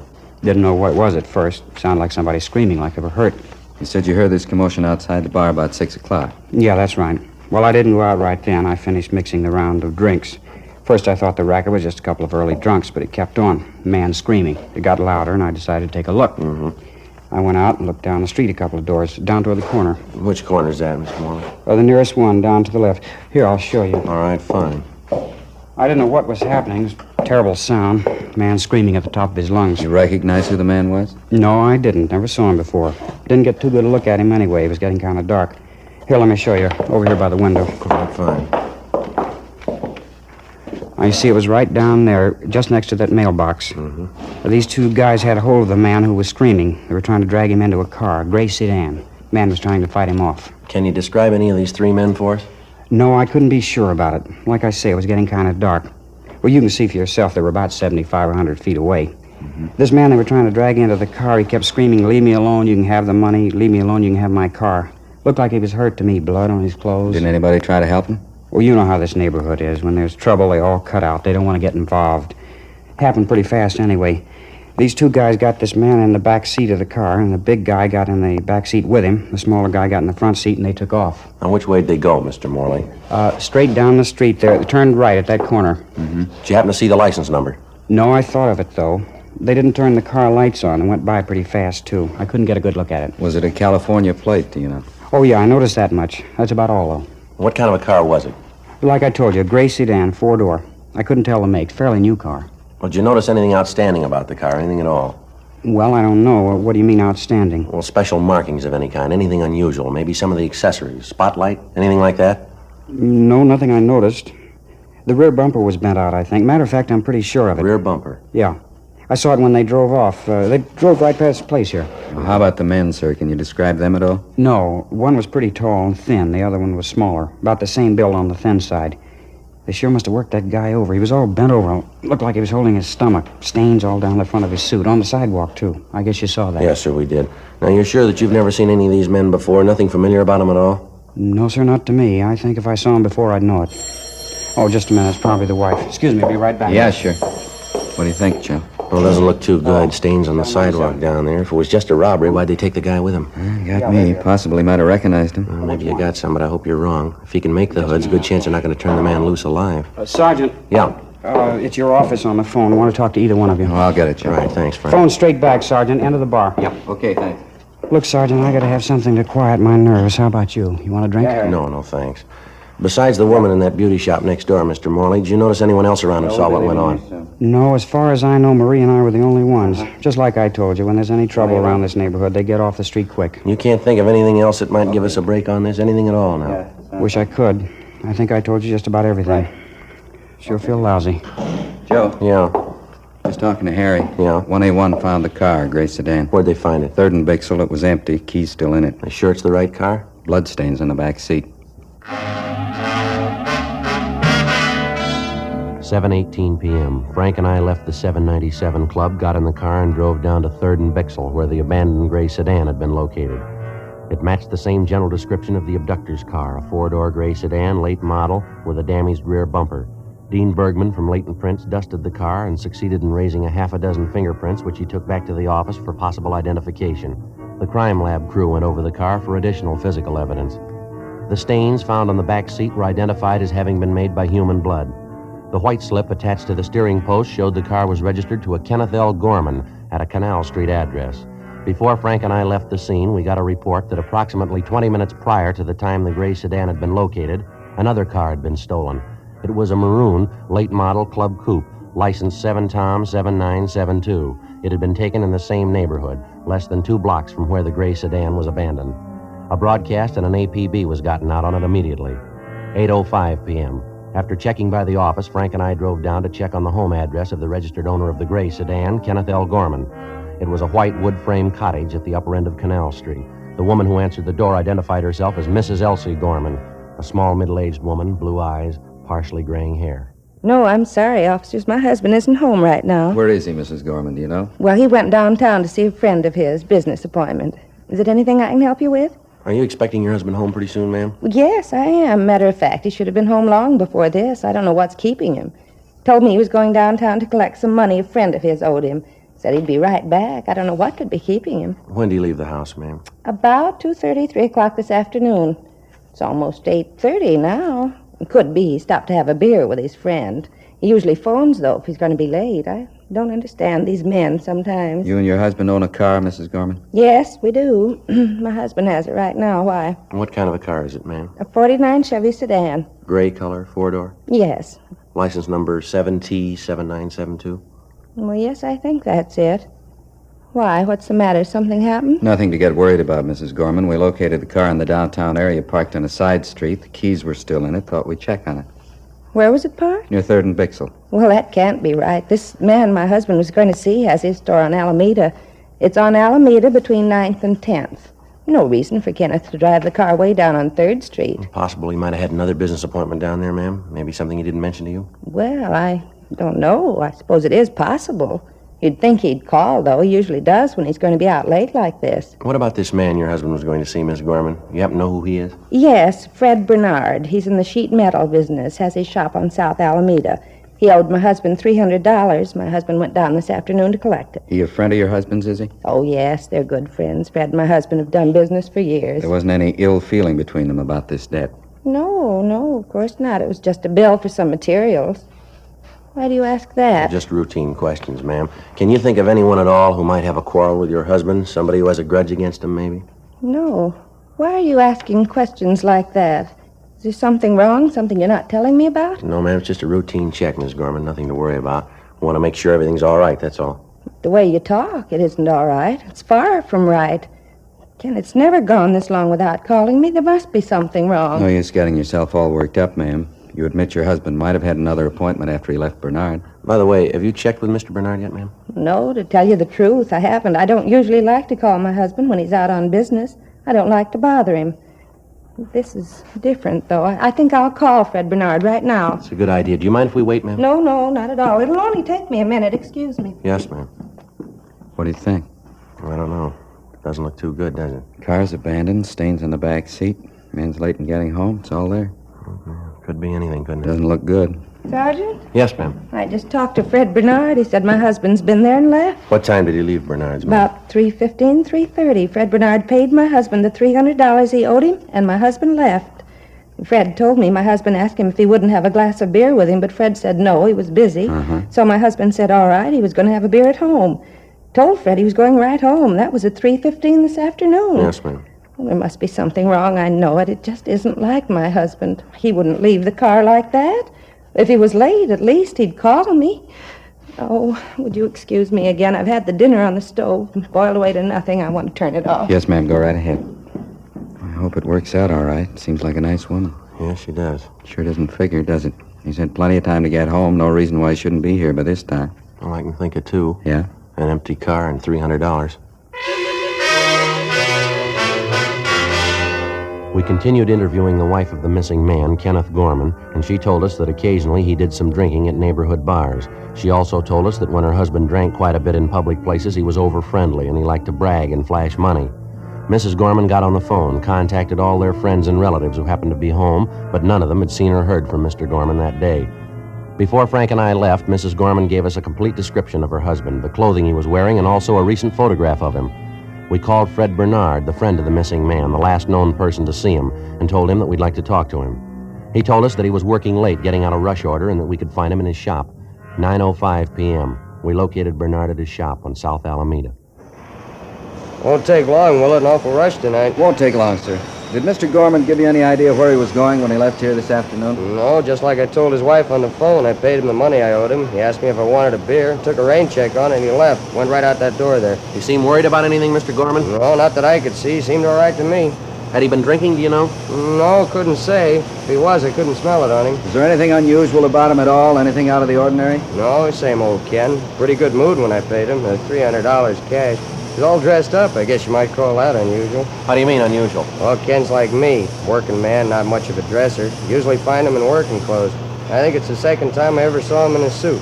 A new one, too. Looked nice on him. He didn't give you any indication at all where he might be going, did he? No, he just collected his money and went out. I thought maybe he was going home. What did Miss Gorman tell you? Didn't you have any idea where he is? No, sir. She told us he came down here to collect some money. She expected him right home. We're not trying to be nosy, Mr. Bernard, but how do Gorman and his wife get along? They pretty happy together? Yes, I guess you might say that. Get along as well as you could expect them to. What do you mean by that? Nothing. Ken's he's a fellow who likes his nightlife. Wife's just the opposite, quiet type. Almost left him once. Guess they're getting along pretty good now, though. Why'd she almost leave him? Would you happen to know? Well, she found him out with a girlfriend. Matter of fact, she caught him at a terrible row. Didn't understand any of it. The girlfriend wasn't much at all, real lush. You know the girl's name? Yeah, I met her twice. Name's Elaine something. She works at a cafe 3 blocks from here. Real lush. She sure took me. You know if Gorman's been seeing her lately? Well, he says he hasn't been. I don't know. I never can tell when he's drinking, though. Didn't his wife mention the girl at all? No, I guess she wouldn't. Must have been a terrible thing for her when she found out. Terrible. How long ago was all this, Mr. Bernard? I mean, this affair Gorman had with this girl. Oh, 6 weeks, maybe 2 months ago, just about that. I tell you, it was the queerest thing I ever saw. Ken has a nice, quiet wife of his at home, and they get along fine together, never fought, never quarreled. And he picks up with his girl Elaine, sure different. How's that? A real mean girl. 2 of them fought all the time. 9:40 p.m. We left Fred Bernard at his shop, drove to the restaurant where Gorman's girlfriend reportedly was working as a waitress, and we checked with the manager. He told us a girl by the name of Elaine Summerall had been employed there, but that she'd been fired for drinking on the job. He also told us that he had reason to suspect that Elaine Summerall was not the girl's true name. We showed the cafe manager a picture of Mr. Gorman, and he identified it. He said Gorman had been in that afternoon inquiring about the Summerall girl. Gorman had asked for the girl's forwarding address, but the manager told us that he'd thrown it away. We left our card with him and asked him to contact us immediately in the event the girl returned. 10:18 p.m. We drove back to the city hall and checked in at the office. We ran the name and description of the Summerall girl through R&I, and they told us they had a Summerall girl in the files who answered the description. Elaine Summerall, alias Elaine O'Donnell, alias Elaine Shellman. There were warrants out on her for forgery, 3 counts, and grand theft merchandise. We signed out of the office, went across the street to the Federal Cafe, and had a sandwich and a cup of coffee. Wouldn't look so rough if it wasn't for the stains they found in the backseat of that car. It's hard to get around it. Points to more than robbery, doesn't it? Yeah, Mo sure strikes me pretty funny, pulling the man off the street like that. Must be either hard up or crazy, huh? Federal Cafe. Just a minute. Friday? Yeah. Phone. Right, thank you. I'll be right back, Frank. Okay. Yeah, Friday talking. Yeah, Glenn. Where? How long ago? Yeah, I see, It wasn't, huh? Yeah, we'll roll on it right now. Tell them we're on our way in, will you? Yeah, right. Thanks, Glenn. Bye. Yeah? Chandler. They just found the maroon coupe, the one stolen in the neighborhood where Gorman's was dropped. Where'd they find it? Picked it off going up through Lancaster, sheriff's deputies. Does it look good on our job? Well, there were 2 men in the car. One of them had a knife, bloodstains on their clothes all over the inside of the car. How's it figure? It doesn't. Not a scratch on either one of them.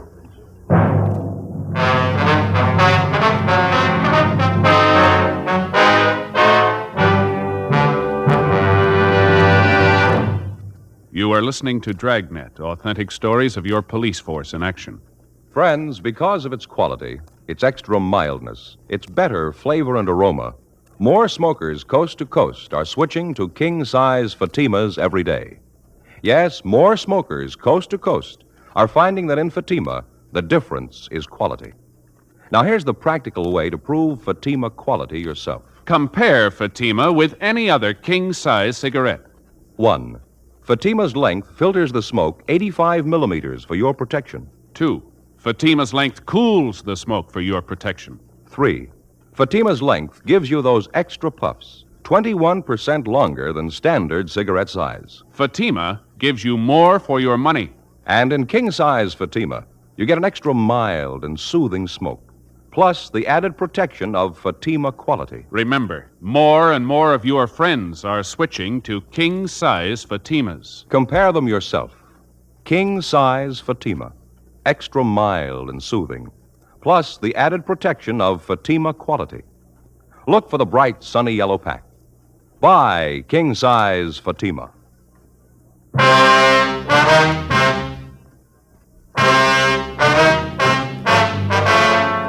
Monday, March 18th, 10:40 p.m. After we received the report that the stolen maroon coupe, along with the two suspects, had been recovered north of the city in the town of Lancaster, Frank and I stopped by the record bureau and checked to see if there was a make on either one of the suspects. The first one, Paul Mike, white male American, 32 years, 5'11", 150 pounds, brown hair, brown eyes. He had a long felony record, including burglary and robbery. He'd served sentences in both San Quentin and Folsom, and there was a warrant on him for violation of parole. The second suspect, Floyd Compton, white male American, 34 years, 5'8", 135 pounds, black hair, brown eyes. His record included arrests on suspicion of burglary, 4 grand theft merchandise, and 3 drunk arrests. He was a petty thief known to us as a shoplifter. He'd never served time in a penitentiary. 10:55 p.m., Frank and I, with identifying photographs of the two suspects, left the city and drove north. We checked in at the Lancaster Sheriff's Office substation.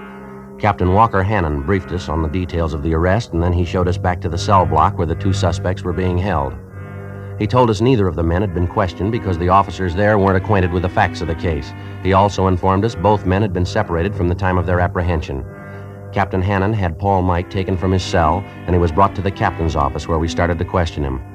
It went slow. I don't think I understand you, Sergeant. What's all the excitement about? You can answer that better than we can, Mike. Answer what? What do you want to know? The car, Mike, the blood stains. What about them? A little unusual, wouldn't you say? I don't know anything about any blood stains. If they're in the car, I don't know how they got there. It isn't my car. Yeah, we know that. What about the stains in your clothes? Well, I don't know. We were sitting in the car there. Maybe the stains rubbed off on us. You got a cigarette? Only one thing wrong with that story, Mike. The stains were on the wrong side of you. All right, so I had a fight. Got hit in the nose. What's that, a law against it? I got a hunch, Mike. Yeah? You're lying. Where'd you get that car? I told you where I got it. Me and Compton were bumming a ride on San Fernando Road. This spook came along in the maroon coupe and gave us a ride. A couple of miles this side of Lancaster, he stopped the car and got out. Said he'd be right back. Walked right out into the desert. That right? Yeah. Waited for him to come back. Waited a long time. Honked the horn, yelled for him. We finally gave it up. Matter of fact, Compton and me got a little scared. Thought maybe the car was stolen. I didn't want to get caught in a hot car. I'm an ex-con. I couldn't stand the heat. It's the truth. I'm squaring with you. What about the money, Mike? Huh? The money. They booked you in with $133 in your pocket. Oh, yeah. I got lucky in a crap game last night. I was pulling out. How about the pocket knife? Blood stains on it? You win that in a crap game, too? No, matter of fact, it was in the car. Found it right there on the seat. Big coincidence, Mike. Somebody leaves you a car, blood stains on the inside, stains on you and your partner, pocket knife, stains on that, too. You're on parole, leaving town without notice, driving a car you're not supposed to be driving, pocket full of money you got no way of accounting for. Face it, Mike. What do you mean? Face it, you're dead. Flag on your card now. Parole officer wants you. Now, how about the truth? What do you mean the truth? I've told it to you. All right, now, come on. Let's save time for all of us, Mike. You've been around long enough. You've graduated. You know we're not going to buy that line. What line? How can I explain things to you? You won't believe me. I've told you nothing but the truth since I walked into this room, and you won't believe me. You got a cigarette? How do you account for the blood in your shirt? I told you I had a fight. Guy hit me in the nose. Happened right down there in L.A. You can check it. Where did it happen? Bar, downtown. There's a lot of bars downtown. Place on South Pierce. I go there sometimes. What's the name of it? 797 Club. Ask anybody in there. You said it happened tonight? Yeah, about 8 o'clock. Just before we cut out. Guy hit me right on the nose. Real rough one. You got a cigarette? What time did you say you had that fight? About 8 o'clock. You sure of that? Sure, why? You're not doing too well, Mike. Now what's the matter? We were at the 797 Club tonight. We talked to the owner. So what? We were there at 6:35. He locked the place up and went home at 6:45. He was sick. 797 Club? Yeah, that's right. Now, where were you at the time of the robbery? I want an attorney. I'm not saying anything else, trying to frame me. Take me back to my cell. Any way you want it, Mike. Let's go. What's the use? Tell them the truth and they don't believe you. How about that cigarette? Captain, would you have the jailer return this one and bring in Compton? How about that? He couldn't tell the truth if it helped him. Hope we do better with his partner. Well, we're going to have to. We know we're on the right track. The big question is, what have they done with Gorman? Big guess. 1,000 places they could have dumped him between here and L.A. Well, I hate to make book on his chances. Everything points to a killing, doesn't it? Mike looks like the one who could handle it. Come on in, Compton.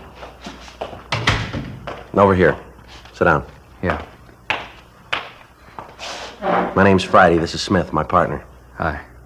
Branched out of your class, haven't you, Compton? Running in the big time here? What do you mean? We haven't done anything. Robbery, kidnapping, grand theft auto. You're moving pretty fast. Didn't Mike tell you? This guy gave us a ride. He stopped the car and walked away. We didn't steal the car. Thought the guy was lost. We drove in here to get help. Let's take it from the top. Where'd you spend the day? Who were you with? Mike. He stayed overnight with me. Both slept till about 2 o'clock, got something to eat, and went to his show. Got out about 5. What'd you do then? I went to this bar downtown. Didn't Mike tell you? You were with him, weren't you? Sure I was with him. He'll tell you that. He did. And you didn't do anything wrong, did you? No. Then what are you worrying about? Let's forget Mike now. You level with us, will you? You're getting it straight. I didn't do anything. Mike says he can't stand another beef. Can't afford it. He's too up right now. I know that. We believe him, Compton. Mike's done too much time. He couldn't make another trip easy. We think he's telling us the truth. Well, so am I. What are you getting at anyway? All right, now let's get on the bandwagon while you can. We don't need you, Compton. If you talk or not, it doesn't make any difference. Just a minute. Can I talk to Mike? All right, we'll give it a try. Frank, you want to ask him? Yeah, okay. Be right back. Now, let's pick up where we left off. The bloodstains on your clothes, stains inside the car. Where'd they come from? Mike told you, didn't he? Yeah, you tell us. What for? Why can't I wait till Mike gets here? All right, what about the money? You want to explain about that? Nothing to explain. I saved it. What kind of work do you do? Odd jobs around town, any place I can find them. You say you got up at 2, you had something to eat, you went to a show, and you got out about 5 o'clock. Is that right? Yeah, that's right. When'd you go to the 797 Club? Right after the show, about 5 o'clock. How long did you stay there? About an hour, till about 6 o'clock. Anything unusual happen while you were in the bar? What do you mean? Anything unusual, anything out of the ordinary? Oh, Mike and me sat there, talked, had some drinks. Pretty dead place. Decided to take off for Reno. Mike's got a friend up there, good friend. Thought maybe he'd get the both of us jobs. Compton? Yeah? Where's Mike? I told him you wanted to talk to him. He said he didn't want to see you. They took him out to feed him. Told me to tell you he'd see you in court. What do you mean, see me in court? I think you got it, Compton. We told you we didn't need you. Come on, we're tired. We're going to lock you up. Well, what'd he say? What'd he tell you? Now, look, fella, we're tired. You wanted to go the hard way. All right, you'll get the answers in court. Well, what did he say? What'd he tell you? Come on, let's go. You should have known better. Mike's not going to ride your beef for you. He was in it all the way. It's his idea and it's his beef, not mine. I argued with him. I know he shouldn't have gone along. Crazy. Yeah, come on. It's the truth. The whole thing's Mike's. It's his knife, too. Met the guy in some bar and he was real high, talking about some dame he was looking for, a girlfriend. Guy bought us a couple of drinks, had a big roll of bills. Mike framed the whole thing. Yeah? Yeah, he wanted to roll the guy. We left, got in the guy's car and drove with him way toward town. Mike was driving. I didn't know where he was heading for. All of a sudden, the guy says he wants another drink. Mike didn't want to stop, but he was making a racket. Finally pulled up by the 797 Club. We got out. Then the guy changes his mind. He wants to go home. Mike tried to talk to him, but he wouldn't listen. Mike pulled a knife and cut him. Then he slugged the guy, and the two of us pushed him in the car and took off. Where'd you go from there? We cruised around till we found another car, maroon coupe. We clouded that one, dumped the gray sedan, and took off up this way. Not right. Look, it's the truth. I'll even tell you about the guy. What happened to him? You got flashlights in your car? The man's still alive? I don't know. He was when we left him. 1:45 a.m. The Lancaster Sheriff Substation contacted the local emergency ambulance, and they were instructed to follow our car. Along with the suspect, Floyd Compton, Frank and I got in the car and headed south, following his directions. After several tries at locating the spot where Mike and Compton supposedly left their victim, we finally found where they'd parked their car on the side of the road. We got out, and Compton led us back across a stretch of sand to a thick clump of sagebrush about 300 yards off the highway.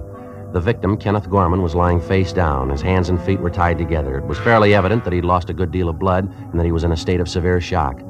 He was placed on a stretcher and placed in the ambulance. All right, Compton, that's it. Let's go. Be real tough. Sure glad he ain't dead. Yeah, sure. Come on. Where are we going now? Back to the sheriff's office. Want to take your statement. Okay with me. Just one thing I want. One more thing. Yeah? That lousy Mike. I want to be there. I want to see him. How's that? Trying to load this thing on me. I want to see his face when you tell him. Can't wait to see it. Yeah, neither can we.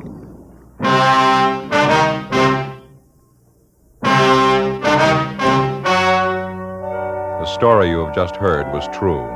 The names were changed to protect the innocent. On July 12th, trial was held in Superior Court, Department 84, City and County of Los Angeles, State of California. In a moment, the results of that trial.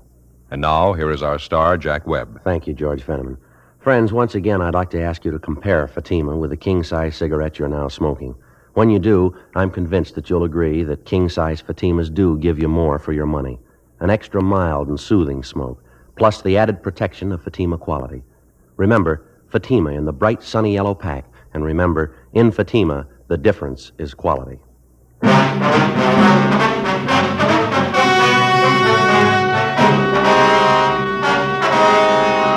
Paul Mike and his accomplice, Floyd Compton, were filed on for violation of Section 209 of the Penal Code, kidnapping for the purpose of robbery, and Section 211 of the Penal Code, robbery in the first degree. They were also filed on for one count of grand theft auto. They were tried and convicted and received sentences as prescribed by law. Kidnapping for the purpose of robbery, where bodily harm is inflicted, is punishable by the death sentence or life imprisonment without possibility of parole.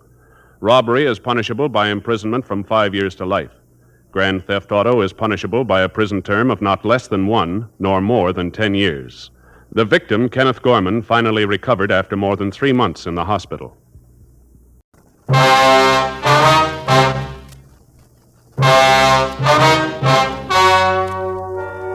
The story you are about to hear is true. The names have been changed to protect the innocent. Fatima Cigarettes, best of all king-size cigarettes, brings you Dragnet on both radio and television.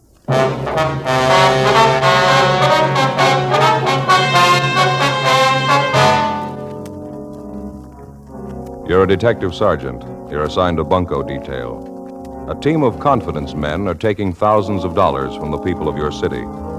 Their method of operation? Posing as solicitors for different charitable causes. There's no lead to their whereabouts. Your job? Stop them. Compare Fatima with any other king-size cigarette. Yes, compare Fatima with any other king-size cigarette. 1. Fatima's length filters the smoke 85 millimeters for your protection. 2. Fatima's length cools the smoke for your protection. 3. Fatima's length gives you those extra puffs, 21% longer than standard cigarette size. Fatima gives you more for your money. And in king-size Fatima, you get an extra mild and soothing smoke, plus the added protection of Fatima quality. Buy Fatima in the bright, sunny yellow pack.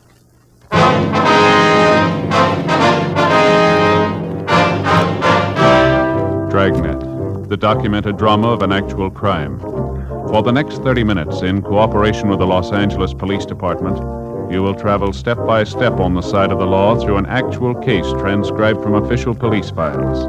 From beginning to end, from crime to punishment, Dragnet is the story of your police force in action.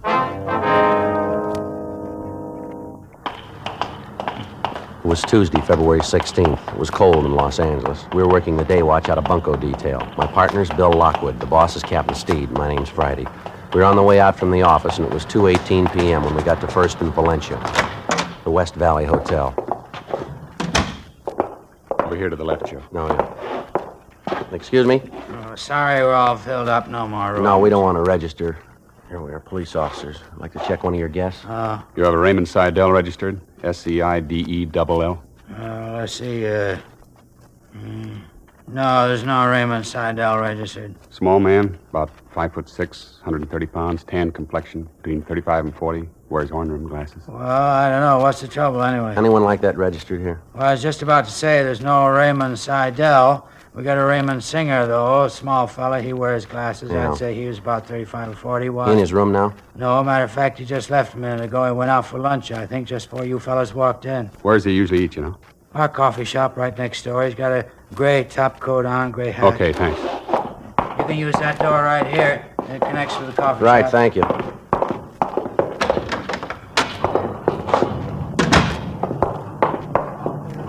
Spot him? Yeah, far into the counter up by the front door, see him? Yeah, description checks out. All right, come on. Spotted us going for the front door. All right, police officers, hold it up there. Making a run for it. All right, come on. This way. Where'd he go? I lost him. Alley up ahead. He ducked in there. Down the ramp, Joe. Hotel garage. Ran in there. All right, come on, let's hurry. You spot him, Bill? No. Any other way out beside this ramp? Wait a minute. Yeah, down the far end there, another exit. I'll take that. You cover this end. Right. Hey, watch it, Bill. He's coming out. The blue sedan. All right, hold it. Look out, Joe. Coming at us. I'll go for his tires. All right, come on, Bill. All right, stay where you are.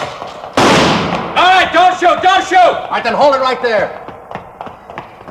What's the pitch, anyway? Wasn't doing anything. Hands behind you. Raymond Seidel, is that right? That's right. I wasn't doing anything. What's this all about? You know as well as we do. Look what you did in my car. Just look at it. You cracked it up, mister. We didn't. Come on. Come on, where? I haven't done anything. We want to talk to you downtown. I'm not saying anything. You can talk to my lawyer. Get the story from him. We already got it. Come on, let's go. 2:35 p.m. We took the suspect, Raymond Seidel, back to the hotel with us, where we checked his room thoroughly. Bill got on the phone, made arrangements to have Seidel's car impounded and a stakeout placed at the hotel. Then we drove back to the city hall and took the suspect to the interrogation room. A check through our Records and Identification Bureau earlier in the day had revealed a fair-sized record for Seidel. He'd had 4 previous local arrests, 2 for petty theft, 1 for second-degree burglary, 1 for grand theft auto.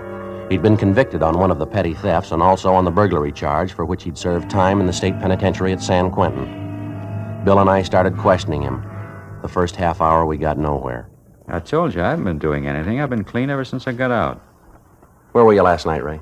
Knocking around town. What'd you do? I had a couple of drinks, went to a show, came out and went to see some bimbo I know. What's her name? Helen, lives up on South Custer, and you can ask her. She'll tell you I was there. What time did you see her? About 10 o'clock. Yeah, just about. You're a liar, Ray. Hmm? You're a liar. What gives you a call to say that? It's the truth. And 4 other people must be lying. Well, what do you mean, what other people? You know what I mean. Now, how about it, Ray? I don't know what you mean, so help me, I don't. Why don't you give it up, Seidel?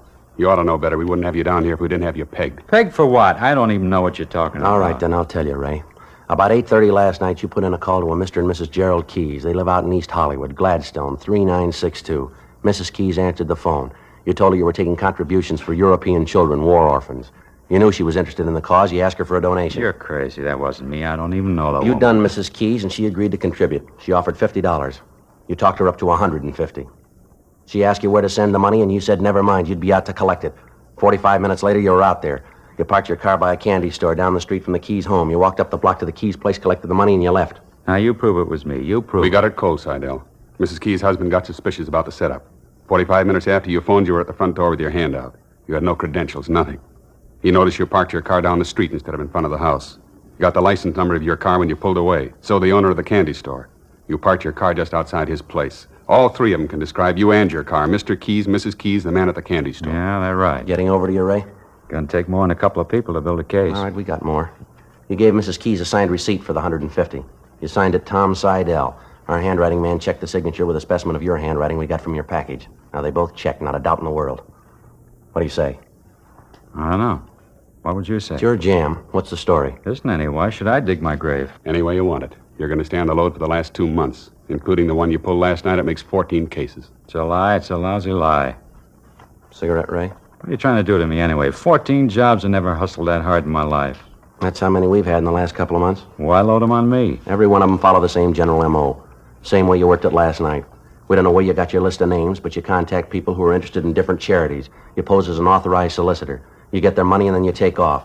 The last 2 months, you've been collecting for more than 10 different drives. European orphans, the milk fund, summer camp for underprivileged kids, crippled children's fund. The people give their money in good faith and you take off with it. Look, your M.O. follows all the way through. It's a sour racket, Ray. We're going to lean hard on you. I said, will you wait a minute? I know when I'm done, I'll give you the story. Yeah? I'm not taking the whole load on my back. I'll cop out to the one last night, but that's all. You look good for all of them. Look, will you give me a chance? The one last night was a first try for me. It's the only one I ever tried. I'm squaring with you. I was crazy even to make a pass at it. I should have known better. I'm not a bunk man. We already told you, Ray. Last night's a close match with the other jobs. You say you'll cop out to 1. How do we account for the other 13? Just among us. Whatever I say, I don't want credit for. All right. What's the pitch? Can I have that cigarette now? Yeah. There you are. Yeah, thanks. Here's a match. Thanks. I got out into the thing Sunday night. Doing a little drinking at this place on Boyle Avenue. There were a couple of guys at the bar who were talking about it. I didn't know them. Talking about what? The racket. Getting a list of marks and collecting charity money from them. These 2 guys weren't working it. They just heard it was going on. They were yakking to the bartender about it. They figured some out-of-town grifters were doing it. And you figured you'd get in on the bandwagon, is that it? Well, I thought I'd try a couple of jobs, that's all. Need a few bucks to tide me over. Didn't look like much of a risk. How do you mean? Well, I heard about the M.O. the grifters were using. Pretty simple to copy. I followed it through just the way I heard they did it.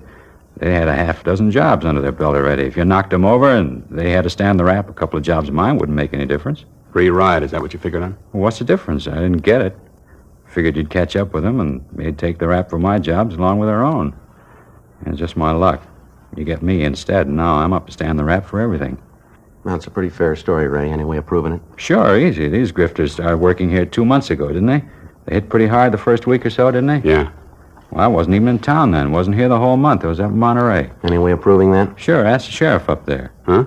Ask a sheriff. He'll tell you. Why should he know anything about it? He ought to. He had me in jail the whole month. 3:40 p.m. While Bill continued questioning the suspect, Raymond Seidel, I went down the hall to the squad room and put in a call to the Monterey County Sheriff's Office. They confirmed Seidel's story. He'd been arrested in the town of Monterey December 13th, approximately 2 months before, on charges of vagrancy and suspicion of robbery. He was confined in the county jail there from December 13th to January 15th, the same period of time during which the unidentified bunco men had started their campaign of falsely soliciting funds for various charities. While the information cleared Seidel of any part in the bunco charity operations throughout the city that month, he still had to answer for his actions the night before, soliciting contributions falsely from the couple out in East Hollywood, Mr. and Mrs. Keys. After his statement was taken, Bill Lockwood and I drove Seidel to the main jail, where we booked him in on suspicion of 488 PC petty theft.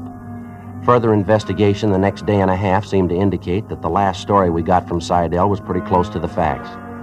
It was the case of a small-time thief imitating the apparently successful formula of a veteran team of bunco artists, an imitation which in the criminal world is far from unusual. A week passed. Despite the broadcasts, the bulletins, and the special notices we'd gotten out on the suspects and their operations, there were 3 more cases reported. One of them came from a Mrs. Teresa Guilfoyle, the woman in charge of the crippled children's home. Bill and I drove out to talk to her. This is the first thing I want to show you, officers. What's that mean? This way, please. Go ahead, Bill. Yeah. Yes, ma'am? Come here, sweetheart. There are 2 gentlemen here I'd like to have you meet.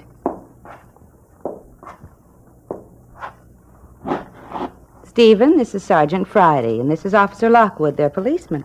This is Stephen, officers. He's 3 years old. Well, how are you, Stephen? Hello, son. He'd like to say hello, officers, but he can't. His legs aren't his only trouble. He can't hear. He can't talk, either. Oh, it's too bad. You're learning, though, aren't you, sweetheart? You bet you are.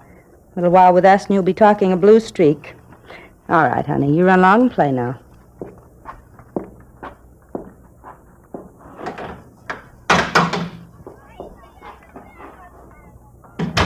Real sweetheart, isn't he? I wanted you to meet him, so you'd see what this means to us. When I look at children like that, this whole mess just makes my blood boil. Yes, ma'am. We see what you mean. It's hard enough getting people to contribute money to keep this place open, help those poor kids to walk and talk. Thieves have to make it even harder. The way things are, I can't see how we're going to get through the year. Oh, how much you estimate it's cost you, Mr. Guilfoyle? I mean, how much in donations have these phony solicitors taken? Well, I know of at least $700 they've collected from different people. Lord knows how much more money they got that was supposed to go to the home. I suppose a lot of people still think they gave their money to the right person. Well, did you receive the notice we sent out about 6 weeks ago, ma'am, about how these thieves operated? Yes, I did. I made a special note of it. When we sent out our annual appeal letter to our regular donors, most of your notice was incorporated right in it. Mm-hmm. I don't know what happened. I guess they didn't pay any attention to it. When did you first find out something was wrong, ma'am? It was yesterday morning. One of our regular donors, Mr. Baxter, called me. He wanted to know if we received his contribution all right. He wondered because he didn't receive his regular thank you note. That's when he told me about this man who came to his house and collected the money. I see. As soon as I heard that, 2 of the other girls and myself got on the phone and called every one of the regular donors. There were 10 of them, just like Mr. Baxter. Gave their good money to help these tots, and we never received a penny of it. I've got all their names and addresses here if you'd like them. Yes, ma'am. You're welcome to them if you want them. Yes, that'd be fine. We'd like to check with each one of them. Now, this is the complete list, all the regular donors who contributed and their money wasn't received. Is that right? Well, yes, sir, all those we know of. There's probably a lot more, I suppose. You've been in police work for a few years, haven't you, Sergeant? You must have met all kinds. Yes, ma'am, I suppose so. What kind would you say these men are? I mean, going around and stealing the little regular income we have from donations. What kind of persons can they be? Well, there's thousands of them, Ms. Guilfoyle. They walk every city in the world. They want money. They want everything that goes with it. They'll do anything but work for it. But the money these men are stealing, they must know it's for these crippled children, to help them walk again, help them talk, little kids like Stephen. Yes, ma'am. And these men call themselves human beings. And they take help away from a child like that. Humans. I couldn't be more ashamed of them. ashamed to live in the same city with him. Yes, ma'am. You'd think God would punish him. You'd think God would come down and punish him right now. Well, maybe he's even ashamed.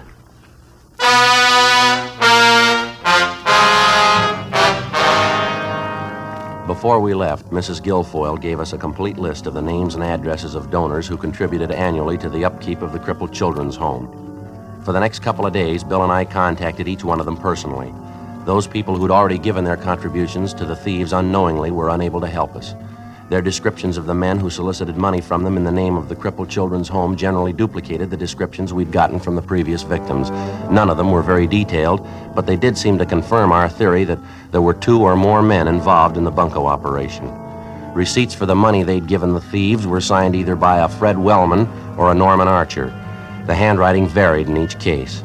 Those donors on the list who had not yet been contacted were the best hope we had of reaching the suspects. Since the crippled children's home appealed for funds only through the mail, we advised these people to get in touch with us immediately if anyone contacted them by phone and asked for contributions. A few more days passed. Monday, February 27th. We got a call back from one of these donors, a Mr. George Stage of the Consolidated Pool Company out in the valley.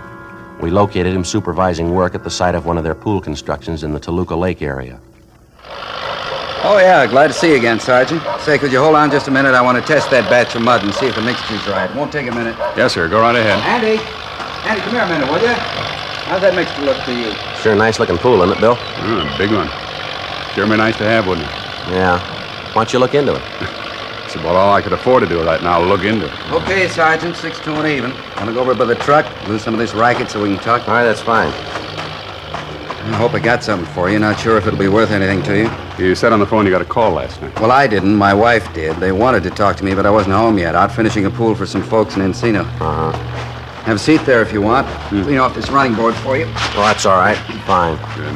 Well, what was the gist of the phone call, Mr. Stage? Who was it? Well, as I say, the wife answered. Fella told her his name was Mr. Archer. Said he was collecting for the crippled kids' home. Of course, the wife knew the setup. After you talked to me, I warned her about the phony collectors going around. What'd she tell the man, sir? Well, she didn't get a chance to tell him anything. He did most of the talking. Gave her a big spiel about how much the poor crippled kids needed help. The wife asked him if he'd leave a number so I could call him back when I got home. Well, did he leave a number? No. Gave some phony excuse he wouldn't be at the same phone, something like that. No. Went out to ask her if she couldn't make out a check. Said he could come right out to pick it up. The wife said no, she couldn't. Matter of fact, she couldn't. I've got the checkbook. Excuse me. Andy, get one of the boys to help you down the hole. You can't do that all by yourself. My partner, Andy's a great worker. Yes, sir. Well, what was the upshot of the phone conversation between Archer and your wife, I mean? Well, she kept asking for a phone number or an address, someplace where I could get back to him when I got home. I guess they got it figured, though. He wouldn't give her a thing. And that's the way it ended, sir? Yes, sir, that's it. Might be I'll have better luck, though. Well, how do you mean? Well, this fella Archer told the wife he'd call me back tonight.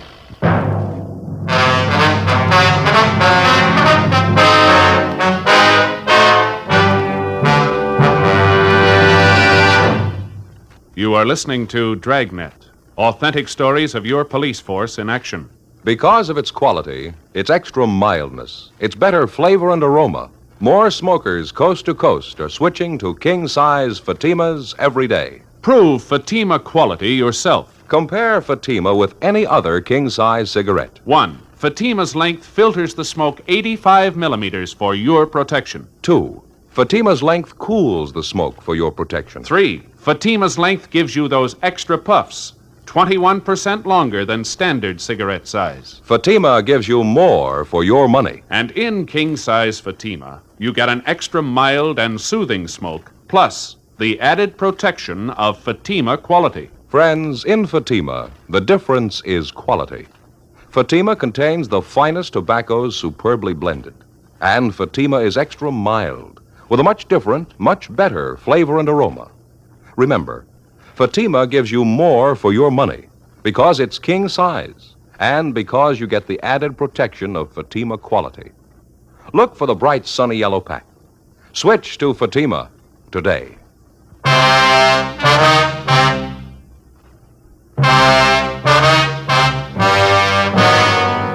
Monday, February 27th, 1:30 p.m. As soon as we found out there was a possibility that one of the bunco suspects might contact the potential victim, George Stage, that night, Bill and I started making arrangements to be ready for him. At 6:45 p.m., we were at the Stage home when the suspect telephoned. He identified himself as Norman Archer. George Stage followed our instructions to the letter. He agreed to make a contribution and asked Archer to call at his home to pick up the check. He set the date for 9 o'clock that night to allow us enough time for preparations. We got in touch with Lieutenant Lee Jones at the crime lab, and he sent out 2 of his sound technicians with a microphone set up and a tape recorder. By 8 p.m., the installation was complete. The microphone concealed in the living room of the Stage home and the tape recorder set up in an adjoining room. Bill and I were stationed at the recorder in the bedroom. 8:30, 8:45. We waited. 9 p.m., 9:05. Somebody at the front door. Yeah. You want to give me that headset, Bill? Here you go. Thank you. Okay. You want to turn on the recorder? Right, Joe.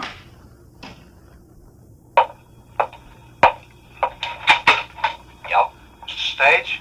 Yes, sir, that's right. My name's Norman Archer, Mr. Stage. We're glad to know you. Oh, we are, Archer. Glad to meet you. Come on in. Thank you.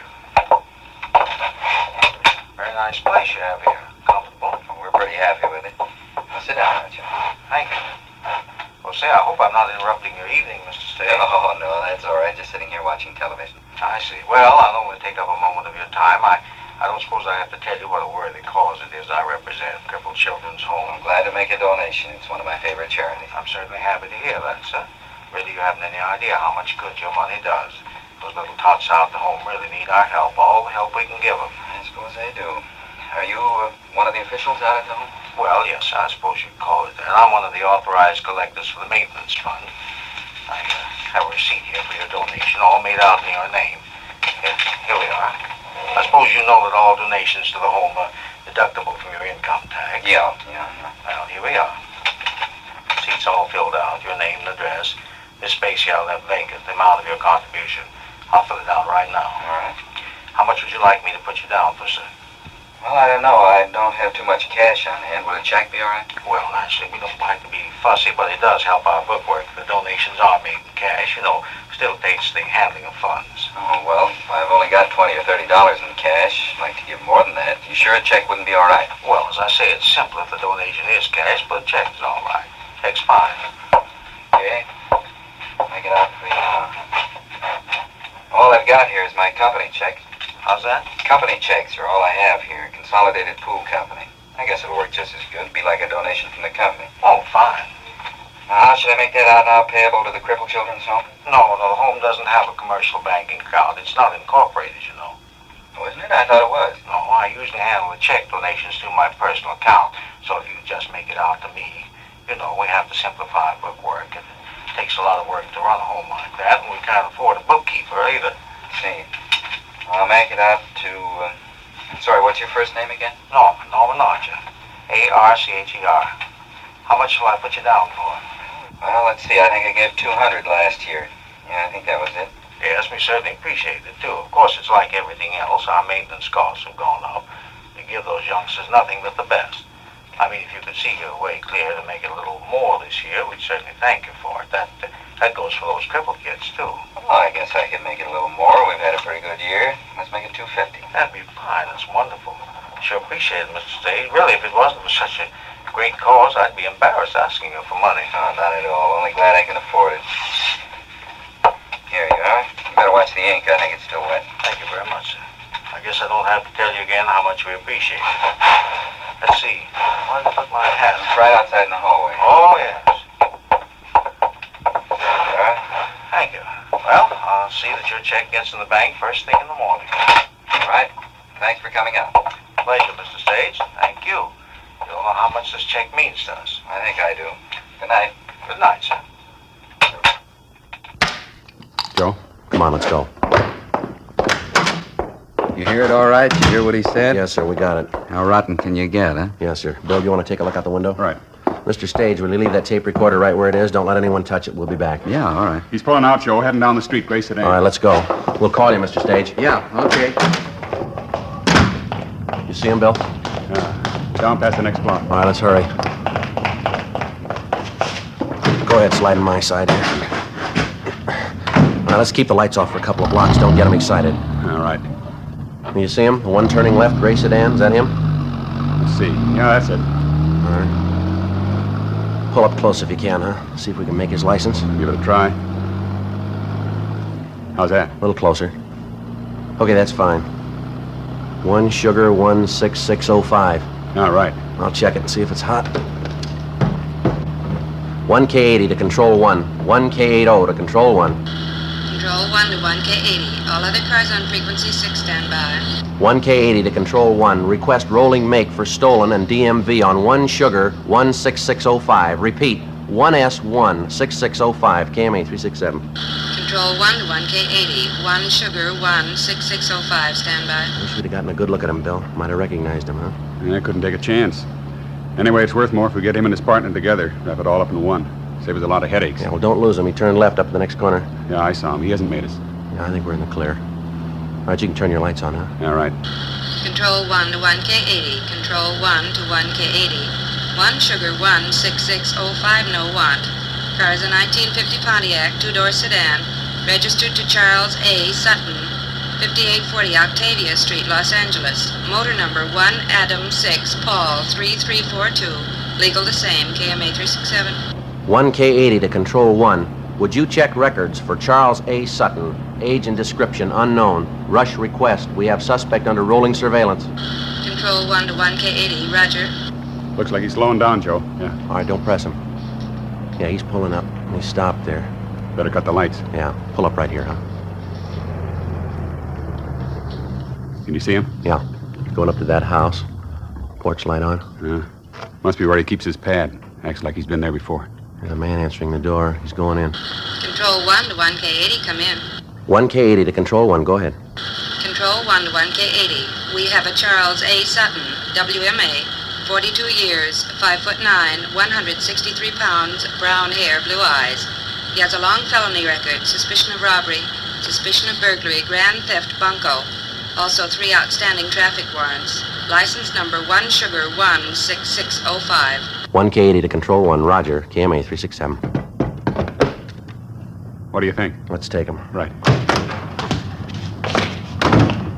All right, you want to take the back, Bill? I'll go in the front. Okay, give me a second to get around. Right.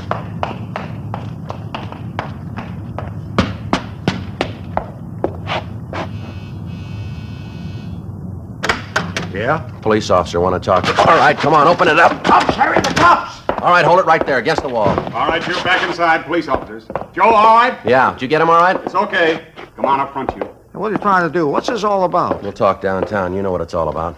All right, over next to your partner. What are you doing anyway? You haven't got anything on us. You want to get the cuffs on him, Bill? Stand still, both of you. Here's mine. What's the pitch here anyway? Harry and I haven't done anything. Busting in here like this, private house, you got no business here. $250 says you're wrong. What? This check in your right-hand pocket. All right, come on, let's go.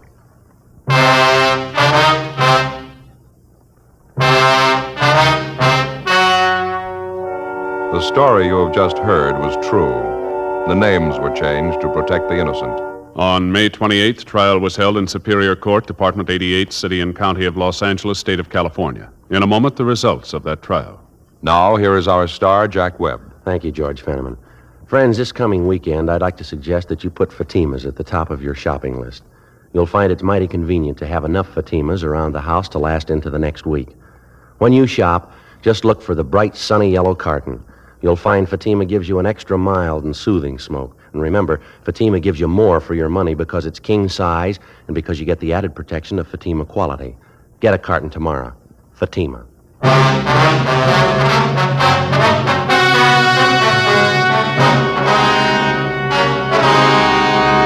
Charles A. Sutton and his accomplice, Harold V. Mather, were tried and convicted on 3 counts of grand theft money and received sentences as prescribed by law. Grand theft is punishable by imprisonment in the state penitentiary for not less than 1 nor more than 10 years.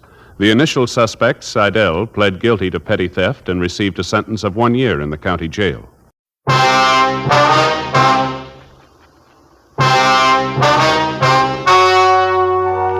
The story you are about to hear is true.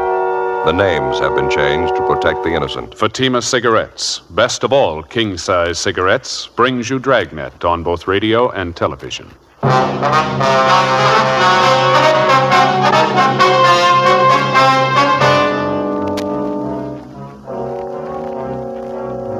You're a detective sergeant. You're assigned to homicide detail. A woman is found dying in a vacant lot. Her identity unknown. Your job? Investigate. Compare Fatima with any other king-size cigarette. Yes, compare Fatima with any other king-size cigarette. 1.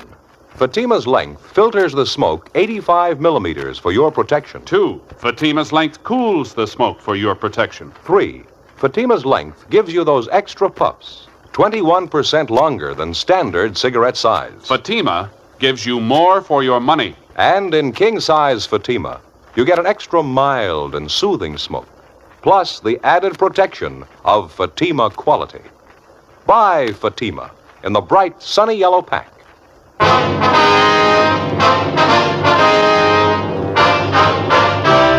Dragnet, the documented drama of an actual crime. For the next 30 minutes, in cooperation with the Los Angeles Police Department, you will travel step by step on the side of the law through an actual case transcribed from official police files.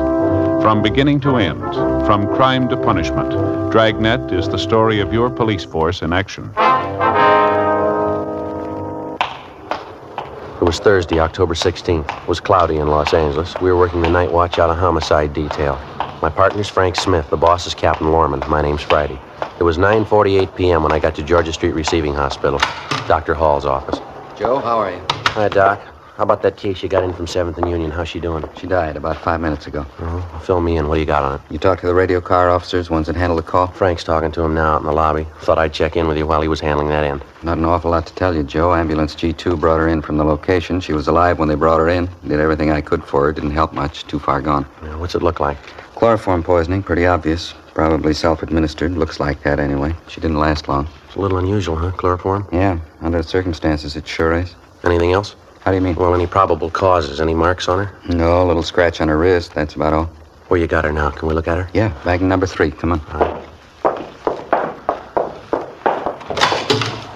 Ed Barrett called us, asked us for help. It's a rough night, huh? Yeah. Traffic went crazy tonight. Dozen cases in the last 2 hours. Couple of homicides, too. Busy night. You got the weekend coming up, huh? Yeah, not looking forward to it. Here we go. Over here. Chloroform sure hangs on, doesn't it?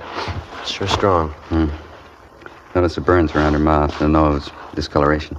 Well, who is she? Any idea? We got her down as Jane Doe. You're going to have to take it from there. I understand the radio car officers couldn't identify her. Apparently pretty well off, huh? Nice clothes. Seems to be well kept. I'd say so. Expensive jewelry there. The rings, wristwatch. A little strange for a probable suicide, isn't it?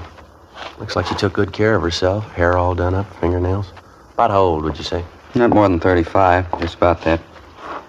Here's the chart on her. Time arrival, 9:38 p.m. from southwest corner of 7th and Union, vacant lot. Reason for call, possible drunk woman down. Jane Doe, number 4.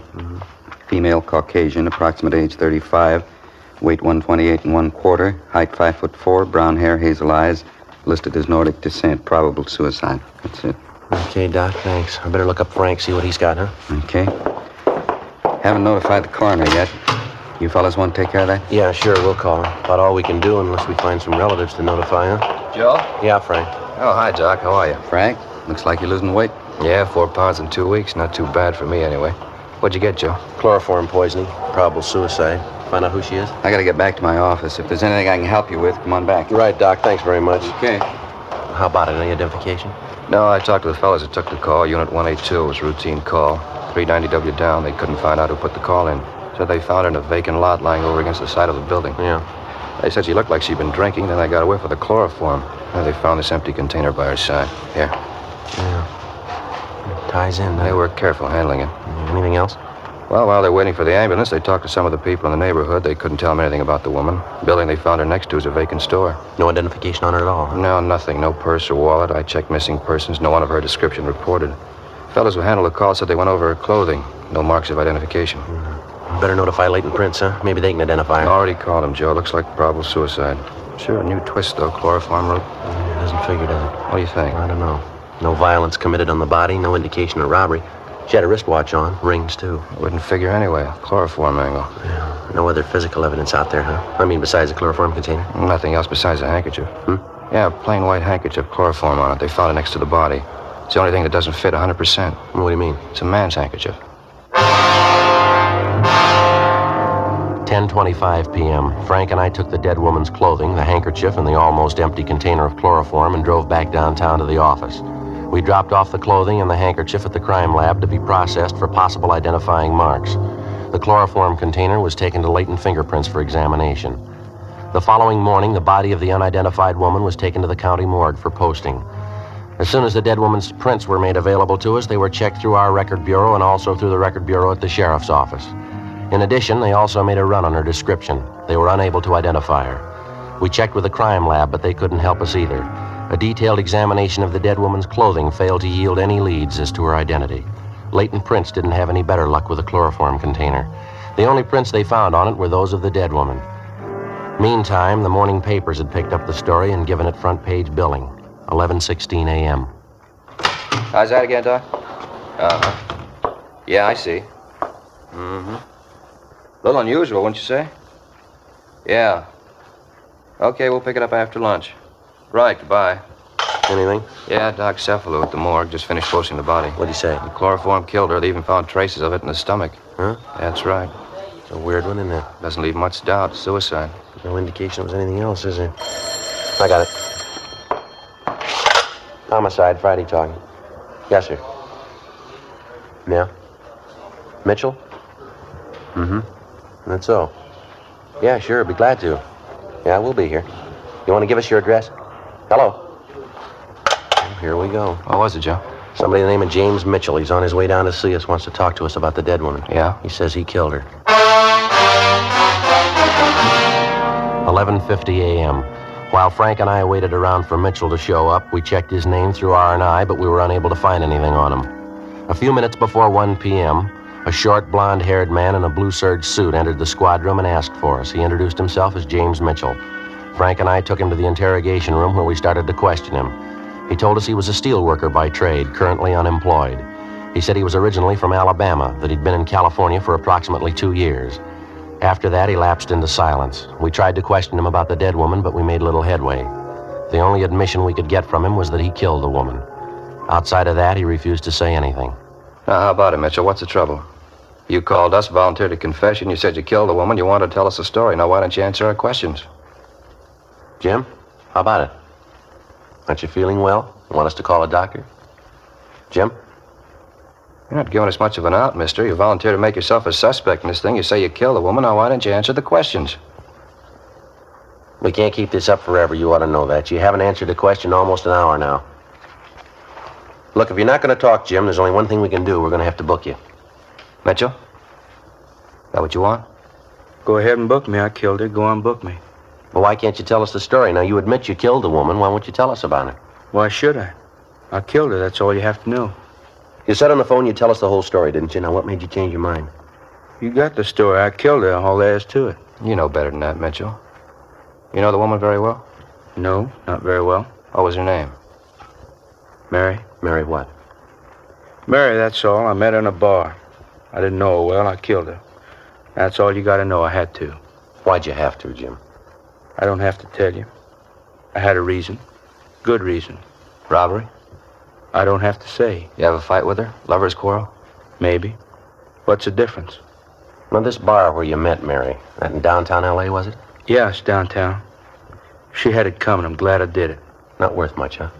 She was when I met her. Well, what happened? She go off the deep end? Guess so. What's the difference? She's dead. But why'd you turn yourself in, Jim? Figure you couldn't beat it? Maybe. How do you mean? I could have stayed out of your way if I wanted to. For a while, anyway. I didn't want to. Why not, Jim? Good reason. I'm glad I killed her. She had it coming. Now go ahead and do what you want. I know what the rap is. I'll pay for it. Well, if you're willing to take the rap, Jim, why not tell us the whole story, huh? You got the story. I killed her. That's all you need. Don't you want to brief us in on the details? How it happened, how it came about? Might be extenuating circumstances. You can't tell. Well, how you mean? Different things that might throw a new slant on the case. Court's not going to hand down a decision till they get the whole story. You mean about Mary? I'll never tell them about her. Lousy things she did to me. Never tell anybody about it. Must have been pretty bad, huh? I mean, the way you took it out on her. She was rotten. All the way through. I had to kill her. Well, what happened with the chloroform, Jim? Didn't it work fast enough for you? Chloroform? Yeah, uh-huh. Didn't it react on her fast enough for you? No, it didn't. I hated her. Yeah, I guess you did. Must have had quite a scrap with her. Struggled quite a bit, didn't you? Yeah, she fought me all the way. I got her, though. I hated her. Out of my mind, I hated her so much. Well, we've been trying to figure it out, Jim. What'd you hit her with? I mean, around the head and on the neck. What'd you use? Piece of metal? Yeah, angle iron. Uh-huh. Kind of lost my head. I kept beating her. She tried to scream, but I had my hand over her mouth, and then she fell down. She didn't make a sound after that. I see. Well, how come you took her jewelry? I mean, if you just wanted to kill her, how is it you took all her valuables, too? Jim? How about it, Mitchell? Well, I don't know. Spur of the moment, I guess. I took them, but I didn't keep them. I threw them away. I don't remember where. I'm glad it's over. All right, Jim. Now, what's this all about? You didn't kill that woman. You know that as well as we do. Well, what are you talking about? Of course I killed her. She's dead, ain't she? How many times do I have to admit it? The woman had one mark in her body, Mitchell, a small scratch on the wrist. Huh? Not a single wound on the head, none on the neck either. Well, I killed her. That's all you got to know, not saying anything else. All the woman's valuables weren't taken either, Jim. She was found with a couple of rings on her hands, an expensive watch, a bracelet, too. Now, come on, Jim. What's the angle here? You can't prove I didn't do it. You can't prove that. I think we can. Now, why can't you just take my word for it? It's the queerest setup I ever saw. I'm willing to admit I killed her, and you won't believe me. What kind of cops are you, anyway? Where'd you spend last night, Jim? Where were you? I don't know. I don't remember. You remember. Now, how about it? It's the queerest setup I ever saw. Whole town. You wouldn't believe it. Yeah? Look, I come here from Alabama. I told you that. I've been here for 22 months. A long time. It's almost 2 years. Mm-hmm. Queerest town I ever saw. Thousands of people all over. Millions of them. People all around you, all over the place, everywhere you go. I didn't know any of them. Not a one. They didn't know me. 22 months. Couldn't get to know nobody. I still don't. They don't know me either. Yeah. Tried to get acquainted. Just seemed I never could. Nobody knew me. Nobody cared. They didn't even know who I was. Well, what kind of town is that? 22 months right here. They don't even know who I am. Nobody knows. Living alone, you just get sick of it. Get sick and tired of it. That's what brought all this on, huh? Well, I mean, at least they'll notice me. They'll know I'm here. I killed a woman. They'll know who I am now. You ever spend any time in a hospital, Mitchell? Institution? Now, what'd you have to ask that for? Just because I want to know people, want to notice me? That doesn't make me crazy. Can't be alone all the time. You got to have somebody notice you. Were you ever in an institution, Jim? Just once, only a couple of months. It wasn't anything. Look, can't you just forget what I said? I mean, I told you I killed the woman. The papers are going to be out pretty soon. Pictures and things. Probably a big write-up. Yeah. Well, can't we let it go at that? I killed her. Just forget the rest? No, I'm afraid not. Why not? We'll just make out it's that way. People get to know me anyway. At least they'll know I'm around. I won't be alone. There's no use worrying, Jim. Huh? You won't be alone anymore. 1:38 p.m. We continued to question the self-accused suspect, James Mitchell, and he finally told us that he'd been confined for a period of 18 months in a state mental hospital in Alabama. That had been more than 3 years before. The questioning also left no doubt in our mind that Mitchell had nothing at all to do with the death of the unidentified woman. A sister of Mitchell's living in Alabama was contacted, and she agreed to come out west as soon as possible to look after her brother. In the meantime, he was delivered to the care of psychiatrists at the county hospital. The incident of a man confessing guilt of a crime of which he's wholly innocent certainly wasn't anything new. Like police officers all over the country, all over the world, we've come to accept it as almost a routine part of a criminal investigation. Most of the time, the would-be criminal's suffering with mental trouble. Sometimes it's a thirst for notoriety. In any event, they all have to be checked, every one of them. It means time, trouble, and money. Hours of cautious interrogation. More hours of checking stories that have basis only in the imagination of a sick mind. They slow the investigation, they waste hundreds of man-hours, but like anonymous leads or would-be witnesses, they can't be ignored. It's part of the job. Saturday, October 18th, the newspapers continued to cooperate by giving us front-page space to the story of the unidentified woman. Joe? Yeah, how'd you do? Nothing. Identification wasn't even close. How about Brian and Lopez? What'd they do on that call of theirs? Well, they're over at the morgue now with a boy, 16-year-old. Kid was pretty wrought up when he came in. Well, we sure had a parade of them. All last night, all this morning. Well, it doesn't hurt our chances any. The more, the better. I suppose so. Not going to make much headway if we can't identify her. Any answers on that all points we got out on it? Yeah, 4 of them. They all been checked. Nothing. Chewing gum, Joe? New kind, tangerine flavor. No, thanks. How about that check of the hospitals around town? Anything show up there yet? No, not so far. The scar on the woman's leg was from an operation, all right. Doc figures it might not have been done in a hospital, though. It was a minor operation. Could have been done in a doctor's office, maybe. That'd stop it, sure. Tough enough checking hospitals for a record of the operation. Next to impossible to check every doctor in town for it. Well, even then we could miss. Don't know where the woman's from. She could have had the operation done anywhere. I'll get it. Homicide, Friday talking. Yeah, Tom. I know. You did? That's so. Yeah, okay, fine. You bet. Thanks, Tom. It was Brian. He and Lopi are driving that boy over to Georgia Street, the 16-year-old. What happened? Well, they took the boy to the morgue. They showed him the body, asked him if he recognized it. What's he say? It's his mother. 2:05 p.m. Frank and I left the office and drove over to Georgia Street Receiving Hospital. The 16-year-old boy who had identified the dead woman as his mother was being treated for shock and hysteria. The youngster told Brian and Lopez that his name was Arnold Hopkins and that he'd been living with his mother at a Norwood Street address. After he was given a sedative and recovered himself a bit, the boy was driven to the home of his aunt and uncle out near Barnesdale Park. That night, Frank and I called on the boy and found him sufficiently recovered to answer a few questions. He confirmed his identity of the body he'd viewed that afternoon as that of his mother, Mrs. Jeanette Hopkins. He said he was an only child and that his father was dead. He told us his mother had been working for the past 6 years as coast representative for an Eastern cosmetics firm. We asked him what had happened the night his mother disappeared. The phone just rang about, well, when we were finishing dinner. About 8 o'clock, maybe quarter after. Well, when Ma hung up, she said something important come up. She had to go out to see somebody. She said she had to see him right away. She got her coat and left. It's the last time I saw her. Well, who was she going to see, Arnold? Did she tell you? No, she didn't. I heard her talking on the phone, though. Heard her say Leo. She said it a couple of times. Leo. Where was she going to meet this person, Arnold? Did you happen to overhear that? No, I didn't. I think she said, okay, I'll meet you there, Leo, and she hung up. Then she got her coat, kissed me goodbye, and she went out. Did she leave on foot or was she driving, you remember? Oh, on foot. My mother didn't drive. Who's Leo, so? Your mother ever talk about him? Heard her talking to him on the phone a couple of times, that's about all. Well, do you know where he lives? What he looks like? Can you tell us anything about him at all? No, sir, nothing. I wouldn't know him if I saw him.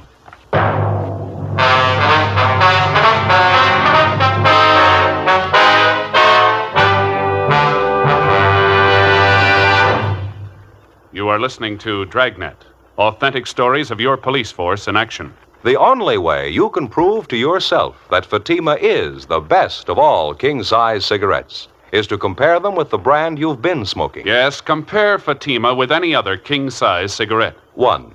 Fatima's length filters the smoke 85 millimeters for your protection. 2. Fatima's length cools the smoke for your protection. 3. Fatima's length gives you those extra puffs, 21% longer than standard cigarette size. Your money back plus postage. If you're not convinced, Fatima is better than your present king-size cigarette. Just return the pack and the unsmoked Fatimas by August 1st, 1952.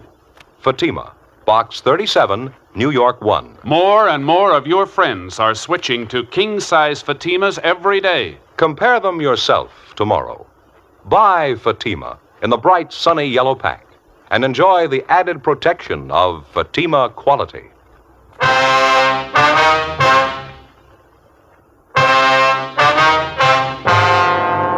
Saturday, October 18th, 8:30 p.m. Frank Smith and I continued interviewing the dead woman's son, 16-year-old Arnold Hopkins. The big lead pointed in the direction of the man known as Leo, who telephoned Mrs. Hopkins Thursday night, little more than an hour before she died, and made an appointment to meet her. It was a good lead, but it didn't go too far. All the boy could tell us was that the man's name was Leo. He'd heard his mother address a man by that name on the telephone several times, but that was the extent of it. He didn't know Leo's last name. He didn't know where he lived. He had no idea where his mother was to meet the man the night she died. We talked to the boy's aunt and uncle, the dead woman's brother and sister-in-law, but they couldn't help us either. Frank Smith and I obtained a list of all of Mrs. Hopkins' friends and business associates known to the son and the aunt and the uncle. We spent the rest of the weekend checking with them. Most of them gave us pretty much the same story. Mrs. Hopkins was well-liked and well-respected, both in her business and private life.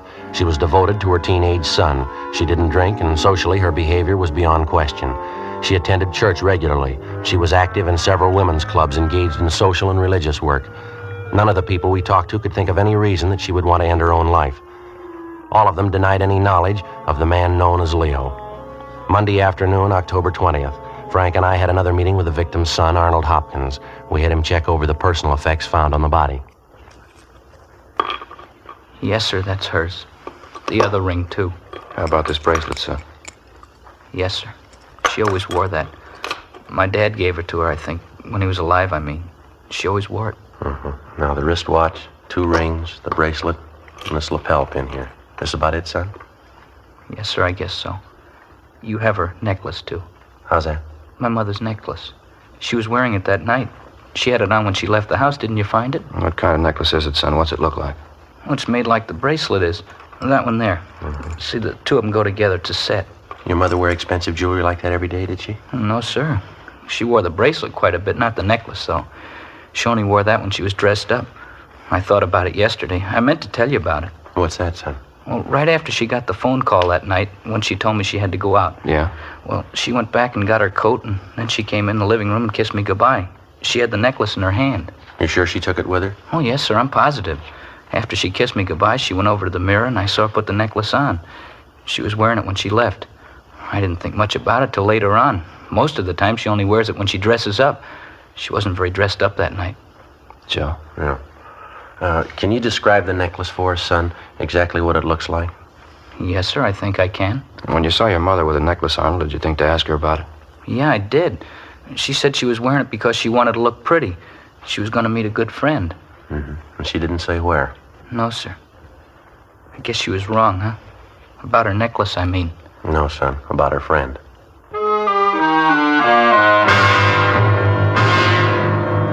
Monday, 3:18 p.m. We got a description of the necklace from the Hopkins boy, confirmed it with his aunt and uncle, and then we double-checked it at the jeweler's, where it had been purchased. After that, we contacted the pawn shop detail and burglary division. The necklace and its description was put on the stolen property list, and copies were sent to second-hand jewelry stores and pawn shops throughout the area. We also got out a broadcast and an APB on it. 4:15 the following afternoon, we got a reply from the San Diego Police Department. A pawn shop owner down there had reported taking in the necklace the Friday before, which matched the description of the one we were looking for. The man who pawned the necklace listed his name in the pawn shop's buy book as Raymond Butler. San Diego officers had checked out the home address that he'd given. It was a vacant lot. The necklace was sent back to Los Angeles, where it was identified as Mrs. Hopkins. The description of the man who'd pawned the necklace was forwarded from San Diego together with a photostatic copy of the suspect's signature, and we got out an all-points bulletin on him. 2 days passed. Nothing.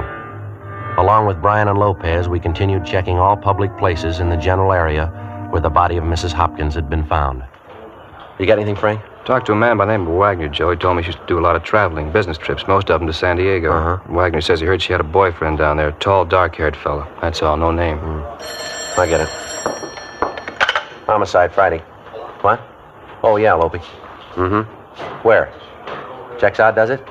Yeah, that's good. Fine. Okay, thanks, Lopey. Yeah, right away. Anything, Joe? Lopez, he and Brian just checked a bar out in the neighborhood where the body was found. They talked to the bartender in the place, showed him the description of the man who pawned the necklace. Bartender says he knows the man. You sure? Pretty sure. He told Brian and Lopey that the man's either a boxer or a wrestler, something like that anyway. You know the man's name, where he lives? Says his name's Taylor, no home address. You know his first name? Yeah, Leo. 1:25 p.m. After interviewing 4 other people who were in the bar the night of Mrs. Hopkins' death, Lopez and Brian checked back in at the office. They told us that at least one of the 4 persons they talked to, in addition to the bartender, was sure that the description of the suspect who pawned the necklace fitted a man known as Leo Taylor, who was in the bar the previous Thursday night. He was seen in the place between 8:30 and 9 p.m., and he was seen with a woman answering Mrs. Hopkins' general description. The bartender had no idea where the man lived, but he seemed fairly certain of the man's name, Leo Taylor, and his occupation, either wrestling or boxing. 5:05 p.m. We made a run on Taylor's name and description through R&I, and we got a make. We checked his handwriting, and that matched out also. He had 1 previous arrest for assault and disorderly conduct. His residence was a West 11th Street address. We checked it out, but he'd moved 6 months before.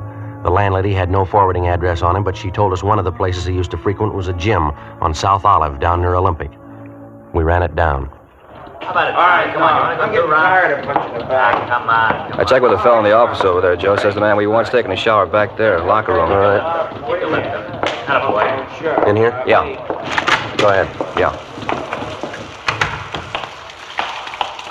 Hey, excuse me. Your name Leo Taylor? How's that? I said, are you Leo Taylor? Yeah, that's right. What is it? Police officers would like to talk to you. Oh, I'm taking a shower right now. You want to wait a while? Well, keep, Taylor. We want to talk to you now. All right. All right, what's the rush? What's it all about? I want to talk to you downtown. What do you want me downtown for? A routine check. Like to ask you a few questions. About what? Jeanette Hopkins? That's so? What about her? When's the last time you saw the woman, Taylor? I don't know. A couple of months ago. At least that. Why? We can talk about it downtown. Well, let's talk now. It'll take me a little time to get dressed. What's the pitch? You know as well as we do. You want to throw me that shirt, Mac? Thanks. What do you mean I know as well as you do? Know what? No rush, Leo. We can talk downtown. I read about it in the papers. It's a terrible thing. I was going to look her up one of these days. It's too bad. You live in Los Angeles, Taylor? Yeah, why? Ever get down to San Diego? Once in a while, not too often. You don't think I had anything to do with it, do you? How do you mean, Leo? With what? I mean, Jeanette, she's dead. You don't think I had a hand in it, do you? I tell you, I'm on a level with you, Leo. We've been on this thing a week. We've got you placed in San Diego. We've got you placed here. You say you haven't seen Mrs. Hopkins for 2 months. We can do a lot better than that. You were with her in San Diego 2 weeks ago. You were drinking with her in a bar out there last Thursday night.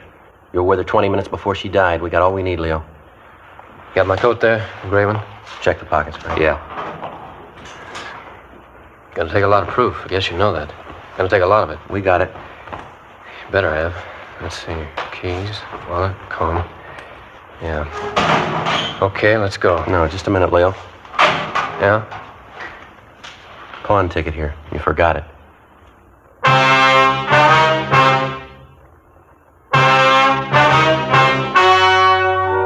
The story you have just heard was true. The names were changed to protect the innocent. On January 28th, trial was held in Superior Court, Department 89, City and County of Los Angeles, State of California. In a moment, the results of that trial. Now, here is our star, Jack Webb. Thank you, George Fenneman. Friends, there's not much I can add to what you've already heard about Fatima's. If you smoke them, I know you'll agree with me that no other king-size cigarette can match Fatima quality. Now, if you haven't tried them yet, prove it to yourself. Buy a pack and give them a try. I wish you would kind of check up on what we've been telling you. Compare Fatima's with any other king-size cigarette. You'll like Fatima's better flavor and aroma. It's extra mild and soothing smoke. And you'll find Fatima gives you more for your money. Yes, sir. In Fatima, the difference is quality. Buy a pack tomorrow. Fatima.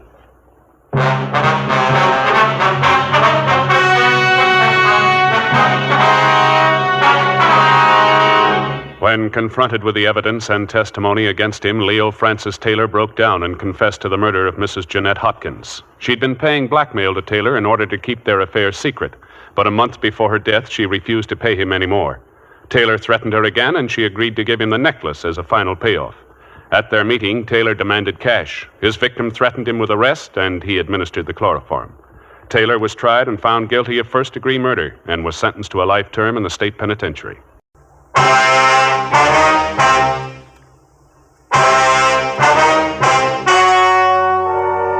The story you are about to hear is true. The names have been changed to protect the innocent. Fatima Cigarettes, best of all king-size cigarettes, brings you Dragnet on both radio and television.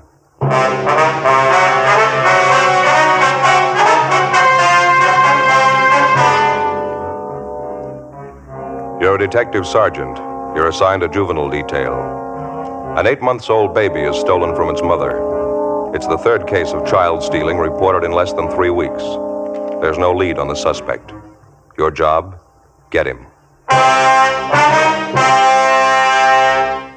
Compare Fatima with any other king-size cigarette. Yes, compare Fatima with any other king-size cigarette. 1. Fatima's length filters the smoke 85 millimeters for your protection. 2. Fatima's length cools the smoke for your protection. 3. Fatima's length gives you those extra puffs, 21% longer than standard cigarette size. Fatima gives you more for your money. And in king-size Fatima, you get an extra mild and soothing smoke, plus the added protection of Fatima quality.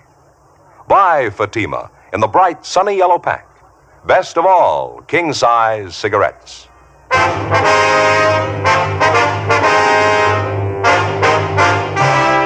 Dragnet, the documented drama of an actual crime.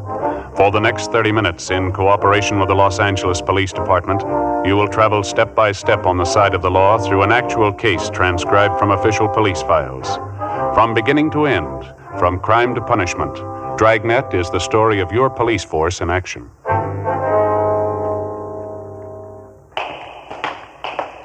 It was Wednesday, June 18th. It was warm in Los Angeles. We were working the day watch out of Juvenile Division. My partner's Frank Smith. The boss is Captain Stein. My name's Friday. It was 6:30 p.m. when we got back to 1335 Georgia Street, second floor, the squad room. Hi, been waiting for you. Hi, Captain. How's it going? Any sign of the baby? No, not yet. We're doing everything we can. We haven't got a lead to her name. Lousy thing.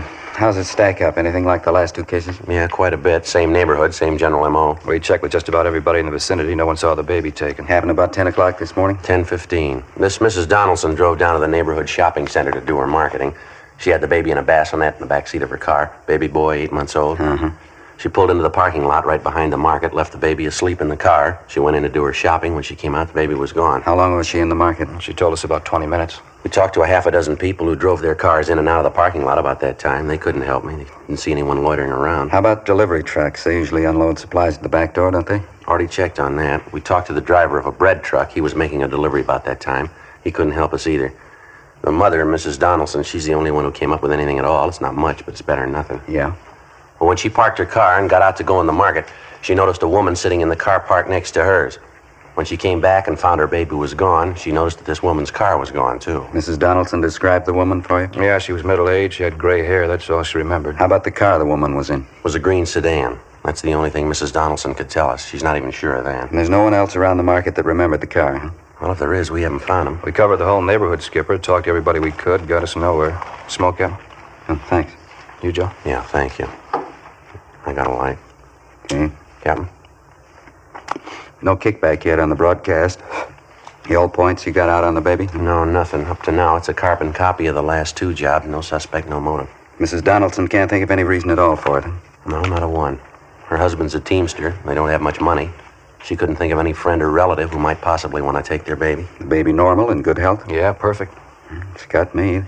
This makes it about one a week. Just about. Martin baby was taken on the 5th. The Andrews baby was taken on the 12th. Both of them recovered in 24 hours. Nothing wrong with either of them. Sure doesn't make sense. Must be a psycho case of some kind. I think we can go along on that. This one happened near 8th and Dinehart, that right? Yeah, same neighborhood as the other two. About a 12-square block area there. How about that lead you had on the old man out there? Did you exhaust that? Yeah, the old gardener? Mm-hmm. We double-checked him this afternoon. He wasn't anywhere near the market when the Donaldson baby was taken. How about the other two people you had your eye on? Either of them anywhere near the scene at the time? Neither one of them, Skipper. Both clear. How's it stand now? Well, we're doing everything possible. Dean Bergman went over the Donaldson car for prints. The bassinet, too. There's no word from him yet. Special detail from Metro Division still going over the neighborhood. Nothing from them either. No sign of any physical evidence, huh? I mean, besides any possible prints. No, nothing, Captain. The usual number of tips from people in the neighborhood. Checked on all of them. They went nowhere. Well, we've just about run the gamut on this thing. You have anything in mind? Well, Joe and I were kicking around an idea on the way back in. Figure it might be worth a try. I mean, providing we get the Donaldson case cleared. Yeah? Joe? Well, for one thing, we figure the neighborhood out there works in our favor. All three of the babies were taken in the same 12-square block area. It's the strongest part of the M.O. that we got to work on. Now, if we get good enough coverage in that area out there, it might lead somewhere. What kind of coverage? Well, maybe a system of decoys, something to draw the suspect out at the right time, the right place. Makes sense. What have you got in mind? Well, Frank and I were figuring if we could round up half a dozen policewomen or so, let them work different points around the neighborhood and make it obvious that they're housewives. Yeah? Have each one of them with a baby carriage. Spot them at the shopping centers out there in that area. They leave the carriages outside the stores, go through the motions of doing their shopping, and cover each one of them. Mm-hmm. What do you do for bait? I think we can fake it, Skipper. Put a life-size doll in each of the carriages, keep it pretty well covered. Fair chance it'll get us a nibble if we work it right. About half a dozen policewomen, that's what you figure? Yeah, I figure that ought to do it. Excuse me. Yeah. Juvenile Division, Captain Stein. Yeah, that's right. How's that? I see. Mrs. Bolger. Yes, ma'am, I understand. How's that? Yes, ma'am, if you like. All right, thank you. Goodbye. Queer one. Yeah. Either one of you contacted Mrs. Marion Bolger the last month or so? No, it's not familiar to me. How about you, Frank? Don't recall the name. Why? Bolger. That was her on the phone. She wants to be investigated. Says she wants to prove to us that she's not involved in any of these child-stealing cases. How do you spell that name? Marion Bolger, B-O-L-G-E-R, Ewing Street address. No, I never heard of her. What's the pitch? Got me. She kept saying she's got to have her name cleared. She's innocent. Kept insisting she didn't steal the Donaldson baby. Well, we didn't say she did. We don't even know the woman. You're going to. Check her out. We ran the name Marion Bolger through R&I, but there was no previous criminal record on her. 7:25 p.m. Frank Smith and I left the office and drove out to the Ewing Street address to interview the Bolger woman. Before we called at her home, we checked with some of the neighbors. Most of them had a favorable opinion of her. They described her as a pleasant woman, slightly eccentric. The only complaint was that the Bolger woman was very fond of children and that she kept most of the youngsters on the block well supplied with cake and candy, despite repeated objections from the youngsters' parents. Other than that, they seemed to like her. 8:05 p.m., Frank and I called on Mrs. Bolger, and she ushered us into a neatly furnished living room. She was an older woman, possibly in her early 60s, dark brown hair streaked with gray. It's the honest truth, Sergeant. Anybody who really knows me would tell you I wouldn't do a thing like that. I love children. I want all of them to be happy. I wouldn't steal anybody's Just a baby. minute, Mrs. Bolger, please. Something we'd like to get straight. I don't care how it looks. I don't care what they say. I didn't do it. I didn't steal those other two babies. I didn't steal the Donaldson baby either. How'd you know the Donaldson baby was missing, ma'am? It just happened this morning. The evening paper. The whole story's in there. It's the first I knew about it, so help me when I got my evening paper. Please, Sergeant, you got to believe me. All right, now try to take it easy, ma'am. What gives you the idea that we're accusing you of taking those babies? Well, you haven't yet. Not in so many words. You're thinking about it, though. I know that. You've been told. How do you mean, told what? You know what I mean. All those stories going around about me. Just because I like children, because I enjoy them, I understand them. Just because of that, they try to make me out a witch or something, trying to say I took those poor little babies. All right, just a minute, ma'am. Who said you took the babies? Down at the store this afternoon. I heard them. That grocery clerk and that silly Mrs. Murdoch. They laughed about it. Tried to make out there's only fooling. Well, I knew better. They weren't fooling. They meant it. Accusing me of such a terrible thing. I just don't know when I've been so upset. Well, now, what grounds would they have for saying anything like that, ma'am? I mean, even if they were fooling. Only because I love children, that's all. People in the neighborhood are the same way. They don't like me. They go around saying things about me. Just because I understand their children better than they do. Just because I know how to treat children. No, I think you got it wrong, Mrs. Bolger. The only complaint your neighbors have is that you treat children too well. A little too much candy, huh? Well, nothing wrong with giving a child candy. Good homemade fudge. I make it myself. Besides, how would you know about that? We talked to your neighbors, ma'am. They had a lot of nice things to say about you. Yes, I just bet they did. Nasty, dirty stories. They've been passing them all over the neighborhood about me. No, ma'am, you've got it wrong. Just let me show you. Come in here, this way, the dining room. Yes, ma'am. Look at that. Look at that. Yes, ma'am, it's very nice. You see how I decorated the table? Paper streamers all over the room. It is supposed to be a party for the children in the neighborhood. I worked a whole week getting it ready. I made the cakes myself, decorated them too. I made everything in my own kitchen. Candy, sandwiches. Took me a whole week. And they didn't even come. They didn't come. Ma'am? The neighborhood children. It was supposed to be for them. Special summer party I wanted to give them today. They didn't even come. The parents wouldn't let them. Not one of them. It's a crime. Terrible crime. All this good food. Well, now, maybe there was a mistake, ma'am. There wasn't any mistake. I invited the children, 14 of them. Mothers wouldn't let them come. I had everything ready. Little favors for each one of them. Now, look. Ice cream's all melted. Hot cocoa boiled away to nothing. Yes, ma'am. Even the paper streamers are coming down. Such a mean thing to do. Keeping children from a party. Such a mean thing. We don't like to bother you, Mrs. Bolger. Just like to ask you a few routine questions, then we'll let you alone. Anything you want to know, Sergeant? Can you account for your time this morning, ma'am, between 9 a.m. and 11 a.m.? Yes, of course I can. I was right here in the house getting things ready for the party. My friend Aggie Benson was with me. She's a school chum of mine. She was helping me get things ready. Well, then you didn't leave the house at any time this morning, then? No, sir, I didn't. You can ask Aggie. She'll tell you. Do you have a car, Mrs. Bolger? Oh, my, no. I wouldn't know what to do with it if I had one. I never learned to drive. Why'd you want to know? Just routine, ma'am. Well, I guess we better be going, Frank. All right, sir. And you don't believe those stories, do you? I mean, just because I like children, I'd steal those babies. You don't believe that, do you? No, ma'am. We haven't any reason to believe it. I knew you'd understand. I wouldn't do a thing like that. I just love children, Sergeant. Never had any of my own. Living here by myself. No husband, lonely. Terrible thing being lonely. Yes, ma'am, it is. There's only one answer for it. Children. Big family. It's an old saying. It's very true. Ma'am. When you get to be 63, you want something else to wake up to beside the morning paper. 8:40 p.m. Before we headed back for the office, Frank and I made a thorough check on Mrs. Bolger, her background and her alibi. We found nothing to link her in any way with the child stealings. 9:15 p.m. We got back to the city hall and went directly to Leighton Fingerprints, where we met with Dean Bergman. He'd found several sets of prints on the Donaldsons' car and on the bassinet from which their baby had been stolen.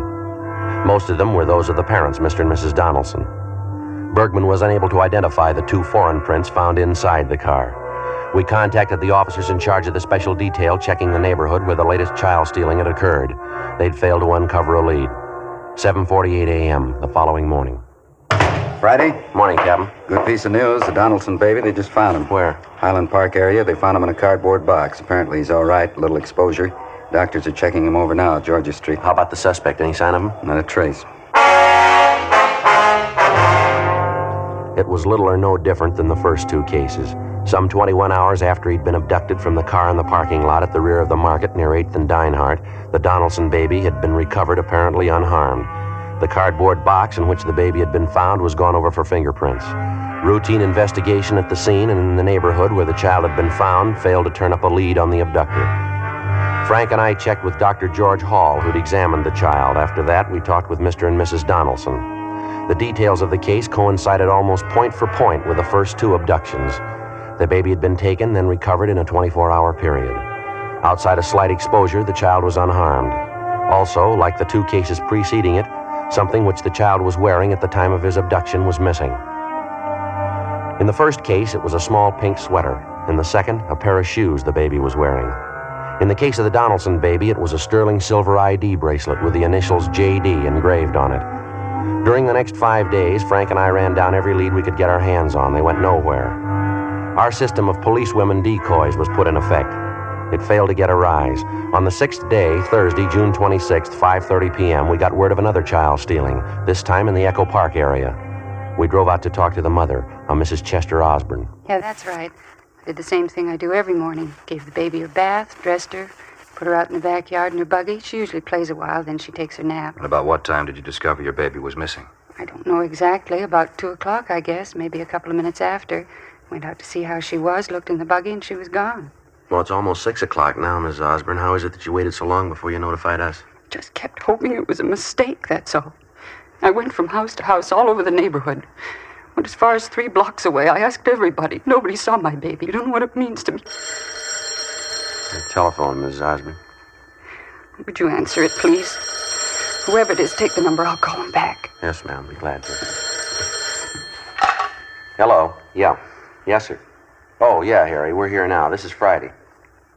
How's that? When? I see. Where? That's all. Uh-huh. Okay, Harry, thanks.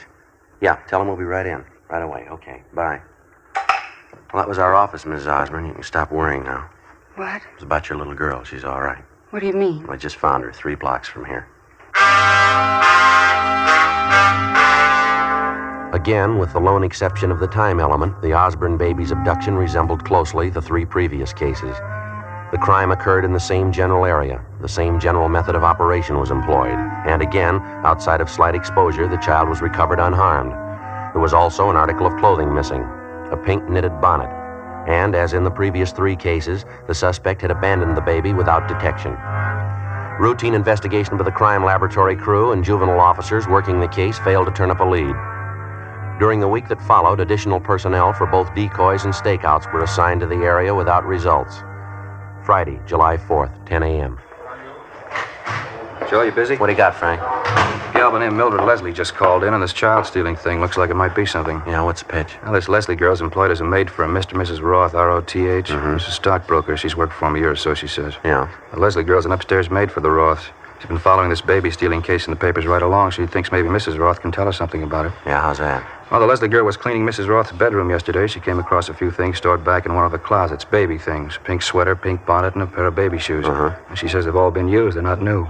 Well, a lot of mothers save baby clothes, things like that. No, the Roth woman wouldn't have a reason to. Yeah? She's never had any children.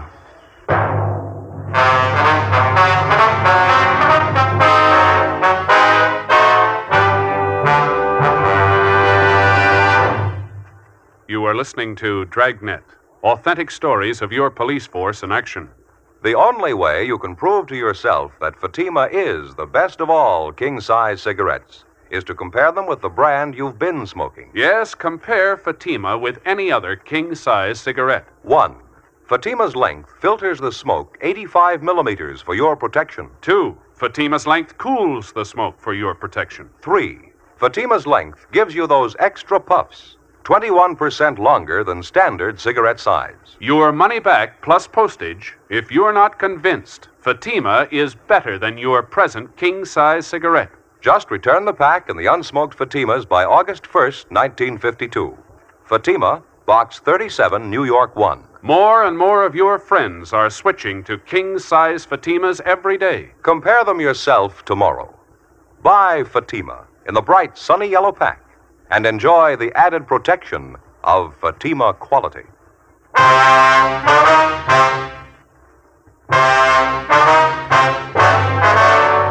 Friday, July 4th, 11 a.m.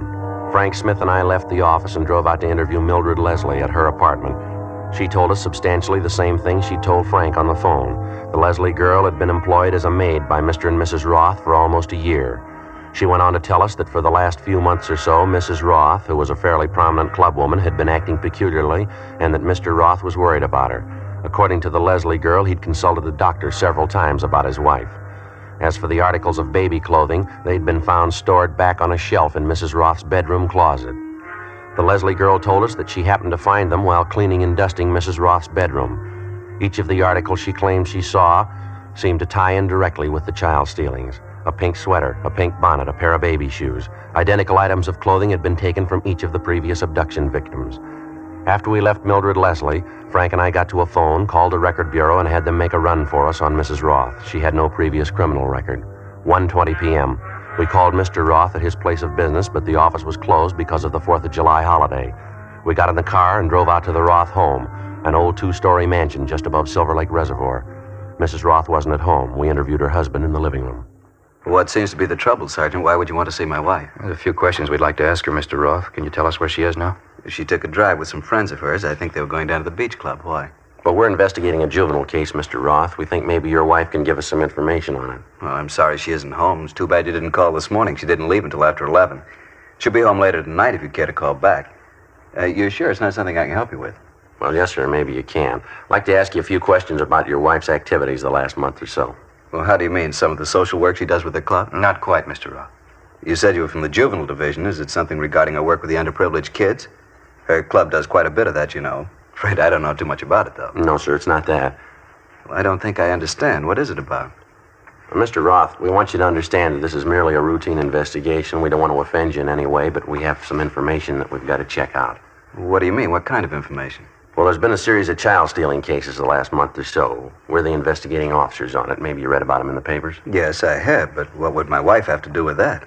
You think she has some information for you? She didn't say anything about it to me. Yes, sir. I think she can help us quite a bit. I don't know exactly when she'll be home. I don't have any place to contact her. I do know the club's taking a group of children to the Coliseum tonight, the big 4th of July fireworks display, you know. Yes, I see. I'm going to meet my wife there tonight. Maybe I could give her a message for you, tell her to contact you. All right, fine, Mr. Roth. There is something that you can do for us right now, though. Yes? Would you take us up to your wife's room? I'd like to have a look at it. Take you to her room? I don't understand. What for? Well, like we told you before, sir, it's a routine investigation. I think if you take us to your wife's room, I think we can clear the whole thing up now. It probably won't be necessary to bother you tonight. Well, I certainly don't understand, but come along if you like. The Doris's room is right at the head of the stairs. Thank you. Certainly has me baffled. What would there be about Doris's room? It has to be investigated. We don't know that there is anything, sir. Just appreciate your cooperation. Not at all. We haven't anything to hide. Here we are. This is her room. Now, what is it you're looking for? And that's the bedroom closet, is it? Yes, that's right. Like to look at it if we could? Certainly. Go right ahead. All right. There's a shelf up there, Joe. Can you reach it all right? Yeah, I think so. What is it? What are you looking for? All right, here you go, Frank. Yeah. Pink bonnet, pink sweater. That's it. Here's the baby shoes. The ID bracelet. Yeah, initials JD. Not much doubt. No. Baby clothes. Bracelet. Never seen them around here. How'd you know they were here? Well, we weren't sure that they were. But I've never seen them before. What are they doing in Doris's room? Why would she have them? I have to talk to her about this. Yes, sir, so do we. After finding the evidence in his wife's bedroom closet, we continued to interview Mr. Roth. We briefed him on the details of the case and explained about the articles of baby clothing. He was very cooperative, but he found it hard to believe that his wife was responsible for the abduction of the babies. He told us that early in their marriage, his wife did have a child which died shortly after birth. Complications left her unable to have any more children. When she found out about this, it resulted in Mrs. Roth having a nervous breakdown, but apparently she recovered completely. Roth went on to tell us that his wife was very fond of children and that she devoted a great deal of time to social work, caring for underprivileged children. He also told us that during the past month, with the recurrence of her nervous condition, she'd been under a doctor's care. Shortly after 8 o'clock that night, along with Mr. Roth, we drove to the Coliseum, where crowds of people were gathering for the annual July 4th fireworks display. Roth pointed out his wife. We went over and he introduced us. These officers would like to talk to us, honey. Let's step over here. Well, I can't leave the children alone. Can't we talk later? No, honey, it's pretty important. I think you better talk to them now. Well, all right. If you say so, you'll have to stay and watch the children, though. They'll be all right. We can keep an eye on them from over there. No, I can't leave them alone. You'll have to stay. Well, all right. Ma'am, I wonder if you step over here, please. Yes, all right. This ought to be all right here. Beautiful night tonight, isn't it? Children just love these things. I think they're just about ready to start the show. Yes. Just look at that, the colors. Isn't that gorgeous? Yes, ma'am. We'd like to drive you and your husband downtown to Juvenile Division. We'd like to talk to you. What do you mean? I can't leave now. I have these children with me. What did you want to see me about? What's the trouble? I think you know why we're here, Mrs. Roth. I don't. Why do you want to talk to me? Well, we can start here, ma'am. We were at your home this afternoon. Your husband showed us your bedroom, the closet. We found the things up on the top shelf. What? The baby clothes, the bracelet. Oh, beautiful, just beautiful. How about it, Mrs. Roth? You want to come along downtown? Just baby clothes. Had them in my closet. It doesn't mean anything. I'm afraid you're wrong. It means a good deal, ma'am. You know that. Yes. All right. Well, do you want to tell us about it, Ms. Roth? Ms. Roth? Where do I start? There's no beginning. Just started. I couldn't help myself. What can I say? You just tell us what happened. Start any place. My baby died. Then they said I couldn't have any more. Guess it started then. I told my husband, told the doctor, too. They didn't understand. Nobody understands. It's all I wanted. My children, my own children. How about the Martin baby, Mrs. Roth? The first one you took. How'd that happen?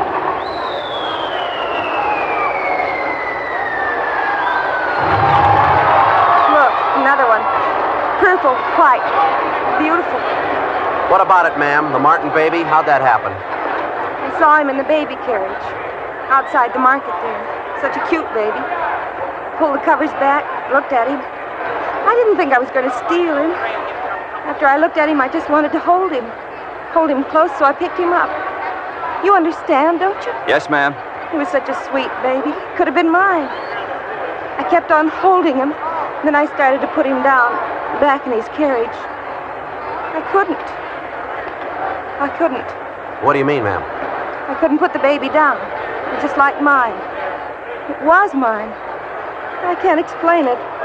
I took the blanket from the buggy. I put it around him. I walked away. Nobody knew. It was my baby. Yes, ma'am. Would you go on? Oh, my head. Terrible headache. It's so hard to tell you. I couldn't even tell my husband. I lied. I'd take the baby and stop overnight at a motel. I'd tell my husband lies. I couldn't let him know. Well, you knew you were doing wrong, didn't you? Yes, I knew it. Not when I was taking the baby, though. Not when I picked them up. Not when I held them in my arms, held them close. It didn't seem wrong. Most natural thing in the world. I just pretended. I'd pick the baby up and I'd hold it close. It was my baby. All of a sudden, it was my baby. Later on, I had to stop pretending. The baby wasn't mine. Had to give it back. Isn't that wonderful? Look, streamers, a shower of stars. It's marvelous. Why'd you abandon the children, ma'am, without notifying anyone? I knew they'd be found. I made sure of that. I always put them someplace where they had to be found. Terrible headache. You don't know what it's been like. I couldn't tell anyone, no one. Yes, ma'am. You about ready to go now? All right. If I could only explain it to you. I mean, having a baby, then losing it. You don't know what it's like. No one will ever know what it's like. No one. You took 4 babies, ma'am. Yes. How about their mothers?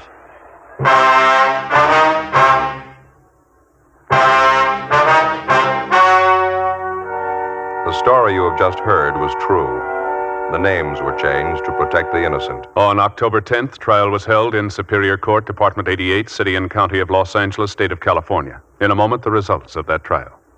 Now, here is our star, Jack Webb. Thank you, George Fenneman. Friends, I believe all of us are willing to take practical advice.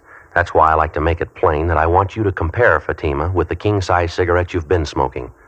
I know that's the tried, practical way thousands have convinced themselves Fatima is the best of all king-size cigarettes. You'll find Fatima gives you more for your money, an extra mild, soothing smoke, plus the added protection of Fatima quality. Tomorrow, get Fatima in the bright, sunny yellow pack. Best of all king-size cigarettes.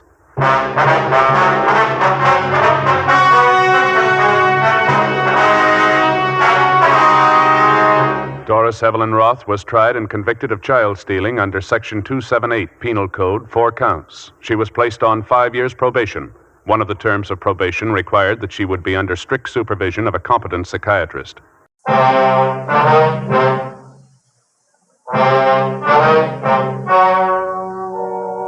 story you were about to hear is true. The names have been changed to protect the innocent. Fatima Cigarettes, best of all king-size cigarettes, brings you Dragnet on both radio and television.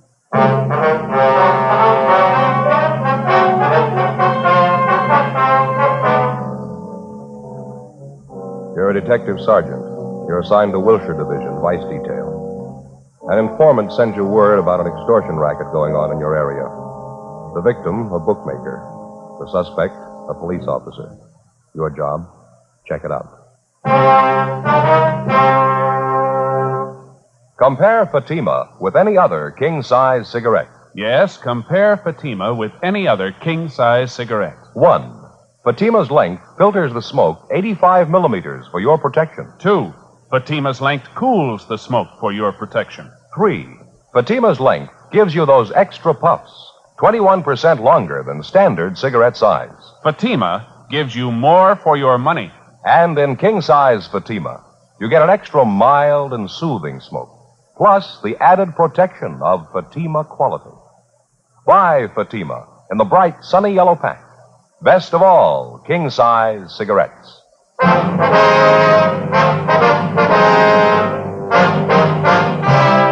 Dragnet, the documented drama of an actual crime.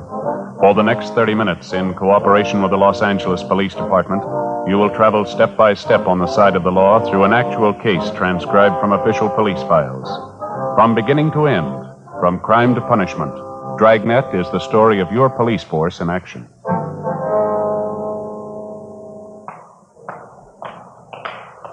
It was Tuesday, October 18th. It was hot in Los Angeles.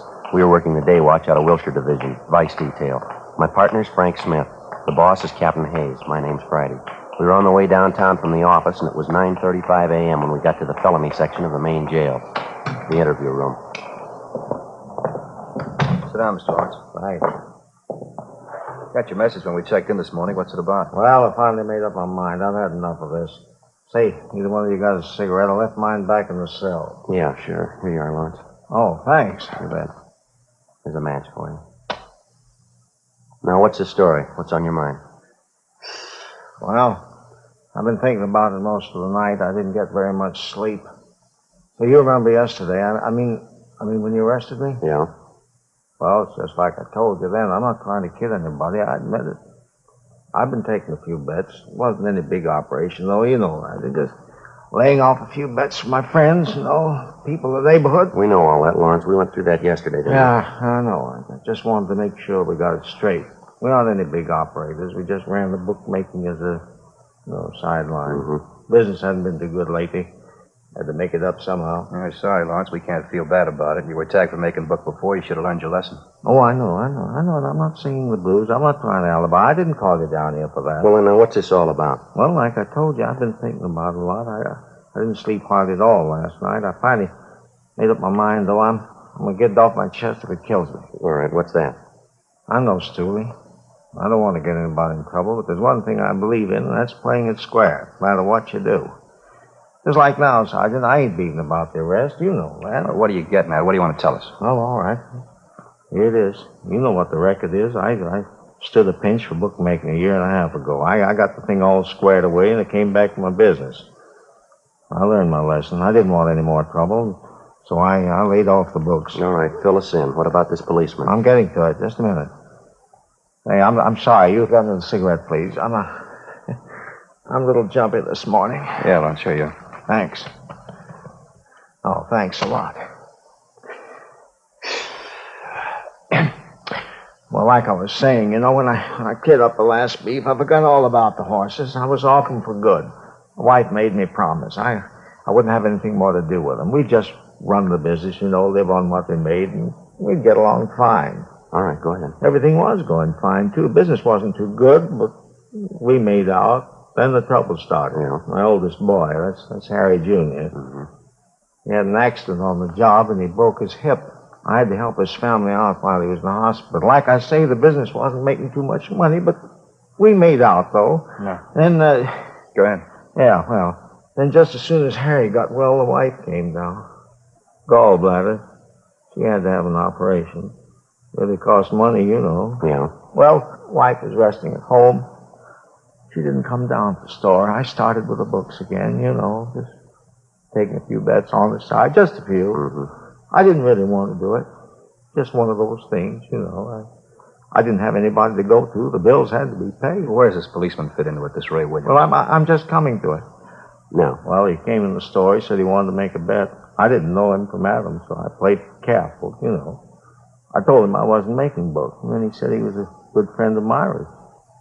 Myra, that's a gal who runs a beauty parlor on Crenshaw. She used to make books, but she isn't now. Yeah, we know the spot. Well, when he said that he knew Myra, I figured it was all right, so I took the bet. That's when it started. As soon as he makes the bet, he comes out and says he's a cop working for Vice. I thought he was just kidding, and he flashes this identification. What kind of identification? Bag? What kind of a bag? Well, I don't know. Just a bag. Looked all right. All right, have a look. This one here, was it like this one? I don't know. I didn't get too good a look at it. It might have been something like that. I don't know. You ask for any other identification? You volunteer to show you any? No, I didn't ask for any. I was scared. I just figured I was arrested again, that's all. He seemed to know all about the first pinch. I stood for making book. He told me that I'd been operating for about a month and a half. He said he had his eye on me. Mm-hmm. What did he do after he told you he was a policeman? Well, I started explaining to him how the thing shaped up, why I was making books again, how I had to pay up those doctor's bills. I tried to beg off. I told him that I'd quit right now. Then he turns around and tells me I don't have to. What do you mean? Well, that's just what he said. He didn't make sense to me either. And he went on, he told me I was operating in his destiny. Said it'd be okay if I went right along the way I was. He'd see to it that I didn't stand any pinches. Yes, sir. What else did he say? Well, he said he wasn't the only one who'd have to be taken care of. He said that was his partner. And a couple of guys over him, they'd have to be taken care of, too. He said the juice would cost me $100 a week. I tried to explain to him that. Yeah. Well, I told him that I wasn't operating big. I was just on the side. I said I wasn't making that much a week. All I was doing is about 50. That's all, just 50. Then he said, well, he says, all right, if that's the way you feel about it, I'll just take you down, book you now. Mm-hmm. Well, I told him I didn't want to stand the pinch again, and I'd do the best that I could. So he finally said, I'll give you 2 weeks to go ahead and open this thing up. He said I'd have to do more business because the juice was just going to cost me $100 a week. He didn't care how I got it. This policeman told you to go ahead and open up, huh? For $100 a week, you could go ahead and make book and nobody bother you. Yeah. Did your wife ever see this policeman, this fellow Williams? Yeah, she saw him. She saw him a couple of times. She saw me give him the money. Mm-hmm. Well, when did all this start? About the 1st of July. Paid him $100 every week since then. Yeah, I'm almost glad you fellas picked me up, honestly. He was running into the ground. He had me in a bind. You say the man's name is Ray Williams, is that right? Yeah, that's right. That's right. You said he had a partner. Did you ever see him? No, I never did. Did Williams ever come in with anybody? Did you ever see him with anybody? Well, no. No matter of fact, I never did. One time I asked him who his partner was. He says, none of my business. What kind of a car does he drive?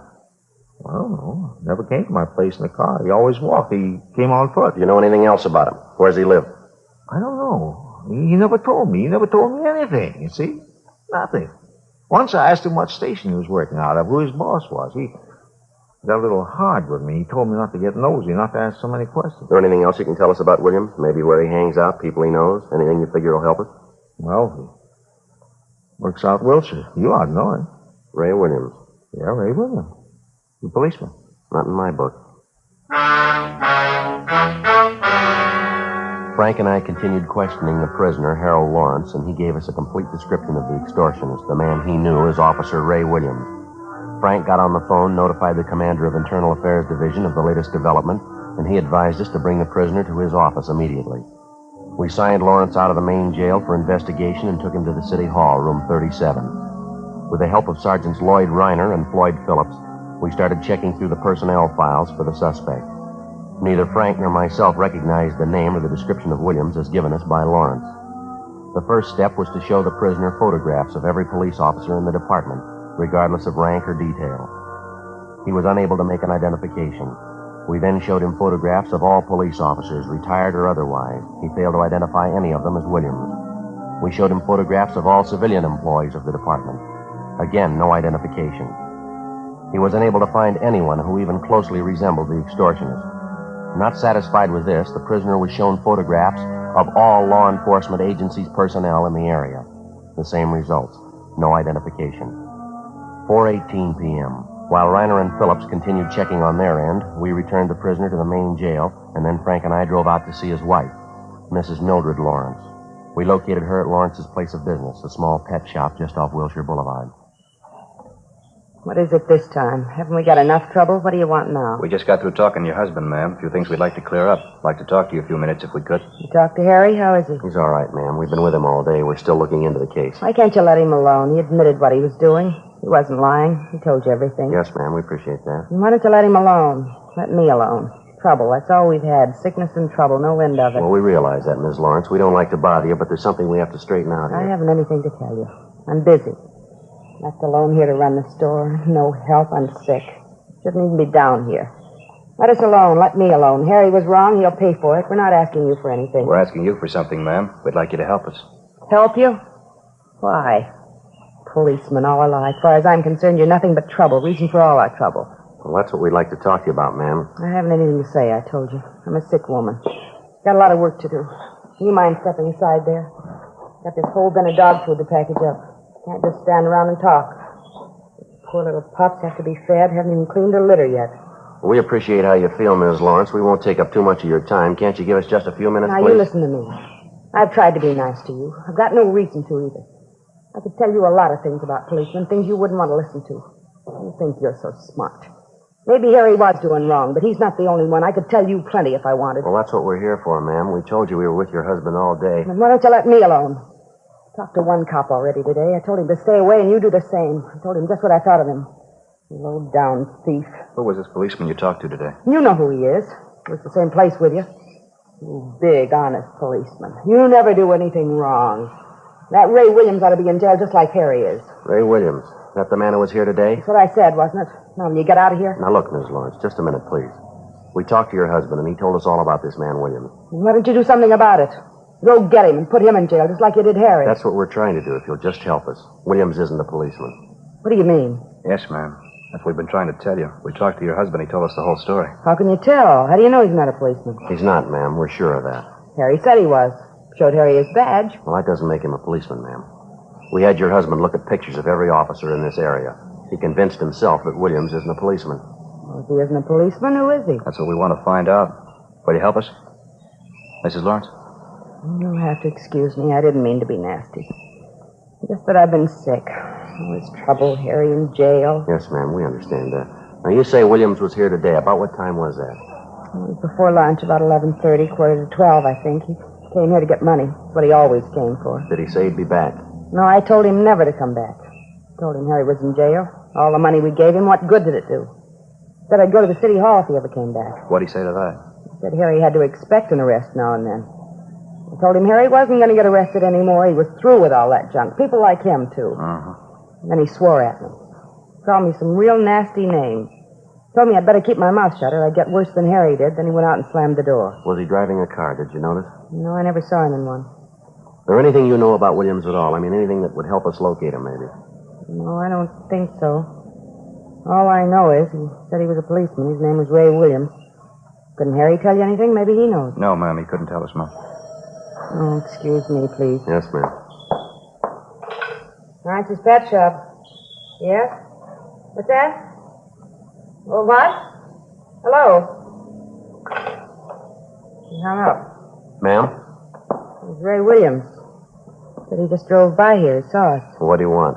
Said he saw me talking to you. He knows you're a policeman. Told me to keep my mouth shut. Said if I don't, he's coming back. Yeah? He said he'd kill me. Before we left, we called in and arranged for a 24-hour stakeout on Lawrence's pet shop and also on the Lawrence home. Until the suspect was apprehended, she would be given a 24-hour protection. The next day, we picked up Mrs. Lawrence and brought her downtown to the City Hall, room 23. We went through the same procedure with her as we had with her husband. Like her husband, she was unable to identify any of the photographs of police officers in the area. In addition to the personnel photographs, Mrs. Lawrence also went through a group of pictures which Sergeants Reiner and Phillips came up with.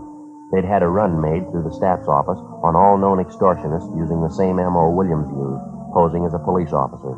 From this group, both Mr. and Mrs. Lawrence gave us 2 partial identifications. Both men were picked up, questioned, and eliminated. Meantime, we'd gotten out a local broadcast and a teletype was sent to George Brereton, CII Sacramento, asking for assistance in identifying the extortion suspect. The investigation went on. 2 days passed. No leads on the suspect. In checking on other possible victims of the extortionist, Ray Williams, we drove to interview Myra Thomas, operator of a beauty shop out on Crenshaw. She was a tall, good-looking brunette in her early 30s. This man we're looking for, Miss Thomas, Ray Williams, we understand he's a friend of yours. Please, Sergeant, you've described the man to me. You told me his name. It doesn't mean a thing to me. I don't know him. Well, then how'd he get your name, miss? I'm sure I don't know. I'm sorry, I can't help you. Well, now, apparently the man knows you, or he knows about you. I don't think I understand you. What makes you think this man Williams knows me? We've already told you, ma'am. Mr. Lawrence says that when Ray Williams first approached him, he used your name as a means of introduction. Now, it's not a coincidence. I think you'll admit that. Well, I just don't understand what it has to do with me. I know how you feel. I have an idea what you're thinking. I was in trouble once, that bookmaking thing. I learned my lesson, though. I'm through with that business. We're not here about that old arrest, ma'am. We don't want to bother you. Just thought you might be able to help us locate Williams. I'm sorry. I don't think I can. Possibly might have been using another name, ma'am. I still wouldn't know him. Description doesn't sound like anybody I ever knew. You know the Lawrences pretty well, do you? Yes, I wouldn't say pretty well, but I do know them. Have you seen them lately, either one of them? No, I haven't. You haven't talked with Mrs. Lawrence the last couple of days? No, why? We thought Mrs. Lawrence might have told you what kind of a man this Ray Williams is. What do you mean? What's so bad about posing as a policeman? Well, it's more than that, ma'am. He telephoned Mrs. Lawrence, threatened her if she talked to the police about him. What? Yes, ma'am. He said he'd kill her. Oh, no. Yes, ma'am, that's right. Couldn't be. He wouldn't do a thing like that. Do you know him that well?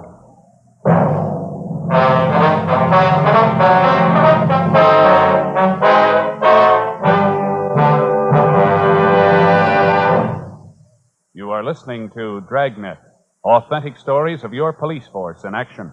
Because of its quality, Fatima is the one king-size cigarette that stands out. Here's the practical way to prove that yourself. Compare Fatima with any other king-size cigarette. 1. Fatima's length filters the smoke 85 millimeters for your protection. 2. Fatima's length cools the smoke for your protection. 3.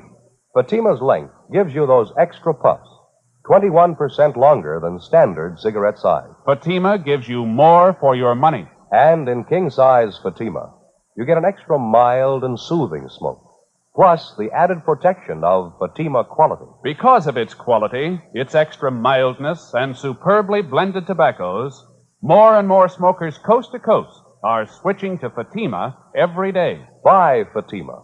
Your money back plus postage if you're not convinced Fatima is better than the king-size cigarette you're now smoking. Just return the pack and the unsmoked Fatimas by August 1st, 1952.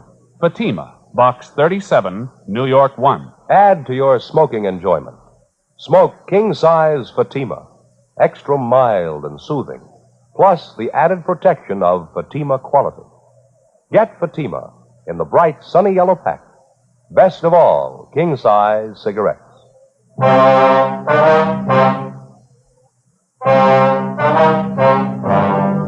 The idea of an extortionist posing as a policeman to obtain money certainly was nothing new. The idea is as old as crime itself. It's one of the most vicious types of extortion in the eyes of law enforcement agencies because so many such cases go unreported to proper authorities by the victims. Usually, the victim is a person of circumstances with something to hide. The extortionist discovers the person's secret by one means or another, and he begins the never-ending process of draining the victim of his last dollar, all under the guise of being a police officer. If the victim's intelligent enough, at the first approach by the extortionist, he takes the matter to the proper authorities. If he isn't, and he's lucky enough eventually to escape the extortion trap, he goes on for the rest of his life believing that a man who was hired to protect him was the source of all his trouble. And for the rest of his life, he hangs on to his idea, and he passes it on to others. A complete disrespect for law and law enforcement officers. Saturday, October 22nd, 2:15 p.m. Frank Smith and I continued questioning the beauty shop operator, Myra Thomas. The more we talked with her, the more we were convinced that she was acquainted with the suspect, Ray Williams. In order to convince her of the suspect's viciousness, we drove her over to see Mrs. Lawrence at the pet shop. After their talk, we drove Myra Thomas back to the beauty shop, and she told us the story. Guess I have to admit it. He certainly had me fooled. I thought he was a policeman. You say he showed you his identification, ma'am. I mean, when he first approached you. Yes, he showed me a badge. It looked authentic to me. The way he talked, the things he said. I thought he was a policeman. I really did. Now, you've heard our end of the story, Miss Thomas. You've talked to Mrs. Lawrence. Are you willing to help us now? It won't get around, will it? Won't be in the newspapers? They won't get it from us, no. You won't tell my husband, will you? He doesn't have to know all about this. No, ma'am. Not unless you want him to. Well, I don't. We're not getting along too well as it is. Williams is the trouble, too. Guess I should have told you when you first asked me. What's that, miss? Just like the Lawrences, I was paying him off, too. A lot longer than the Lawrences. Every week I paid him, and I couldn't tell anyone. Couldn't even tell my husband. What's that, ma'am? Guess I thought I was smart. The bookmaking thing, I mean. Started taking a few bets from the girls in the shop, just small ones. I didn't mean anything by it. And this Williams came in one day. Said his girlfriend made a bet with me, and he wanted to place one, too. Mm-hmm. Did you take it? Yes, like I told you, I thought I was smart. As soon as I took the bet, he showed me the badge, told me he was a police officer. That's when it started. Same thing, just like the Lawrences. How about after you were arrested, Miss Thomas? What happened with Williams then?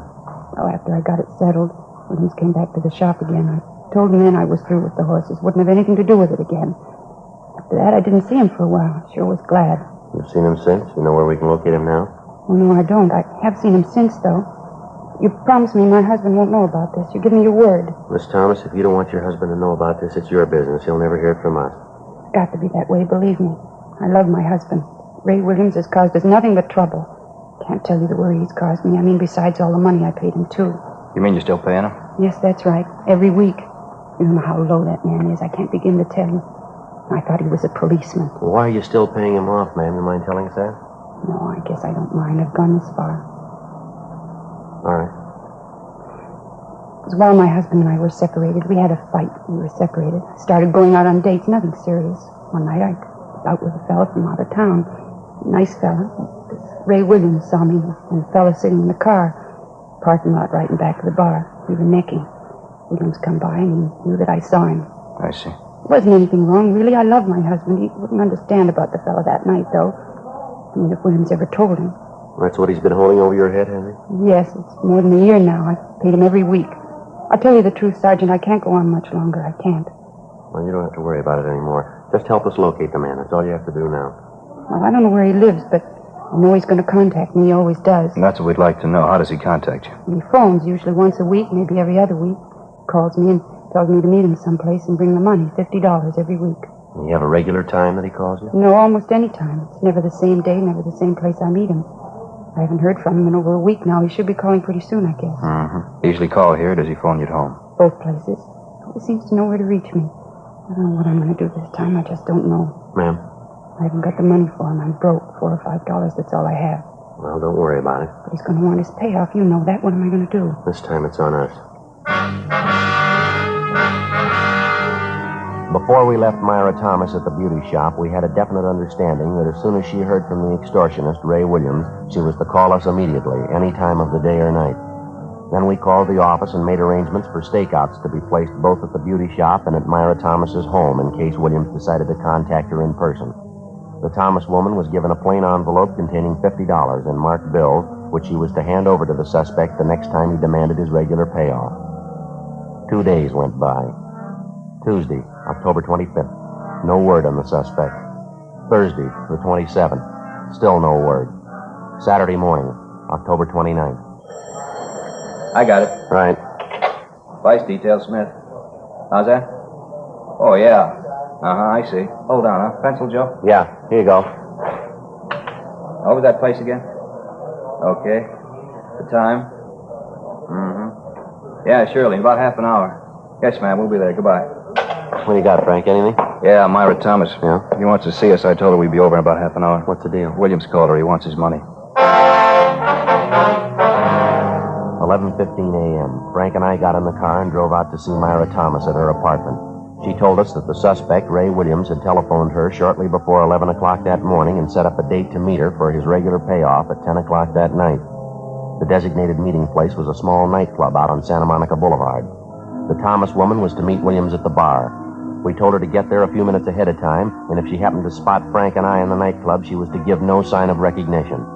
As far as the actual payoff was concerned, we instructed her to hand over the envelope containing the money to the suspect when he demanded it, without any argument. Shortly after 9 o'clock that night, Frank and I entered the nightclub and got a table directly adjoining the bar. It was a modernistic affair, lighted from below with a blue fluorescent lamp. A 4-piece orchestra was playing at the rear of the place. Nobody was dancing. Only a few of the tables were occupied, but the bar was doing a good business. We waited. 9:30, 9:45. We spotted Myra Thomas as she entered the club. She went to the far end of the bar, sat down on one of the stools, and ordered a highball. 9:50, 10 p.m. We kept waiting. 10:15, 10:30. Still no sign of the suspect. We watched Myra Thomas order another highball. Getting late, Joe. Yeah, what time you got? 25 to 11. Joe, just came in. Coming this way, gray suit. Yeah, What do you think? Well, the description fits, doesn't it? Yeah, must be. Going up to Miss Thomas, talking to her. All right. He's got the envelope. All right, just a minute. Let's give him room. He's leaving. Going for the front door. What do you say? All right, let's go.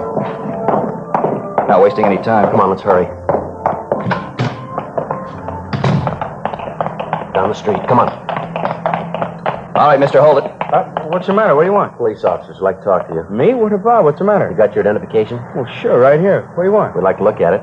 Oh, sure, here you are. Oh, excuse me. That's your badge? Oh, no, it's nothing. Where'd you get that phony badge? Friend of mine? Why, what's the matter? What do you got in your right-hand pocket? Nothing, just an envelope. Why? Is there money in that envelope? What'd you say? I said, is there any money in that envelope? Currency. Yeah, I think so. Why? What's the difference? You know the serial numbers on the bills in that envelope? Look, I don't know what you mean, serial numbers on the money. What are you getting at? You got 7 pieces of paper money in that envelope. 3 $10 bills and 4 5s. Yeah, what about it? Extortion, mister. You know the pitch. Now, come on, let's go. Now, hold it. Wait a minute. Let's get this straight, huh? So I got an envelope in my pocket. Ordinary envelope. That's supposed to make me a criminal? No. No more than that badge makes you a cop. Come on.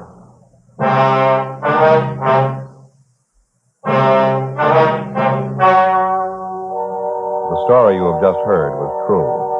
The names were changed to protect the innocent. On January 8th, trial was held in Superior Court, Department 86, City and County of Los Angeles, State of California. In a moment, the results of that trial. Now, here is our star, Jack Webb. Thank you, George Fenneman. Friends, our sales records show that more and more smokers every day are switching to king-size Fatima. Now, this makes us feel especially good because it backs up what we've been telling you, that Fatima gives you more for your money. No other king-size cigarette can match Fatima quality. When you buy your first pack and compare them with the cigarette you've been smoking, you'll notice Fatimas do have a better flavor and aroma, and you'll like their extra mild and soothing smoke. Next time, buy Fatima. Best of all, king-size cigarettes.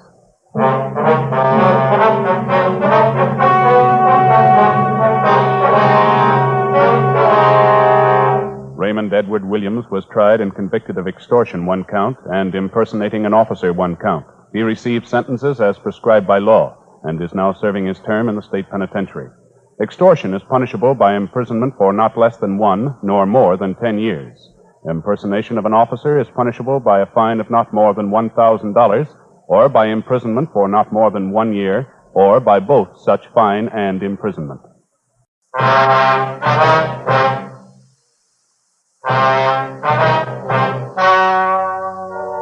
story you are about to hear is true. The names have been changed to protect the innocent. Fatima Cigarettes, best of all king-size cigarettes, brings you Dragnet on both radio and television.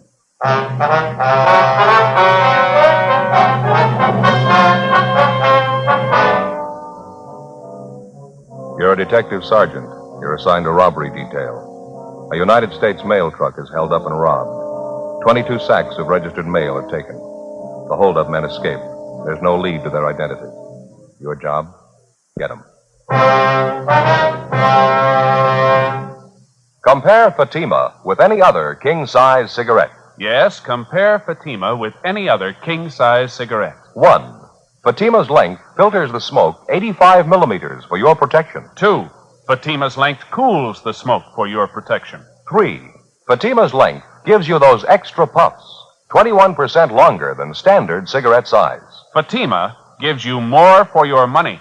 And in king-size Fatima, you get an extra mild and soothing smoke, plus the added protection of Fatima quality. Buy Fatima in the bright, sunny yellow pack. Best of all, king-size cigarettes.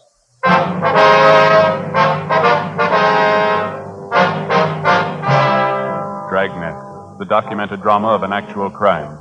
For the next 30 minutes, in cooperation with the Los Angeles Police Department, you will travel step by step on the side of the law through an actual case transcribed from official police files. From beginning to end, from crime to punishment, Dragnet is the story of your police force in action.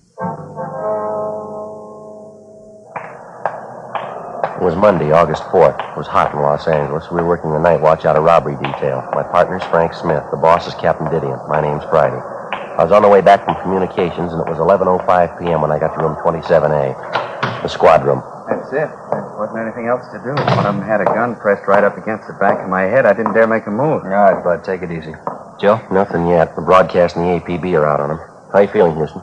Not bad. Still a little shaky. How about my partners, Frank and Adolph? Are they hurt bad? No, a couple of bad bumps in the head. They'll be all right by morning. Doctor's treating them now over at Georgia Street. Can we talk to him tonight? Doctor doesn't think it'd be a good idea. We can wait till morning. You look a little pale, Houston. You sure we can't get you something? No, I'll be all right. Still a little shaky, that's all. It's the worst scare I ever got in my life. Thought I was gone for sure. How about a glass of water? Yeah, okay, if you got it. You bet. You got a penny, Frank? Yeah. Okay.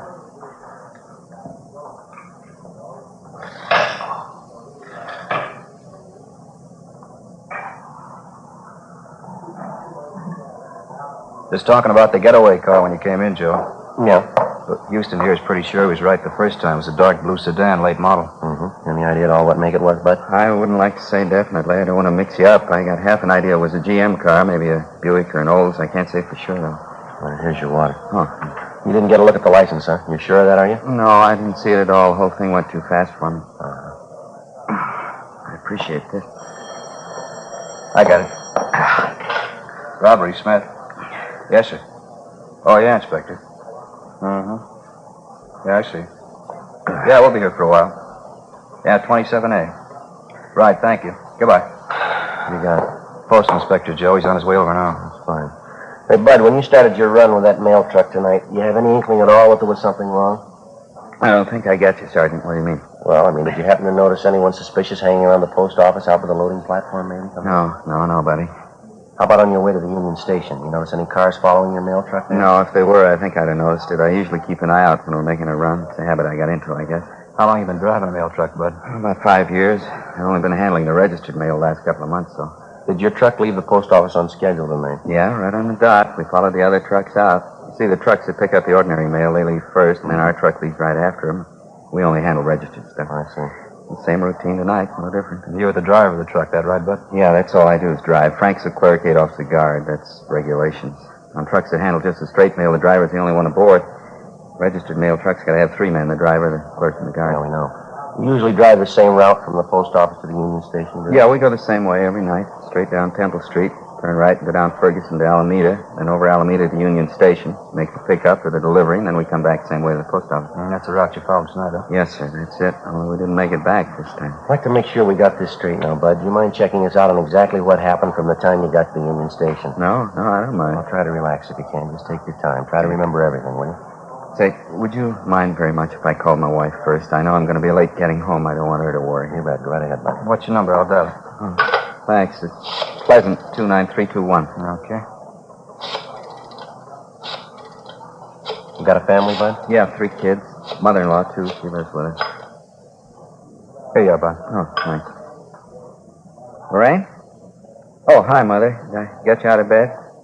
No, nothing's wrong. I just called to say I'd be a little late tonight. I didn't want Lorraine to worry. No place? No, I'm not in a bar. Why do you have to say things like that?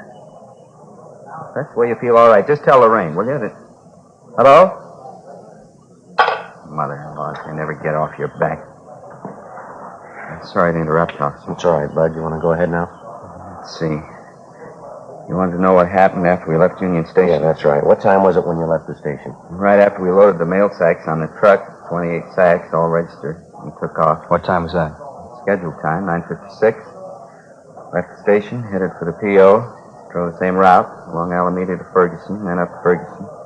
As I turned the corner, I picked up their headlights in the rearview mirror. Then they started crowding us. I knew something was wrong. Too late to do anything then. They pulled up alongside, forced you into the curb, that Yeah, the darkest part of the street, too. It was a big sedan, I know that, a four-door job. Dark blue, and it was a late model, I'm sure.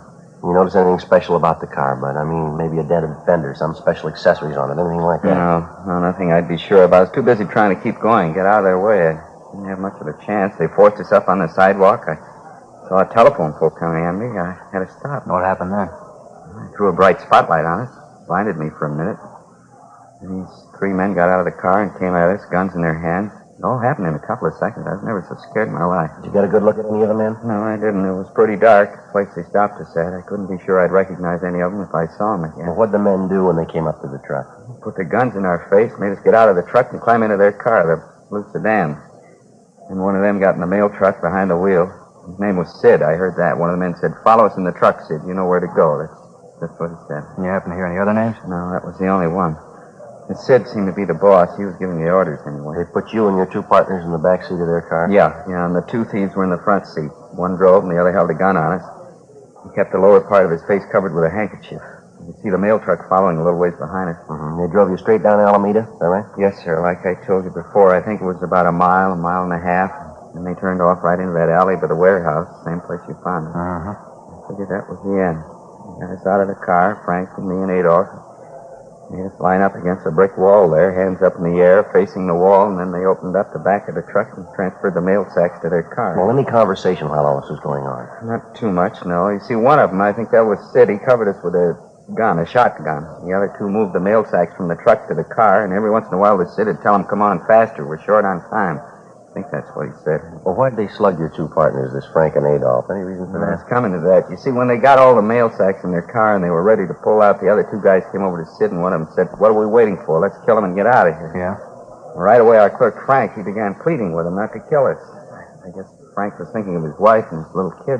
Mm-hmm. How'd the thieves react? Well, they slugged him, cracked him with a gun, and hit him a couple of times. Frank went down. He started crying. Just a young kid, you know. Yeah, I know. Well, this other guy told Sid again. He said, "Come on, let's kill him. Let's get out of here." He's the one who had something wrong with his voice. It was real husky, you know, like he had a cold. Go ahead. Well, I got to say, this Sid wasn't much for killing us. He told the other guy he didn't think they ought to kill us because they'd set him up for a murder rap besides mail robbery. The other two guys told Sid, "What's the difference? If we're going to rob the mails, we might as well go all the way." And they argued about it a minute or so. Yeah. And then my other partner, Adolph, he began to plead with him. He said, "Please don't kill us." I was sick to my stomach. I couldn't even talk. What'd you say? I said I was sick to my stomach. I couldn't even talk. Is that when they slugged Adolph? Yeah, this Sid slugged him. He hit him worse than he did Frank. He kept beating him and beating him. I still hear it. I just got sick. Well, make a long story short, this Sid finally said, "We'll give him a gambler's chance. We'll toss for it." Huh? That's just what he said. He said, "We'll toss for it." And he says, "Hey, you." And he motioned to me. He said, "I'm going to toss a coin. You call it. If you lose, we kill the three of you. If you win, we don't." So help me, it's the truth. I didn't know what to do. I tried to talk them out of it. Yeah. They wouldn't listen. The Sid told me either I called it or they'd kill us then. Took a coin out of his pocket and flipped it in the air. I called head. Guess I don't have to tell you. I won. Something new for the book. How'd it go after that, Bud? Tied up the three of us and drove off in their car. About 15 minutes later, that night watchman found us and called you fellas. You know the rest. And you're sure you wouldn't be able to identify any of the hold-up men if you saw them again? No. You're real sure? No, their general build, that's the only thing I'm sure of. This fellow Sid was tall on the thin side, about 45, 50 years old. The other two were fairly short, stocky. Like I told you, that one fellow's voice, deep and husky, I think I'd know him if I heard him talk again. Excuse me a minute. Robbery Friday. Yeah, Walt. How's it going? Uh-huh. Yeah, not much down. All right. Fine. Yeah, fine. Well, the getaway car, they just found it. Where'd you? Up in Elysian Park, just off Riverside. What about the mail sacks? They find them, too? Yeah, every one of them. Empty.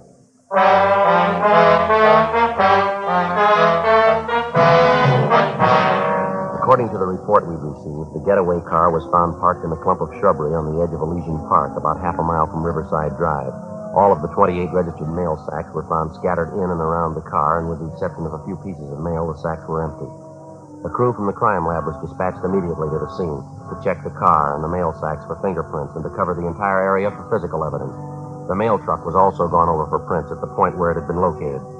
The officers at the scene, Sergeants Bitteroff and Gonzalez, continued the investigation on their end. 11:50 p.m. After the inspector from the post office department arrived, we continued our interview with Bud Houston, one of the 3 victims of the mail truck robbery. We ended the interview a few minutes after midnight, and Houston was driven to his home. The following morning, along with the postal inspector, Frank Smith and I talked to the other 2 victims, the clerk and the guard who were with Houston at the time of the holdup. They could add nothing to what their partner had already told us. The investigation went on. Every possible angle was checked and rechecked. 3 days passed. Nothing. Thursday, August 7th, 5:40 p.m. Hi, Joe. How'd you make out? Oh, it's sour. Nothing at all. The guy wasn't even in town the night of the holdup, and you can prove it. You have any luck? No better than yours. I might just as well have taken the day off for all the good we did. Nothing from the stats office, huh? No. Last one we asked for won't be ready till tomorrow. It's getting a little embarrassing, Joe. We got them checking practically every robbery card they've got. M.O. description, only a few of them come close. We've already ruled them out as possible. The one you just checked on, that was the last. About does it. Might as well close up shop for the day, huh? You ready? Yeah, let's go. All right. I'll sign us out. All right.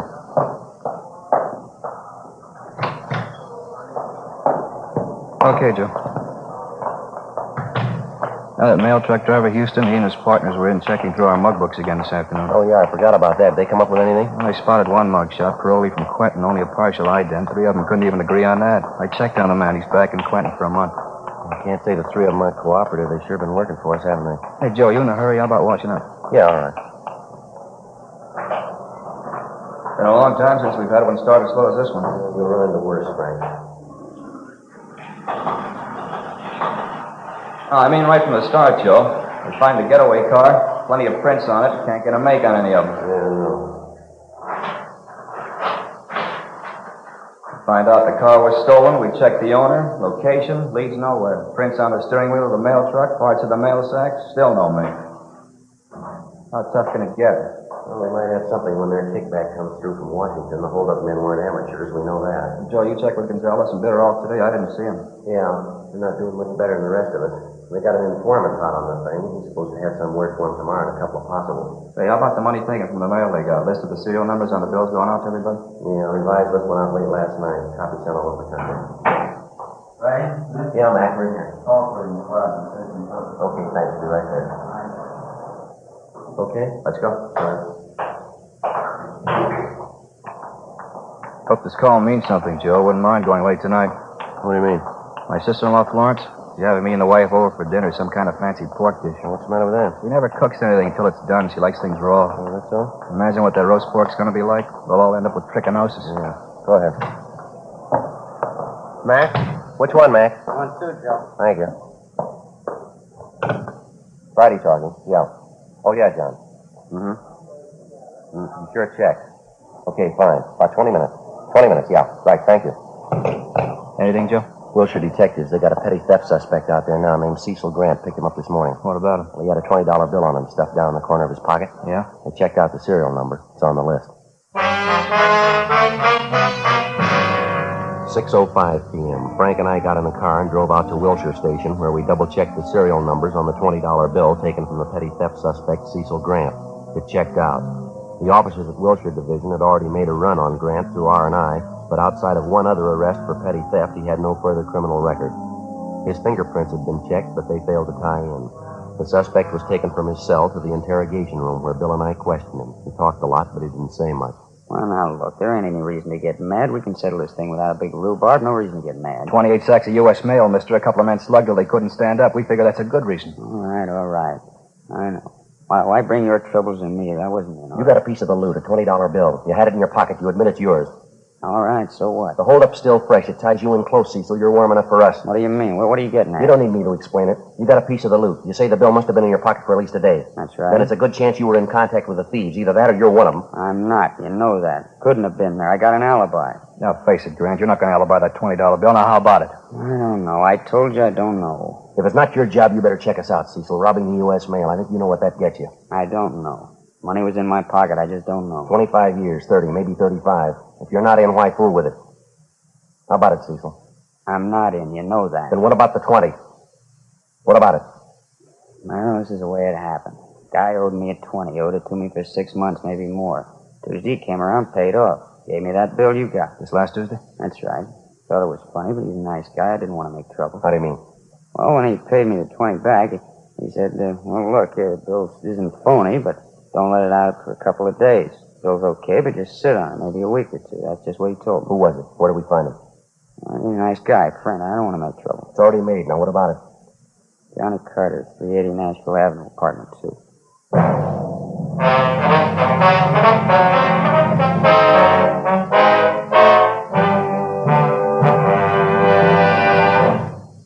You are listening to Dragnet, authentic stories of your police force in action. Because of its quality, Fatima is the one king-size cigarette that stands out. Here's the practical way to prove that yourself. Compare Fatima with any other king-size cigarette. 1. Fatima's length filters the smoke 85 millimeters for your protection. 2. Fatima's length cools the smoke for your protection. 3. Fatima's length gives you those extra puffs, 21% longer than standard cigarette size. Fatima gives you more for your money. And in king-size Fatima, you get an extra mild and soothing smoke, plus the added protection of Fatima quality. Because of its quality, its extra mildness, and superbly blended tobaccos, more and more smokers coast to coast are switching to Fatima every day. Buy Fatima.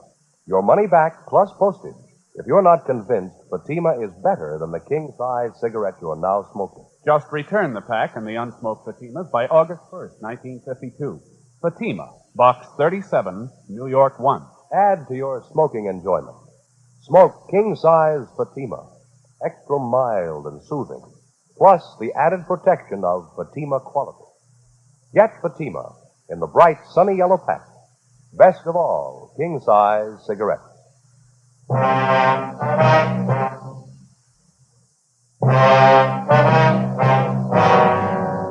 August 7th, Thursday, 6:55 p.m. We called R&I, but they had no make on the name John Carter. My partner, Frank Smith, and I left Wilshire Division and headed out to check on the address given us by the theft suspect, Cecil Grant. The 300 block on Nashville Avenue was in West Hollywood, just below Melrose. Number 380 was an aging two-story apartment house. The architecture was old Spanish, a relic of the mid-20s. The name John Carter appeared on one of the mailboxes, but when we rang, there was no answer. We contacted the apartment manager, and he told us John Carter worked at night at a downtown garage. Along with the manager, we went up to the second floor and checked through the suspect's apartment. We found nothing to indicate that he'd taken part in the mail holdup. After a routine interview with the manager, we got the name and address of the garage where Carter was employed, and we left. 8:23 p.m. We pulled up and parked half a block away from Carter's place of employment, an all-night service garage on South Figueroa. Frank waited in the car, and I headed up the block alone toward the garage. In the event Carter was one of the mail truck holdup men, there was a possibility his two Confederates might be employed at the same place he was. If this was the case, we didn't want to tip him off.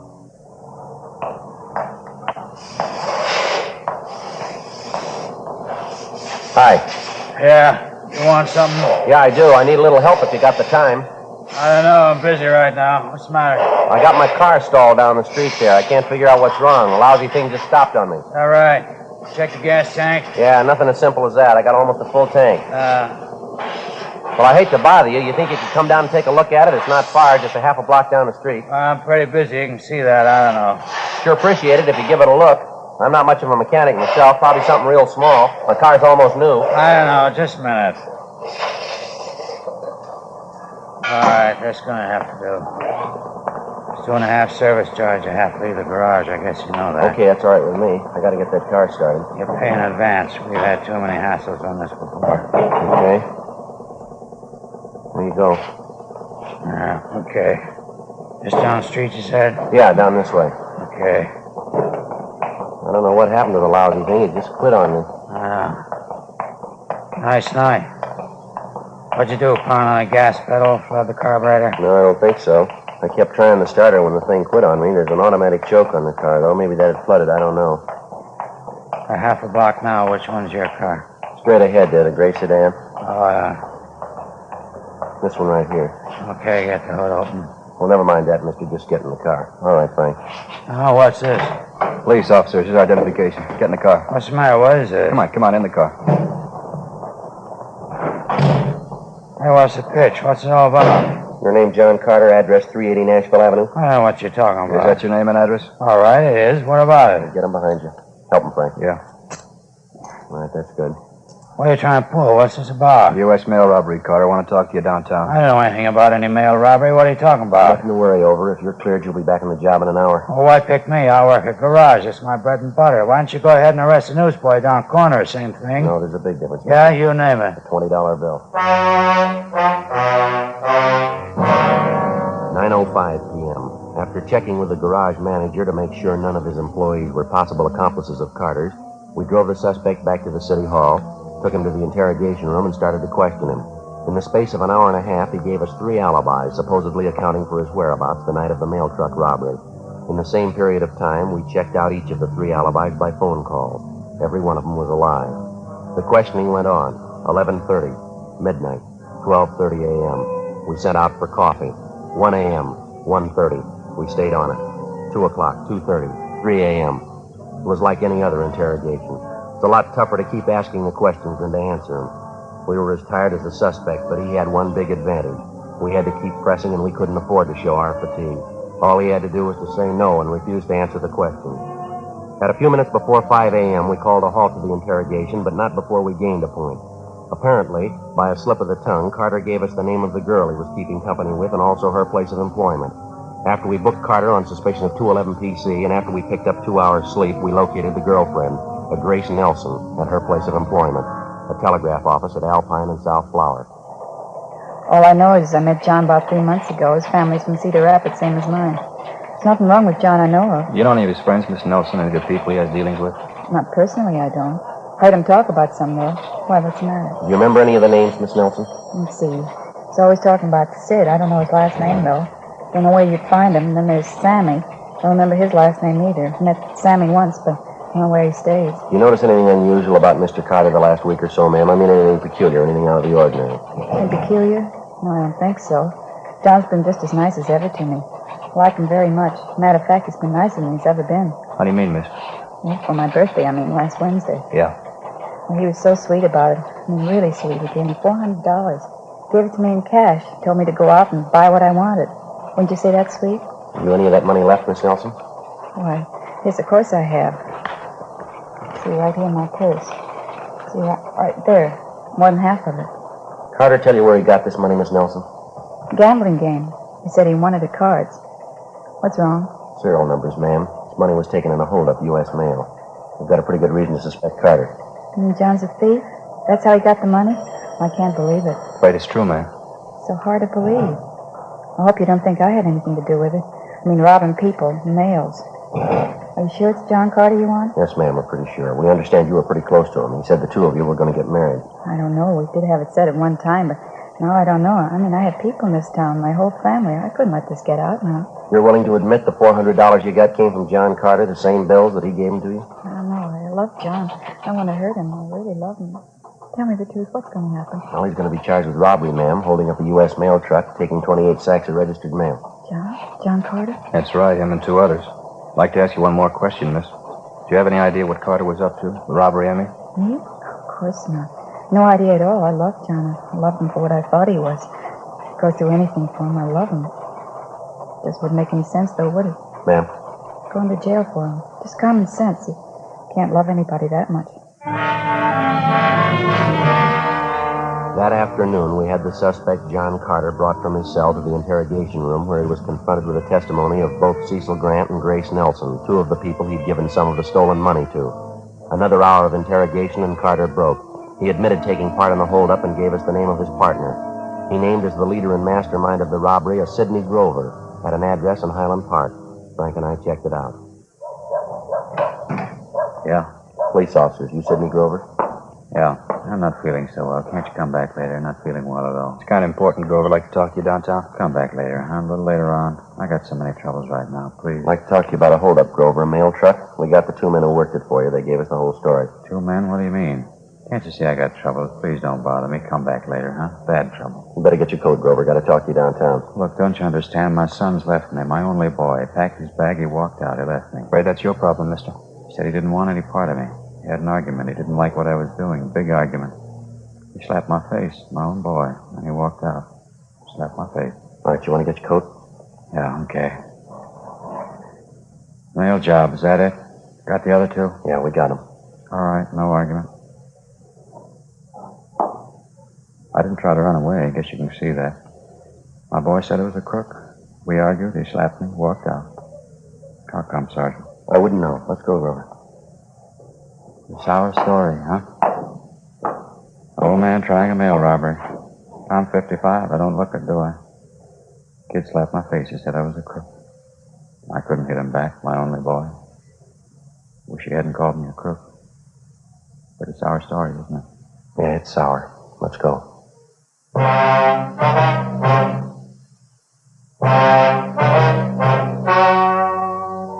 story you have just heard was true. The names were changed to protect the innocent. On November 29th, trial was held in Superior Court, City and County of Los Angeles, State of California. In a moment, the results of that trial. Now, here is our star, Jack Webb. Thank you, George Fenneman. Friends, there's one thing I'd like you to remember the next time you buy cigarettes.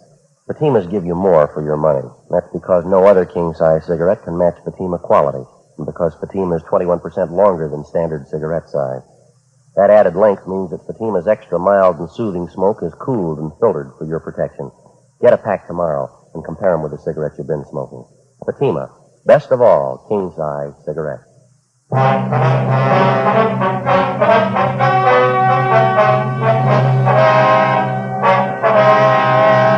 Sidney Allen Grover, along with his two accomplices, John Harold Carter and Samuel Maxwell Johnson, were tried and convicted of robbery in the first degree, 1 count, and assault with a deadly weapon, 1 count. All three are serving their terms in the state penitentiary.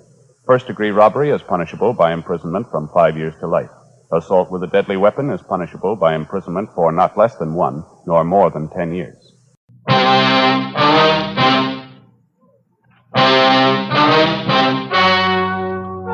The story you are about to hear is true. The names have been changed to protect the innocent. Fatima Cigarettes, best of all king-size cigarettes, brings you Dragnet on both radio and television.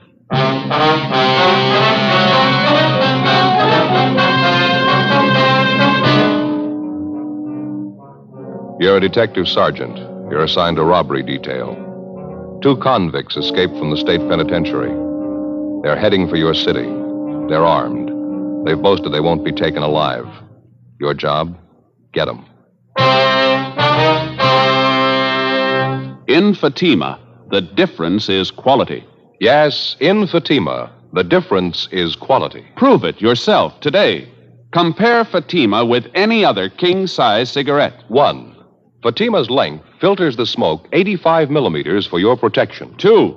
Fatima's length cools the smoke for your protection. 3. Fatima's length gives you those extra puffs, 21% longer than standard cigarette size. And in Fatima, you get an extra mild and soothing smoke, plus the added protection of Fatima quality. Definitely the best quality in its class, but the same price as the cigarette you're now smoking. Buy Fatima in the bright, sunny yellow pack. Best of all king-size cigarettes.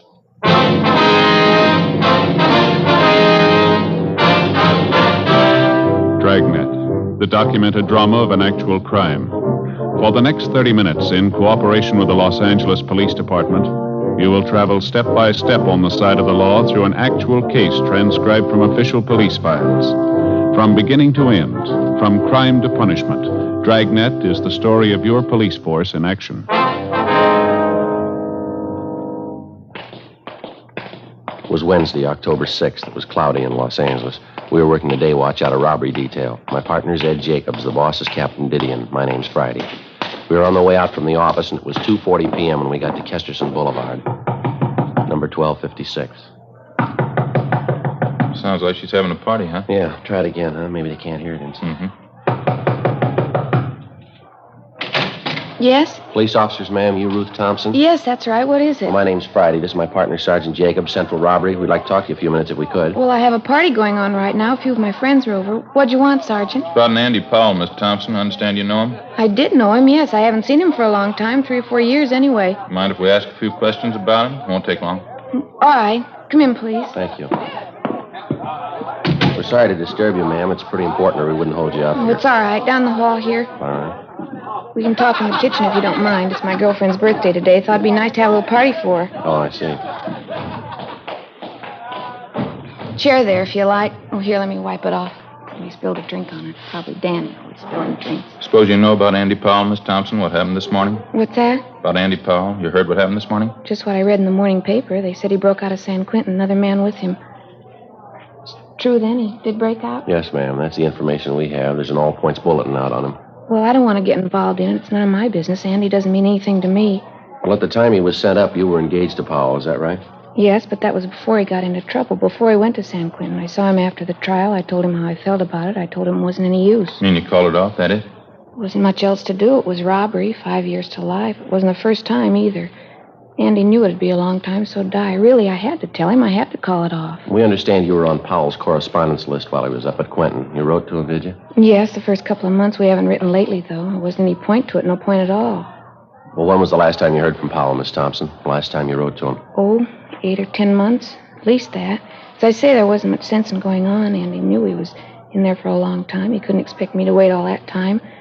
Matter of fact, he said he didn't expect it. He told me that. You been up to visit Powell recently, Miss Thompson? No, I haven't. Well, then you haven't seen him since he went up to Quentin. You'll swear to that? Why do I have to swear to it? I already told you. Andy doesn't mean anything to me. It didn't make sense. It's all over. I'm not even a relative. Why do I have to swear to anything? You haven't seen Powell since he went up to Quentin, is that right? Miss Thompson, is that right? What if I saw him or if I didn't see him? What difference does it make? It's none of my business. Oh, did you see him, Miss Thompson? What difference does it make? I don't have anything to do with him. He doesn't mean anything to me. I told you. Did you see him? This morning. When? Late this morning, about 10:30. Was he alone? No, another man was with him. Who was the other man? You recognize him? Bert Selby. It's the way he introduced him. He didn't try to hide it. Some fellow he broke out of jail with. What'd they want? Why were they here? Clothes, money. Looked like the devil, both of them. Terrible. What'd you give them? They asked for him. Not that silly. Didn't trust me any more than they trust you. Andy had a knife. I tried to tell him I didn't have any money. He didn't believe me. Came at me with that knife. I gave him the money. How much? About $17, $18. Some loose change. They emptied my purse. They took it all. Anything else? Clothes, a couple of suits of my father's. He died last year. They took his gun, too. I never thought Andy'd be that way. It was terrible. What kind of a gun was it, Miss Thompson? Colt revolver, 38, I think. They took that and the clothes and the money. It was about 10:30 this morning. How come you didn't report that? You say you knew about the escape. You knew they were wanted, didn't you? Why should I? They warned me about it. They threatened me. Said they'd come back and get me if I told the police. Look, I don't want to get mixed up in this. I'm engaged to a nice fella now. We want to get married. I don't want to get mixed up in this. Andy Powell's nothing to me. Did you watch the two men when they left the house here? You notice if they drove off in a car? No, I didn't. I just shut the door and prayed I was rid of them. Took my money, food, my dad's clothes. Don't make it any tougher, huh? Please. Well, it's not a question of that, ma'am. We have to find them. We're going to need all the cooperation we can get. I told you everything I could, honestly. They said they'd come back and kill me if I even talked to you. I can't do any more. I sure hope you don't find him. How's that? When Andy went out the door, it's the last thing he said. He said if the cops ever found him, there was going to be a fight. Terrible look on his face. Yeah. He said you'd never take him alive.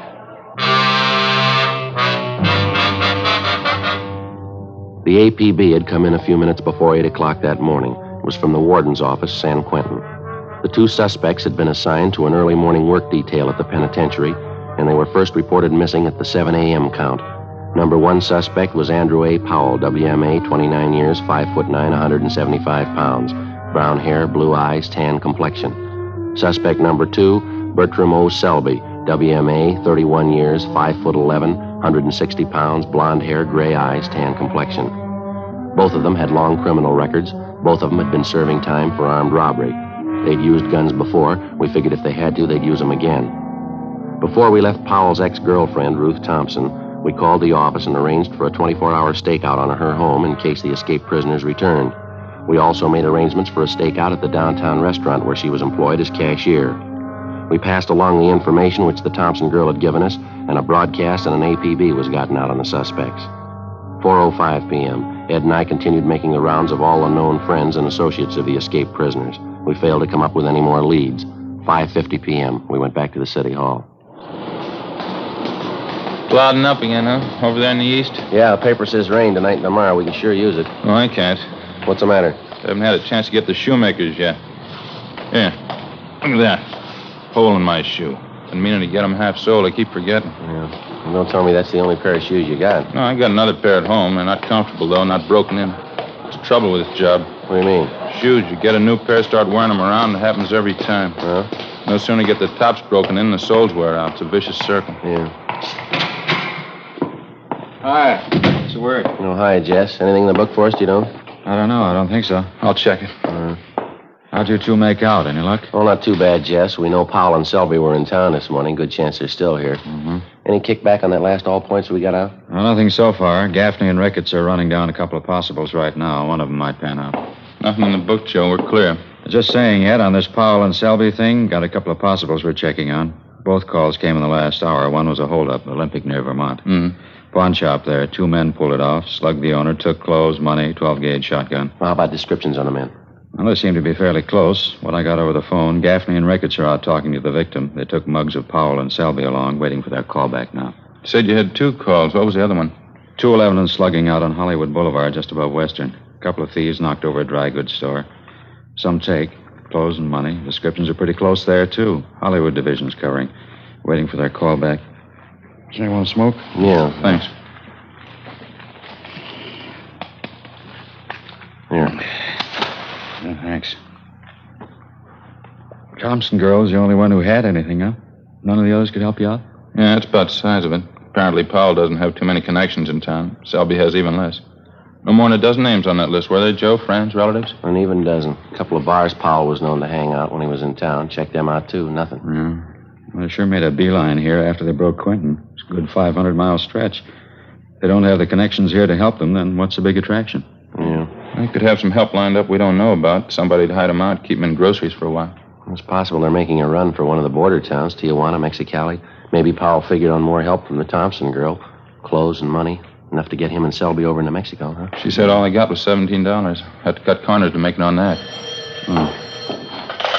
Robbery, Gonzalez. Oh, yeah, Jack. You sure? Yeah, okay, fine, thanks. Bye. What do you got? Jack Ricketts. He and Gaffney just finished talking to the owner of the pawn shop that was held up, the one on Olympic. Yeah. They gave him a handful of mug shots to check. He tabbed 2 of them, Powell and Selby. 6:30 p.m. A supplementary broadcast and an APB was gotten out on the 2 suspects, and the Record Bureau's photocopy room turned out 2,000 copies of Powell's and Selby's mugshot for distribution. At 9 p.m., a theater on Western Avenue was robbed of $192. Powell and Selby were again identified as the holdup men. The robbery victim, the manager of the theater, said that both men were armed, one with a .38 revolver, the other with a sawed-off shotgun. Neither the manager nor the 2 witnesses were able to tell us how the thieves got away from the scene of the crime, if they were on foot or if they had a car. 11:20 p.m. A hotshot call came through on a holdup at a liquor store and delicatessen down on South Central Avenue. For the 3rd time that night, Powell and Selby were identified from their mugshots as the holdup men. They'd used the same weapons, the revolver that they'd taken from the Thompson girl's home, and the shotgun that they picked up in the robbery of the Olympic Boulevard pawn shop. Again, the victims were unable to tell us how the suspects got away, whether on foot or by car. Midnight, 1 a.m. There were still no replies to supplementary broadcasts and bulletins which had been gotten out. 1:25 a.m. Another hotshot call came through, this time on a holdup and a slugging at the 2050 Room, a small nightclub on West 9th Street. Ed and I handled the call. For the 4th time, the bandits were identified as Powell and Selby, and for the 4th time, they'd made good their escape. We interviewed the manager of the 2050 Room, a Herman Saunders. Quite a few people in here at the time of the holdup, Mr. Saunders? Yeah, good for Thursday night, 30 or 40 anyway. We sure left in a hurry. This is the 2nd time this year we've been knocked over. Insurance company isn't going to like it too much. Well, how much money did they take altogether, do you know? A little less than $600 from the cash register, mostly currency, some rolls of dimes and quarters. Got another $150 from my wallet. That's about it. They didn't take anything from the customers. Are you sure about that identification, are you? There's no chance of a mistake there? I'm positive. I'd know Andy Paul anywhere. I should know him. Like I told you, he worked for me a year and a half. I was here at 2050? Yeah, he worked behind the bar. Good man, too. I don't get it at all. You mean why it went bad? Well, yeah, that, too. What I mean is if you're going to hold up a place, you don't pick a joint where everybody knows you. I spotted Andy as soon as I saw him at the bar. So did a couple of the waiters. He wasn't wearing any kind of a mask. He didn't make any attempt to disguise himself? No, stood there big as life, him and this other fella. Didn't waste any time either. They pulled the guns, lined up everybody in the place, and stood them against that wall over there. Real Wild West style. Took over the whole place. Acted real wild, Andy and this other fella. Must be crazy. Nobody was hurt? Didn't slug anyone? I slapped a few of the customers around. I thought for a while they were really going to get rough. They had us lined up against the wall. Andy was acting tough. Had this knife with him, good 4-inch blade. Went right down the line jabbing people with it, threatening them. Must be out of his mind. Well, you say he didn't take any money from the customers? Yeah, that's right. They worked it pretty fast. Emptied the cash register, then my wallet. Then they beat it. Never so glad to see anybody go in my life. Well, how'd they get away? Do you have any idea on that? Old guy who sells papers down the corner, he says he thinks he saw a car pull away right after the stick-up. Said it was a blue sedan.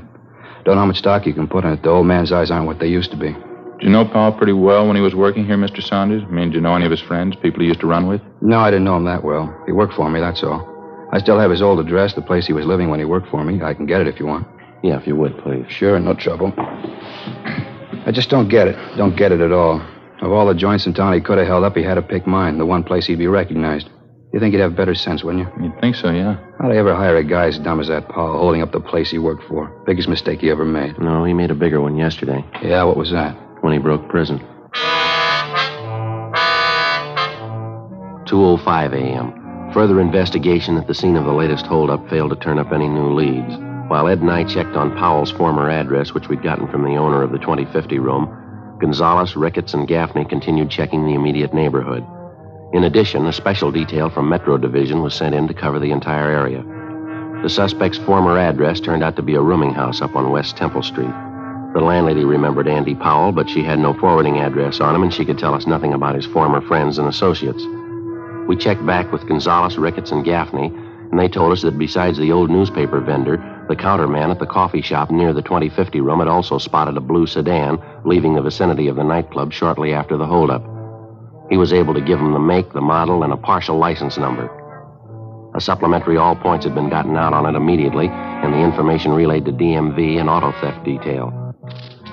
3:10 a.m., Ed and I completed our assignment in the investigation and went back to the office to check for instructions from Captain Didion. Can't see how we'd be much use out on the street the way things stand now, can you? No, I don't. Everything's covered I can think of. Supplementary all points is out. Detail from Metro's working in the neighborhood. Yeah.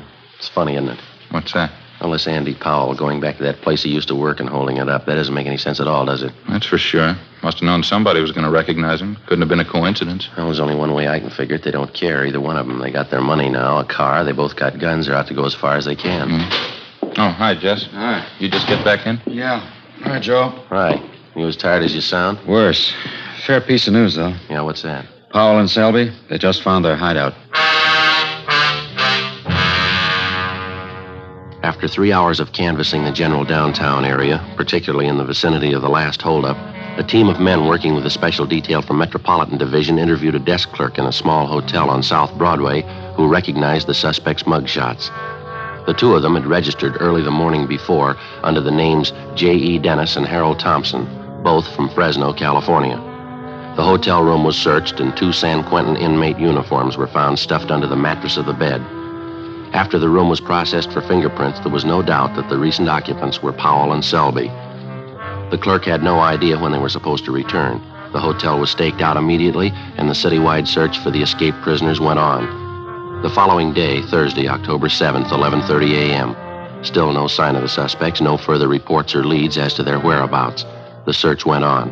Ed and I signed back in at the office. 10 minutes later, a long-distance phone call came in for us. When was that, Mort? What's that? Yeah, close enough, right? We'll let you know, yeah. Bye. Mort Gear down San Diego. Yeah, what do you want? One of the traffic officers was checking a car about 8 o'clock this morning, 586 parking. Blue sedan, fits close to the description of the escape car. Well, it's a pretty common model, isn't it? Did he say anything else?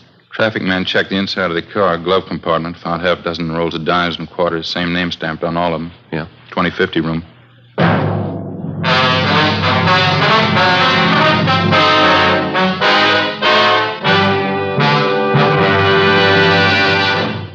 You are listening to Dragnet, authentic stories of your police force in action. Comparison proves Fatima quality. Prove Fatima quality yourself today. Compare Fatima with any other king-size cigarette. 1. Fatima's length filters the smoke 85 millimeters for your protection. 2. Fatima's length cools the smoke for your protection. 3. Fatima's length gives you those extra puffs, 21% longer than standard cigarette size. And in Fatima, you get an extra mild and soothing smoke, plus the added protection of Fatima quality. Friends, to show our confidence in Fatima, we make this money-back guarantee. Buy a pack of Fatimas. Enjoy Fatima quality, extra mildness, and superbly blended tobaccos. If you're not convinced Fatima is better than the king-size cigarette you're now smoking, just return the pack and the unsmoked Fatimas by August 1st, 1952, for your money back plus postage. Fatima, Box 37, New York 1. Remember, because of its quality, its extra mildness, its better flavor and aroma, more smokers now insist on Fatima than ever before. Insist on the best. Fatima, extra mild and soothing, plus the added protection of Fatima quality. Smoke Fatima. Best of all, king-size cigarettes.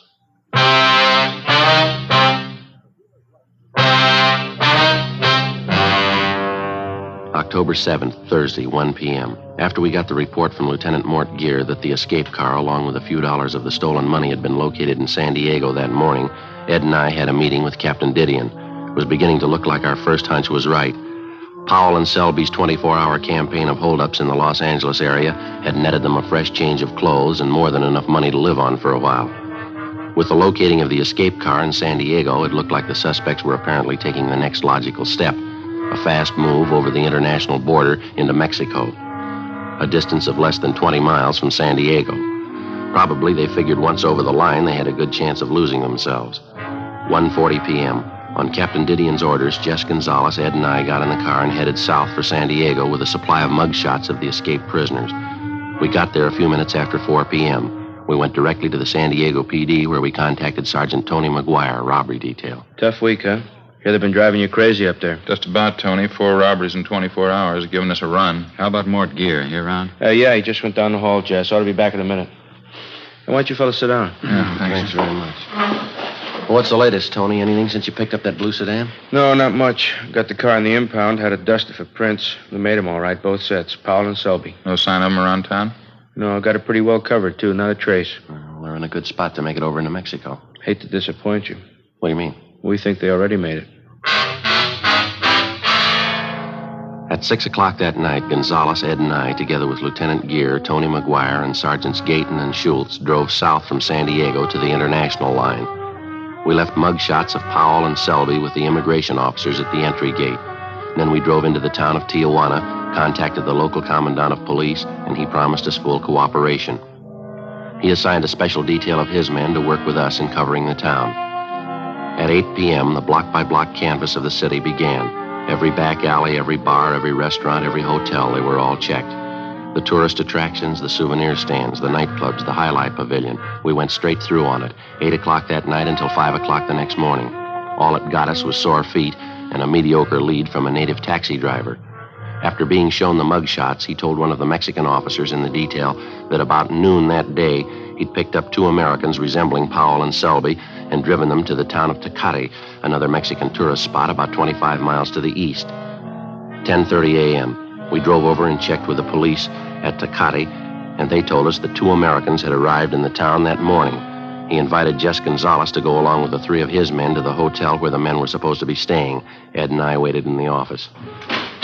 Hi. Hi, Jess. What do you got? Oh, not much. Went over to the hotel. The 2 men weren't there. Desk clerk says they told him they were driving out to a little village about a mile from here. Mm-hmm. Police commandant asked me to come back here and wait. Said he and his men would drive out to the village and check the men out. That seems a little funny, doesn't it? Well, he didn't invite me to come along. It's not a good idea to push him. I mean, after all, it's his jurisdiction. Yeah. We're supposed to wait here till they get back? Yeah. I might be him now. Si, policia? Yeah. Si. About half an hour, yes, sir. All right, gracias. Goodbye, see. The commandant, he and his men found the 2 Americans. Yeah? No go. They're not Powell and Selby. Half an hour later, the police commandant of Tecate returned to the station along with his men and the 2 American tourists in question. One look at them, and we knew we'd made the trip from Tijuana for nothing. Except for their build and the color of their hair, the two Americans bore little or no resemblance to Powell and Selby. 2:30 p.m. We headed back for Tijuana, and we checked in with Mort Gear and the rest of the men. While we'd been gone, they'd chased down half a dozen leads, but none of them had panned out. The rest of the afternoon, we covered the racetrack at Agua Caliente and distributed mugshots of the suspects to all track police officers. The mutual windows were covered, and also the foreign book. No luck. The six of us took time out for a bite of supper, and we talked it over. Logically, the next place in line to cover was either the fishing town of Ensenada on the coast or the city of Mexicali further inland. We decided to try Ensenada first. 7:30 that night, we checked in at the Ensenada police station, where we met with the local sub-commandant, Pedro Martinez. Like the other commandants in Tijuana and Tecate, he offered full cooperation and gave us a special detail of men to aid in the search. We gave him a supply of mugshots of the two convicts to distribute among his men. Here you are, sir. These are pictures of one of them, Andrew Powell. This one here is the other man, Bert Selby. All right, thank you. Juan? See? ¿Qué es? These pictures, Juan. Criminals. They're for distribution to the men, one each. Sí. ¿Estos son los hombres? Sí, ¿por qué? Un momento. Sí. Excuse me, officers. Yeah, sorry. Go ahead. ¿Qué pasa? Joe, what is it? Well, it's got me, I don't know. See the look on his face when the chief showed him the mugshots? Yeah, he's got something on his mind. Let's wait a minute. Officers, I hope you will excuse me. Yes, sir. Anything wrong? My assistant, Teniente San Filippo. He says he knows the pictures of these men. Oh, how's that? He says he saw these men this morning here in Ensenada. Yeah, he's sure about that, is he? Yes, sir. He says he's sure. He says the two men were here last night, right here in the station. You mean your men booked them in? They committed some kind of crime? Oh, no, sir. They came in to report a crime. 8:20 p.m. On further questioning, the assistant to the Ensenada Commandant of Police told us that the night before, two men answering Powell and Selby's description had come in to file a complaint at the Central Police Station. They charged that they'd had their pockets picked at a local bar while they were under the influence of alcohol. The two complainants, who matched Powell's and Selby's descriptions perfectly, signed themselves J.E. Dennis and Harold Thompson, both from Fresno, California, the same names and addresses that had been used by the occupants of the Southside Los Angeles hotel room where the discarded prison uniforms had been found a day and a half before. After a brief talk with the police commandant, he dispatched a special detail to go out and pick up the two men registered as Dennis and Thompson at a motel near the south end of the city. At the commandant's request, we remained at the office. 9 p.m., 9:30. The detail assigned to the job returned, but with only one of the suspects with him, Andrew Powell. While resisting arrest, the other suspect, identified as Selby, received a cut forehead and was being taken to a local clinic for treatment. The commandant briefed us on what had happened. The rooms were searched, Officer Friday. Some money was found, also two guns, a revolver, a shotgun. Here they are. All right, thanks very much, sir. Well, Powell, how about it? You ready to cop out? What are you talking about, cop out? What'd you guys come all the way down here for anyway? You can't touch us. What makes you think we can't? You can't, that's all. You know better. You can't arrest us down here. No jurisdiction. We didn't arrest you, Powell. The Mexican officers did. Okay, fine. Now, how do you expect to get us out of Mexico? Guess again, copper. You know you can't do it. You haven't got the right to. Maybe. You want to tell us where you have the loot? The money you took in those holdups? Why should I? Look, why don't you admit it? We got you beat. We got over the line. You can't touch us down here. I don't bet on that, mister. Commandant? Yes, sir? You want to tell him how it stands? I will see that the general in charge of the Northern District is notified in the morning of your case. He will see that you and your partner are deported. What are you trying to pull? You can't do that. You know it. It's illegal. So's robbery, Powell. Come off it. Doesn't make any difference. You can't touch us in Mexico. It's against the law. You can't touch us. A popular misconception, Mr. Powell. I'm afraid you have made a mistake. If you like, you can pass the word. How long would it be for us to receive the prisoners at the line, sir? I don't know. A long time, I think. Maybe as long as 1 o'clock tomorrow. You know you can't do this. You'll never get away with it. I know a lawyer in Tijuana. I'll get him to straighten it out. You understand, Sergeant, we can't hand these men over to you now. But if you will be at the international border at 1 o'clock tomorrow, I'm sure they'll be crossing over. You can't do this. It's illegal. You know you can't. We're going to try. Wasting your time? Why don't you admit it? You can't arrest us. We got over the line. We got you beat. You can't arrest us, and you know it. You know that, don't you? There's only one thing I know for sure, Powell. Yeah? San Quentin. You got out and you're going back.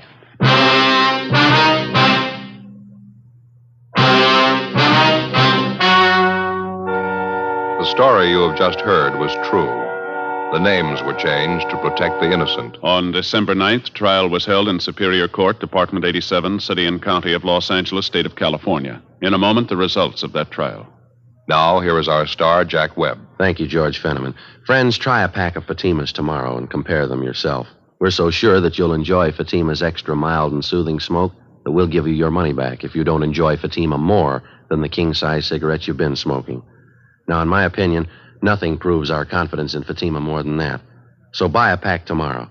I know you'll agree with me that Fatima is the best of all king-size cigarettes. That in Fatima, the difference is quality.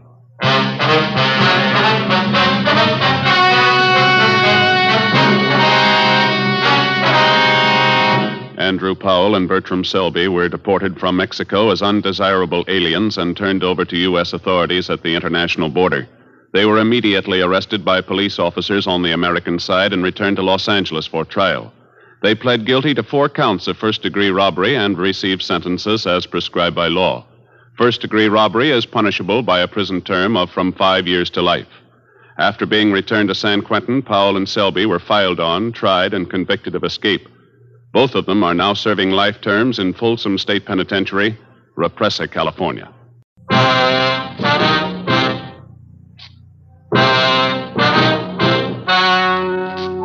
The story you are about to hear is true. The names have been changed to protect the innocent. Fatima Cigarettes, best of all king-size cigarettes, brings you Dragnet on both radio and television.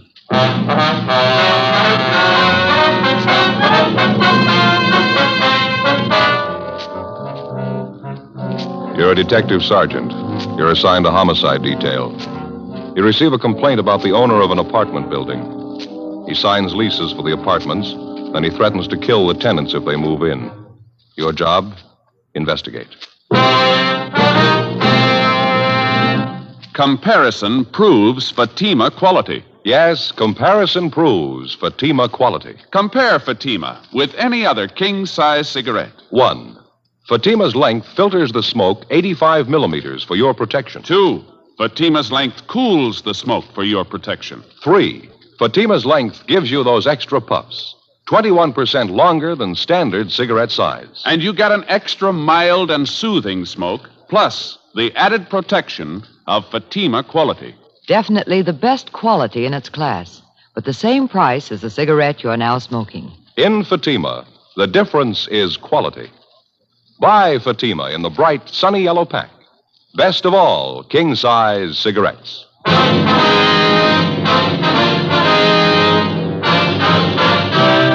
Dragnet, the documented drama of an actual crime. For the next 30 minutes, in cooperation with the Los Angeles Police Department, you will travel step by step on the side of the law through an actual case transcribed from official police files. From beginning to end, from crime to punishment, Dragnet is the story of your police force in action.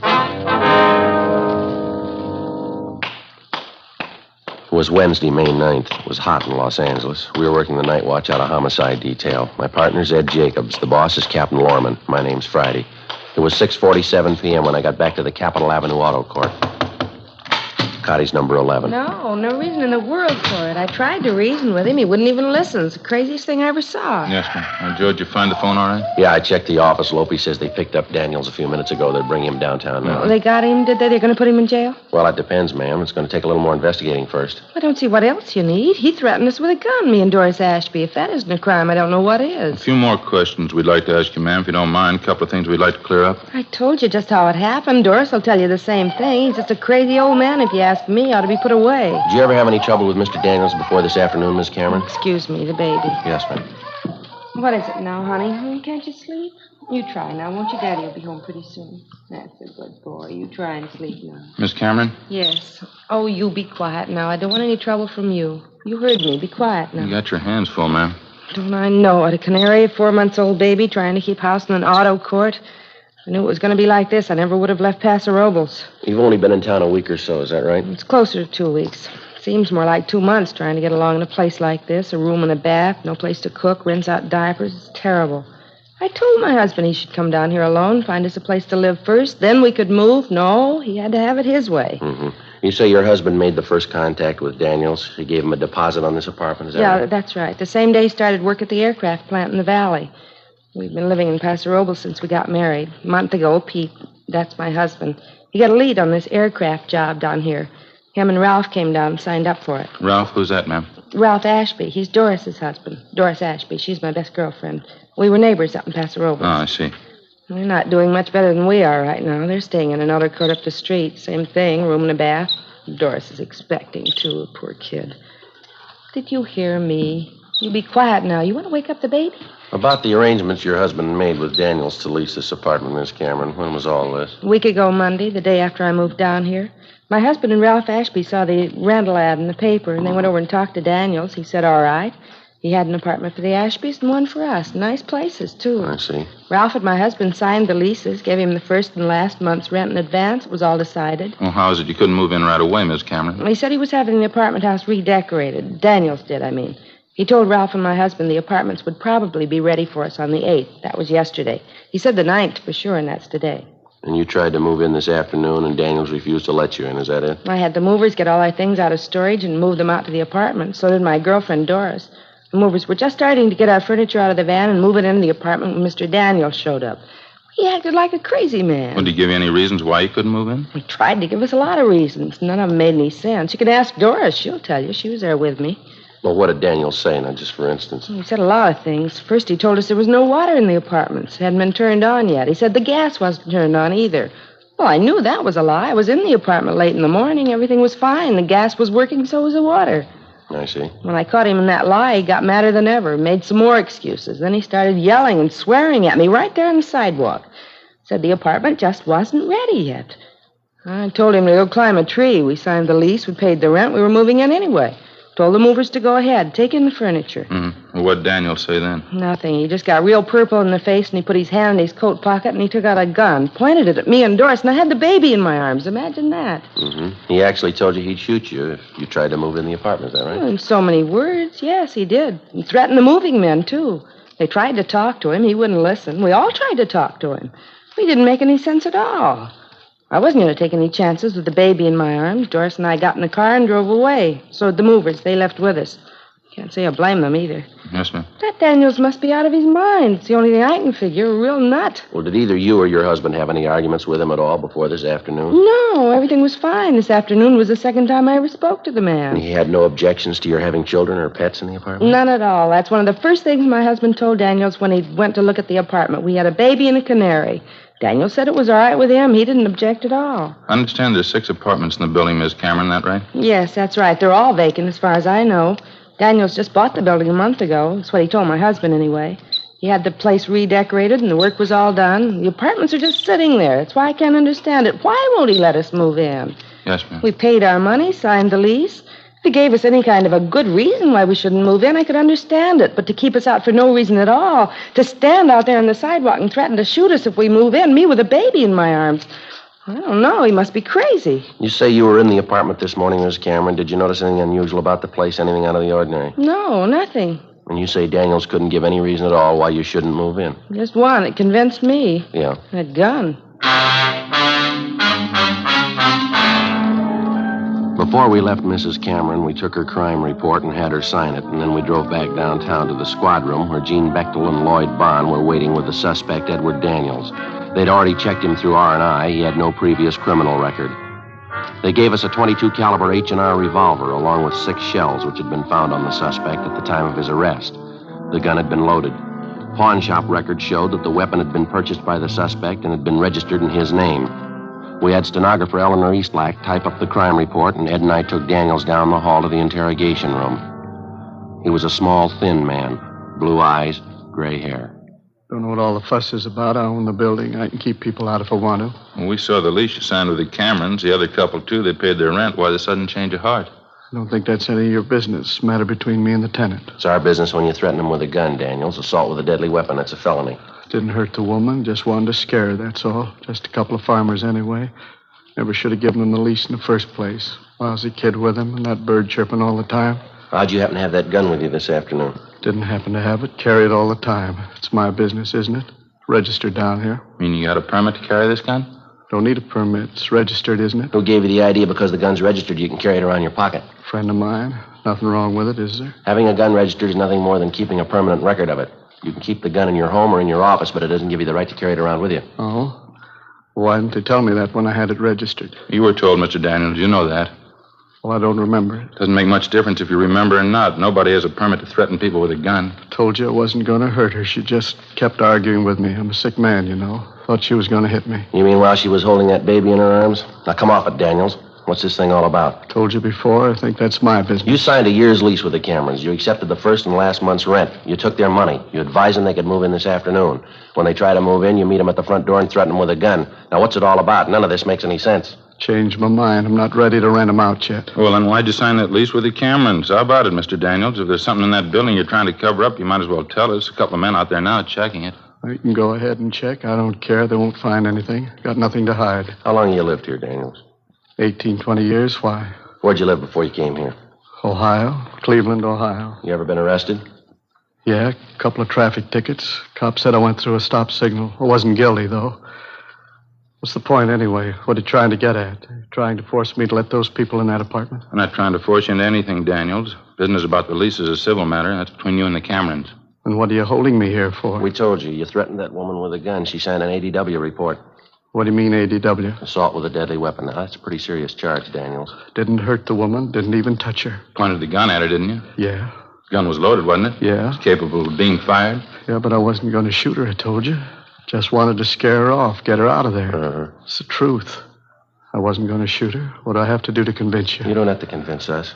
What do you mean? Who do I have to convince? You got your choice, a judge or a jury. Ed and I took the suspect, Edward Daniels, down to the main jail where we booked him in on suspicion of 467 PC ADW. Before he was locked up, Daniels asked us if we would take the keys to his car and the keys to his apartment house to an Oliver Randall, an employee of his who acted as a janitor and general handyman at two other apartment houses Daniels owned. We told him we would. After we left the main jail, we checked with the office, and then we drove out to the location of the apartment house to interview the neighbors and deliver the keys to Daniels' handyman, Oliver Randall. Other than telling us that they considered Mr. Daniels a little eccentric, the neighbors were unable to give us any additional information that might help us in the prosecution. After we finished talking to the neighbors, we went across the street to the apartment house. There were lights burning in the upper rear apartment. We tried the bell, but there was no answer. From the set of keys Daniels had given us, we found the one that fit the door and let ourselves in. We heard somebody moving around on the floor above us. We went up and found a man there who identified himself as Oliver Randall.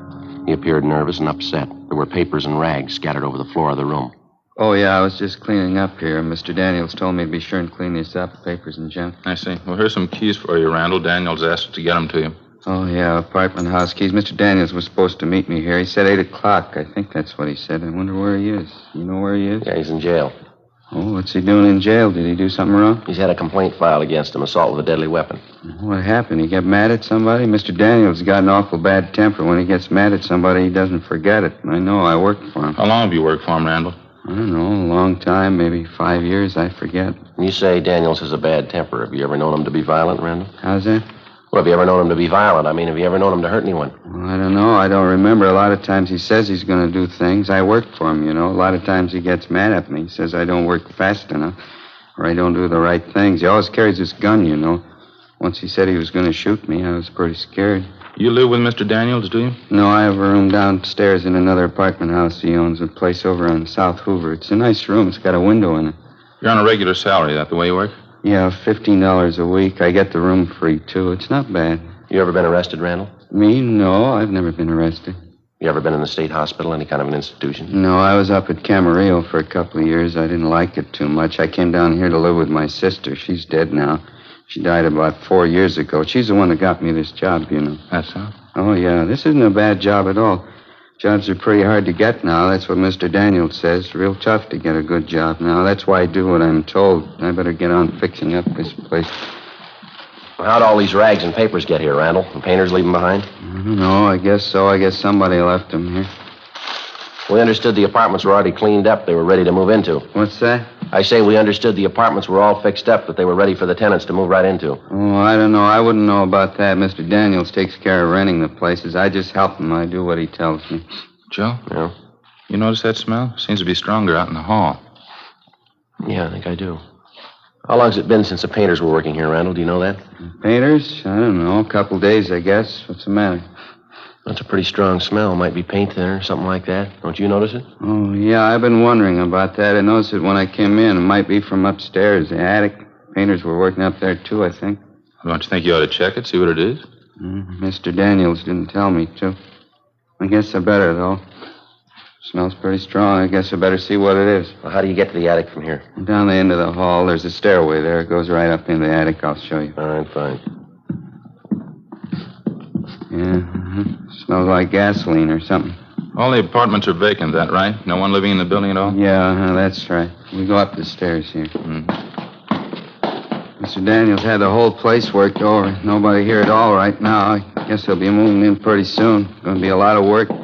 Got the other 2 apartment houses to take care of, and there's going to be this place. It's going to be a lot of work. Daniels hire anyone else besides yourself to help out with the work, I mean? No, I don't think so. Just me. I keep pretty busy. Here's the attic. This must be where it's coming from. Yeah, it's strong enough to knock you over in it. The light switch is over here. Just a minute. Yeah, it's sure a mess. Papers, boxes, pile of old rags. That 5-gallon can there on the floor. Kerosene, huh? Yeah, it's just about empty, too. It's all spilled all over the floor. Mr. Daniels ain't going to like that. He's going to get mad. You usually keep this stuff up here, do you, Randall? No, I guess it was with the painter's stuff.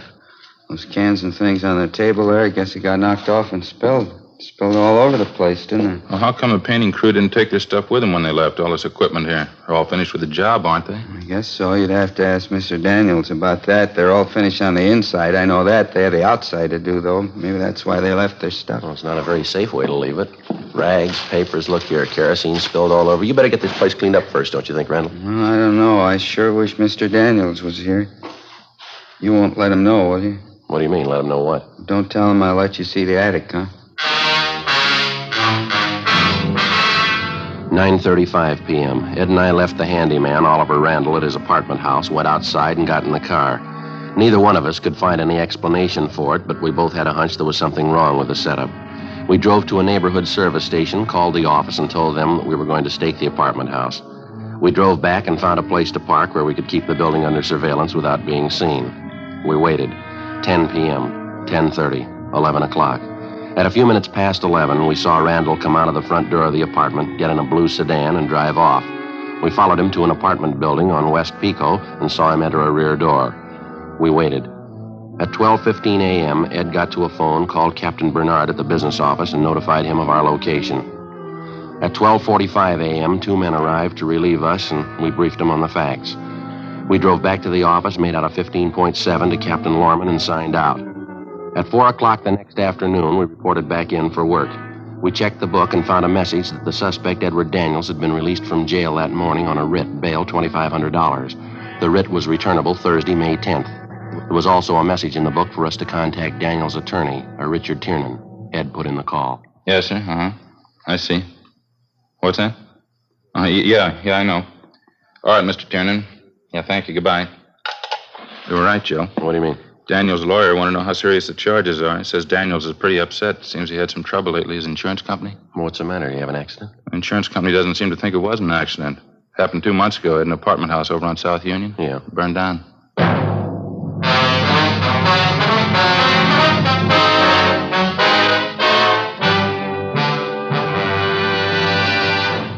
You are listening to Dragnet, authentic stories of your police force in action. Fatima, America's first largest-selling blended cigarette. Now, best of all king-size cigarettes. Prove it yourself today. Compare Fatima with any other king-size cigarette. 1. Fatima's length filters the smoke 85 millimeters for your protection. 2. Fatima's length cools the smoke for your protection. 3. Fatima's length gives you those extra puffs, 21% longer than standard cigarette size. And in Fatima, you get an extra mild and soothing smoke, plus the added protection of Fatima quality. To show our confidence in Fatima, we make this money-back guarantee to every king-size cigarette smoker. Buy a pack of Fatimas. Enjoy Fatima quality, extra mildness, and superbly blended tobaccos. If you're not convinced Fatima is better than the king-size cigarette you're now smoking, just return the pack and the unsmoked Fatimas before August 1st, 1952, and we'll give you your money back plus postage. Fatima, Box 37, New York 1. Remember, because of its quality, its extra mildness, its better flavor and aroma, More smokers now insist on Fatima than ever before. Insist on the best. Fatima. Extra mild and soothing. Plus the added protection of Fatima quality. Smoke Fatima. Best of all, king-size cigarettes.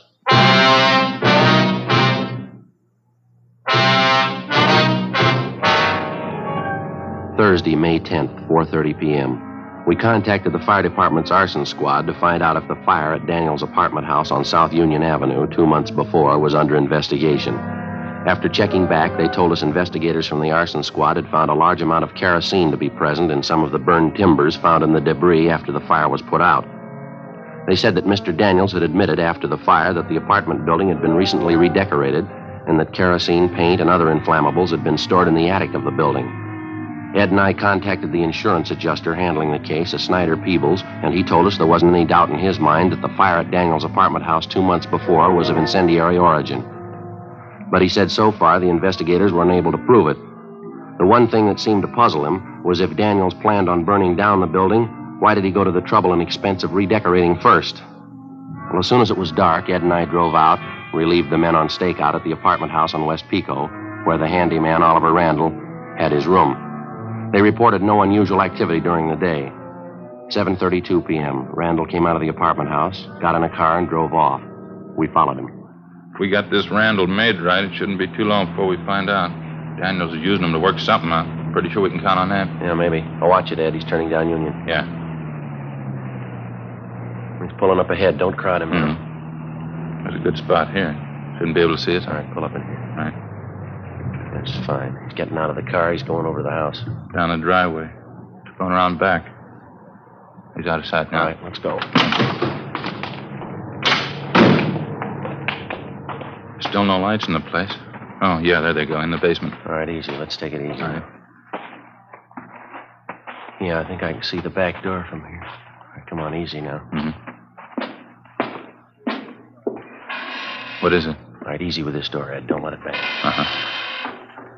Where now? Sounds like somebody upstairs, doesn't it? Mm-hmm. All right, come on, watch your step.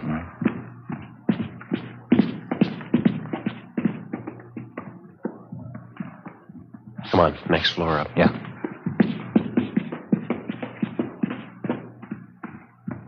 Yeah, it's up in the attic. Come on.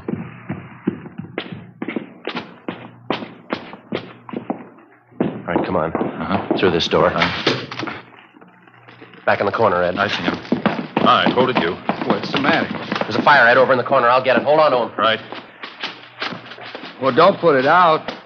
You need any help, Joe? You getting it all right? No, I'm getting it all right. Just a minute. There, I got it. Okay. You want to get the lights? I got them. All right, Randall, what's the story? He told me to do it. He told me to come back tonight and burn the whole place down. Who told you? He said, Ollie, you go back to the place, to the attic, light a match, that's all, and then get out. Mr. Daniels, that's just what he said. Daniels told you to do this? He told me just light a fire and nobody'd know. He said there wasn't going to be any trouble. No trouble at all. Well, it gives you the edge, doesn't it? No trouble, he said. Yeah, well, next time you see him, you can call him a liar. 8:50 p.m. After making sure that the place was secure and that there was no danger of fire from the recent arson attempt, Ed and I took the suspect, Oliver Randall, outside and put him in the car where we questioned him. He made no attempt to disguise the fact that he had been directed by his regular employer, Edward Daniels, to commit arson by setting fire to the attic of the apartment house. In addition, he told us that Daniels had threatened him with bodily harm if he refused to obey the order and set fire to the building. He had this gun, you know, Mr. Daniels did. He always had it with him. I was scared of it, I don't mind telling you. Uh-huh. Well, he threatened to kill you if you didn't do what he wanted, that it? Yeah, I guess so. He used to get mad a lot of the time, and he had this gun. He always had the gun. He'd get mad at me and tell me he was going to shoot me. I'm afraid of guns. How about the fire at the other apartment house, Ollie, the one over on South Union Avenue? Yeah, that was a big fire. Did you start that one? Daniels told me there was nobody living there. He said nobody'd get hurt. Nobody did get hurt, did they? Did you start the fire? Yeah, I guess so. I guess I did. Mr. Daniels tell you to do it? He said it was his building. He owned it. He could do anything with it he wanted to. I didn't want to do it. He told me I'd have to. He said he'd hurt me with that gun. He said he'd fire me, too. I didn't want to lose my job. You knew you were doing wrong, didn't you, Ollie? Well, I guess I did, yeah. What could I do, though? I didn't want to lose my job. Good jobs aren't too easy to get nowadays. You know that. Where's Mr. Daniels now, do you know? You're not going to tell him what I told you, are you? He said not to say anything about it. He said nobody'd believe me anyway. Nobody. He said he'd tell everybody I was a liar. Said they'd believe him before they'd believe me. Well, where's Daniels now? If I tell you, you won't let him hurt me, will you? No, we won't let him hurt you. You're going to have to help us out, though. What do you want me to do? I'd like to find out where Daniels is first. He's in a movie over on Pico by his house. He's waiting for me. You mean he's waiting for you in the show? See, in the center section, 10 rows from the back. He's waiting for me now. Well, how's it you're supposed to meet him there? I don't know. He said if anybody wanted to know where we were tonight, this would prove we didn't start the fire. We were at the show. I was supposed to start the fire and then go to the show and meet him 10 rows from the back, the center section. You want to show us where this movie is, Ollie? Yeah, okay. Mr. Daniels won't tell you anything. No, he's going to be mad. He won't tell you anything. Well, that's where we need your help, Ollie. What do you mean? We'll let him tell you. 9:44 p.m. Ed and I, along with the suspect, Oliver Randall, drove to the movie house on West Pico. On the way, we explained to Randall what he was supposed to do. 9:55 p.m. We parked our car half a block from the movie house, bought 3 tickets, and went inside. The feature picture was still on. There wasn't much of a crowd. We sent Randall down the aisle ahead of us and watched him move into the 10th row and sit down next to somebody. Ed and I followed him down and found seats in the row directly behind him. We recognized the man sitting next to Randall as Edward Daniels. Hello, Mr. Daniels. I did it just the way you told me up in the attic. It was okay. Nobody saw you? You didn't have any trouble at all? No, it was okay. I don't feel so good about it, though. What do you mean? What are you talking about? I don't know. Maybe somebody might find out. Don't you think we'd get in trouble if they found out? You just keep your mouth shut. I'll attend to that. Nobody's going to find out. All right, Daniels, you mind coming outside? We'd like to talk to you. What? What are you doing here? Come on, we'll talk outside. What's this all about? We'll let you tell us. All right, what do you want? You arresting me? That's right, mister. Why? What's it supposed to be this time? Think you know, arson, conspiracy. Caught Randall here, caught him right in the act. He told us the whole story. What? Ollie? What story? What is this? I told you I didn't want to do it, Mr. Daniels. I told you we'd get in trouble. Fool, stupid fool. Should have known better. Yeah, you should have. Just 2 questions for you, Daniels. Why'd you burn down your own property? Why'd you redecorate the buildings first? I never forgot it. Told him when it happened, I wouldn't forget it as long as I lived. What do you mean, forget what? 24 years ago, I was just starting out. A small store back in Ohio burned down. Real fire. Lousy insurance company that wouldn't believe me. Had to sue. Lost the whole thing. Had to start all over again. I told him I'd never forget it. Told him I'd make him pay. And you've been nursing this grudge for 24 years? Why not? Why shouldn't I? I lost everything I had. Well, why'd you redecorate the apartment houses if you planned to burn them down? Simple. Gave me a good excuse. I could have all those things stored in the buildings. Paint, kerosene. Besides, who'd think I'd burn down the building right after I got done redecorating? Not a bad idea. Worked pretty good, didn't it? Yeah, you're going to jail. You figured.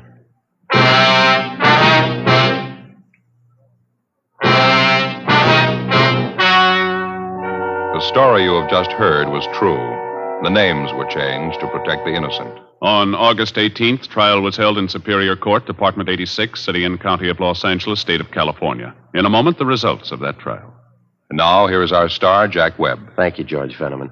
Friends, comparisons are often very helpful in modern police work. Now, for instance, a suspect may be identified by comparing his M.O., or method of operation, with the known facts of a case. Comparisons are important to you in choosing your king-size cigarette. Compare Fatima for quality. You'll find Fatima's length filters the smoke 85 millimeters for your protection. Cools the smoke for your protection. Fatima's length gives you those extra puffs, 21% longer than standard cigarette size. And you get an extra mild and soothing smoke, plus the added protection of Fatima quality. Buy Fatima. I'm convinced that you'll agree Fatima is the best of all king-size cigarettes.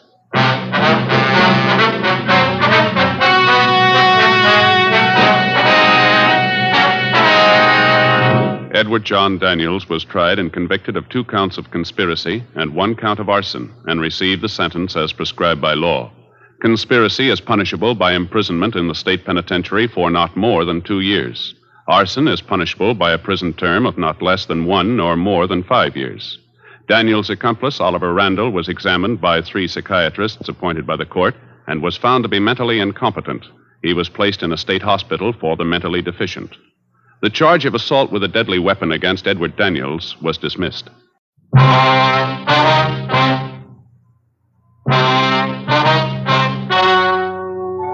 The story you are about to hear is true. The names have been changed to protect the innocent. Fatima Cigarettes, best of all king-size cigarettes, brings you Dragnet on both radio and television.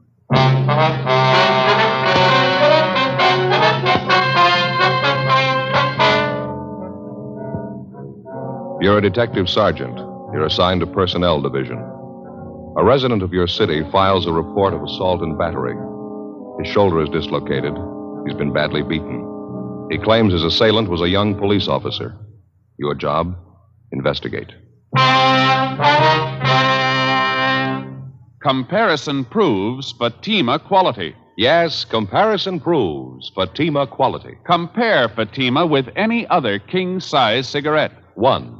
Fatima's length filters the smoke 85 millimeters for your protection. 2. Fatima's length cools the smoke for your protection. 3. Fatima's length gives you those extra puffs, 21% longer than standard cigarette size. And you get an extra mild and soothing smoke, plus the added protection of Fatima quality. Definitely the best quality in its class, but the same price as the cigarette you are now smoking. Prove Fatima quality yourself today. Buy Fatima in the bright, sunny yellow pack. Best of all king-size cigarettes.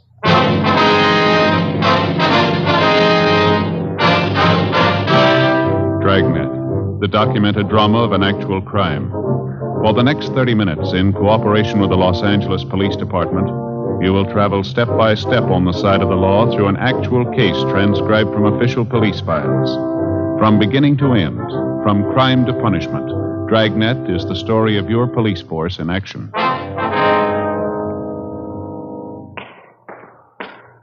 It was Tuesday, June 11th. It was mild in Los Angeles. We were working the day watch out of BIA. My partner's Ed Jacobs. The boss is Lieutenant Jesse. My name's Friday. It was 10:23 a.m. when I got to room 83, the squad room. Joe, you catch up with the lieutenant? Yeah, in a meeting. He said he'd be out about 11:30. He wants us to handle it for the time being. Oh. Well, Joe, this is Officer Blanchard. This is my partner, Joe Friday. I'm glad to know you, Friday. I think I've seen you around Central a couple of times. Yeah, sure. How are you? Well, what's this thing all about? Do you mind telling me? You worked yesterday, did you?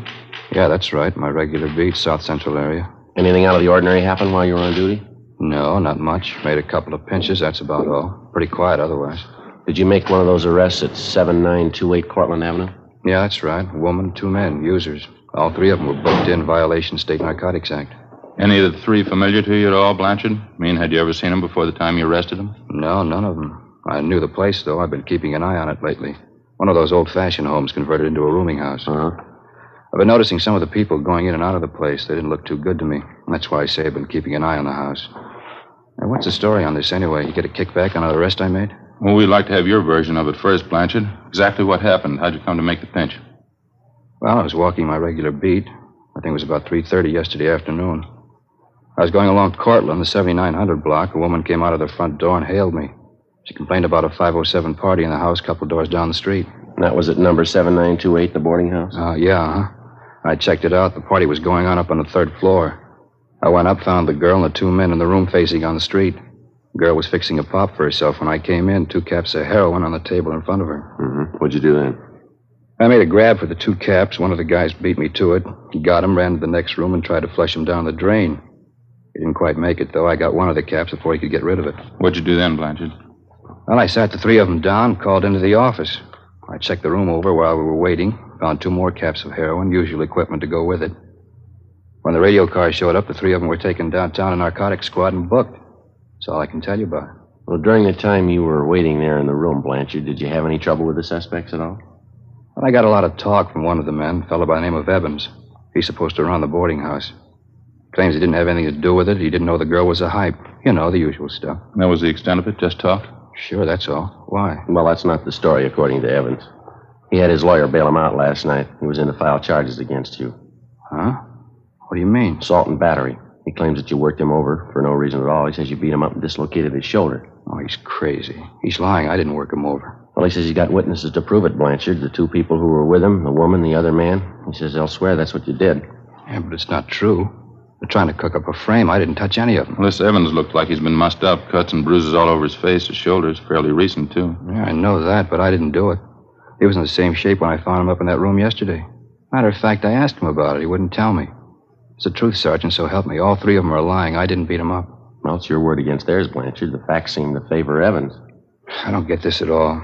Two of those people are known hypes. They'd swear anything for a free cap. You know that. What good is their word? Maybe no good at all. It's not up to us to decide. Evans filed a complaint. It's our job to follow through. Now, you're sure about the shape Evans was in when you found him up in that room yesterday, Blanchard? He was already marked up, is that right? I'm sure he was. I told you. I asked him about it. He wouldn't answer me. But you had no way of proving that you couldn't possibly have been responsible for it. Well, it's up to him, isn't it, Evans? If he says I worked him over, let him prove it. I'm afraid he's got the jump there. 2 witnesses. Yeah, but they're lying. You must know that. They're lying. Well, now, look, you can see the position it puts us in. If you're innocent, we're going to do all we can. If you're guilty, we'll see that you get everything that's coming to you. Well, you know it as well as I do, Sergeant. I had no reason to beat him up. I didn't do it. Well, it's not up to us, Blanchard. The court will have to decide.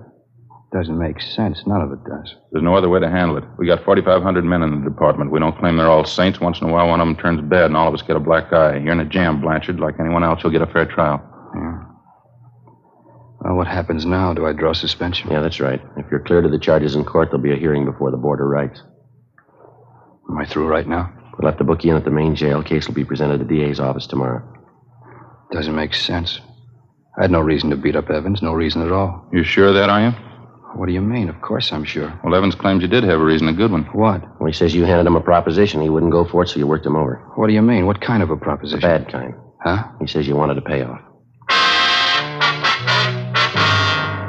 Investigating charges against a police officer involves exactly the same procedure as cases where private citizens are concerned. Prove the suspect innocent or guilty. If Blanchard was innocent, it wasn't going to be an easy job proving it. If he hadn't beat up the complainant, George Evans, and dislocated his shoulder, it seemed the only way out would be to find the man who did. Either that or prove that the 2 witnesses Evans had come up with were lying. If Blanchard was guilty, if he actually had slugged and beaten Evans, we had to find sufficient evidence and we had to find a motive. 11:10 a.m., Ed and I took Officer Harry Blanchard over to the main jail where he was booked in and lodged in one of the cell blocks.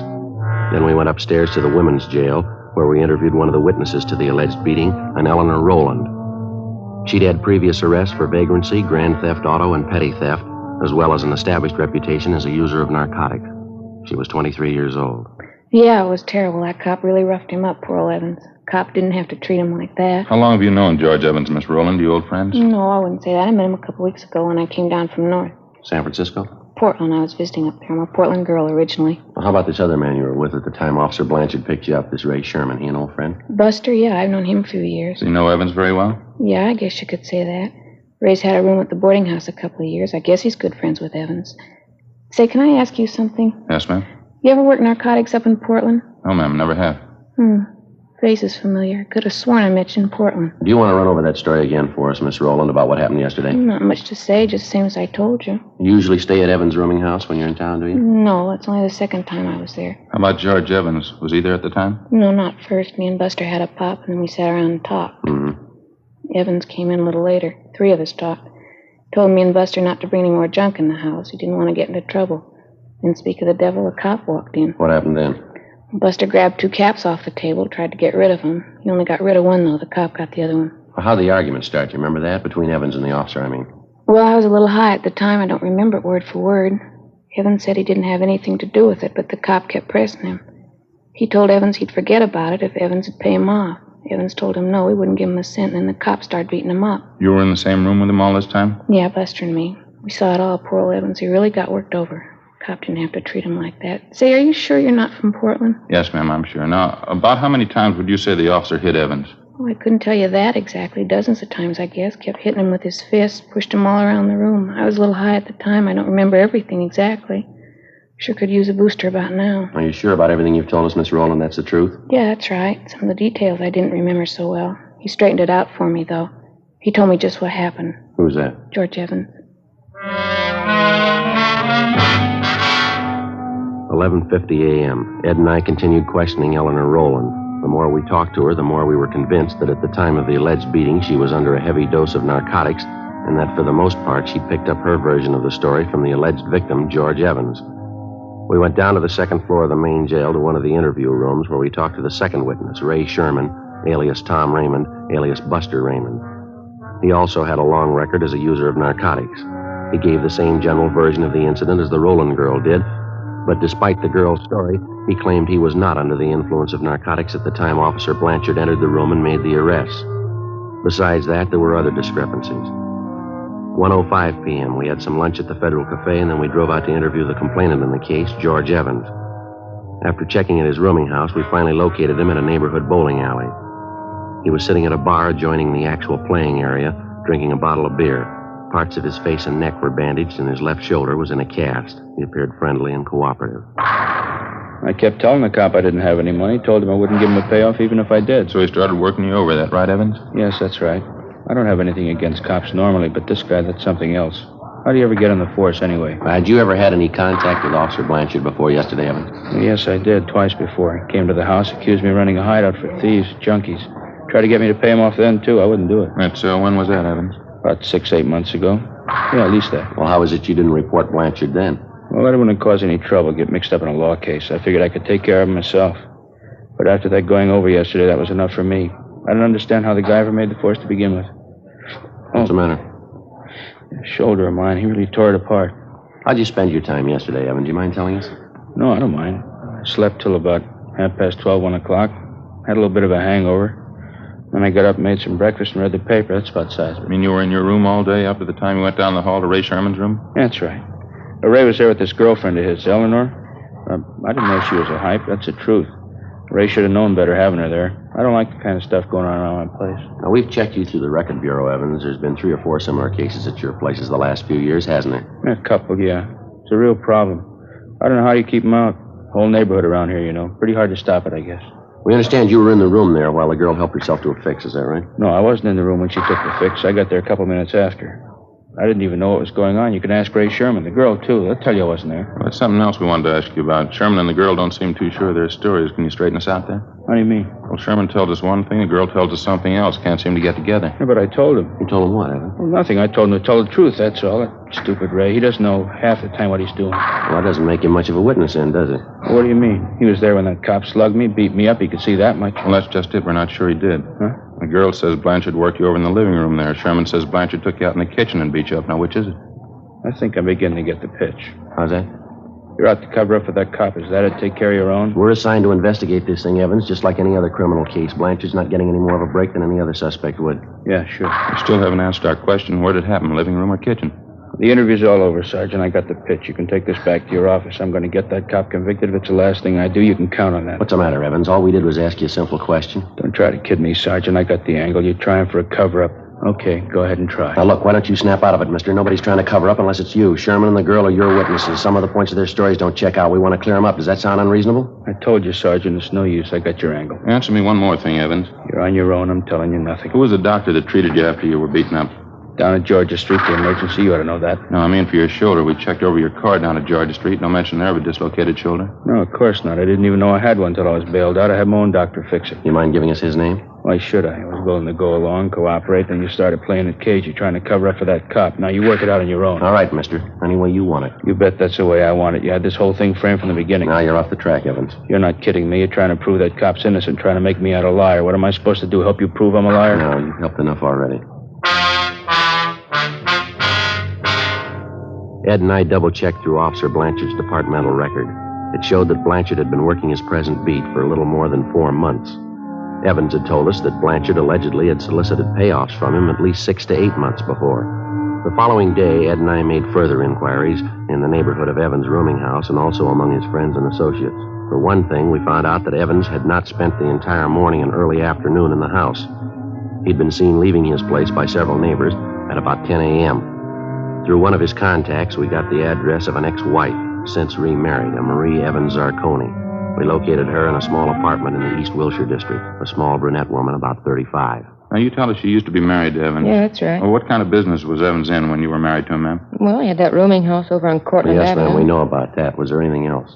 What's the matter, anyway? Just a routine investigation. We'd like to have as much background on him as you can remember. Are you on fairly good terms with Evans now? No, I haven't seen him since we split up. About a year and a half ago, I think. That's why I couldn't stand him. What was the trouble, ma'am? You mind telling us? He just isn't much good, that's all. You find a lot of names to fit him. He was in everything. How do you mean? That's why I got away from him. Every cheap, lousy racket you can think of, he was in it. Peddling dope, blackmail, making book, some of the two-bit rackets. He's been in all of them, one after the other. I had to get away. Rooming house on Cortland Avenue, that's where he's been operating all this time? As long as I've known him, yeah. About 3 years, I'd say. Mm-hmm. Is narcotics just a sideline with him, or does he go in for it pretty heavy? He was in it pretty heavy when I left him. I don't know what he's been doing since. I don't care. Just soon forget all about it. Yes, ma'am, I can understand. What's the matter now, anyway? Got a case against him? Well, not exactly. Evans is filed against a police officer, assault and battery, soliciting a bribe. We're investigating the charges. Sounds like him. Some cop really rough him up? Well, we don't know, ma'am. That's what we're trying to find out. Oh. Well, I'd like to help you out. Don't think I can, though. Well, just one more question, ma'am. While you were married to Evans, did you have a family doctor? I mean, one that you called regularly when you were sick? Yeah, we did. Why? Well, what was his name? Can you remember? Yeah, Dr. Chase. Would you like his address? 2:47 p.m. We got to Dr. Chase's office, and luckily we found him in. Take a look at this magazine, Joe. What? National Geographic. Looks like a real old one, wouldn't you say? It sure does. The cover's torn off there.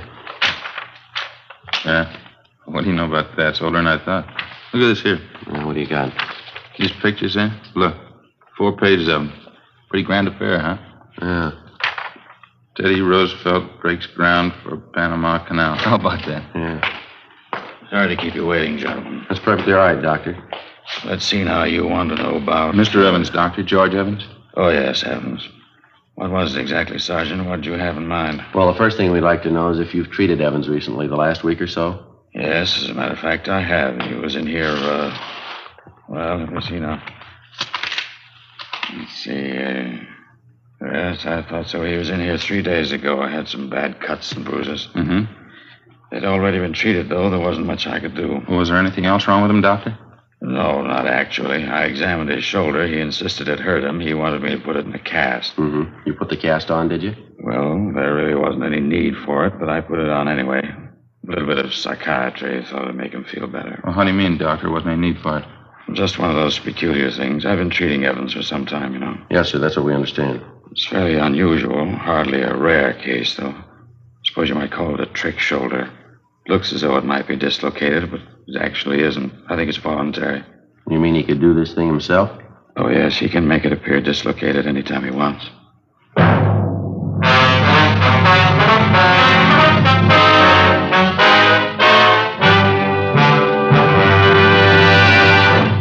You are listening to Dragnet, authentic stories of your police force in action.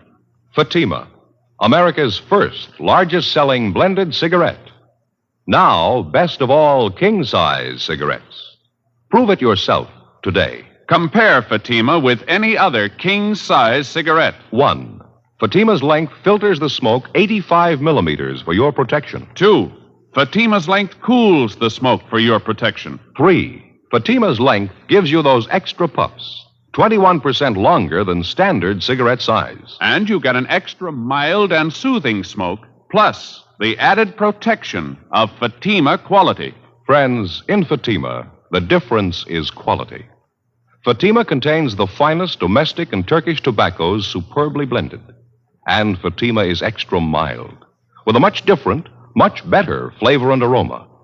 Because of its quality, its extra mildness, its better flavor and aroma, more smokers now insist on Fatima than ever before. Switch to Fatima today. Remember, each king-size Fatima filters and cools the smoke, gives you those extra puffs, and you get an extra mild and soothing smoke, plus the added protection of Fatima quality. Buy Fatima. Best of all, king-size cigarettes.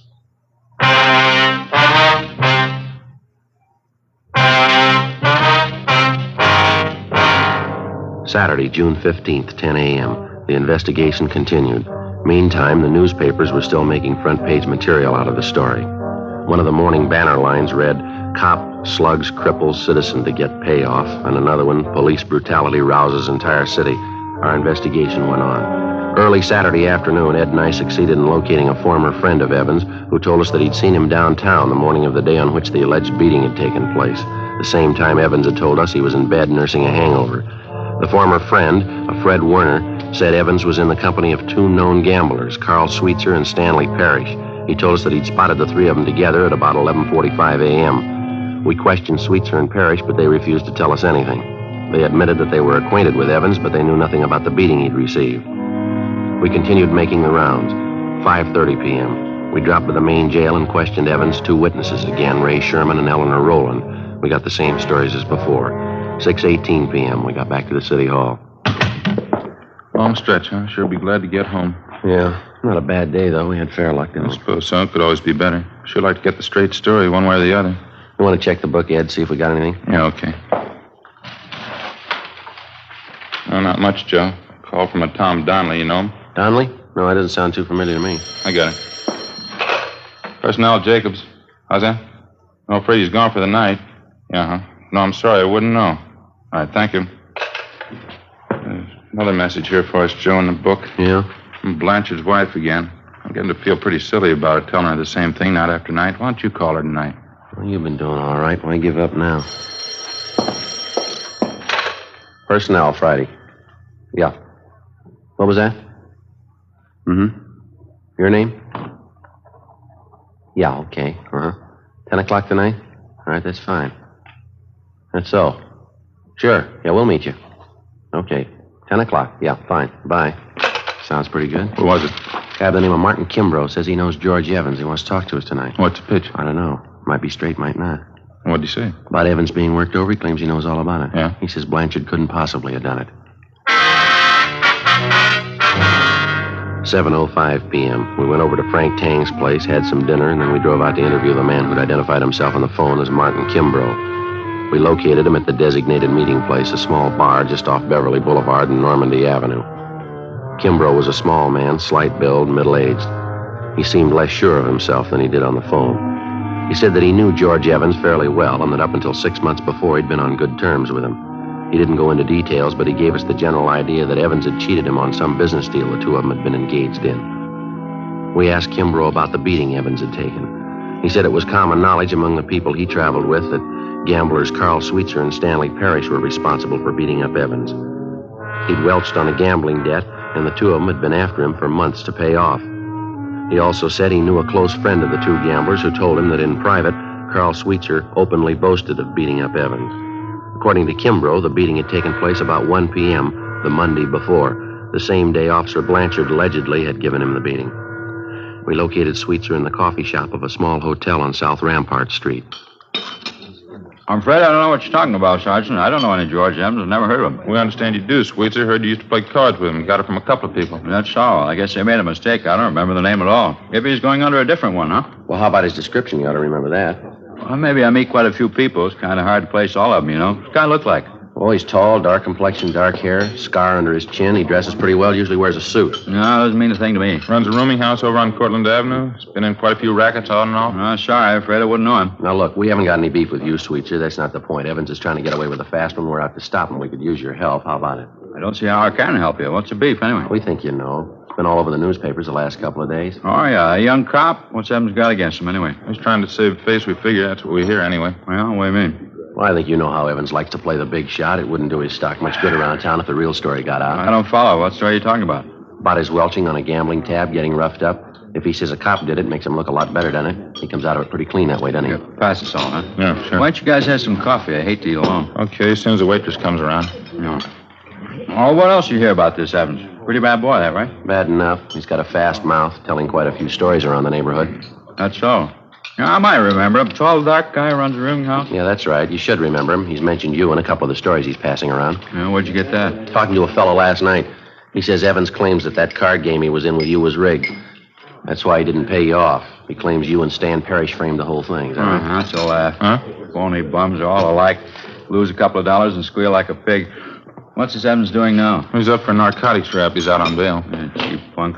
What's your stake in this thing? We're trying to clear the thing up. Apparently, Evans figures he's going to frame the young cop, save face, talk himself out of a bad situation. Oh, what do you want from me? The truth. I'm not going to talk myself into jail, young cop or not. We're not asking you to. You want to clear the case, huh? All you need is proof the cop didn't give Evans a working over. That's right. Okay, you got a deal. Without actually incriminating himself in any way, Carl Sweetser gave us information and leads which, after they were checked out, showed definitely that George Evans was slugged and beaten in a neighborhood at least a mile from his rooming house. We talked to half a dozen people who saw Evans in that neighborhood shortly after 1 p.m., the day of the incident. We talked to the clerk at the drugstore where Evans went to buy iodine and bandages. They all told us that he bore the markings of a severe beating as early as 1 o'clock that afternoon. Evans had told us repeatedly that he'd received the beating at the hands of Officer Blanchard no earlier than 3 or 3:15 that afternoon. Ed and I drove over to the main jail where we interviewed Evans' 2 witnesses again. The girl, Eleanor Rowland, was the first to break. She admitted that Evans had promised both her and her friend, Ray Sherman, $50 apiece if they would go along with him in his plan to frame Officer Blanchard for assault and battery and soliciting a bribe. After an hour of questioning, Sherman admitted the same thing. We had a stenographer take their statements. 4:50 p.m., Ed and I got in the car and drove out to the rooming house on Cortlandt Avenue. Yeah? Oh, how are you, Sergeant? You want to get your coat, Evans? Like to see you downtown. What for? What's it about? Filing a false report. You know the story. What are you talking about? What do you mean a false report? You've been checked out all over town, Evans. Your doctor, your ex-wife, your gambling friends. We talked to them all. So what? What's that prove anyway? Proves you were lying, mister. That young officer, Blanchard, he didn't beat you up. There's nothing wrong with your shoulder either. Dr. Chase will vouch for that. Look, I don't care what he says. I don't care what any of them say. I got my case against that cop. I'm sticking with it. You're not going to talk me Why out don't you give it up, Evans? We had a talk with Carl Sweetser. What did he tell you? Enough to convince us you're trying to frame Blanchard. We've got statements from people who saw you before you got back home Monday afternoon. They say you were mussed up then. That was at 1 o'clock in the afternoon. You've been telling us Blanchard wasn't at your place till 3 o'clock. Now, how do you explain that? Well, I don't know. Maybe I didn't have the time right. My watch could have been off. Doesn't make any difference anyway. It's going to make a lot of difference. How about getting your coat? I'm going to call my lawyer first. That isn't going to do much good. We've got statements from your 2 witnesses, Ray Sherman and the girl. They've admitted the whole thing. Now, you haven't got much of a case left. I don't care what they say. They're lying. Both of them. They're lying. You ought to know, mister. What? You taught them how.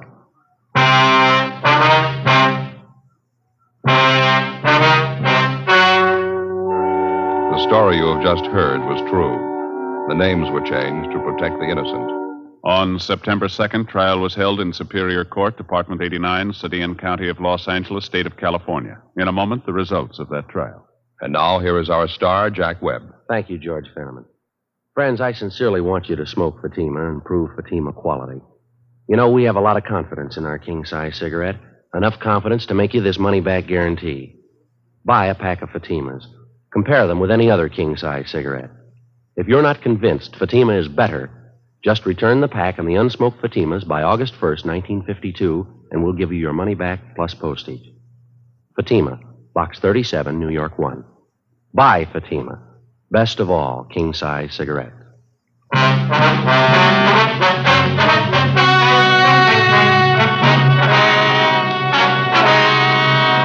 A complaint was received on George Evans from the city attorney's office for violation of Section 5243 Municipal Code, filing a false report to the police department, a misdemeanor. He received a sentence of 30 days in the county jail. Ray Sherman was tried and found guilty of Section 11500 Health and Safety Code, possession of narcotics. He was sentenced to 1 year in the county jail and 3 years probation. Eleanor Rowland was filed on as a bag addict, Section 11721 Health and Safety Code. She was sentenced to 60 days in the county jail. Officer Harry Blanchard was cleared of the charges pending against him and was reinstated with back pay.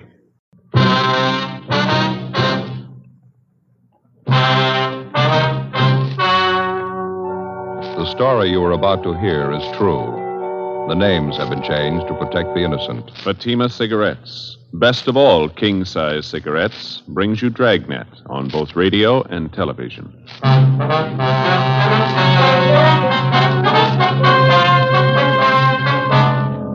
You're a detective sergeant. You're assigned to homicide detail. A 39-year-old housewife disappears suddenly. There's no explanation for it. 5 days later, evidence of possible foul play is uncovered. Your job, investigate. Fatima, America's first largest-selling blended cigarette. Now, best of all king-size cigarettes. Prove it yourself today. Compare Fatima with any other king-size cigarette. 1. Fatima's length filters the smoke 85 millimeters for your protection. 2. Fatima's length cools the smoke for your protection. 3. Fatima's length gives you those extra puffs, 21% longer than standard cigarette size. And in Fatima, you get an extra mild and soothing smoke, plus the added protection of Fatima quality. Definitely the best quality in its class, but the same price as the cigarette you are now smoking. Buy Fatima in the bright, sunny yellow pack. Best of all king-size cigarettes.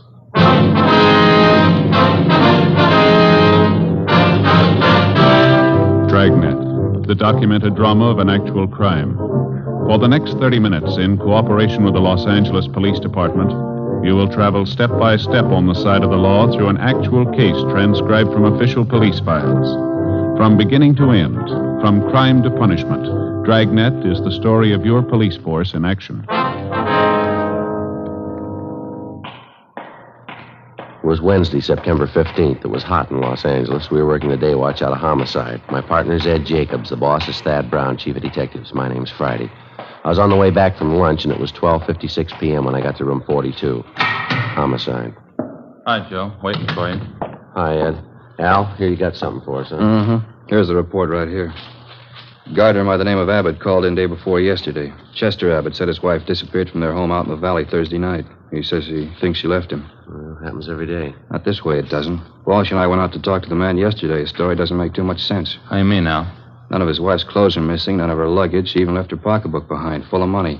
We found out from the neighbors the missing woman has a 17-year-old boy by a former marriage. Does that mean anything? Well, he's an only child. Mother dotes on the kid. She didn't even say goodbye to him. Well, how'd this Chester Abbott impress you? Pretty grouchy with Walsh and me. No cooperation. Wants to find his wife, doesn't he? I don't know. I'm not sure. He's no help, I can tell you that much. Could I see that report, Al? Yeah, here you. Thank you. Florence Trumbull Abbott, age 39. Abbott's her second husband. First one died a little after the boy was born. Mm-hmm. Disappeared Thursday night from the home, 546 Belasco Road, between 7 and 8 o'clock. Well, when did Abbott call in to notify you? Monday afternoon. Told us he thought his wife might have been spending the weekend with her sister. When he found out she wasn't, he called us. Mm-hmm. You meet the boy when you were out there? Yeah, that's another thing. How do you mean? The kid came riding up on a bike when we were talking to one of the neighbors. We tried to talk to him, but the old man came out and hustled the boy into the house. Then he started chewing us out. Well, what's his trouble? Told us it was our job to find his wife, not to go prying into his stepson's affairs. Mm-hmm. That's a new slant. Well, how about the woman's friends and relatives? They've been checked out yet, Al? Walsh is on it now. Don't think he's had much luck contacting him so far. I'll tell you the truth, I don't like the looks of it. Mrs. Abbott have any other relatives here? I mean, besides a sister and 2 aunts? Yeah, I got the list right over here. Sure wish we had a chance to talk to that boy. Notice anything else out of the way about Mr. Abbott, Al? Well, I don't know. Here's that list, Joe. Oh, thank you. Abbott was upset, all right. I don't know, though. He didn't exactly strike me as reacting the way a normal man reacts when his wife's disappeared. Well, how about a copy of this report? You got one to spare? Yeah, sure. Just a minute. Yeah. Missing persons, Barghetti. That's right. This is Barghetti speaking. Who's that? Oh, yeah. Yeah, sure. About what? All right, good. 4 o'clock? Fine. All right, son. Goodbye. Well, that was the boy I was telling you about, Mr. Abbott's stepson. What do you want? He wants to talk to us. Sounded worried. About his mother? He thinks something's happened to her. In police work, missing persons detail is not a department separate in itself. It's organized as a part of homicide division. When the possibility of homicide arises in the course of handling a case, missing persons immediately turns the matter over to homicide officers for investigation. When we got the call from the Abbott boy, we automatically took over. According to Al Barghetti, the boy said he suspected his stepfather and he didn't want him to know of any meeting between him and police officers. At 3:15, Ed and I left the office and drove to the meeting place designated by the boy, the Dairyland Fountain and Coffee Shop near the corner of Fairfax and Hollywood Boulevard. We got there at 3:50 p.m. At 8 minutes past 5, the Abbott boy still had not arrived. We waited another 15 minutes and then we left and drove out to the valley and pulled up in front of the main gate to the Abbott nursery on Belasco Road. The house itself was set well back on the property, which covered about 5 acres of ground. The entire nursery was surrounded by a 6-foot chain-link fence, and it looked like every available foot of ground inside was planted with some kind of flower or shrub. Mr. Abbott met us at the gate. He had 3 full-grown mastiffs with him. He held them on a chain. Yes, what do you want? Police officers, you Chester Abbott? That's right. What do you want? Well, if you can get those dogs quiet for a few minutes, we'd like to ask you some questions. Pretty busy now. Can't you come back tomorrow? No, it's important, Abbott. We'd like to talk to you now. All right, if you have to. Fast, time. Get down there. You two, Joe. Quiet. I said quiet. All right. Now, what do you want? Mind if we come inside, sir? These watchdogs of mine are pretty vicious. We can talk here at the gate. All right. We've been assigned to look into your wife's disappearance, Abbott. This is my partner, Sergeant Jacobs. My name's Friday. Mm-hmm. Find out anything about my wife yet? Nothing definite, no. Thought maybe you could help us. Mind telling us exactly what happened the night she disappeared? What do you mean, what happened? Well, when did you see her last? When did you first notice she was gone? Well, we had dinner Thursday night about 7 o'clock, then I laid down for a nap. Florence went out on the front porch for some air. I woke up a little before 8 o'clock and went outside to look for her. She was gone. No one saw her leave, Mr. Abbott? Not that I know of. Maybe one of our neighbors. You can ask them. They seem to know everybody's business. How about your stepson? Wasn't he home Thursday night? Bruce? No, he went out to a show with some other kids. When did he get back from the show, you remember? About 10 o'clock, I think. Why? Where's the boy now, Abbott? Who are you looking for, my wife or stepson? Both of them. Where is he? Gone. I took him over to my sister's in Alhambra. He'd been feeling bad since his mother disappeared. Figured the change would do him good. Well, when did you take him over to your sister's? This afternoon. What's that got to do with it? I'd like to talk to him. No, you can't. You won't allow it. The boy's too upset right now, and I can't allow it. I'm afraid you're going to have to allow it, Abbott. Listen, mister. You can get off this property right now if you're going to get fresh with me. No cops giving me any sass. Get down there, Jaime. Quiet. Nobody's giving you sass. We want to talk to your stepson, that's all. He might be able to give us a lead on the whereabouts of your wife. And I say you can't see the boy. You've been looking for Florence for a week, and you haven't found a thing. I'll guess somebody else will look for her. It's my business anyway, nobody else's. It's our business if anything happened to her. What are you talking about? You better get your coat, Abbott. I'd like to talk to you downtown. Come through that gate and I'll let these dogs go. We'd hate to shoot them, mister. Wait, what are you trying to prove anyhow? What do I have to go downtown for? I'll tell you when we get there. Now get your coat. Chester Abbott turned, made his way up the path and into the house. A few minutes later, he came out, closed the gate behind him, and got into our car. On the way back downtown, he talked pleasantly about the weather, the nursery business, and his dogs. When we got to the office, we found out the reason for his sudden change in temperament. His lawyer was waiting for us at the door. We tried to interrogate Abbott, but the lawyer objected to just about every question we asked. It was hopeless, and we knew it, and so did the lawyer. We released Abbott, but not before we got the name and address of his sister in Alhambra, where the stepson, Bruce, was supposedly staying. After Abbott and his lawyer left, Ed and I signed out of the office and drove to Alhambra to check on the boy. Forget he sure had this one pegged. Real sleeper. Yeah. I'd like to know how the stepson missed that date with us this afternoon. The boy called us from the house. Stepfather could have overheard him. That's possible. Sister's house ought to be along this block, shouldn't it? Let's see. 1408, 06. Yeah, there it is. Gray Cottage, 1402. Okay, let's pull up here, huh? Right.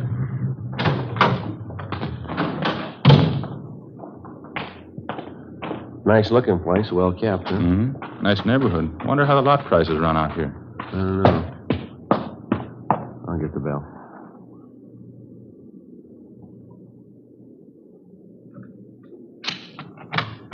Yes, what is it? Police officers, ma'am. You Miss Abbott? Yes, Helen Abbott. Why? Well, we talked to your brother earlier today, Miss Abbott. He said he brought his stepson, Bruce, over here to stay a while. We'd like to see him if we could. Bruce? Well, yes, he was here until about an hour and a half ago. I went to the store, and when I came back, he was gone. You any idea where we can find him, Miss Abbott? Well, I telephoned my brother Chester just before you came to the door. Bruce isn't there. Yes, ma'am. Do you mind if we came in and looked around, Miss Abbott? Won't take long. Well, why? I told you Bruce isn't here. It's the truth. There's no reason to lie about it, is there? Oh, no, ma'am. It's not that. Well, then what is it? No reason for me to lie to you. How about your brother? We went in and looked the house over from one end to the other. There wasn't a trace of the boy. We drove back to the Abbott nursery and satisfied ourselves the boy wasn't there. Meantime, the home of Chester Abbott's sister in Alhambra was kept under constant surveillance. No one came or went. The next morning, when Ed and I checked in for work as usual at 8 a.m., we met with Sergeant Al Barghetti. Well, I had half an idea there might be something wrong. What makes you so positive, though? That's just it, Al. We're not positive. It's the whole setup, I guess. Smells bad. How do you mean, for instance? Well, Abbott's lawyer, for one thing. If a man's innocent, he doesn't have his lawyer sit with him and tell him not to answer any questions. Yeah? Number two, the kid's phone call. He didn't show up for that date. You figure. I don't know. Could be he doesn't get along with his stepfather. Happens, you know. Maybe he's trying to get back at him for something or other. Yeah, that could be. Why is Abbott hiding him out, then? Pretty sure he's hiding him out? The way things been going, no other way to take it. Huh. Mrs. Abbott walked away from her home last Thursday night. Nobody saw her. She took nothing with her. No luggage, no clothes, no money. That's it. You checked with her family doctor? Yesterday. Told us Mrs. Abbott was in perfect health. Checked her bank statements, double-checked the name through Wanderer's file. Repeaters found, missing persons. Couldn't find it in either one. Her relatives, too, huh? You talked to them? Some of them, yeah, Al. Got a few more to check out this morning. Well, one thing's certain. No clothes, no money, no luggage. She couldn't have gone very far. You checked all the angles, huh? Well, the sheriff's office, the jails, the hospitals. Sent out a teletype and an APB. She's been gone almost a week, and nobody's seen her. Now, how's that add up to you? Well, they got an idea. Yeah. I hope I'm wrong. 8:45 a.m. Ed and I left the office and continued making the rounds of the missing woman's friends and relatives. We checked at the Western National Bank, where Mrs. Abbott maintained another account. Her savings statement showed a total balance of $31,564.17. Her checking account had a balance of $842.71. At the Farmers Mutual, we found the record of an insurance policy issued to Florence Trumbull Abbott. It was a 20-pay life policy covering the insured in the amount of $30,000. The beneficiary was listed as the insured's son, Bruce Trumbull Abbott, if living upon receipt of such due proof, If not, the insured's husband, Chester J. Abbott. By the time we finished checking the missing woman's financial status, we figured we had a fair suspect in the husband, Chester Abbott. From casual reports, we knew he was a frugal man, almost to the point of obsession. If he was greedy as well, if he wanted or needed money badly enough to kill, then he had all the motives necessary to murder his wife. Maybe his stepson, too. 6:40 p.m., Ed and I drove back to the office. Go ahead. Long day, a lot of mileage. Wonder if Al's still around. Hey, Bargetti. Al? Yeah, here. That you, Friday? Yeah. How'd you do? Get anything? A few things. Pretty fair luck. Good. I got some more for you. Just walked in here 10 minutes ago. Who's that? Bruce Abbott. He's waiting in the next room. We went into the next room and met the Abbott boy. He was small for a 17-year-old, dark-haired, thin, a little on the sickly side. He seemed nervous and upset. He told us that he wasn't able to keep the date he made with us on the phone because his stepfather did apparently overhear the conversation and drove the boy immediately to his sister's place in Alhambra. We asked the boy what made him so sure that his stepfather was responsible for his mother's disappearance. Well, for one thing, all three of us usually go to the early show on Thursday night, Chester, Mom, and me. But last Thursday we didn't go. Why was that, son? Well, Chester said he wasn't feeling too good and he wanted Mom to stay home and take care of him. Then he told me to go on ahead to the show, so I did. What time did you get home, Bruce? About 10:15, 10 o'clock. Did you notice anything unusual when you got home, son? Not so much, no. Mom wasn't there. I didn't think much about it then. I thought maybe she was over to one of the neighbors. You asked your stepfather where she was? Uh-huh. He said he didn't know. He said he thought she was over at one of the neighbors, too. What was your stepfather doing when you got home? Just sitting in the living room reading the paper. I usually don't talk to him too much. I just asked him where Mom was, and he told me, and then I went back to my room and went to bed. Did you notice anything unusual about the way he acted? Anything different about him at all? Well, I'm not too sure. He did seem a little nervous, though. Jumpy. More than usual, I think. Mm-hmm. Anything else? Well, when I came through the front yard, I noticed the dogs had mud all over their paws. Red, Jaime, and George, all three of them. They must have been out in the nursery plots. Anything unusual about that? In a way, yeah. You see, the dogs don't go out in the plots unless Chester's with them. He doesn't want them to trample the seedlings. I noticed Chester had mud on his shoes that night, too. And you figure your stepfather was out digging somewhere in the nursery plots that night, huh? Yeah, that's right. Digging somewhere. He must have been. Can't figure out why, though. How do you mean, son? My stepfather never works at night.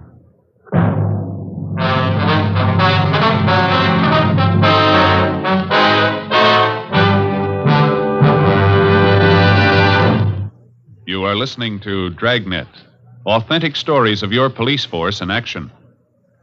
Compare Fatima with any other king-size cigarette. 1. Fatima's length filters the smoke 85 millimeters for your protection. 2. Fatima's length cools the smoke for your protection. 3. Fatima's length gives you those extra puffs, 21% longer than standard cigarette size. And in Fatima, you get an extra mild and soothing smoke, plus the added protection of Fatima quality. To show our confidence in Fatima, we make this money-back guarantee to every king-size cigarette smoker. Buy a pack of Fatimas. Enjoy Fatima quality, extra mildness, and superbly blended tobaccos. If you're not convinced Fatima is better than the king-size cigarette you're now smoking, just return the pack and the unsmoked Fatimas before August 1st, 1952, and we'll give you your money back plus postage. Fatima, Box 37, New York 1. Remember, each king-size Fatima gives you an extra mild and soothing smoke, plus the added protection of Fatima quality. Switch to Fatima today. Best of all, king-size cigarettes.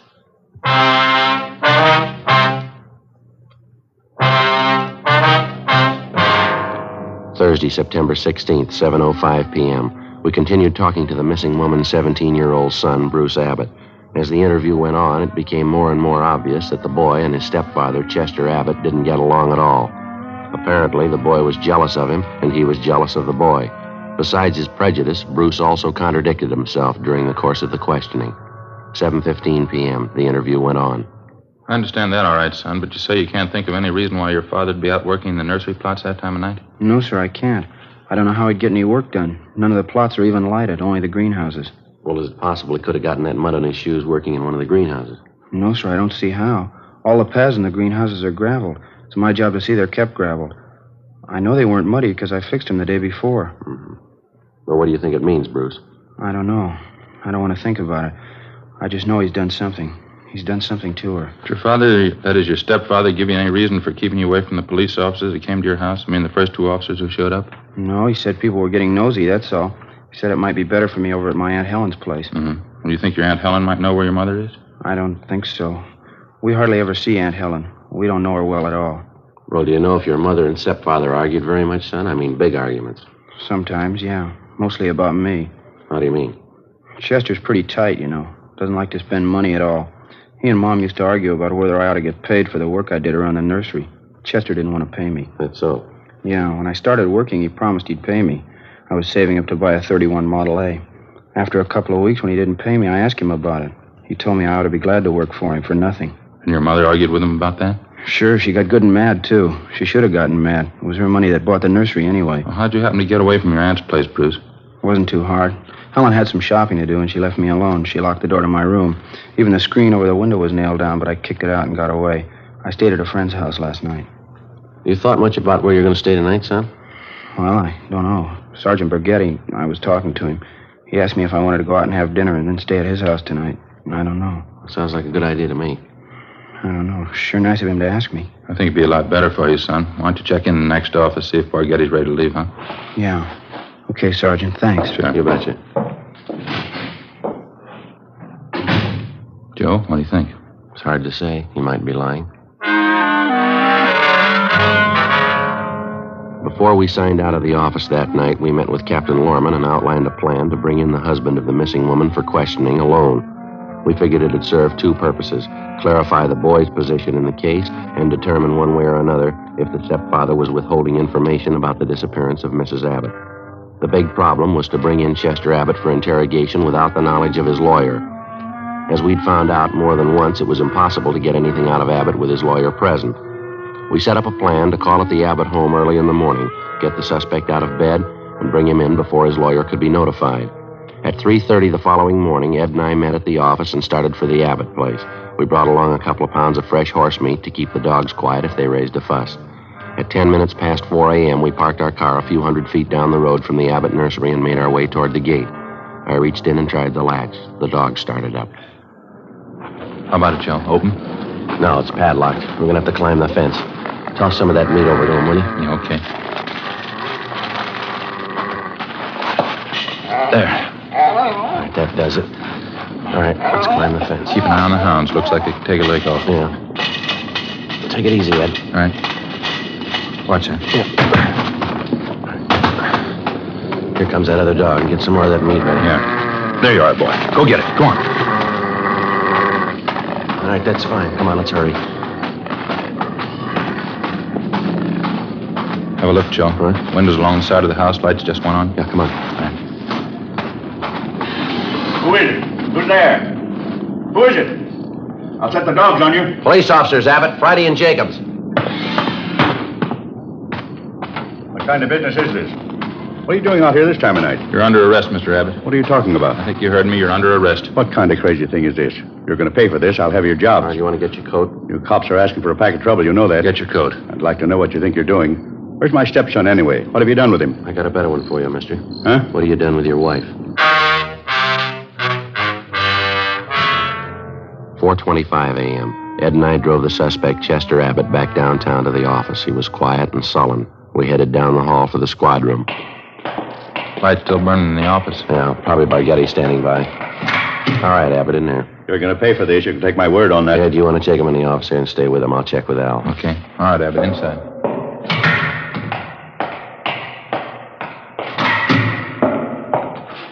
Joe, you bring him in? Yeah, he's next door. Ed's with him. Tough. Somebody must have seen you. No, I don't think so. They must have. Why? What do you mean? Abbott's lawyer. He's sitting in the next room. How the lawyer had been notified, we couldn't be sure.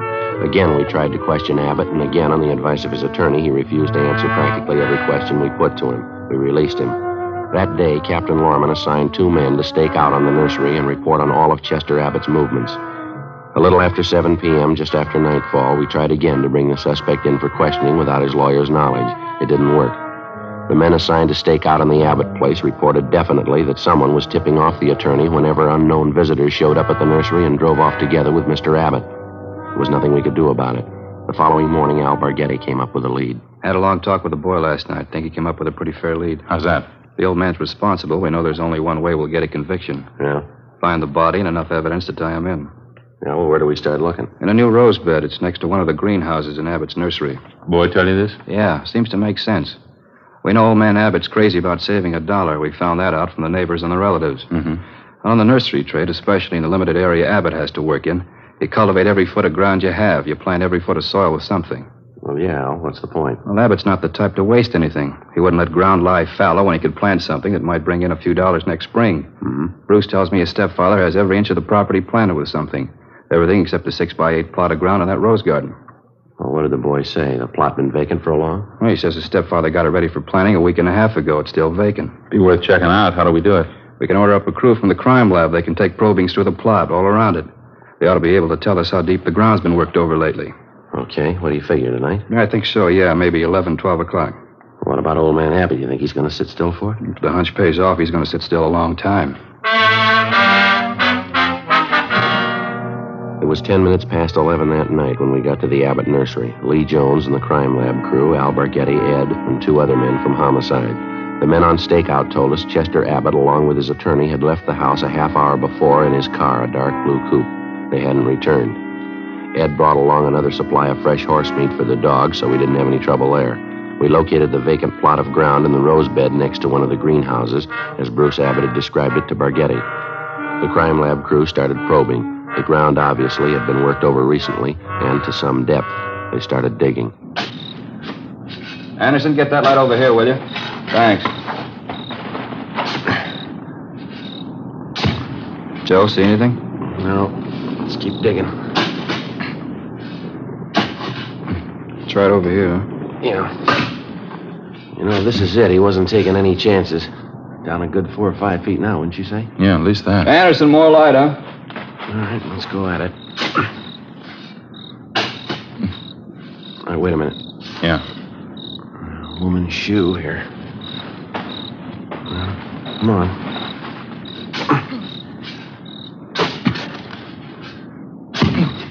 Just a minute. Yeah, that's it. The shoulder there. It's a body. Well, it paid off, Al. The boy had it figured. Yeah. Too bad he was right. Ed and I went back to our car and notified communications to broadcast a warrant for murder on Chester Abbott.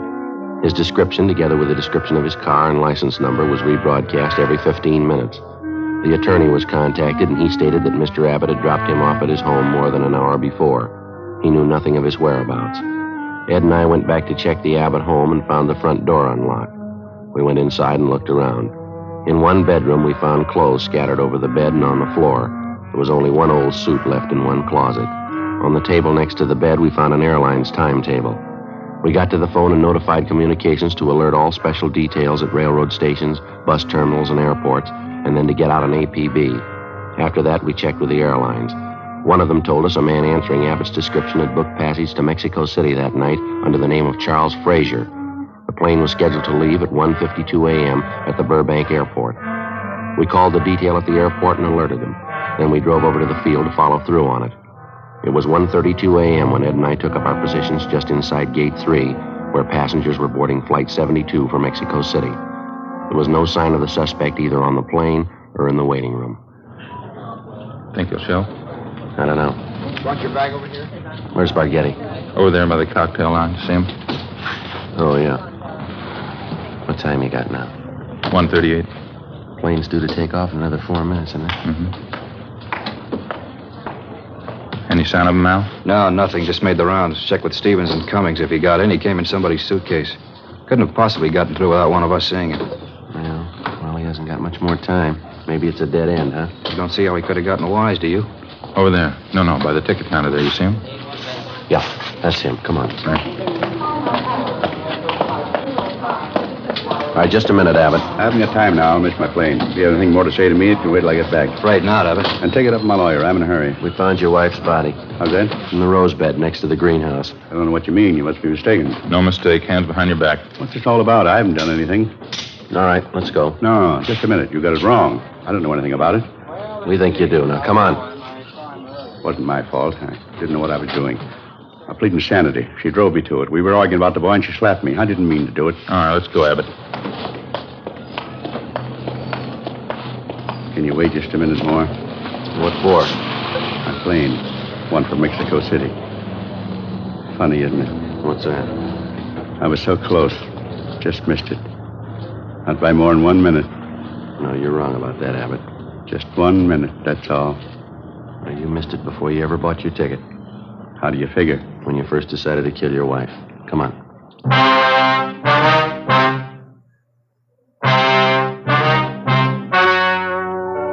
The story you have just heard was true.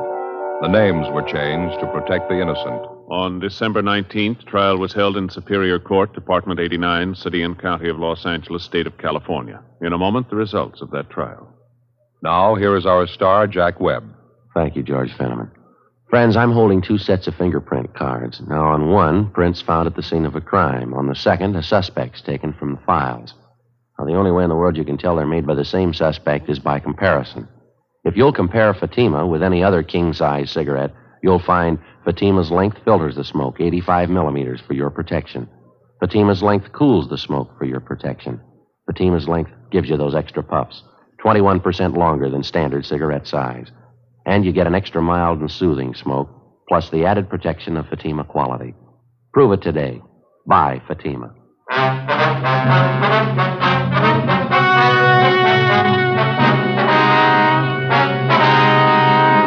Chester Vernon Abbott was tried and convicted of murder in the first degree.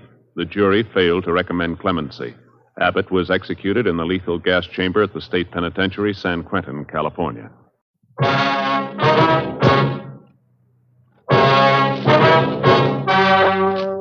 The story you are about to hear is true.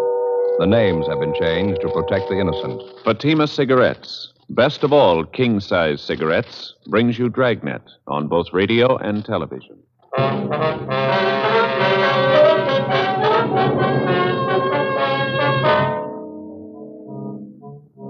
You're a detective sergeant. You're assigned to juvenile division. A steady supply of obscene literature is finding its way into a half a dozen high schools in your city. You get a lead on one of the sources of supply, a 17-year-old high school senior. Your job, pick him up. Fatima, America's first largest-selling blended cigarette. Now, best of all king-size cigarettes. Prove it yourself today. Compare Fatima with any other king-size cigarette. 1. Fatima's length filters the smoke 85 millimeters for your protection. 2. Fatima's length cools the smoke for your protection. 3. Fatima's length gives you those extra puffs, 21% longer than standard cigarette size. And in Fatima, you get an extra mild and soothing smoke, plus the added protection of Fatima quality. Definitely the best quality in its class, but the same price as the cigarette you're now smoking. Buy Fatima in the bright, sunny yellow pack. Best of all king-size cigarettes.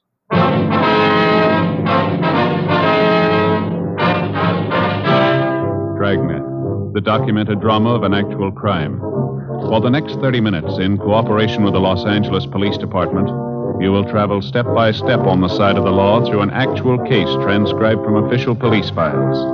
From beginning to end, from crime to punishment, Dragnet is the story of your police force in action.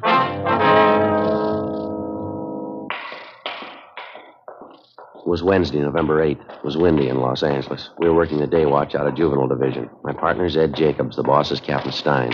My name's Friday. It was 11:05 a.m. when we got to the basement floor of Gorman High School. The locker room. Which way, Steve? You want to show us which locker's yours? You still haven't told me what this is all about. Routine check, son. Yeah, but why do you have to pick on me? Why do you have to see my locker? We're not picking on you, Steve. Now, how about it? Which locker's yours? Right here. This is mine, 318. Here's the key. No, you open it, Steve. Just a couple of personal things of mine, that's all. Mm-hmm. All right. I'll open it.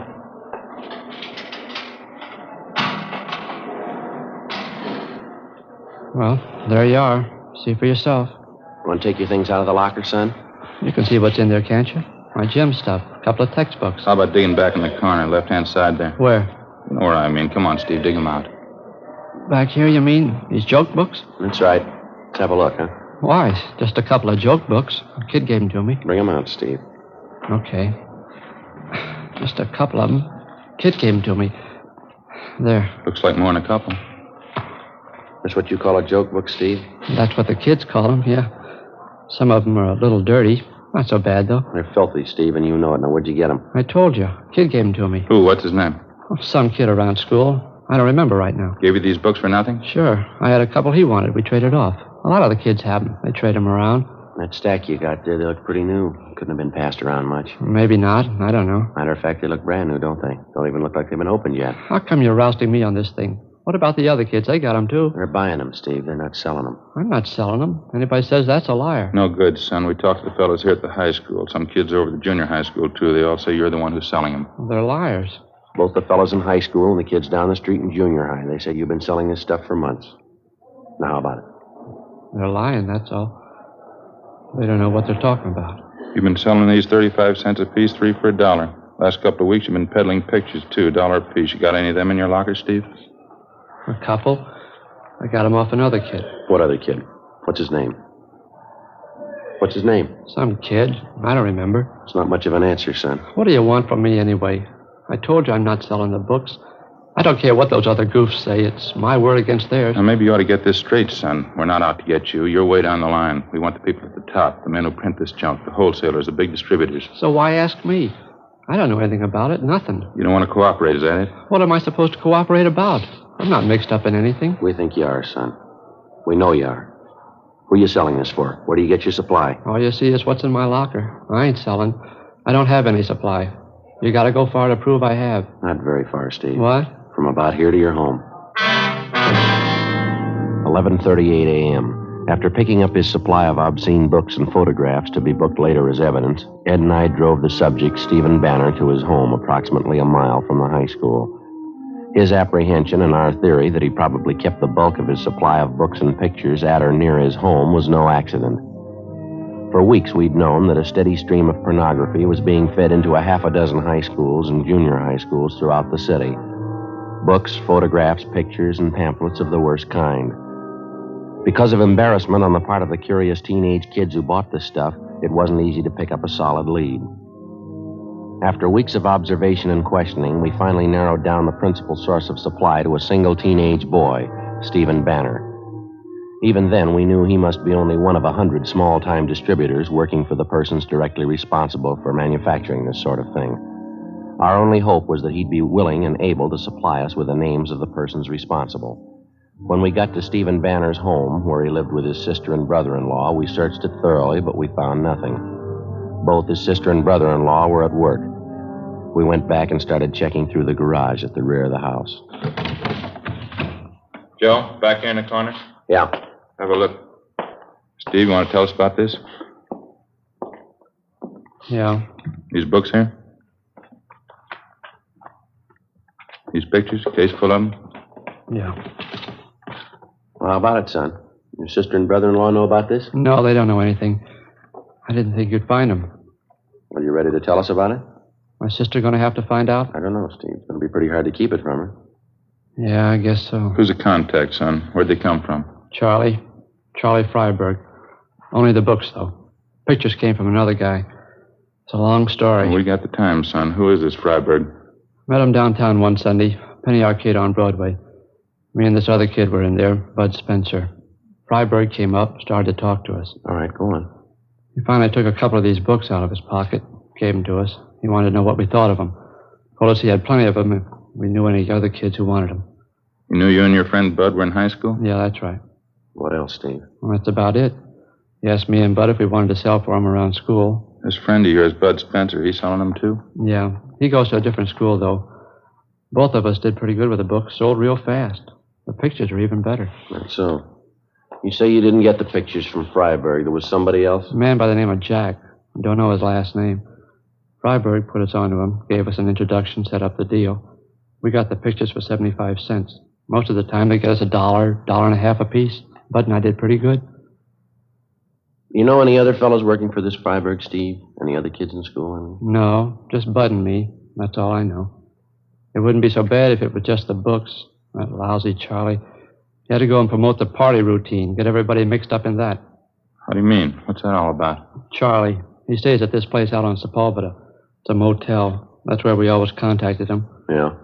After a couple of weeks, when we got to know him, he asked me and Bud out to this place. Said he was going to throw a party. Told us to bring our girlfriends along. Turned out we were the only ones at the party. Me and Bud and the girls and Charlie Freiberg. Party lasted pretty late. I should have been smart enough to figure it out. I wasn't. What do you mean, Steve? Figure out what? Why'd Charlie be throwing parties just for us? The first 2 times there wasn't anything wrong. We just talked, danced with the girls, drank some beer. Charlie told us to have a good time. He threw a party every Friday night. Never broke up till after 3 o'clock. How old are your girlfriends, yours and Bud's? 17. They're both 17. They've been around, though. No use kidding you. They weren't very smart, I can tell you that. None of us were, I guess. Next couple of parties, Charlie had whiskey there. Some girls drank right along with him. So did we. Freiberg served the whiskey, did he? Yeah, that's right. He loaded the drinks, kept handing the girls a lot of stuff about how he used to be a director in pictures. He had a lot of connections in Hollywood. The last party I was at, he said he was going to get the girls' screen test. A lot of malarkey like that. Mm-hmm. What else, Steve? I don't know. I had a beef with Charlie about it. I walked out. I haven't been back since. Does he still throw these Friday night parties, do you know? Maybe. I don't know. There were 3 or 4 after the last one I walked out on. Dumb girls think Charlie's just great. God, so I can't stand the guy. How about the parties you didn't show up for, Steve? You get a rundown on them? Well, I heard a couple of things, yeah. Sure glad I wasn't there. How do you mean? Dumb girls never fails. The oldest line in the world. They still go for it. What's that? Tell them you're going to get them in the movies. We continued questioning the subject, 17-year-old Stephen Banner. He gave us a full description of the man who'd been selling him the books, Charles Freiberg, and also a description of the man known as Jack, the one who'd been supplying him with pictures and photographs. In addition, he gave us the addresses of the 2 men, a fair description of Freiberg's car, no license number, and the names and addresses of the 2 girls he and his friend had taken to Freiberg's parties. 1:20 p.m. Ed and I took the case of obscene books from the garage, loaded it in the back seat of our car, and Stephen Banner directed us to the high school attended by his friend Bud Spencer. We picked up the Spencer boy and drove him and Banner downtown to Georgia Street Juvenile, where we booked them in on 700B, Welfare and Institution Code, lack of supervision. We drove to the motel out on Sepulveda, but the suspect, Charles Freiberg, had moved out 5 days before, no forwarding address. It wasn't a dead end, though. From his motel registration card, we got the description and license number of his car. On the way into the office, we checked out the address of his confederate, the man known as Jack. He'd moved the same day as Freiberg, no forwarding address. Back at the office, DMV got a make on the license number for us, the car registered in Freiberg's name, 239 West 92nd Street. We went down to R&I and pulled the package on the suspect, 3:40 p.m. Last address on him was 3 years old. How's his record read? Well, he's been in the business before. A couple of ag charges, a 311 charge, too. Possession of obscene literature. Served 8 months in county jail. Mugshot there? Yeah, here. Mm-hmm. Close enough to the way the boy described him. I'd say so. His M.O., too. Huh? Same pitch the last time they got him, working the high school trade. Passed himself off as a studio man, movie director. How about the other man, Jack? You got anything there? No, not yet. I gave the information on him to the stats office. They're going to make a run for us. Well, I guess we better check on the kids' girlfriends, huh? Mm-hmm. Get their stories. Yeah, I suppose so. It sure gets me, Joe. What's that? Very young girls like that, out at motel parties till 3 a.m. drinking. Yeah. 17-year-olds, no reason for it, no reason at all. Well, I can think of one that might do. Huh? Their parents. We checked out the suspect's address furnished us by DMV and also the information from the R&I package. They went nowhere. We had a second interview with Stephen Banner and his friend Bud Spencer. We showed them Freiberg's mugshot and both of them identified it. We got out a broadcast and an APB on him. 4:12 p.m. Together with policewoman Doreen Statesel, Ed and I drove out to interview the 2 teenage girls involved, a Dorothy Ryan and a Laura Osborne. We stopped at the home of the Osborne girl first, but she wasn't there, and neither were her parents. An older sister told us that both the mother and father were working and that Laura was at a neighborhood school for models taking her weekly lesson. We checked at the modeling school, a converted second-floor social hall, where we finally located the girl, a tall brunette, dark eyes, fair complexion. The heavy makeup didn't do much to hide her age. While the modeling lesson went on, policewoman Statesel, Ed, and I talked to the girl off in one corner of the hall. Your friend, Steve Banner, he took you to those parties at Mr. Freiberg's place? That's right. Very nice man. He was always nice to Dorothy and me. Dorothy Ryan. She came to the parties with Bud. He's a friend of Steve Banner's. You have no complaint to make about this, Mr. Freiberg? He never caused you trouble of any kind? Charlie? Well, no. As I told you before, that business about Steve getting mad just because Charlie told us he'd get us in the movies. Well, it was silly, that's all. Plain silly. Charlie was just helping us. How do you mean, Laura? Well, he's in Hollywood, you know, Charlie Freiberg. He has lots of connections. He just wanted to help us get some good modeling jobs. That's why he took our pictures. There was nothing wrong. You continued going to these Friday night parties without the two boys, is that right? Yes, Dorothy and me. There wasn't anything wrong with it. We knew Charlie as well as they did by that time. A few bathing suit pictures, that's all. There was nothing wrong in that. Did you ever see prints of any of those pictures, either you or Dorothy Ryan? No, but Charlie's going to get us some. He promised he would. You know where he is now? No, he moved. I haven't any idea where he is. When's the last time you saw Freiberg, miss? About 10 days, 2 weeks ago. What's this all about, officer? You looking for Charlie? How does he usually contact you, Laura? By phone? Yeah, usually calls. Has he called you lately? Well, I don't know. Why are you looking for him? Can't you tell me? Routine investigation, miss. Oh, I'm sorry. I don't know where Charlie is. Why can't you tell me why you want him? We want him. Why? Can't you give me a reason? This is one of the reasons, Laura. Would you look at this picture? Charlie took this? It's his business, Laura. That's the way his police record reads. I can't believe it. That's one reason we want Freiberg. There's lots of others. You willing to help us, Laura? You said they'd be beautiful, glamorous. They're not. You know where he stays now? No, I'll find out, though. How do you mean? I've got a date with him. Supposed to meet him out on Wilshire and La Brea. When's that? 8 o'clock tomorrow night.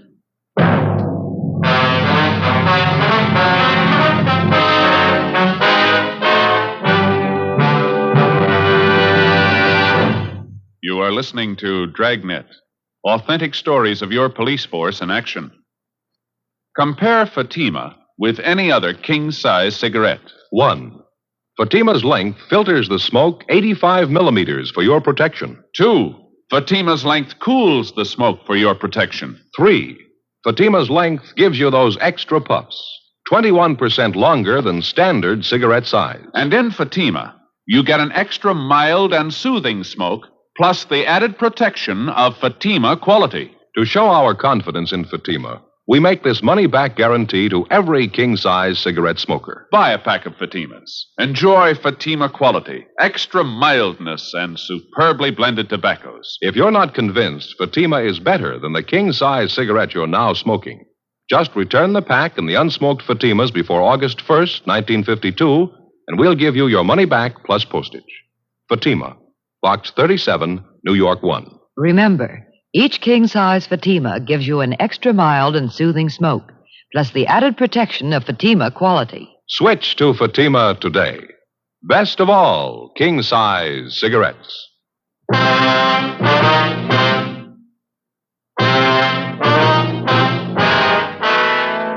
November 8th, Wednesday, 5:30 p.m.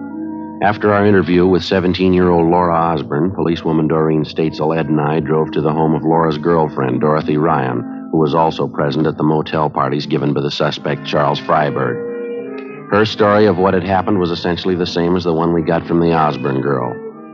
That night, we met with the parents of both girls. They were well-meaning and cooperative. They admitted their mistake. It was the same old story of lack of supervision and very little home life. The parents told us that they had no idea of what had been going on or the late hours that their teenage girls had been keeping.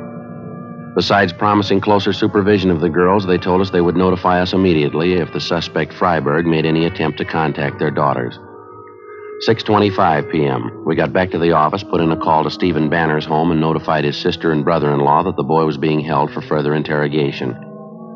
We also notified the parents of Bud Spencer. The following morning, Ed and I went across the street to the district attorney's office, presented our case, and a warrant was issued on Charles Freiberg for 702 WIC, contributing to the delinquency of a minor. At 7 o'clock that night, Ed and I staked out on a cocktail lounge near the intersection of Wilshire and La Brea, the place where the suspect had told Laura Osborne to meet him. 7:30, 7:45. We waited.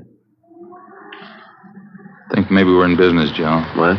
Down the corner there, waiting for the signal to change. Dark suit, dark hat. Yeah, could be. Crossing over now, heading for the bar. All right, let's go.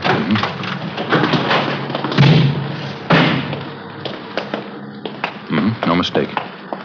Hey, fella, hold it up on there, will you? How's that? police officer. Is your name Freiberg? What? No, that's not my name. It's your identification, please. Yes, I've got my identification. Why? Can we see it, please? Why? What do you want? Your identification. What for? I haven't done anything. Let's go, mister. Talk about it downtown. Now, wait a minute. Just a minute. I don't want any trouble. I'll show you.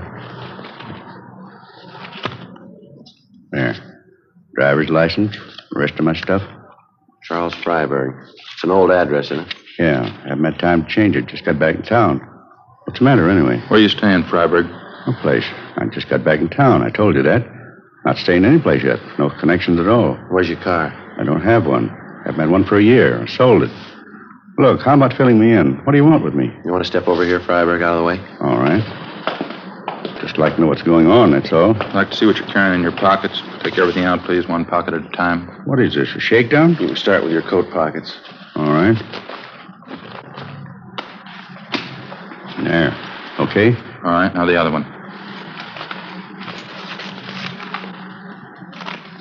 Okay? You said you don't have a car, Freiberg. No, of course not. I told you that. What are you doing with that parking ticket? We walked the suspect Freiberg 2 blocks to the parking lot listed on the claim check that he had in his coat pocket. He had black hair streaked with gray, looked to be in his mid-50s. We questioned him on the way, but he'd admit nothing. We located his car in the parking lot and searched it. In the glove compartment, besides a half a dozen photographs and small books, we found a key with a metal disc attached to it. Stamped on the disc were the words West Side Studios, number 23. Freiberg refused to identify the key. He refused to admit a thing. We walked him back to our car, and together the 3 of us headed out for the old West Side Studios just off Jefferson Boulevard. On the way, we tried again to question the suspect, but we got nowhere. He refused to answer even the simplest questions.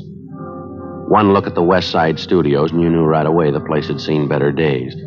It had been fairly prominent in the early days of motion picture making, but all that was left now was 2 square blocks of broken-down scenery, 1 dilapidated sound stage, and a row of weather-beaten cottages, the tar paper peeling off the roofs. We got out of the car and started up the walk. The faded sign over the main gate read West Side Studios, founded 1920. And down in one corner, admission by pass only. The guard shack at the gate was boarded up. No sign of a night watchman. We kept walking. How come they don't keep a watchman at the gate, Freiberg? Don't they make pictures here anymore? You bet they do. The place has been going downhill for a long time. It's coming back, though. Then you do know the place, is that right? Yeah, I know it. I should know it. What do you mean by that? Nothing. You rent an office here, is that it? Freiberg? Yeah, that's right. Straight down the way there, Cottage 23.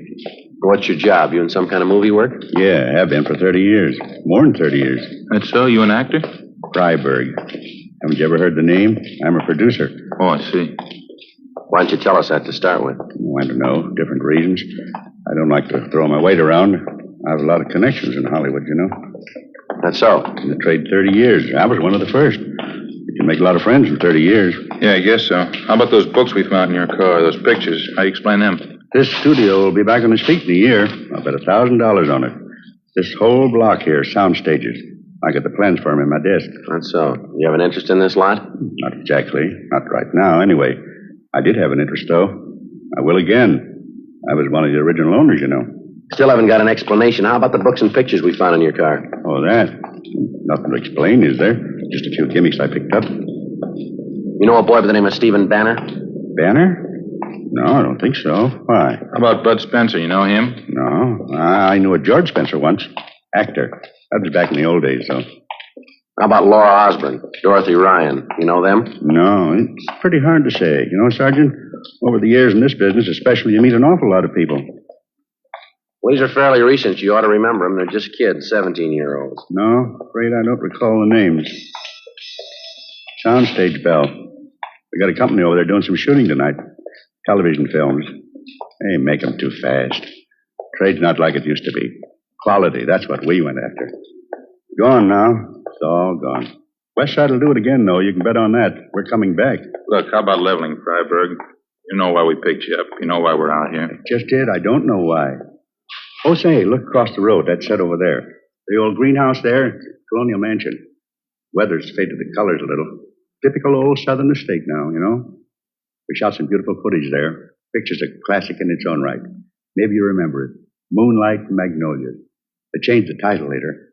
Love in the Moonlight. Beautiful thing. You ever see it? No, I don't think so. I couldn't tell you how many beauties we turned out that year. I was a young fellow then. Song and strife, moonlight and magnolias, little orphan girl, sweetheart of the campus. That's your cottage there, Mr. Freiberg? What's that? Just down the way there, number 23. Oh, yeah. Completely forgot about it. I hope you'll excuse the way it looks. I haven't been able to find good accommodations in town. I've been staying at the office. We have a little couch there. I sleep on that. We have the hot plate, too. Good enough to boil the coffee in the morning. Mm-hmm. How come you couldn't find space in town? The hotels aren't that rushed, are they? Well, the ones I'm used to staying at, yes. I'd just soon camp here at the studio than stay at one of those places downtown. Say, wouldn't you like to see the rest of the lot? Pretty interesting if you've never seen a real movie lot. I mean, a high-class one. We've seen them, Mr. Freiberg. We'd like to check your office. Oh, all right. This is it. Cottages need a good coat of paint, of course. It'll all be done pretty soon. West Side is going to come back strong. You can bet on that. Yeah, I guess so. Uh-oh. Watch it on that first step there. It's loose. Have to call maintenance and get that fixed. Yeah, it's all right. Here we are.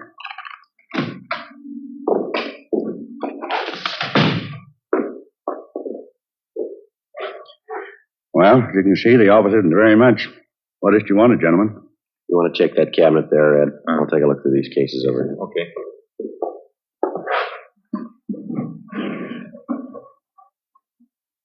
This picture here on the wall. That's the cast and the production staff of my first film. Here's the other one. Me and R.Z. Bernard. He autographed the picture for me, Bernard himself. Those were the days, all right. Quality. That's what we went after in pictures, real quality. Not like today. Gone. The good days. Fine pictures. It's gone. All gone. How about it, Freiberg? These cases of books here and these photographs. Not my fault, believe me. I had to make a living. I had to make money. How do you think it feels to get cheap like that? I used to be young. I was big. I was talent. I made big pictures. How do you think it feels to get cheap all of a sudden? Cheap enough to do this kind of thing? Nobody forced you. It was your choice, mister. It wasn't my choice. You're wrong. All I want to do is make pictures. There isn't a chance anymore, not like the old days. You need hundreds of thousands, millions. It's gone. It's all gone. Had to eat. Had to put clothes on my back. You admit you're responsible for this? Books, pictures, working in the high school trade, kids like Steve Banner, Bud Spencer? After 1935, I couldn't get a job. I didn't want this. I had to do it. I'm ashamed. Who wouldn't be? I had to eat. It was the only way. I had to live. There's honest jobs to be had. How about this man named Jack? He was in with me. He was my cameraman back in the old days.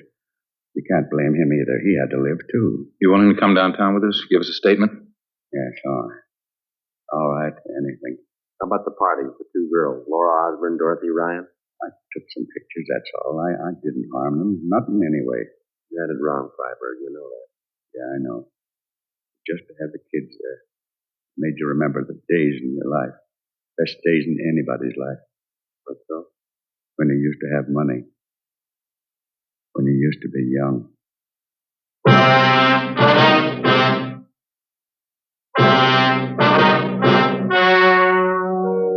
The story you have just heard was true. The names were changed to protect the innocent. On January 29th, trial was held in Superior Court, Department 87, City and County of Los Angeles, State of California. In a moment, the results of that trial. And now, here is our star, Jack Webb. Thank you, George Fenneman. Friends, won't you do this for me? Compare Fatima with any other king-size cigarette. You'll find Fatima's length filters the smoke 85 millimeters for your protection. Cools the smoke for your protection. Fatima's length gives you those extra puffs. 21% longer than standard cigarette size. And you get an extra mild and soothing smoke, plus the added protection of Fatima quality. That's why I'd like you to buy Fatima.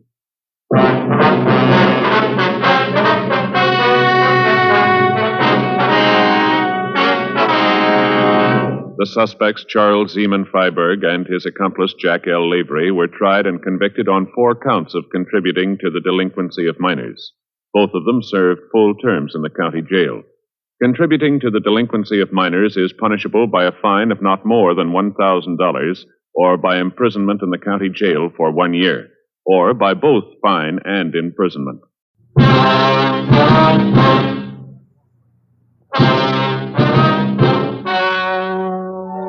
The story you are about to hear is true. The names have been changed to protect the innocent.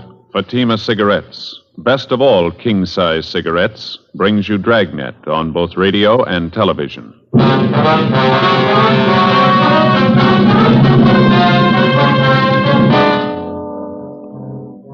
You're a detective sergeant. You're assigned to robbery detail. A jewelry salesman is slugged and robbed of $20,000 in precious stones. After months of investigation, you finally discover the man responsible for the holdup. You've got the evidence to prove him guilty. Your job, bring him in.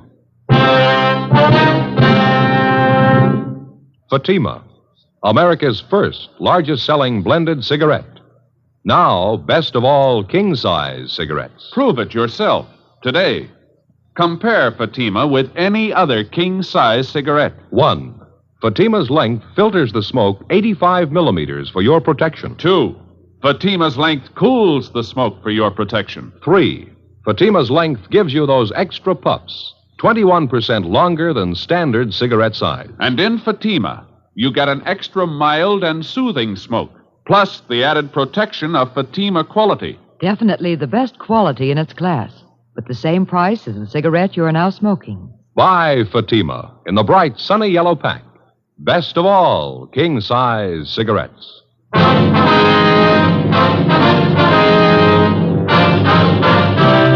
Dragnet, the documented drama of an actual crime. For the next 30 minutes, in cooperation with the Los Angeles Police Department, you will travel step by step on the side of the law through an actual case transcribed from official police files.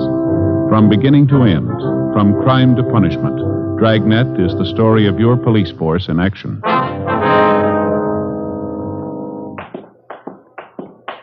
It was Thursday, July 18th. It was sultry in Los Angeles.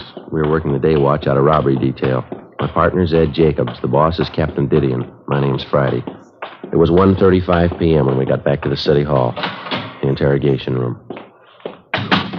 Sit down, Mr. Garvey. Yes, all right. You want to call the captain, Ed? Let him know we're back? Okay. Thanks. I'd still like to know what this is all about, Sergeant, dragging me down here in the middle of the day. I've got an office. Just a minute, Mr. Yeah, I just got back. All of them? Good. Yeah, the interrogation room, right. The others check in yet? Yeah, they're all back. Worked out fine. Would you please explain what this is about, why you've brought me down here? We think you know why. I don't. I haven't any idea. You take me away from my store on a busy day. You put a police guard on it. You insist on bringing me down here. What's it all about? Tell me. No, you tell us, Mr. Garvey. Tell you about what? The jewel robbery 9 months ago, that holdup. What holdup? My store hasn't been We're talking robbed. about your friend, Thomas Ashley. Ashley? What about him? We think you remember it 9 months ago, parking lot back of the building down on 4th Street. Oh, sure. Some hold-up man slugged him, stole his case of samples. I remember it now. Poor Tom, the thief made a big haul, didn't he? On set diamonds, $20,000 worth. I remember it now. I don't think Tom's gotten over it yet. I was a jewelry salesman for the same company at the time, you know. Same company Tom was working for. Yeah, we know all that. Some of the big bosses thought Tom had a hand in it. They figured it was a put-up job. Nothing was further from the truth. That's so. Sure, I know Tom. He's a close friend of mine. He wouldn't be mixed up in a deal like that. Tom and I worked out of the same office for years. We've had him over the house for dinner. We've even been on vacations together. He's one of the most honest men I know. You sure of all this, are you? Well, of course I'm sure. Hey, that isn't why you called me down here, is it? You don't think Tom had anything to do with that robbery, do you? You don't think he was in on it? He had nothing to do with it. I think you know that as well as we do. Then why am I here? There's nothing I can tell you about the holdup. Only what I heard from Tom, what I read in the news. No, you can tell us a lot more, Garvey. We didn't bring you here just past time of day. Tom was slugged and his sample case of stones were taken. That's all I can tell you. You're a liar, mister. What? You engineered the whole thing. We know it, and so do you. Was this some kind of a joke? If it is, I think it's in very It's a long way from a joke, Garvey. You planned the job. You got the loot. We can give you chapter and verse. I really think you're serious. You think I robbed Tom? We're past the thinking stage, Garvey. We already told you. We know you robbed him. Now, wait a minute. This thing is ridiculous. The whole idea is ridiculous. I don't know who gave you the so-called information on me, but it's wrong. There's nothing further from the truth. Nobody gave us the information. We got it ourselves. You're really serious, are you? I robbed Tom, and you can prove I did. You're getting the idea. I don't know what to say. Fantastic. I robbed my best friend Tom Ashley 9 months ago. I have $20,000 worth of diamonds, and you can prove it. Every bit of it. What about it? I think you're out of your mind. My name's George Garvey. Are you sure I'm the man you want? There couldn't be a mistake? No, there's no mistake. This thing would be funny if I didn't think you were serious. Let me ask you just one question. Maybe that'll clear it up for you. Yeah? If I held up Tom Ashley, how is it he didn't recognize me? You know better than that, Garvey. What? You didn't hold up Tom Ashley yourself. You had someone do it for you. Oh, cloak and dagger, huh? I'm afraid this is getting a little too wild for me, Sergeant. Maybe you can waste time making ridiculous charges. I can't. I'm going back to my store. It's a weak bluff, mister. It's not going to do it. Excuse me. Are you sure you two men haven't been drinking? Sit down, Mr. Garvey. I told you I'm going back to my store. Sit down. Look, you have no right to keep me here. These are ridiculous charges. You think I'm one of those cheap hoodlums you're used to dealing with. No, now come off it, mister. You've got a $5,000 car and a $40,000 home. That doesn't rate you as special treatment. You're a thief, and you know it as well as we do. I don't have to take this from you. You haven't got much choice. We just finished 5 months' legwork proving it. Proving what? All right, now sit down there. You engineered that holdup. We know who you got to do it. We know how it was carried out. We know how you planned on disposing of the diamonds. We know who your fence was. We know what the split was. We know what you did with part of the money. We know how much you got left. Is that right? Yeah, that's right. What can I say? I don't even know what you're talking about. Any way you want it, Mr. Garvey. Maybe you'd like to tell me why I did all this. You know it better than we do. No, I mean it. Tell me. You weren't making enough money at your job to suit yourself, suit your wife either. That's pretty good. Marilyn would get a big kick out of that one. All right, fella, we can wait it out as long as you want. We spent 9 months on this already. Another few days aren't going to make that much difference. Just as a matter of curiosity, how'd you first start off on this tangent? Whatever gave you the idea that I had anything to do with the holdup? When you started to spend money. New car, new office for yourself, fur coat for your wife, transferred your 2 children to that private school. And that makes a holdup man out of me because I wanted to send my kids to a better school? Where'd the money come from? Can you explain that? Don't you think that's my business, Sergeant, where I get my money, what I do with it? Not when you get it stealing. I'm afraid you're going just a little too far. You insist I'm a thief. I'm going to insist you prove it. All right. Have a look over here, Mr. Garvey. Yeah? Some of the reports on the investigation. Reams of them. They cover everything from the time of the jewel robbery up to late yesterday. It's all right there. Everything from the crime report to signed statements. Well, how would that concern me? 3/4 of the stuff concerns you. Have a look for yourself. I still can't get it straight in my mind. What makes you think I had anything to do with that robbery? You know what this is, Mr. Garvey, this machine right here? No. Some kind of recording apparatus? That's right. It's a tape recorder. You've been taking down this conversation, and why? No, not this one. We've been recording every conversation that took place in your office for the last 4 months, every word. What do you mean? Just that, Mr. Garvey. Every time you talked on the phone, every visitor you had, it's all down on tape. 25 reels of it. Interesting. Is that supposed to frighten me? No, we don't care if it frightens you or not. Something else here. Yes? Reports on what you've been doing for the last 4 months. Daily reports, every movement you made. That's so. Everywhere you went, everybody you talked to, everything you did. Want to hear a sample? This must be some kind of a joke. That's the only explanation I can think of. May 12th, Thursday. Sergeants Bitteroff and Rafferty. Those are the 2 officers who were tailing you at the time. You checked in at your new office at 9:38 a.m. At 10:03 a.m., you had a visitor, Kenneth Tyson. You talked to him in your office. Conversations recorded. Tyson left at 10:18 a.m. At 10:32 a.m., you left your office. If you're trying to impress me, I'm afraid it isn't working out very well. You care for a cigarette, Garvey? No, thanks. I have my own. All right. Well, I've wasted enough time. Exactly what's the point of all this? Pretty simple. You're responsible for a robbery. We can prove it. We're giving you the chance to make a statement. It's nonsense. Is it? Of course. People following me, checking everything I do, where I spend my money, where I send my kids to school. What's it all about? It doesn't make any sense. All right, Mr. Garvey. We've said it before. We can wait it out as long as you want. Look, let's get this thing straight. Let's go back to the beginning and take it step by step. That's fine.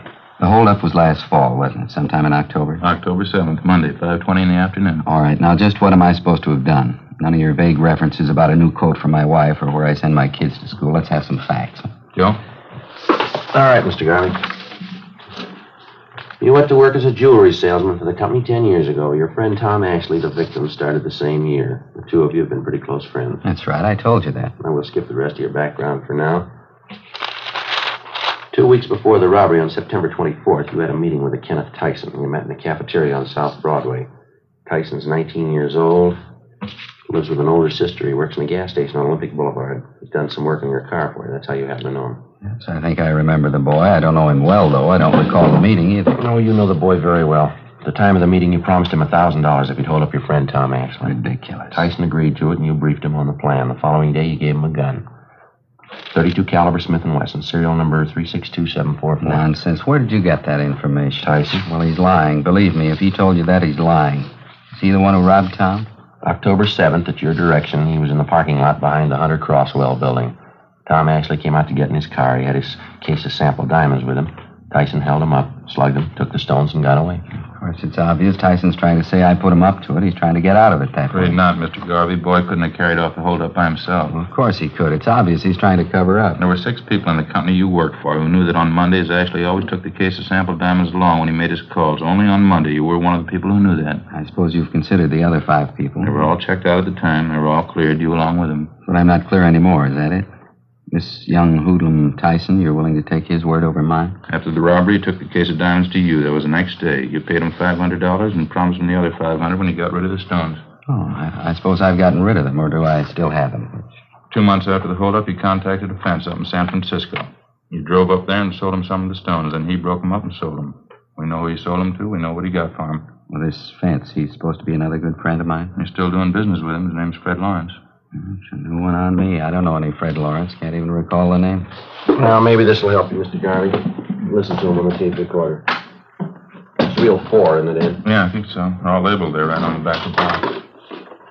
Yeah, here we are. Well, what's all this about? Phone conversation, Mr. Garvey. One of the things we recorded from your office. I told you about it before. Let's see. This one was on March 18th. I always thought wiretapping was against the law, or do you pay any attention to that? We didn't tap your telephone line. We recorded everything from dictographs we installed in your store and back in your office. They started recording the day you moved in. That was the 1st of March, wasn't it? I don't know why you're telling me. I can sue you for that, you know. I can sue you for your last dollar. All we're concerned with right now is Fred Lawrence. You say you don't know him. I'd like to have you listen to this. This was recorded March 18th in your office. Okay? Here we go. Go. Yeah, Marion. Mr. Lawrence? Yeah, sure. Put him on. Hi, Fred. How are you? I'm good. No, everything's fine. No heat at all. Tyson? No, he's all right. Believe me, he's a good kid. Nice. All right, where? I don't know. It might not be so good if you're seen coming here. Oh, 8 o'clock, 8:30? Okay, fine. Suppose 8:30 so you can make it. Right, Fred. Bye. Mr. Garvey, you recognize that? How about it, Garvey? I understand they can do clever things with tape recorders nowadays. There's a way of piecing words together, isn't there? They can record your voice and then fix the tape, take a simple sentence and change the words around to mean just the opposite. You can examine the tape if you like. We didn't make a splice in it. All you'll find are the usual factory splices, just where it comes from the manufacturer. Well, what difference does it make anyway? There's nothing criminal about that conversation, nothing at all. You told us a few minutes ago you didn't know Fred Lawrence. You never heard of him on that recording. It sounds like you know him pretty well. Fairly common name, wouldn't you say? Must be quite a few Fred Lawrences. I didn't happen to remember the name right off. How about Tyson? What? Tyson. You told us you didn't know him well at all. I don't. Well, it didn't sound that way on that tape, did it? You were telling Lawrence that he was all right. You said, believe me, he's a good kid. Know what you said? Now, how about it, mister? How about what? Is this some kind of a frame? What are you trying to make me say? We're not going to make you say anything, Garvey. We work robbery detail. That's the job, robberies. They pay us to clean them up. I can pay you. What? Never mind. I didn't mean that. I meant I pay my taxes. I pay your salaries. I help to, anyway. I don't know why I have to be treated like this. No reason to make a big headache out of this for anybody, Garvey. Now, you engineered a holdup. We can prove that. We're giving you a chance to make a statement. That's all we want here. I've got nothing to say. Make a statement about what? All you're going on is hearsay, circumstantial evidence. You can't say I planned that robbery. Well, you admit you know Tyson. You know him well. I don't. I admit nothing. What about the phone conversation? It's a fake. They phony those things up all the time. You know it as well as I do. You admitted you know Fred Lawrence. We proved that from the recording. I admit nothing. You don't even know Tyson. Is that what you want to say? I know him, that's all. He worked on my car a couple of times. I don't know him well. All right, sir. I'd like to play you another recording. It's a waste of time. I haven't got the whole day to spend here. I got to get back to my store. I've got a business to operate. Well, this won't take very long. Yeah, here we are. April 5th. A lot of foolishness anyway. How do I know you made those recordings? You could have gotten actors. Maybe you made them up yourself. There weren't any dictographs. You make those things. There were dictographs, Mr. Garvey. Remember, before you moved into that new suite of offices, you had them redecorated? Yeah. There were sound technicians from our crime lab out there working side by side with the painters and carpenters. Install dictographs in your store and back in your offices. They bug the entire place. Wiretapping. I'll bring this into court if it's the last thing I do. Look, now, we already told you, Mr. Garvey, it's not wiretapping. We didn't touch your phone lines. We didn't have to. It's invasion of privacy. I'm going to take this into court. Yeah, well, let's listen to this recording. Might clear up a few things. Clear up what? What are you trying to prove? Okay, Joe? Yeah, it's coming in here now. Date on this is April 5th.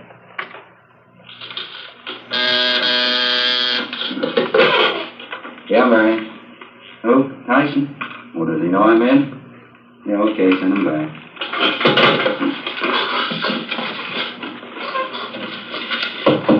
Yeah, come on in. Hi, Mr. Garvey. Ken, how are you? Come on in, sit down. Thanks. How you doing anyway? Pretty good. Trying to get a hold of you last week or so. Hard to do, you know. I didn't very much. Pretty busy, yeah, Ken. That time of year, you know, it keeps you going. No, I don't want to waste any time. I'd like to know how the deal's working out, though. Going back east to Albany next month. I'd like to get the rest of my money if I could. Well, just like I told you the last time, Ken, I'm sending the stuff north. I hope to hear in a couple of days. Yeah, I know. That's what you told me before. It was a pretty heavy job. I could use the money. I mean, if it wasn't so heavy, I wouldn't mind, but I got it coming, I think. Huh? Of course you do, Ken. There's no question there. It's just that I haven't got it right now. Believe me, you'd have it in a minute if it was mine again.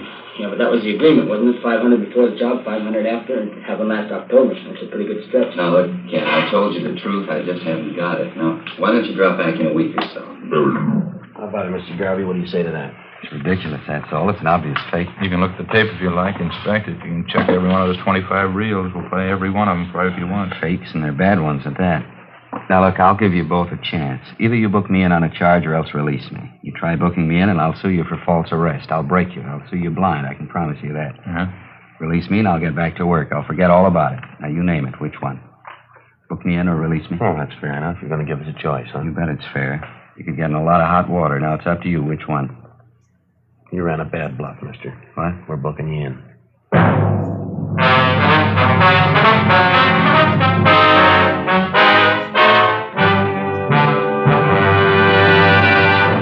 You are listening to Dragnet, authentic stories of your police force in action. Compare Fatima with any other king-size cigarette. 1. Fatima's length filters the smoke 85 millimeters for your protection. 2. Fatima's length cools the smoke for your protection. 3. Fatima's length gives you those extra puffs, 21% longer than standard cigarette size. And in Fatima, you get an extra mild and soothing smoke, plus the added protection of Fatima quality. To show our confidence in Fatima, we make this money-back guarantee to every king-size cigarette smoker. Buy a pack of Fatimas. Enjoy Fatima quality, extra mildness, and superbly blended tobaccos. If you're not convinced Fatima is better than the king-size cigarette you're now smoking, just return the pack and the unsmoked Fatimas before August 1st, 1952, and we'll give you your money back plus postage. Fatima, Box 37, New York 1. Remember, each king-size Fatima gives you an extra mild and soothing smoke, plus the added protection of Fatima quality. Switch to Fatima today. Best of all, king-size cigarettes.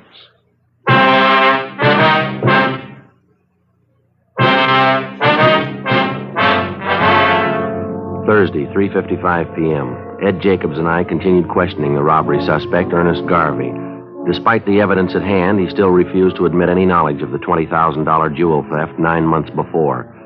The questioning went on. Garvey's answers became more and more confused. We kept pressing, laying out the case against him step by step. 4 p.m., 4:30. We stayed at it. You must have taken quite a bit of money, didn't it, Garvey? A wife's new fur coat, new car for yourself. Where'd he come from? Now, look, there has to be an answer. Where'd that money come from? Simple. I borrowed it. Where'd you borrow it? Some of it from friends, some from the banks. I don't see how it concerns you. How much money did you borrow? Don't you think that's my business? Wasn't it about $7,000? Is that about right? Yeah. No, it was more. Well, what's the difference? It's my business. You want to grab that folder, Ed? The one with the dark brown. That's it. Got it. Complete financial file on you, Mr. Garvey. Took us quite a few weeks getting this together. A lot of work. You must like snooping in other people's affairs. No, not especially. It's pretty dull. Here's a copy of your bank statement. It's a photostat. It doesn't make much sense. What do you mean? Well, we checked your income for that month, amounted to $620.18. Your bank statement here shows you made deposits totaling $760 the same month. Now, how is that possible? Well, for your information, I made a loan that month. That's probably some of the loan money I deposited. I quit my old job that time. I was going in business for myself. I needed the money to redecorate the new store and the office. It's as simple as that. Yeah. The photostats of your loan papers right here. And loan was for $2,000. A month before that, February, you'd borrowed from another bank. Let's see, for $3,000. Made another one in April, too. That was for $1,500, different bank again. That's right. Do we have to go over this line by line? In 3 months, you made bank loans for $6,500. Besides that, in the same 3 months, you earned a total of $1,713.88. Together, that makes $8,213.88. What's the point? Copies of your bank statements, Garvey. You have 5 different savings accounts in 5 different banks. They show from February to April. The same 3 months, you made deposits of more than $11,000. Now, how do you explain that? Garvey, any explanation?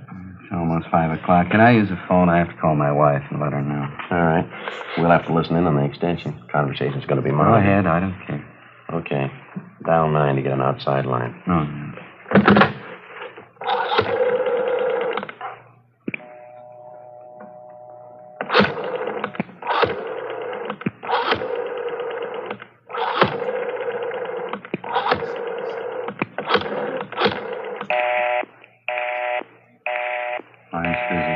Photostats are there for you to examine them, Garvey. I see them. You want to give us an explanation? You only had $8,200. How could you bank $11,000? It had to come from somewhere, didn't it? Purely a personal matter, that's all. I borrowed $3,000 from a brother of mine who lives back in Minnesota. You'd already made 3 loans. Why'd you have to borrow from your brother? You mind telling us? Yes, as a matter of fact, I do. Well, that still doesn't balance the books, Mr. Garvey. You earned and borrowed $8,200. You got another $3,000 from your brother, you say. That's $11,200. You banked $11,000. Yes, that's right. You always have to repeat. That'd leave you with $200. You and your family live for 3 months on $200? Is that Why it? not? That could easily be. A lot of people do it. Yes, sir, but not your family. I'm getting sick and tired of this. You're trying to tell me you know my family better than I do, what they eat, what they spend, what it takes to support them. We've been on this thing for 9 months, Garvey. We've put in a lot of hours. We know your family pretty well. If you like, I'll tell you the last time you ordered steak from the meat market when you paid your gas bill, the last time your wife bought a pair of shoes. I guess this is standard procedure for you, huh? Threatening people. We're not threatening you, Mr. Garvey. We're giving you facts. Here's another file here. It took us over a month to get this one together. Complete record of your expenses from February 1st. Covers February, March, April, May, June. I hope the police department has a good lawyer, Sergeant. You've got a fair warning. You say you and your... I'm sorry, go ahead. I hope the police department has a good lawyer, Sergeant. You've got fair warning. I'm going to sue you for your last hour. Now, you say you and your family lived 3 months on $200. That doesn't jive with what we've got here. Take a look if you want to. It's lies, forgeries. It's all lies. I promise you. Photostat of the receipt for your wife's coat, Garvey. $1,612.34. That includes the tax paid in full. Photostat of the contract for your new car. Down payment, $2,000. Liquor bill for the big party you threw in March 20th. Liquor bill, $387. Catering bill, $194. Full year's check for tuition, room, and board for your kids at the private school you sent them to, $1,864.07. Well, that's only the beginning, Garvey. Comes to a lot more than $200. Have you heard enough? I better try to get my wife again. I have to let her know. Ed, you handle the extension, will you? All right, yeah. All right, go ahead. Dial 9 to get outside, Garvey. Yeah, I know.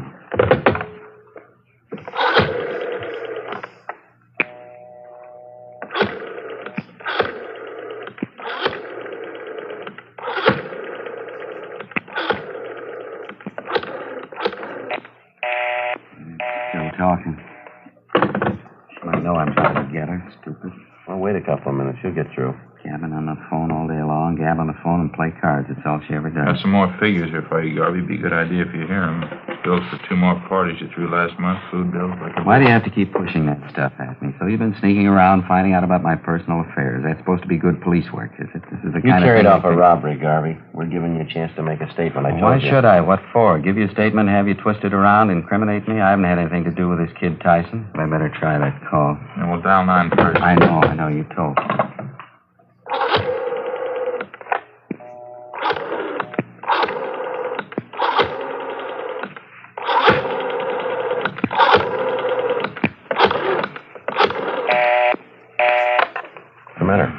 What's the matter with her? Stupid. She ought to know I'm trying to get her.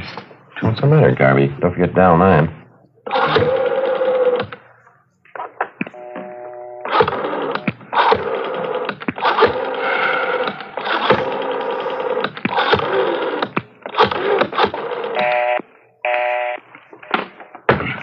One more recording out of here. Here, I'll just play for it. I don't want to hear it. I'll just play a piece. I think you ought to hear it. That's the same reel there. Just fan it over there to that other part, Ed. All right. Tyson and Mr. Garvey, same place, the office.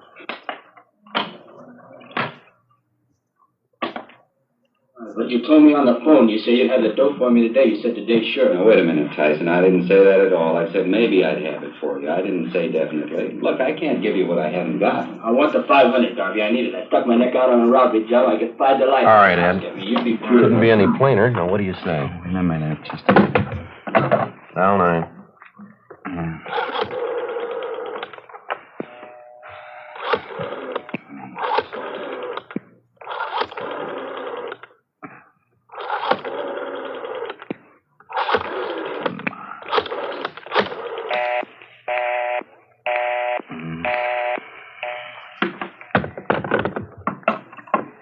She was never satisfied. She never could be satisfied. Always more. She always had to have something else. How do you mean, your wife?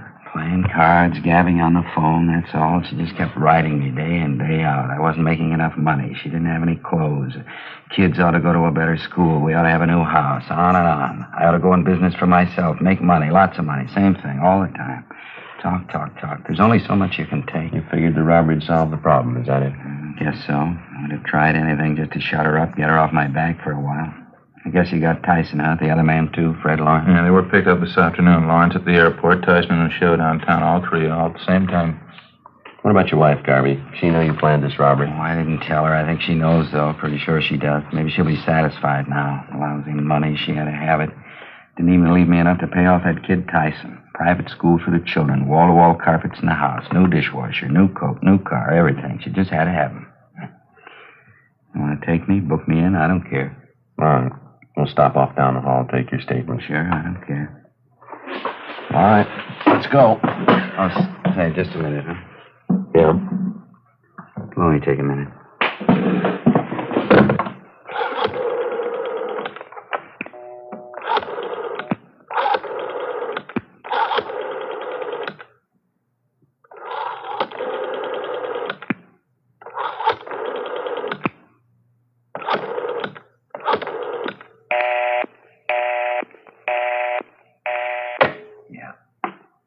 That's what I figured.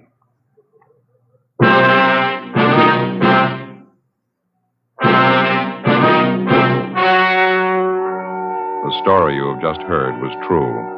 The names were changed to protect the innocent. On November 4th, trial was held in Superior Court, Department 87, City and County of Los Angeles, State of California. In a moment, the results of that trial. And now, here is our star, Jack Webb. Thank you, George Fenneman. Friends, I make it a habit to carry 2 packs of Fatimas around with me. One's for my smoking, and the second one's for smokers I see with other king-size cigarettes. All I have to say is, here, compare Fatima. I know they're going to be sold on Fatimas the next time we meet. How about comparing Fatima yourself? You'll find Fatima's length filters the smoke 85 millimeters, cools the smoke, all for your protection. You get those extra puffs because Fatima is 21% longer than standard cigarette size.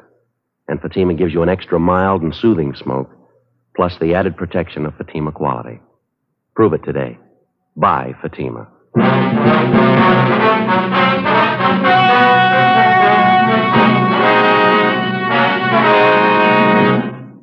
Ernest W. Garvey and Kenneth Tyson were tried and convicted of first-degree robbery, 1 count, and received sentences as prescribed by law. Fred Lawrence was tried and convicted of receiving stolen property, 1 count. First-degree robbery is punishable by imprisonment from 5 years to life. Receiving stolen property is punishable by a prison term of not more than 5 years. Number 213. Yes? How do you do, Miss Wagner? Police officers, I'm Sergeant Jacobs. This is my partner, Sergeant Friday. Oh, yes, Sergeant. I've been expecting you. Would you come in, please? Thank you very much. Thank you. Hope you'll excuse the way the house looks, officers. Right in the middle of packing, getting ready to move. I understand. Try not to keep you, Miss Wagner. So much to do, making arrangements for Dorothy's funeral, the undertaker. Then all this moving business on top of it. I couldn't bear to stay here any longer, though. Yes, ma'am, we understand. We'll make it as brief as we can. I'd like to have you tell us about this trouble that your sister had, as much as you know about it, I mean. Plain out-and-out murder, in my opinion. Might just as well have taken a gun and killed her, no difference. You knew all about the relationship between your sister Dorothy and this man Reynolds, is that correct? Yes, right from the beginning. I was there when they met. Would you mind if I went ahead packing these few things here? My sister's things. I'd like to finish up before I leave. Have an appointment at noon, the mortuary. Surely, go right ahead. A few books, knickknacks, personal things of Dorothy's. Foolish woman. I gave her credit for more sense. Now, about this man Reynolds, Miss Wagner. I saw through him right from the start. I tried to tell Dorothy. He was a fortune hunter, money hungry. Of course, she wouldn't listen. She always knew better. Charles R. Reynolds. That the name you knew him by, ma'am? Yes, that's right. Dorothy and I met him one Sunday night in the hotel dining room. Two of us always had dinner at the hotel Sunday nights every Sunday. That's the hotel out on Wilshire you told us about? That's correct. It'll be exactly a month this coming Sunday. Came up to our table and introduced himself. Claimed he knew my father when he was alive. Dad owned some big packing plants in the east. He died 9 years ago. Left the estate to Dorothy and me. I see. Would you have anything to add to the description that you gave us on Reynolds, Miss Wagner? I mean, can you think of anything unusual about him at all? Scars, peculiar mannerisms, anything like that? No, nothing special. Dressed well, as I say. Apparently cultured, well-traveled. Mm-hmm. He was handsome enough. Attractive. I knew he was only after our money, though. Playing up to Dorothy that way, kissing her hand, taking her out all the time. Probably would have tried the same thing with me. It's lucky I knew better. How did it go after the first meeting with him, Miss Wagner? Did he start dating your sister Dorothy right away? Yes, the next night. Called here at our home and asked Dorothy to the theater. I think he was going to ask me, but he was too smart for that. I knew him for what he was. Imagine that. Poem Miss Dorothy wrote in high school. Love poems. Silly. She never did get it out of her head. You and your sister lived alone here in the house, did you, ma'am? Yes, Dorothy and I and the maid. I don't want to stay here after what's happened, though. I'm going to my cousin's in Vermont. Never want to see this place again. Yes, ma'am, I can understand. How soon after you met Reynolds did he marry your sister? A little over 2 weeks. He'd been seeing her almost every night, taking her out dancing to the theaters, big dinners, bringing her home late. They'd sit here in the living room. I could hear them from my bedroom upstairs laughing, him telling her how beautiful she was. 42-year-old woman, imagine that. You're about the same age your sister was? Just about. A little older. People always took us for twins, though. Here's a snapshot of me taken in my 20s. The boy with me there, he wanted to marry me. My money, of course, that's all he wanted. Too bad. Dorothy never seemed to realize that about men. Girls from wealthy families, they have to be careful. We understand Reynolds took your sister out of town to be married, is that right? Yes, Las Vegas. Reynolds had told her his bank funds were tied up temporarily in a Canadian bank. He wrote Dorothy a check for $10,000, and she gave him her check for the same amount. He said he wanted to book reservations for a round-the-world trip for both of them. I see. The same day Dorothy gave him the check, he cashed it. The bank called her about it, and she said it was perfectly all right. An hour after he cashed it, Reynolds disappeared. No trace of him. Of course, his check's worthless. We found that out. And you figure that's the only reason your sister took her own life? There's no other reason. Wasn't the money so much. Dorothy has her share of the estate. It's a shame, I suppose. Awful shame, disappointment. She should have known better, a woman her age. Had your sister ever been married before, Miss Wagner? Yes, when she was 18.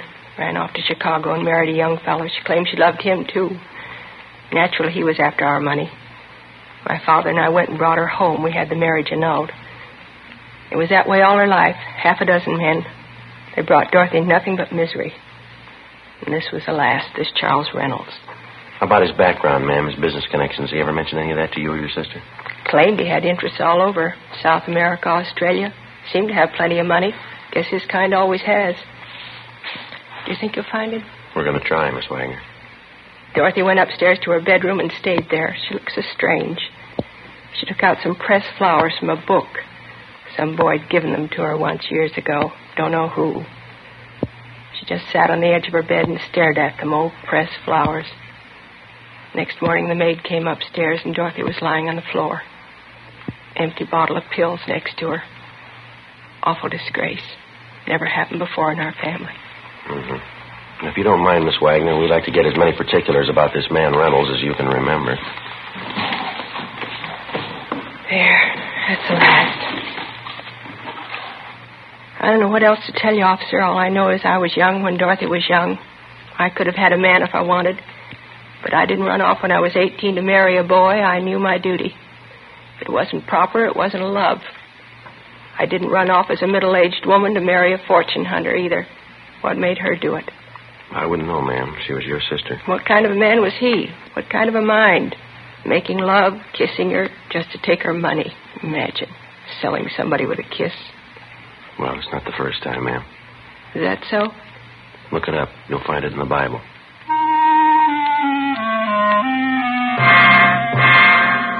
11:18 a.m.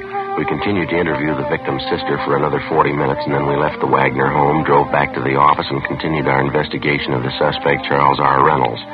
As far as we were concerned, the criminal was new to us, but the crime wasn't.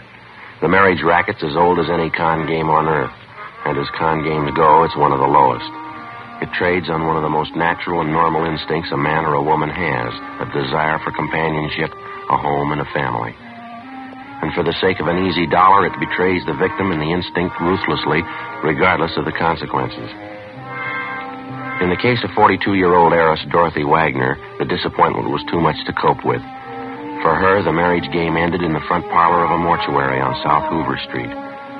For the suspect, Charles Reynolds, it had continued to be a paying business until he was stopped.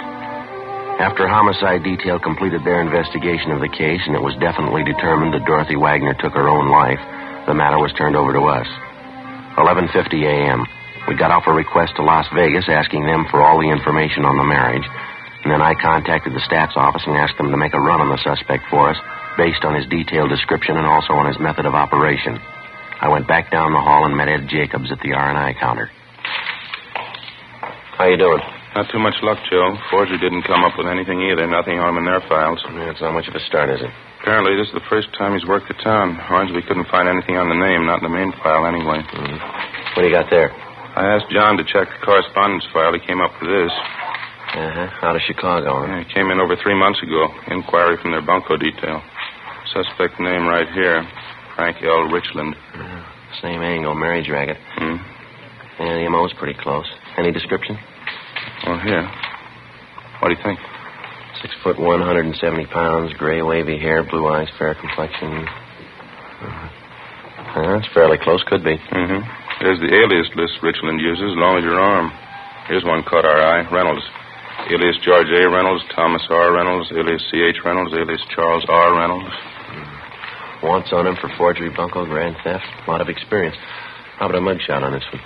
None attached. No L.A. contacts either. Well, we better get off a wire to Chicago PD, have them send us what they can on him. Want to prove it one way or the other by the end of the week, maybe, huh? Yeah. Copy his name down here. All right. Frank L. Richland. Correspondence number C143732. Chicago case number D-612-32. Attention, Lieutenant Smichaels. I'm just thinking, Ed. Huh?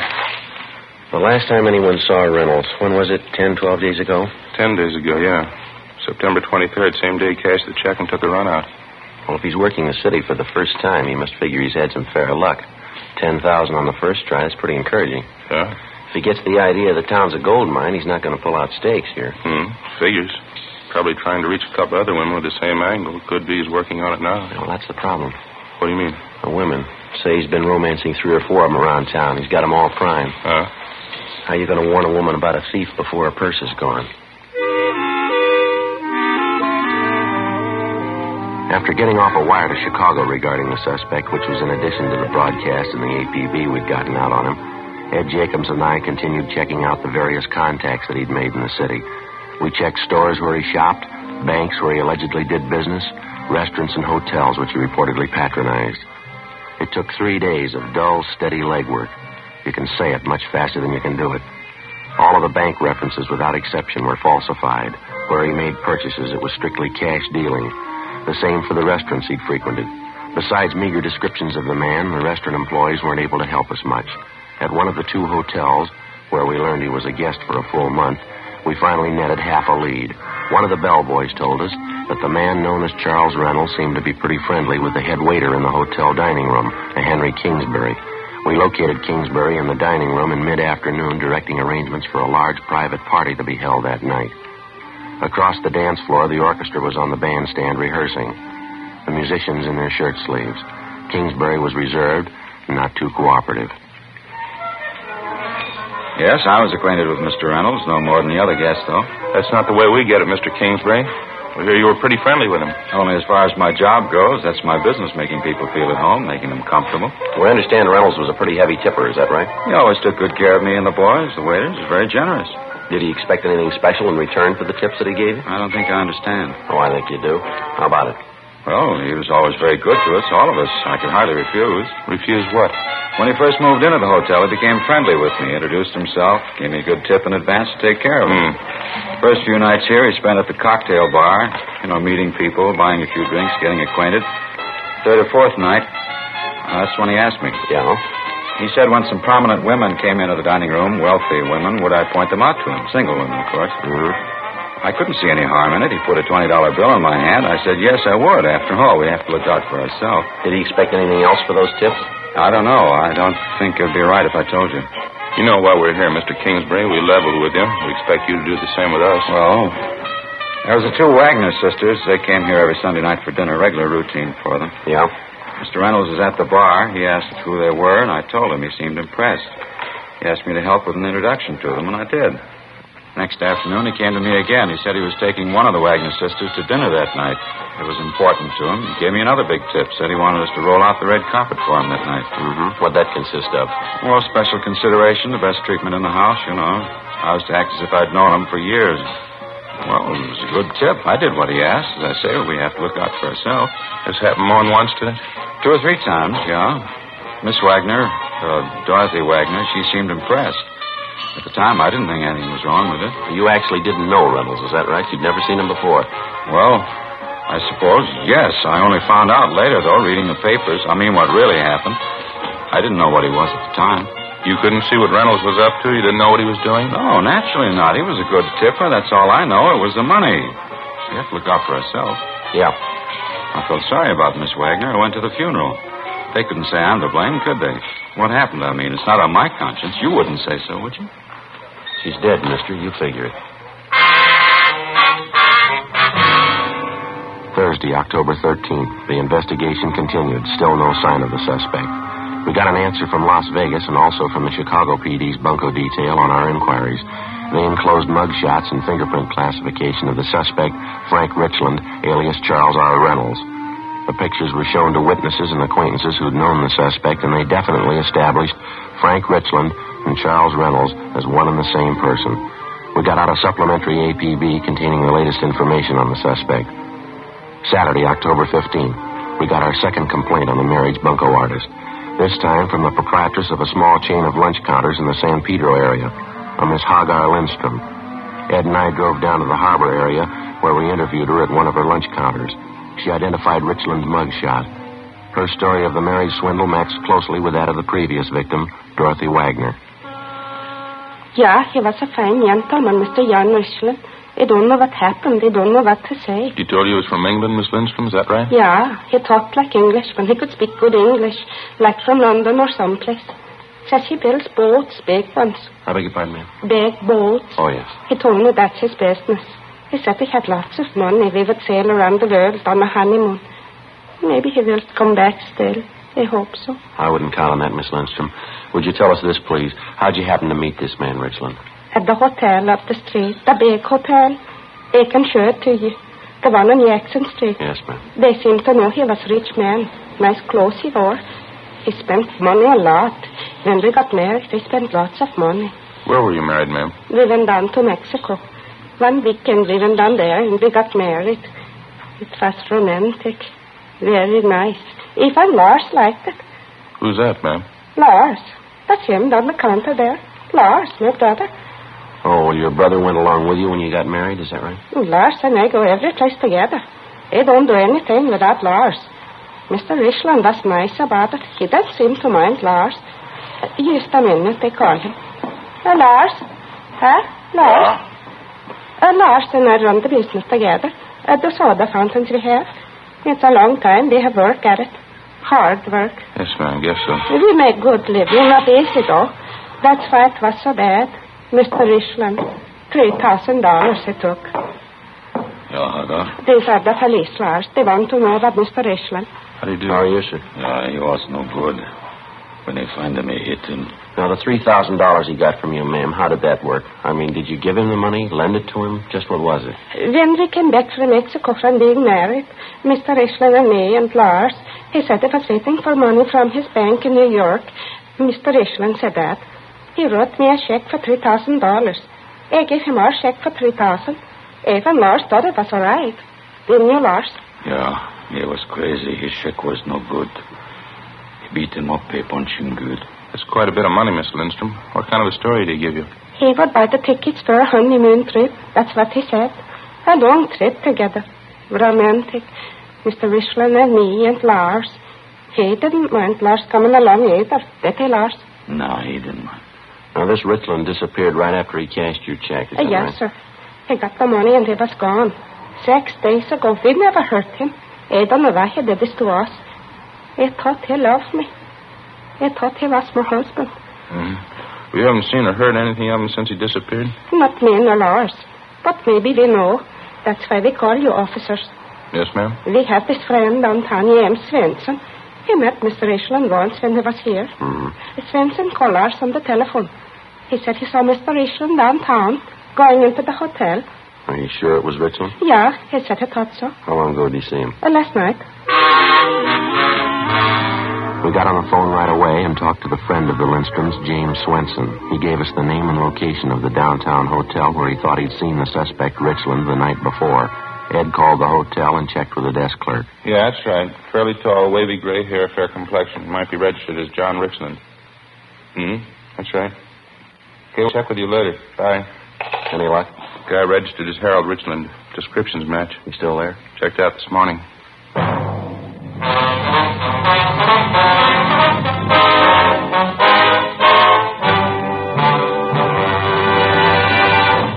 You are listening to Dragnet, authentic stories of your police force in action. Compare Fatima with any other king-size cigarette. 1. Fatima's length filters the smoke 85 millimeters for your protection. 2. Fatima's length cools the smoke for your protection. 3. Fatima's length gives you those extra puffs, 21% longer than standard cigarette size. And in Fatima, you get an extra mild and soothing smoke, plus the added protection of Fatima quality. To show our confidence in Fatima, we make this money-back guarantee to every king-size cigarette smoker. Buy a pack of Fatimas. Enjoy Fatima quality, extra mildness, and superbly blended tobaccos. If you're not convinced Fatima is better than the king-size cigarette you're now smoking, just return the pack in the unsmoked Fatimas before August 1st, 1952, and we'll give you your money back plus postage. Fatima, Box 37, New York 1. Remember, each king-size Fatima gives you an extra mild and soothing smoke, plus the added protection of Fatima quality. Switch to Fatima today. Best of all, king-size cigarettes.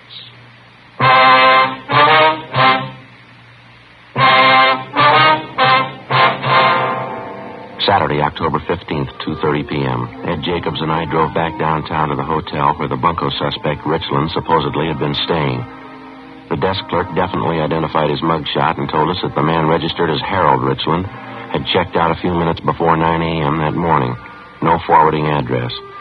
We examined the room he'd been staying in, talked to the residents and the employees of the hotel, but we failed to come up with a single lead as to the suspect's whereabouts. During the week that followed, we received 3 different kickbacks on the all points we'd gotten out on Richland. We checked each one of them out, but they failed to materialize into anything. We stayed on it. October 19th, Wednesday, 7:50 a.m. Morning. Hi. What's doing? Charlie Frost called from forgery and went over to talk to him and came up with something on the Richland thing. Yeah, what's that? Picked up a woman last night, name of Helen Stokes. Got a good-sized record, checks, bunco rackets. Yeah. Got her this time on a check beef. She wrote one for $3,500. Yeah, well, how's it tie in with us? Check was made out to Harold Richland. 8:15 a.m. We signed out, drove over to the main jail, and had the forgery suspect, Helen Stokes, brought to one of the interrogation rooms. She was a dark-haired, fairly attractive woman in her early 30s. As a bunco artist, she apparently knew her trade pretty well. She was relaxed and talkative. She told us Richland had introduced himself to her at a Palm Springs resort the week before. When did the business of the check come up? As soon as we got back in town, he gave me the story his money was in a New York bank. I played along with the gag. He wrote me a piece of wallpaper for $3,500. I did the same for him. What's the difference? Nobody hurt. Both checks, solid rubber. Maybe you forget, ma'am. There's a law against it. It's only a gag. I told you that. I would have loved to have seen his face when he found out the check was a phony. You don't think they're going to push the charge against me, do you? No, we've already told you, miss. You wrote a bad one. There's a law against it. I was only stringing him along. I knew his check was a phony, too. I didn't have anything to gain. Look, suppose I help you find him. Will you give me a hand on this? See I get a break? We can't make any promises. You cooperate, help us find Richland. Will be taken into consideration. All right, you're on. You can tell Loverboy I tipped you. You know where Richland is now? I can come close to it. How do you mean? I know where he'll be next week. On further questioning, Helen Stokes told us that on one occasion while she was at Palm Springs with Richland, she prowled his hotel room, went through his personal effects, and read his correspondence. She told us that she read one letter from a friend of Richland's inviting him for a visit the week of October 31st. She also noted Richland's answer accepting the invitation. She said the friend's name was Maurice Archer and that the letter came from an Ocean Boulevard address in the beach town of Venice. We went back to the office, ran Archer's name through R&I, and found out that he had a previous criminal record of petty theft and grand theft. We located him at an Ocean Boulevard address and brought him in for interrogation. If there was any trouble, he wanted no part of it. After talking to him only a few minutes, he broke down and told us where we could find Richland, an address out near the end of Melrose Avenue. It was an apartment court. The suspect was registered in one of the rear cottages under the name of Reynolds. He wasn't at home. Ed and I went on stakeout inside the cottage. We waited. 6:30 p.m. Somebody coming in? Yeah. Hold it right there, Mr. Police Officers. What's this? Hands out in the open. Come on up. I don't understand this. Want to shake him down in? Yeah. All right, he's clean. Look, I don't know what you want, officers, but this is a mistake. Your name Charles Reynolds? Reynolds? No, my name's Richland. That'll do. Let's go. No, just a minute, please. What am I accused of? Who's accusing me? Last pigeon you had lined up. She wanted us to tell you. Helen Stokes. Stokes. Phony dame. You can't believe her, officer. She's phony. She's nothing but a con artist. It's a good reason to believe her. What? Takes one to know one. 7:05 p.m. After checking through the cottage, Ed and I drove Richland downtown and took him to the interrogation room. He'd admit nothing. We called Miss Wagner, the sister of his first victim, and she was still in town. She agreed to come down to the office to confront the suspect. So did the second victim, Hagar Lindstrom, and her brother, Lars. Cars were sent out to pick them up. At a special show-up, Richland was picked out as the guilty man. We took him back to the interrogation room. Miss Wagner was the first one called in. She again identified Richland, alias Reynolds, as the man who had married and swindled her sister, Dorothy. All right, Miss Wagner, that'll be all. Thanks very much for coming in. Yes, all right. Thank you. Look, I don't know that woman. I'm not trying to be stubborn, but I'm afraid you're wrong. I'm not the man you want. Lindstroms are outside, Joe, waiting. All right, bring him in. Miss Lindstrom, Mr. Lindstrom, come in, please.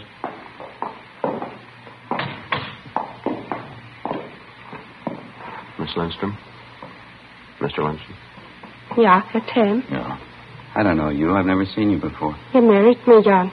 You wanted to be my husband. You said that. Why did you want to hurt me? Sorry, I don't know her. You said for you and me and Lars to go on the boat, honeymoon around the world. You and me and Lars, you said all those things. Why did you want to hurt us? No, why? That enough for you? I don't know what they're talking about. He bait you up.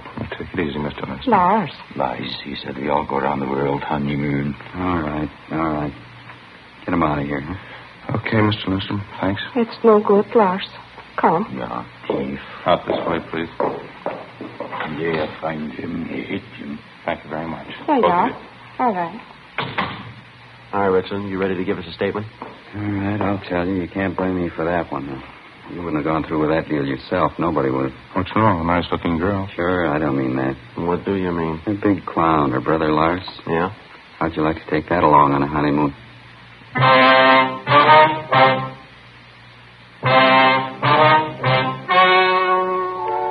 The story you have just heard was true. The names were changed to protect the innocent. On January 14th, trial was held in Superior Court, Department 88, City and County of Los Angeles, State of California. In a moment, the results of that trial.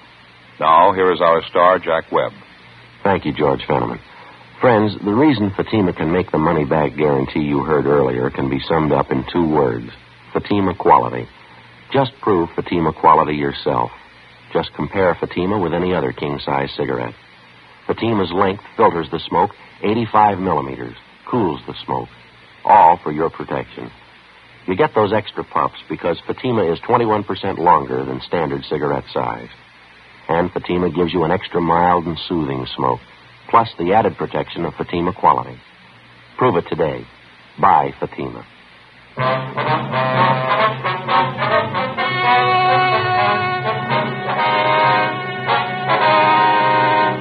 Frank Richland was tried and convicted of 2 counts of grand theft and 3 counts of forgery of a fictitious name. After serving his term in the state penitentiary at San Quentin, California, he is to be released to Chicago authorities for prosecution. Grand theft is punishable by imprisonment for not less than 1, nor more than 10 years. Forgery of a fictitious name is punishable by imprisonment from 2 to 14 years.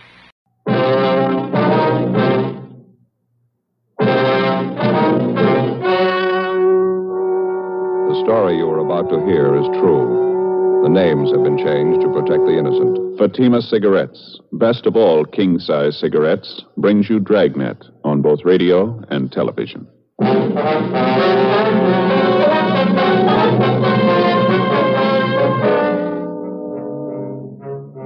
You're a detective sergeant. You're assigned to homicide detail. A woman reports the disappearance of her 30-year-old brother. He's been missing for only 2 days, but the manner of his disappearance was sudden, out of the ordinary. Your job? Investigate. Fatima, America's first largest-selling blended cigarette. Fatima, now best of all king-size cigarettes. Prove it yourself today. Compare Fatima with the king-size cigarette you are now smoking. 1. Fatima's length filters the smoke 85 millimeters for your protection. 2. Fatima's length cools the smoke for your protection. 3. Fatima's length gives you those extra puffs, 21% longer than standard cigarette size. And in Fatima, you get an extra mild and soothing smoke, plus the added protection of Fatima quality. Definitely the best quality in its class, but the same price as the cigarette you're now smoking. Buy Fatima in the bright sunny yellow pack. Best of all king-size cigarettes.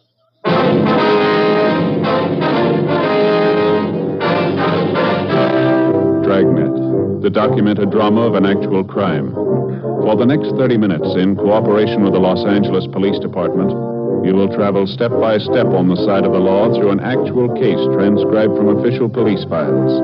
From beginning to end, from crime to punishment, Dragnet is the story of your police force in action.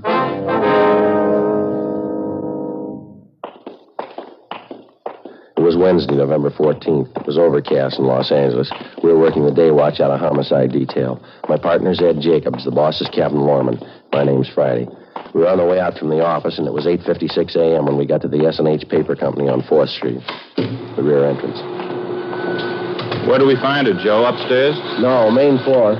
She told me we'd find her in the timekeeper's office. She said it was near the back door entrance. We couldn't miss it. Let's give a look down the corridor, huh? Maybe one of the workers can tell us. Yeah, right. Looks like some kind of an office there, doesn't it? Just beyond the time clock? Let's see. Paymaster, head timekeeper. Yeah, that's it. The door's locked, Ed. You want to rap on the pay window? Yeah. Yes? Police officers, ma'am. We have an appointment with Miss Edith Tabor. Oh, yes, officers. I'm Edith Tabor. Just a moment, please. I'll ring the buzzer. Just push on the door. All right, thank you, ma'am. Go ahead, Ed. All right. Are you the one I talked to on the phone, Sergeant Friday? Yes, ma'am, that's right. This is my partner, Sergeant Jacobs. How do you do? This is about your brother, Miss Tabor. Ralph Tabor, is that right? Yes, that's right. I know there must be something wrong. Ralph's been gone since Sunday. No one's seen him. No one's heard from him. I'm worried sick about it. Last time you saw him was on Sunday? No, I didn't actually see him. I talked to him on the phone. We made a date for dinner. Ralph and I always have dinner together Sunday nights. It's about the only time in the week we do get to see each other. I see. I believe you told me on the phone you already checked with most of his friends the places he'd most likely be. Is that right? I've called everyone I can think of. No one's seen him. Your brother's never done anything like this before, miss? Going off without telling anyone? No, never. I'm very worried, Sergeant. Can you think of any reason at all why he'd want to disappear of his own free will, I mean? No. No reason in the world for it. He seemed perfectly all right when I talked to him on the phone Sunday. Everything was fine. We made a date for the movies Tuesday night. That was for last night. picture downtown we wanted to see. He made a special point of it. I just know something must have happened. Mm-hmm. I gather you know most of your brother's friends. You've kept in fairly close touch with him, have you? Yes, we get together at least once a week, as I say. I'm 4 years older than Ralph. I've looked after him since we were kids. We've always been together, the last 5 or 6 years especially, ever since Mama died. Your brother in a pretty stable mental condition, was he? No financial worries, nothing of that kind? No, sir, nothing I know about. I'd like to double-check this information that you gave me on the phone, Miss Tabor. Mm-hmm. The name and address and his description, Yes, all right? sir. Mm-hmm. The full name, Ralph Lawrence Tabor, 14316 Almaden Street, male, white American, occupation, interior decorator. Is that it? Yes, that's right. Height, 5 foot 11, 155 pounds, dark blonde hair, gray eyes, fair complexion, birthmark on left side of neck. Yes, that's all correct. Your brother in the habit of carrying large sums of money around with him, do you know? No, not that I know of. He has a good job. He's not getting rich at it, though. I don't think I've ever seen Ralph with more than $20, $30 on him at a time. Who was the last person to see him, miss? You any idea? Well, I talked to Ralph's landlady. She told me she saw Ralph and this friend of his, Andy Howard, going into Ralph's apartment. That was about 6 o'clock Sunday night. Ralph was supposed to meet me at 7:30, never showed up. Now, this friend of your brother's, Miss Tabor, this Andy Howard, are you acquainted with him? Yes, but I don't know him too well. I only met him 2 or 3 times. He lives in the apartment house next door to Ralph's, so the two of them were friends in the Navy together during the war. Good friends. You tried to get in touch with this Andy Howard? Yes, I called Ralph's apartment when he didn't show up for our dinner date Sunday night. There wasn't any answer, so I looked up Andy's number in the phone book and called him. Mm-hmm. Was he at home? Yes. Tried to talk to him, but it didn't do much good. Strange. How's that? He pretended he didn't even know me. After we finished our interview with Edith Tabor, Ed Jacobs and I started out to double-check with all the known friends and associates of her brother. We talked to his employer and the people he worked with. None of them had seen him subsequent to 6 o'clock Sunday night. None of them could think of any good reason why he suddenly would want to pick up and leave his job and friends. The people he knew outside of his work told us the same thing. Nobody could explain it. Along the way, we inquired about Ralph Tabor's friend, Andy Howard. Most of the people we talked to knew him as a close friend of Tabor's. We checked at Howard's place of employment, but they told us he hadn't shown up for work since the previous Friday. We drove to Howard's apartment, checked with the manager, and he said that Howard had moved without notice late Sunday night.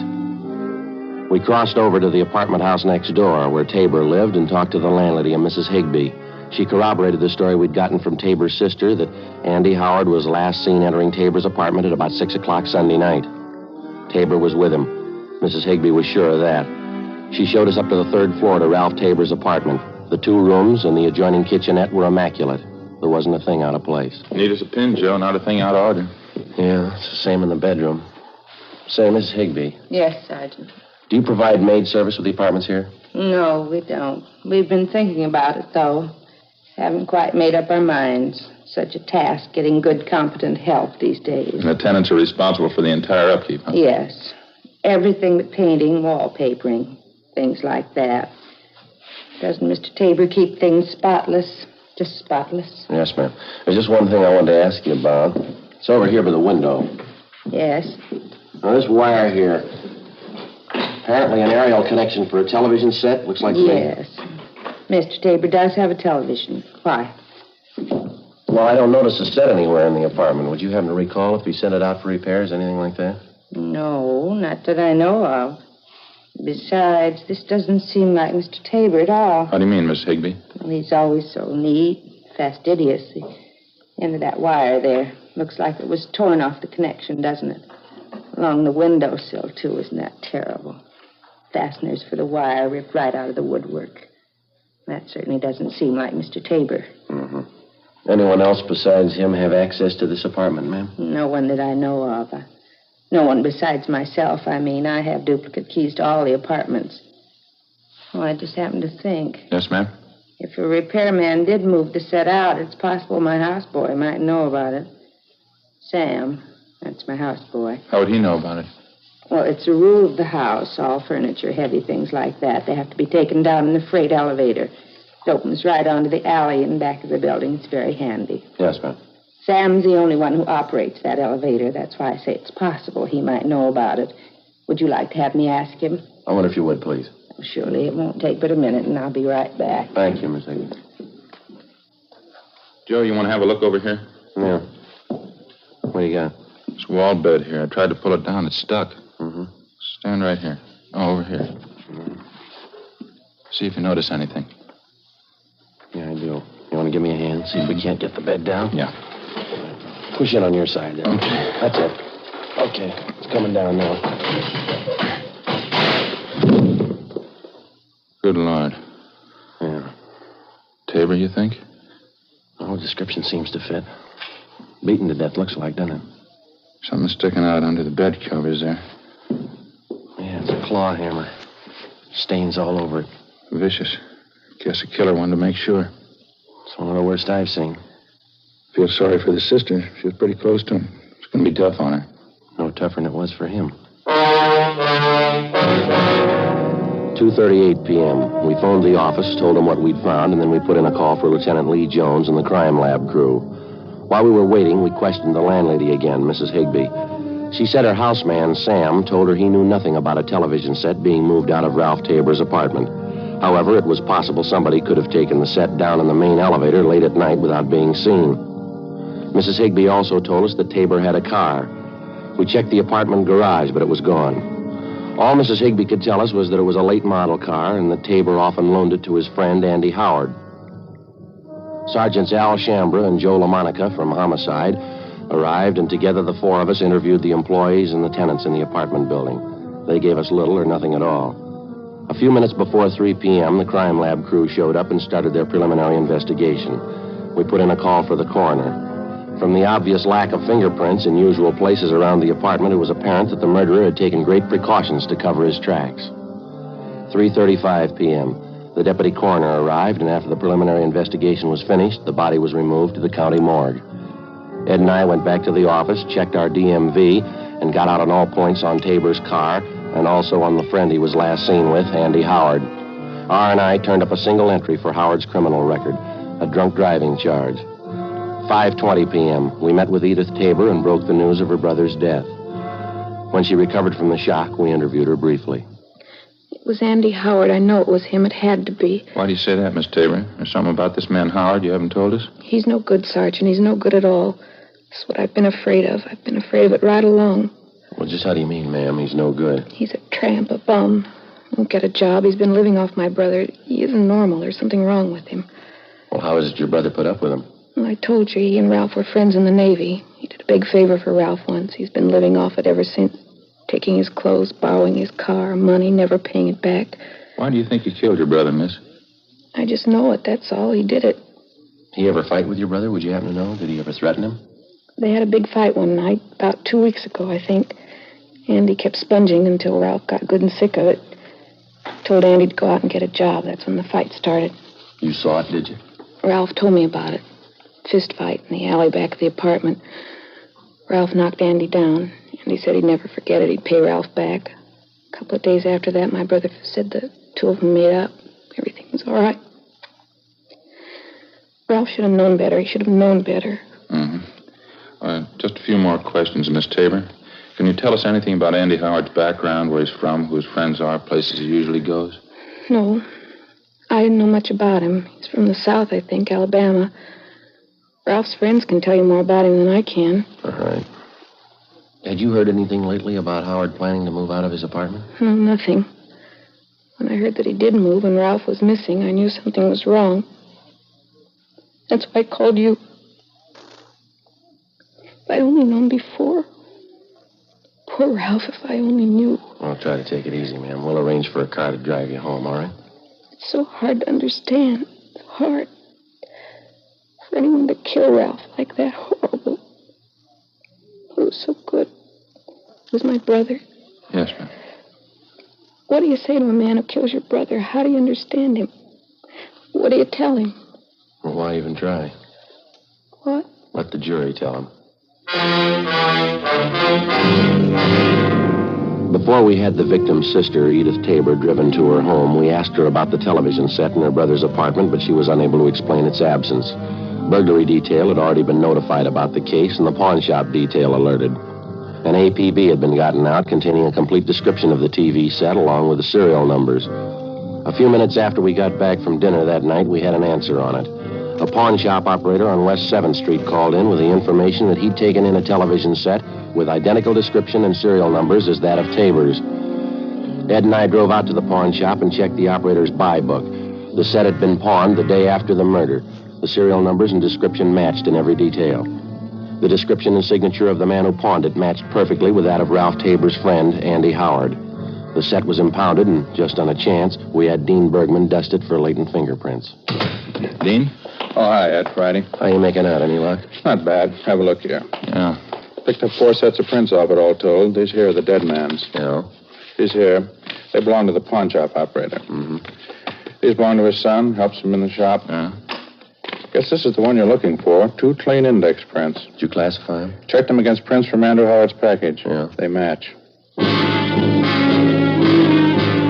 When we checked in for work the following morning, we got the coroner's report on Ralph Tabor. Cause of death was listed as cerebral hemorrhage and multiple fractures of the skull caused by blows from a heavy blunt object. The other reports from the crime lab didn't give us much help. The better part of the next 3 days, Ed and I, along with Al Shambra and Joe LaMonica, held detailed interviews with the known friends and associates of the murder victim, Ralph Tabor, and the number 1 suspect, Andy Howard. The information we picked up was incorporated in a supplementary all-points bulletin and gotten out immediately. We found out that Andy Howard had a sailor's uniform in his possession, and though unauthorized, he wore it frequently. It bore the insignia of a quartermaster first class on the sleeve. We also found out Howard had identical tattoos on each forearm, the picture of an unfurled American flag with the name Betty D below it. We had the city covered for the suspect. 4 days passed, no trace of him. Saturday, November 24th. We got an urgent call from Homicide Commander Lieutenant Mort Gear in San Diego. On the highway? Uh-huh. When was that, Mort? I see. Well, hey, Joe, you got a pencil there? Yep, here you go. Thanks. Hey, Mort, he's pretty sure, huh? Uh-huh. Well, yeah, it seems to tie in all right. How's that? Well, I don't know for sure. We'll check with Captain Lorman right now and let you know. Yeah, thanks, Mark. Goodbye. Good break. What do you have to say? One of their traffic men down there, a fellow by the name of Jack Ladd, stopped a car on the highway going out of town speeding. Yeah? Ladd says a man answers Andy Howard's description perfectly, right down to the tattoo on the forearm. No doubt about the car the guy was driving was Tabor's description and license number. He even used Tabor's identification. When did all this happen? The day after the murder. They'd have held the man, but they didn't have the information at the time. That's a bum break. Which way was Howard going, did they tell you? Yeah, into town. They figure he's still there someplace. How do you mean? Found the car an hour ago, abandoned.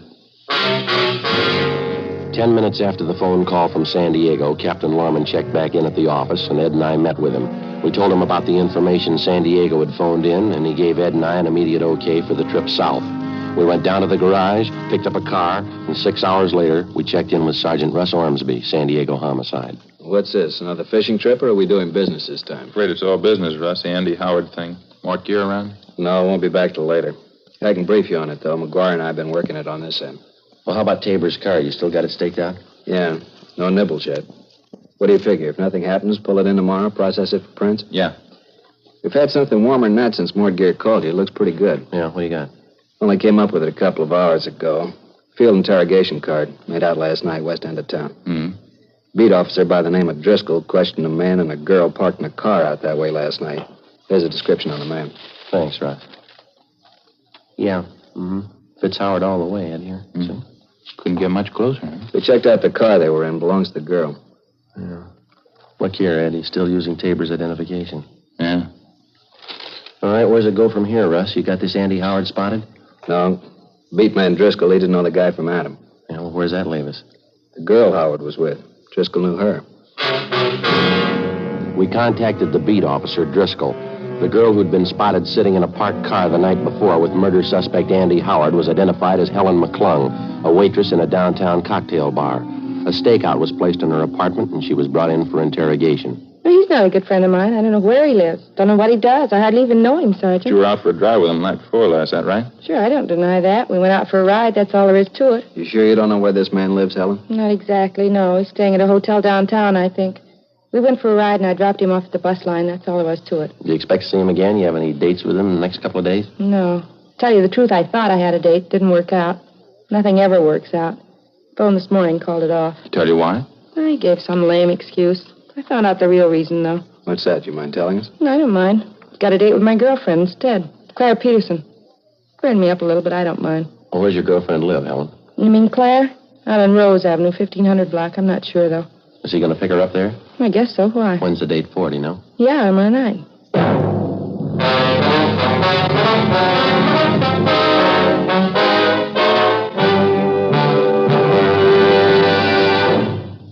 You are listening to Dragnet, authentic stories of your police force in action. Compare Fatima with your present king-size cigarette. Yes, compare Fatima with the king-size cigarette you are now smoking. 1. Fatima's length filters the smoke 85 millimeters for your protection. 2. Fatima's length cools the smoke for your protection. 3. Fatima's length gives you those extra puffs, 21% longer than standard cigarette size. And in Fatima, you get an extra mild and soothing smoke, plus the added protection of Fatima quality. Friends, to show our confidence in Fatima, to convince you quickly, dramatically, that Fatima is the best of all king-size cigarettes, we make this money-back guarantee. Buy a pack of Fatimas. Enjoy Fatima quality, extra mildness, and superbly blended tobaccos. If you're not convinced Fatima is better than the king-size cigarette you're now smoking, just return the pack and the unsmoked Fatimas before April 1st, and we'll give you your money back plus postage. Fatima, Box 37, New York 1. Remember, each king-size Fatima gives you an extra mild and soothing smoke, plus the added protection of Fatima quality. Switch to Fatima today. Best of all king-size cigarettes.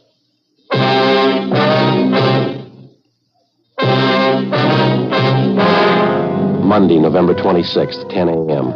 After checking her name through San Diego R&I, we finally located the address of the girl Claire Peterson, who was supposed to have a date with our murder suspect, Andy Howard, that night. She lived in a small apartment house in the southeast end of town.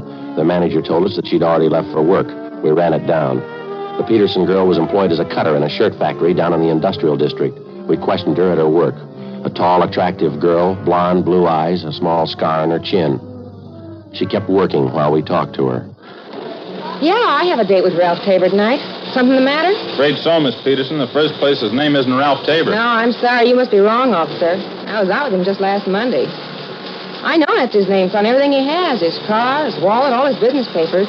Guess you must have made a mistake. No, it's no mistake, man. We checked it out pretty thoroughly. We'd like to talk to you about him if we could, please. Well, there's not too much to tell. I just met him Monday night. I was with my girlfriend, Helen. He wanted to go out with me, so I made a date. I didn't think there was anything wrong. You said he's to meet you at your apartment, Miss Peterson. Did he give any specific time when he'd be there? 8 or 8:30, he said. Hey, what's wrong, do you know? There's something wrong with the man. I ought to know, don't you think? We want him for questioning, ma'am. You any idea where he lives? No, I haven't. One of the hotels downtown, I think. 5th Street or 6th Street. I wouldn't know for sure. Why do you want him? Can't you tell me, please? We believe he's committed a murder, Miss Peterson. Matter of fact, we're sure of it. What do you want me to do? If he calls up before your date tonight, don't do anything to discourage him. Tell him to meet you. If he wants to postpone the date, try and make him come tonight. If you can't do that, try and find out where he's staying. Don't let him know we talked to you. Well, all right, I can try. You'll be there when he comes to my apartment, I mean. Yes, ma'am, we'll be there. You'll be protected all the way. Well, what do you do? Ma'am? What do you do? You say he's a murderer. He must be desperate. What do you do? How'll you arrest him? It's his choice, ma'am, any way he wants it. As soon as we left the plant where the Peterson girl worked, we called Sergeant Tony McGuire at San Diego Homicide Detail, and he made arrangements for an immediate stakeout at the girl's apartment.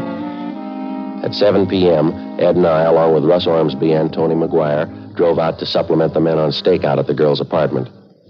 8 o'clock, 9, 9:30, 10 p.m., still no sign of the suspect. At midnight, our relief team showed up, and we headed back for the office.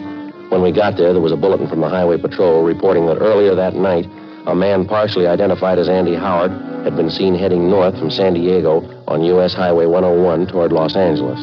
We got Captain Lorman on the phone, briefed him on the latest developments, and told him that photographs of the suspect had been distributed to all officers. The next 10 hours failed to turn up anything new. San Diego officers continued to cover their end. 11:15 p.m. the next day. We drove back to Los Angeles and reported in at homicide. There was a note in the book from Lorman asking us to check in early the following morning, so Ed and I signed out and went home to get some sleep. The next morning, 1:45 a.m.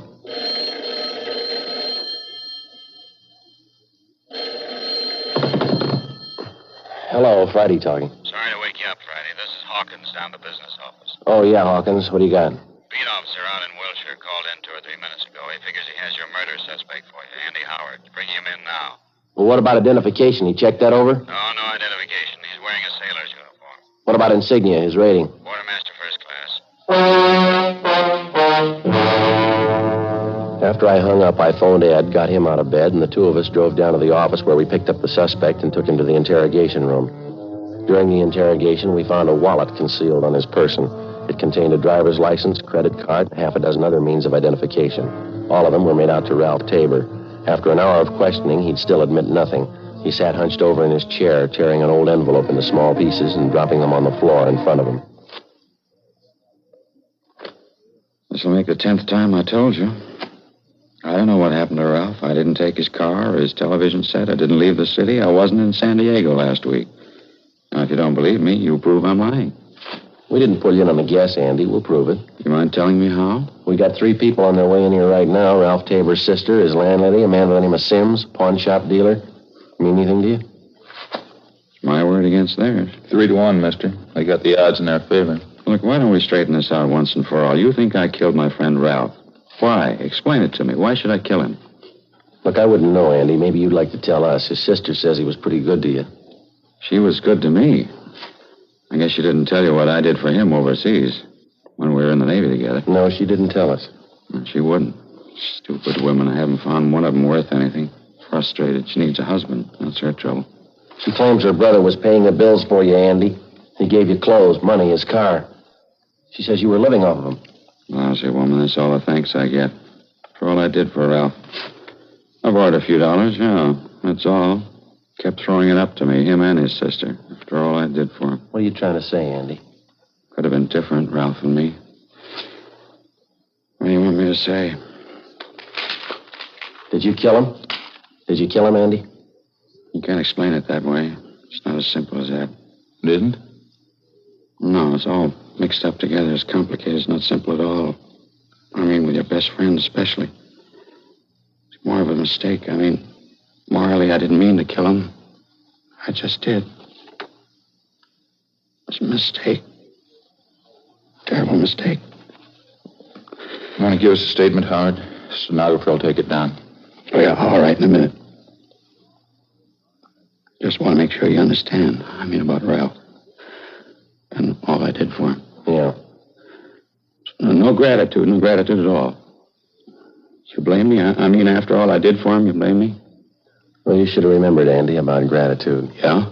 Doesn't mean much when you have to ask for it.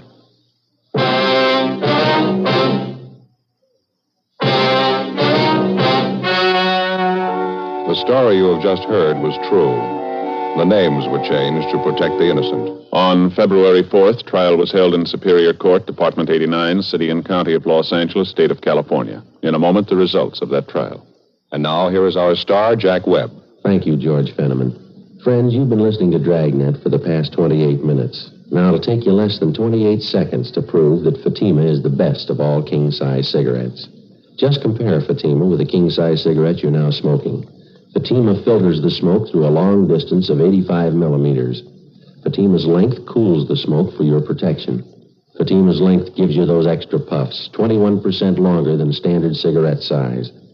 And in Fatima, you get an extra mild and soothing smoke, plus the added protection of Fatima quality. Prove it today. Buy Fatima.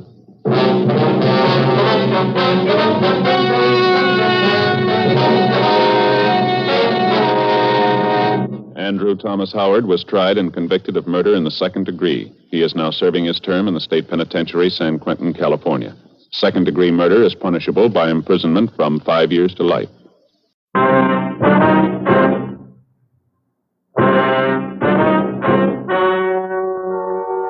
story you are about to hear is true.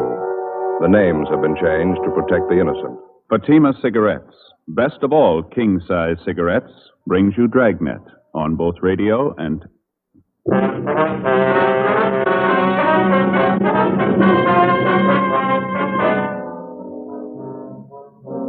You're a detective sergeant. You're assigned a robbery detail. An ex-convict is accused of robbery and murder. 4 witnesses identify him as the killer. The man's arraigned in municipal court and held to answer. Your job? Investigate. Fatima, America's first, largest selling blended cigarette. Now, king size. See the difference, taste the difference, smoke the difference. And in Fatima, the difference is quality. See the difference. Fatimas are 21% longer. Taste the difference. Enjoy Fatima's extra mildness. Much different, much better flavor and aroma. Smoke the difference. Get all the advantages of extra length, plus Fatima quality, which no other king-size cigarette has. Yes, in Fatima, the difference is quality. Definitely the best quality in its class, but the same price as the cigarette you're now smoking. So why wait? Switch to Fatima today. Each king-size Fatima gives you a long, extra mild and soothing smoke with the added protection of Fatima quality. Buy Fatima.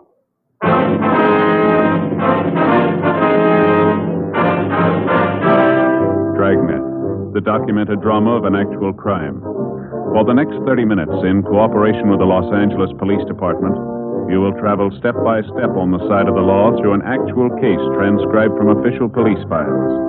From beginning to end, from crime to punishment, Dragnet is the story of your police force in action. It was Wednesday, March 12th. It was cold in Los Angeles. We were working the day watch out of robbery detail. My partner's Ed Jacobs. The boss is Captain Didion. My name's Friday. We were on the way over from the office, and it was 10:43 a.m. when we got to the third floor at the Hall of Justice.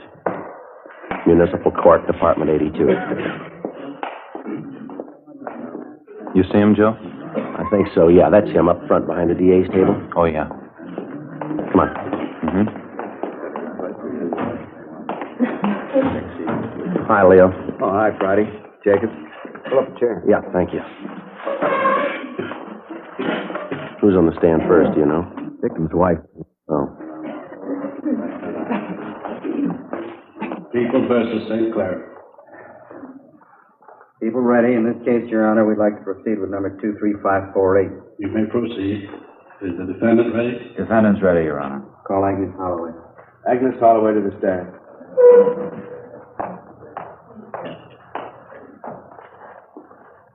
Do you solemnly swear that the testimony you are about to give in the matter now pending before this court will be the truth, the whole truth, and nothing but the truth, so help you God? I do. State your name, please. Agnes Holloway.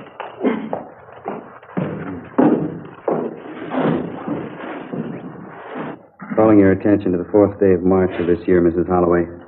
Did you see the defendant in your place of business at 2301 Naylor Avenue? Yes, sir. What time of day did you first see him at that location? It was around 9:30. Will you tell us what you saw the defendant do? For the purpose of the record, may we ask whether that was in the morning or the afternoon? Was that in the morning or in the p.m.? P.M. Will you tell us what you saw the defendant do and what you heard him say at that place? You mean before the holdup? At 9:30. Please tell us what occurred. Well, I came in about 9:30 at the place. He was already sitting there at the bar. Continue. I came in and sat down at the end of the bar. He was sitting about 5 stools from the door. A friend of mine, Doris Fenwick. She's here now. Doris was sitting near him. I went over and talked to Doris for a while. The man didn't say anything. He was just sitting there. Did you see him drinking anything? Yes, he was drinking scotch and soda. You're the wife of George Holloway, deceased. Is that correct? Yes. Was he present then? Beg your pardon? Was your husband, George Holloway, present at that time? Yes, he was tending the bar. By that, do you mean that your husband, yourself, and the defendant were the only persons present? No, my friend Doris Fenwick. There was a sailor there, too. I don't know who he was. He sat next to the defendant, so... What occurred then? As we were ready to close the front door, my husband noticed the light in the men's washroom. I move that go out. What her husband noticed as a conclusion to the witness. Yes, may go out. Well, anyway, my husband went back in to put the light out. And Doris Fenwick and I went out to the sidewalk, and so did the sailor. And the fellow did, too. The defendant did? Yes. In a minute, I went back inside to see what my husband was doing, and the defendant followed me back in. I was about as far as the music machine. He put his arm around me, and he had a gun right here. He said, "Lady, this is a stick-up." Could you describe the gun you saw? No, I just saw it looked like a pistol to me. I couldn't tell you the make of it. I move that go out, Your Honor, please, what it looked like. I know it was a gun. The motion will be denied. You were inside the building when the defendant did that. Yes. He said, keep quiet or I'll kill you. And where was Miss Fenwick then? She was out on the sidewalk, talking to the sailor, I think. Doris was expecting her husband to come on the streetcar. I move that go out. Miss Fenwick was out on the sidewalk, may stay in, and the balance may go out. What did the defendant do after that, Mrs. Holloway? He said, I will shoot you if you don't keep quiet. He made me walk backwards to where my husband was, and I said, Johnny, this man has a gun. He says this is a stick-up. And the man said, shut up. And he made my husband put his hands up. Were you in fear of the gun at that time? No, I didn't have any fear. Did you believe the defendant would injure you with a gun? I wasn't afraid. I thought, well, it's a hold-up, and we'll give him the money, and that's all there is to it. All right. Continue. Well, when we got to the back room, my husband was trying to open the safe, and he said, hurry up. I have your wife covered. I'll kill her if you don't hurry. The defendant said that. Yes, and my husband said, don't get nervous. You can have anything we have, but don't shoot her. Then my husband got the safe open and took out the money bag and handed it to the man, the defendant. He grabbed it, and then he shot my husband twice. The defendant shot your husband twice. Yes. Do you know what the contents of the money bag were? About $160. At any time did you give this defendant authority or your consent to take that money? No, sir. The taking of the money was against your will, is that correct? Yes. How soon after was it that the officers arrived at the location? It was about 7 or 8 minutes after that. Your husband was removed to the hospital? Yes. Do you know when your husband died? He died on the 7th, Friday, 6 o'clock. You mean on the 7th of March of this year? Yes, 6 a.m. Did you see your husband in the coroner's office? Pardon? Did you see your husband after death in the coroner's office? No, I saw him in the hospital. After death, did you see your husband downstairs in the coroner's office? No, my son did. Did you see your husband after death? Yes, at the mortuary, Monday the 10th, at the mortuary. And the person you viewed in death was the same Charles A. Holloway who you knew in life as your husband? Yes, sir. Do you know Grace Thompson? Yes, sir. She works for me and my husband. Was she present at your place of business on this evening? Yes. When did she leave there, do you know? About 5 minutes to 12, midnight. Can you fix the precise time when your husband was shot? About 5 minutes after 12. 5 minutes after 12. How many times was the gun fired? Twice. How close was the gun to your husband, Charles Holloway? It must have been about 2 feet. Do you know Marion Shaw? Yes. Was she present on the premises that evening? She was present that evening. Do you know Mrs. Sam Garber? Yes. Was she present on the premises that evening? Yes, sir. And that sailor was there, too. I didn't know him, though. All that you've related occurred in the county of Los Angeles, state of California? Yes, sir. Cross-examine. May I have a drink of water, please? Bailiff? Would you like to rest a while, Mrs. Holloway? Yes, please. We'll have a short recess before the cross-examination.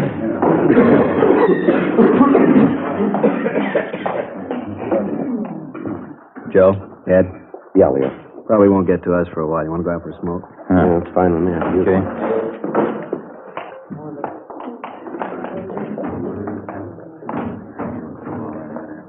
What's your idea on it, Leo? I don't know. Not to have him bound over to Superior Court. No, I mean, you think St. Clair's the right man? Got me. Yeah, just one good piece of physical evidence, I'd feel a lot better about it. Go ahead. Yeah, thanks. Here you go. Light? Yeah, thanks. Thank you. How about St. Clair's alibi? All the angles checked, huh? All of them. Doesn't hold much water. Can't prove it's a lie, can't prove it's the truth. Sure hate these things. Don't know which way to go. 4 identifying witnesses, and we know how wrong they can be. What about that sailor who was supposed to be in the bar at the time? I know homicide didn't do any good. How about you, fella? No, same, Leo. Nothing yet. He was the only one who really got a close look at the killer, besides the wife, I mean. Killer bumped into him when he ran out of the bar. Yeah. If anyone could identify the right man, the sailor could. Well, nobody at the bar saw him before that night. Nobody's seen him since. There's not a trace of him. Sure, our best bet. If we could find him, we might put a foundation under this thing. Yeah, I'll put in with you. There's just one problem. Yeah. It's a big Navy. Where do we find him? When 58-year-old tavern owner Charles Holloway was shot and fatally wounded in a holdup on March 4th, there were 5 people in the immediate vicinity. Holloway's wife, a waitress at the tavern, 2 women customers, and an unidentified sailor. Soon after the shooting, the scene of the crime was gone over thoroughly for all physical evidence, but besides the 2 fatal bullets, none was found. The preliminary investigation failed to yield any further leads. A search was started for the missing witness, the unidentified sailor. The 4 known witnesses were brought downtown, where they checked through volumes of pictures of ex-convicts recently released from the state penitentiaries. All of them identified the mugshot of Harold St. Clair, a recent parolee from Chino, where he'd served time for armed robbery. St. Clair was brought in immediately and questioned. He failed to establish an alibi for his whereabouts the night of the holdup and murder. He was arraigned in municipal court, and at his preliminary hearing, the first prosecution witness, the wife of the murdered man, Agnes Holloway, singled him out as the killer. By experience, the working detectives found that identifying witnesses under the strain of being present at a horrible crime can often be mistaken in their identification. In this instance, there wasn't anything else we could do. It was all we had. 11:18 a.m., the preliminary hearing resumed. The witnesses took the stand in turn, and all of them tabbed St. Clair as the murderer. Ed and I testified as the arresting officers. At 3:25 that afternoon, the prosecution rested the case for the people. St. Clair's lawyer offered no defense for the time being. Your Honor? Mr. Alexander? This time the people move that case number 23529 be dismissed on the grounds that it states in substance... 23529? Is that correct? Yes, Your Honor. Dismissed on the grounds that it states in substance the offense covered in the present case. 23529 covers the offense of robbery and assault with intent to commit murder under the present victim in our case here, Charles Holloway. He was not dead at the time this case 23529 was filed. Subsequent to its filing, he died, and the murder count accomplished that complaint. Let the record show that on the motion of the district attorney in the case of People versus Harold R. St. Clair, number 23529, that case is dismissed.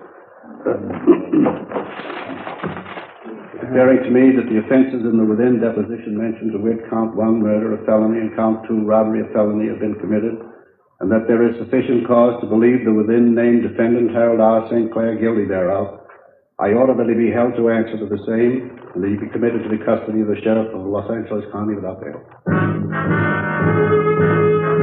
In the 17 days intervening between St. Clair's preliminary hearing and his arraignment in Superior Court, Ed and I, along with Sergeant Stoner, Beeson, and Leo Tracy, continued our investigation of the case.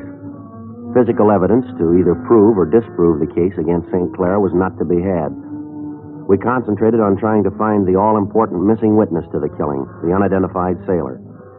We got out an APB along with special letters and bulletins for distribution to local Navy Yard commandants as well as Navy Department officials in Washington requesting help in locating him. It went slow. The day before St. Clair's Superior Court arraignment, we got our first lead, but not from where we expected. A 2-time robbery loser, Lester Jaffe, who bore a close resemblance to St. Clair, was arrested at a check-cashing agency on South Hoover trying to pass a forged check. He had several prior arrests and convictions for burglary and ADW, and a check of his package showed that he had violated his parole. A .38 caliber S&W revolver found on Jaffe was delivered to Russ Camp in ballistics for examination and comparison. The next day, Monday, March 29th, St. Clair came up for his arraignment in Superior Court. Ed and I were there. St. Clair.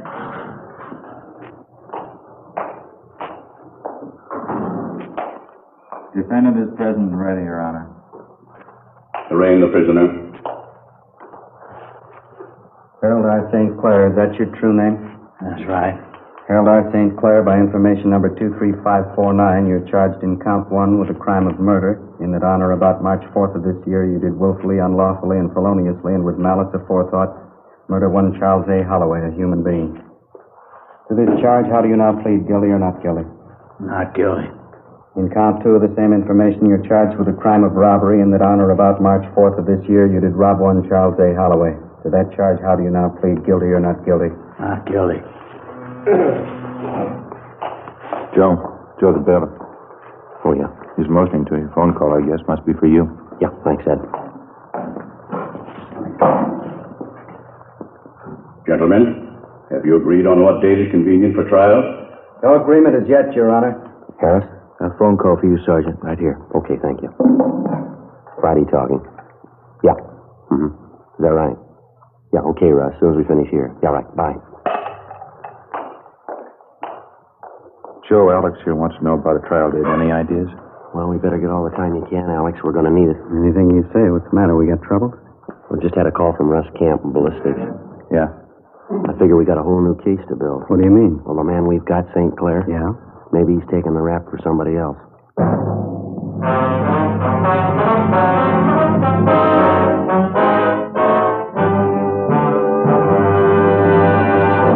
You are listening to Dragnet, authentic stories of your police force in action.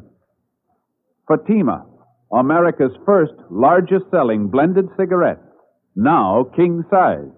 See the difference. Fatima, 21% longer. Taste the difference. Smoke the difference. And in Fatima, the difference is quality. Yes, you get all the advantages of extra length, plus Fatima quality, which no other king-size cigarette has. Friends, to show our confidence in Fatima, to convince you quickly, dramatically, that Fatima is the best of all king-size cigarettes, we make this money-back guarantee. Buy a pack of Fatimas. Enjoy Fatima quality, extra mildness, and superbly blended tobaccos. If you're not convinced Fatima is better than the king-size cigarette you're now smoking, just return the pack and the unsmoked Fatimas before April 1st, and we'll give you your money back plus postage. Fatima, Box 37, New York 1. Remember, each king-size Fatima gives you a long, extra mild, and soothing smoke with the added protection of Fatima quality. Buy Fatima in the bright, sunny yellow pack. Best of all king-size cigarettes.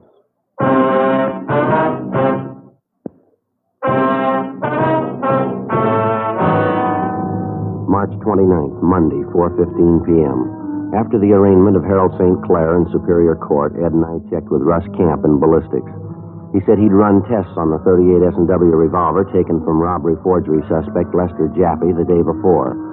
Comparison microscopic examinations of test bullets fired from the gun taken from Jaffe and the 2 slugs which had been removed from the body of tavern owner Charles Holloway matched. After checking with Brereton at the CII Bureau in Sacramento, we discovered new additions to Jaffe's long criminal record. We also found out his known M.O. corresponded closely to that of the man who robbed and murdered Mr. Holloway. At a special show-up of both St. Clair and Jaffe, the close resemblance of the two became apparent to the 4 identifying witnesses. They frankly admitted their mistake and positively identified Jaffe as the killer. Intensive investigation during the next 3 weeks uncovered enough evidence and testimony against Jaffe by associates and informers to give us a good foundation for a murder conviction. But we were still without a lead to one of our most essential witnesses, the unidentified sailor. The first suspect, Harold St. Clair, was cleared of the charge, but detained on a warrant from the Denver Police Department. After arraignment and preliminary hearing in municipal court, the arraignment in Superior Court, Lester Jaffe went on trial for the Holloway killing on June 2nd. Dr. West, the autopsy surgeon, was first to be called by Assistant District Attorney Adolph Alexander. He stated the results of the autopsy on Mr. Holloway and testified as to the cause of death. John Maurer, the police surveyor, was next. He produced the various diagrammatic drawings of the murder scene. The 3rd day of the trial, June 5th. Garber woman's coming back on. Friend of Miss Holloway? Oh, yeah. Mrs. Samuel Garber.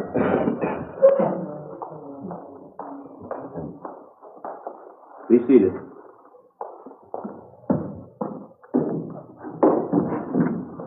Proceed with the cross-examination. Mrs. Garber, at the time you testified against the former suspect, Harold St. Clair, you were just as positive then, were you not, that the hold-up man who killed Mr. Holloway was Harold St. Clair? Yes, I was, but I also said he didn't have the same type eyes. You were absolutely sure about Harold St. Clair then, weren't you? Yes, I guess I was. And you identified St. Clair and testified a number of times during that examination that St. Clair was the man. Is that right? I said he resembled the man. You said he was the man, didn't you? I said I thought he resembled the man. You also said there was no doubt of it, didn't you? That the hold-up man was Mr. St. Clair. Well, I guess so. I don't know. You don't know? No, I guess I don't. I don't remember. I'm not sure. Mrs. Garber, are you sure you remember the man you saw sitting in the bar that night? Well, I don't know. I've got them both mixed up. I guess I'm not sure. During the next 2 days, the other 3 identifying witnesses were called to testify and, like Mrs. Garber, were badgered by the defense attorney unmercifully. Despite the efforts of Alexander, the prosecuting attorney, it was apparent the jury was being swayed heavily in favor of the defendant. Even the full day and a half Ray Pinker from the crime lab spent on the stand seemed to have little effect in counteracting the damage done by the confused testimony. To prepare the jury for Russ Camp's expert report and for the presentation of scientific facts about the lethal bullets in the murder gun found on Jaffe at the time of his arrest, Pinker and Assistant District Attorney Alexander gave the jury a thorough briefing on the fundamentals of ballistics. They also pointed out the scientific value of ballistics in determining the guilt or innocence of a defendant. On Thursday, June 12th, Russ Camp took the stand as a prosecution witness and, under questioning, presented the findings of the various tests he'd run on the alleged murder weapon. Mr. Camp, sometime after you had obtained People's Exhibit 13, did you fire a test bullet or several test bullets from it in the crime laboratory? I did. Did you make a comparison of any of those test bullets with Exhibits 3 and 3A, the bullets which killed Charles Holloway? Yes, I did. Now, in making your comparison and examination under the microscope, after you had completed the mechanical part of your work, and after you had completed your examination of the observable and comparable sections of the fatal bullets with the test bullet fired from People's Exhibit 13, did you come to any conclusion with respect to the Holloway fatal bullets? Yes, I did. And what was that conclusion? The conclusion was that the fatal bullets, the Holloway fatal bullets, People's Exhibit number 3 and 3A, were fired through the barrel of People's Exhibit number 13. After another hour of testifying, Russ Camp left the stand. His ballistics report on the murder gun had made an impression on the jury, but we couldn't be sure it was enough to balance the setback the prosecution received from its own witnesses. As far as we were concerned, Jaffe was the guilty man. There wasn't a doubt about it. But the case against him was apparently inconclusive as far as the jury was concerned. The defense attorney obviously had heard about the unidentified sailor who was also present at the scene of the killing. He charged outright in the court that the district attorney was purposely preventing the appearance of the unknown sailor as a witness and was concealing his identity. As he told the jury, the prosecution was afraid that the testimony of their alleged silent witness would damage its case. Meantime, our intensive search for the missing seaman was still underway.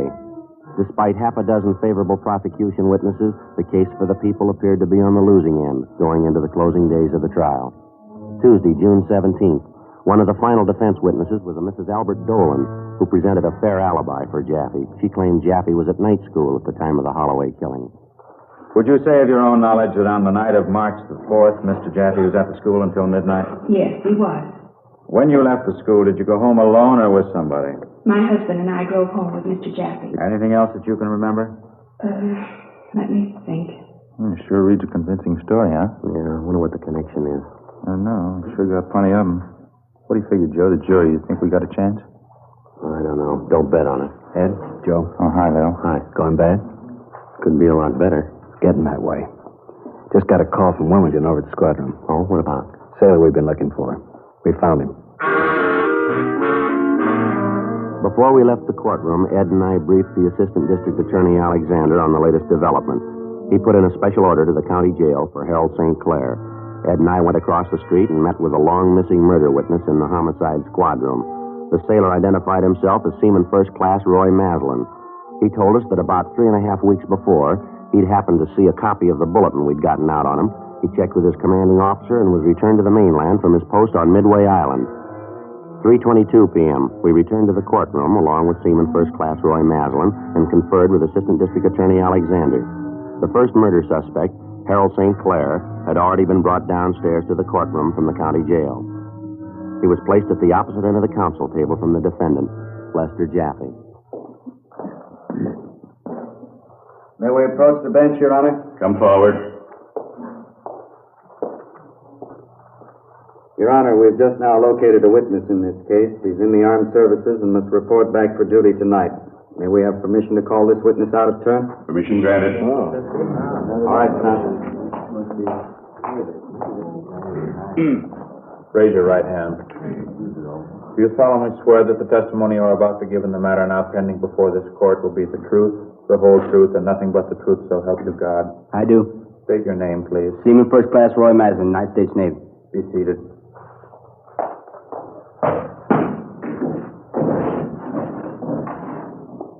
Are you acquainted with the Tavern Cafe at 2301 Naylor Avenue? Yes, I am. Were you there on the evening of March 4th of this year? Yes, I was there a few minutes before midnight. Will you tell the court in your own words what happened on the premises that night? Well, it was just a couple of minutes before midnight. People who ran the place, they said they were closing up, so I had a nightcap. Shot dice for the drinks with this guy next to me. I won. Who was this man? I didn't know who it was. After you had your drinks, did you leave the bar? Yes, I did. The other guy stayed there. I went out to the sidewalk and stood there talking with one of the gals I saw in the bar, and then heard a couple of shots fired. Somebody inside the joint screamed or hollered or something. I was just going for the door to get inside, and this man came rushing out. He hit me square on and went down. I remember seeing him run down the street, the same guy I was drinking with. Would you recognize this man if you saw him again? Yes, sir, I would. Is that man in this courtroom now? Yes, sir. Will Your Honor, please direct the defendant to stand alongside of Mr. St. Clair so that this witness may properly identify the man involved. Mr. Jaffe, will you stand up, please? Stand to the right of Mr. Sinclair. Will you step down from the stand, please, Mr. Maslin, and place your hand on the shoulder of the man who was in the bar with you the night of March 4th? Yes, sir.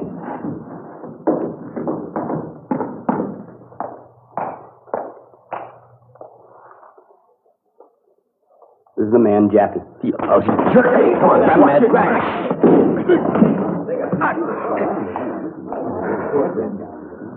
Fast work, sailor. Really burned up. Guess he'd like to kill me, huh? You're not the only one, son. What? Wait till they read him the verdict.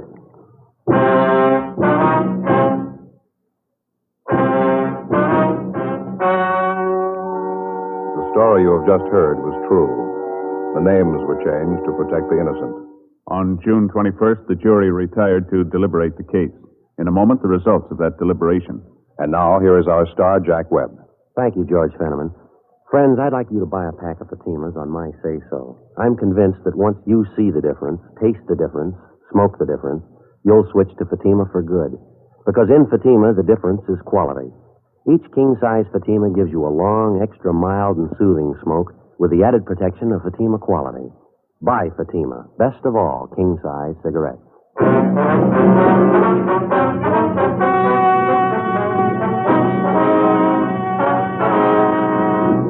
Lester Carl Jaffe was found guilty of murder in the first degree. He was executed in the lethal gas chamber at the state penitentiary, San Quentin, California.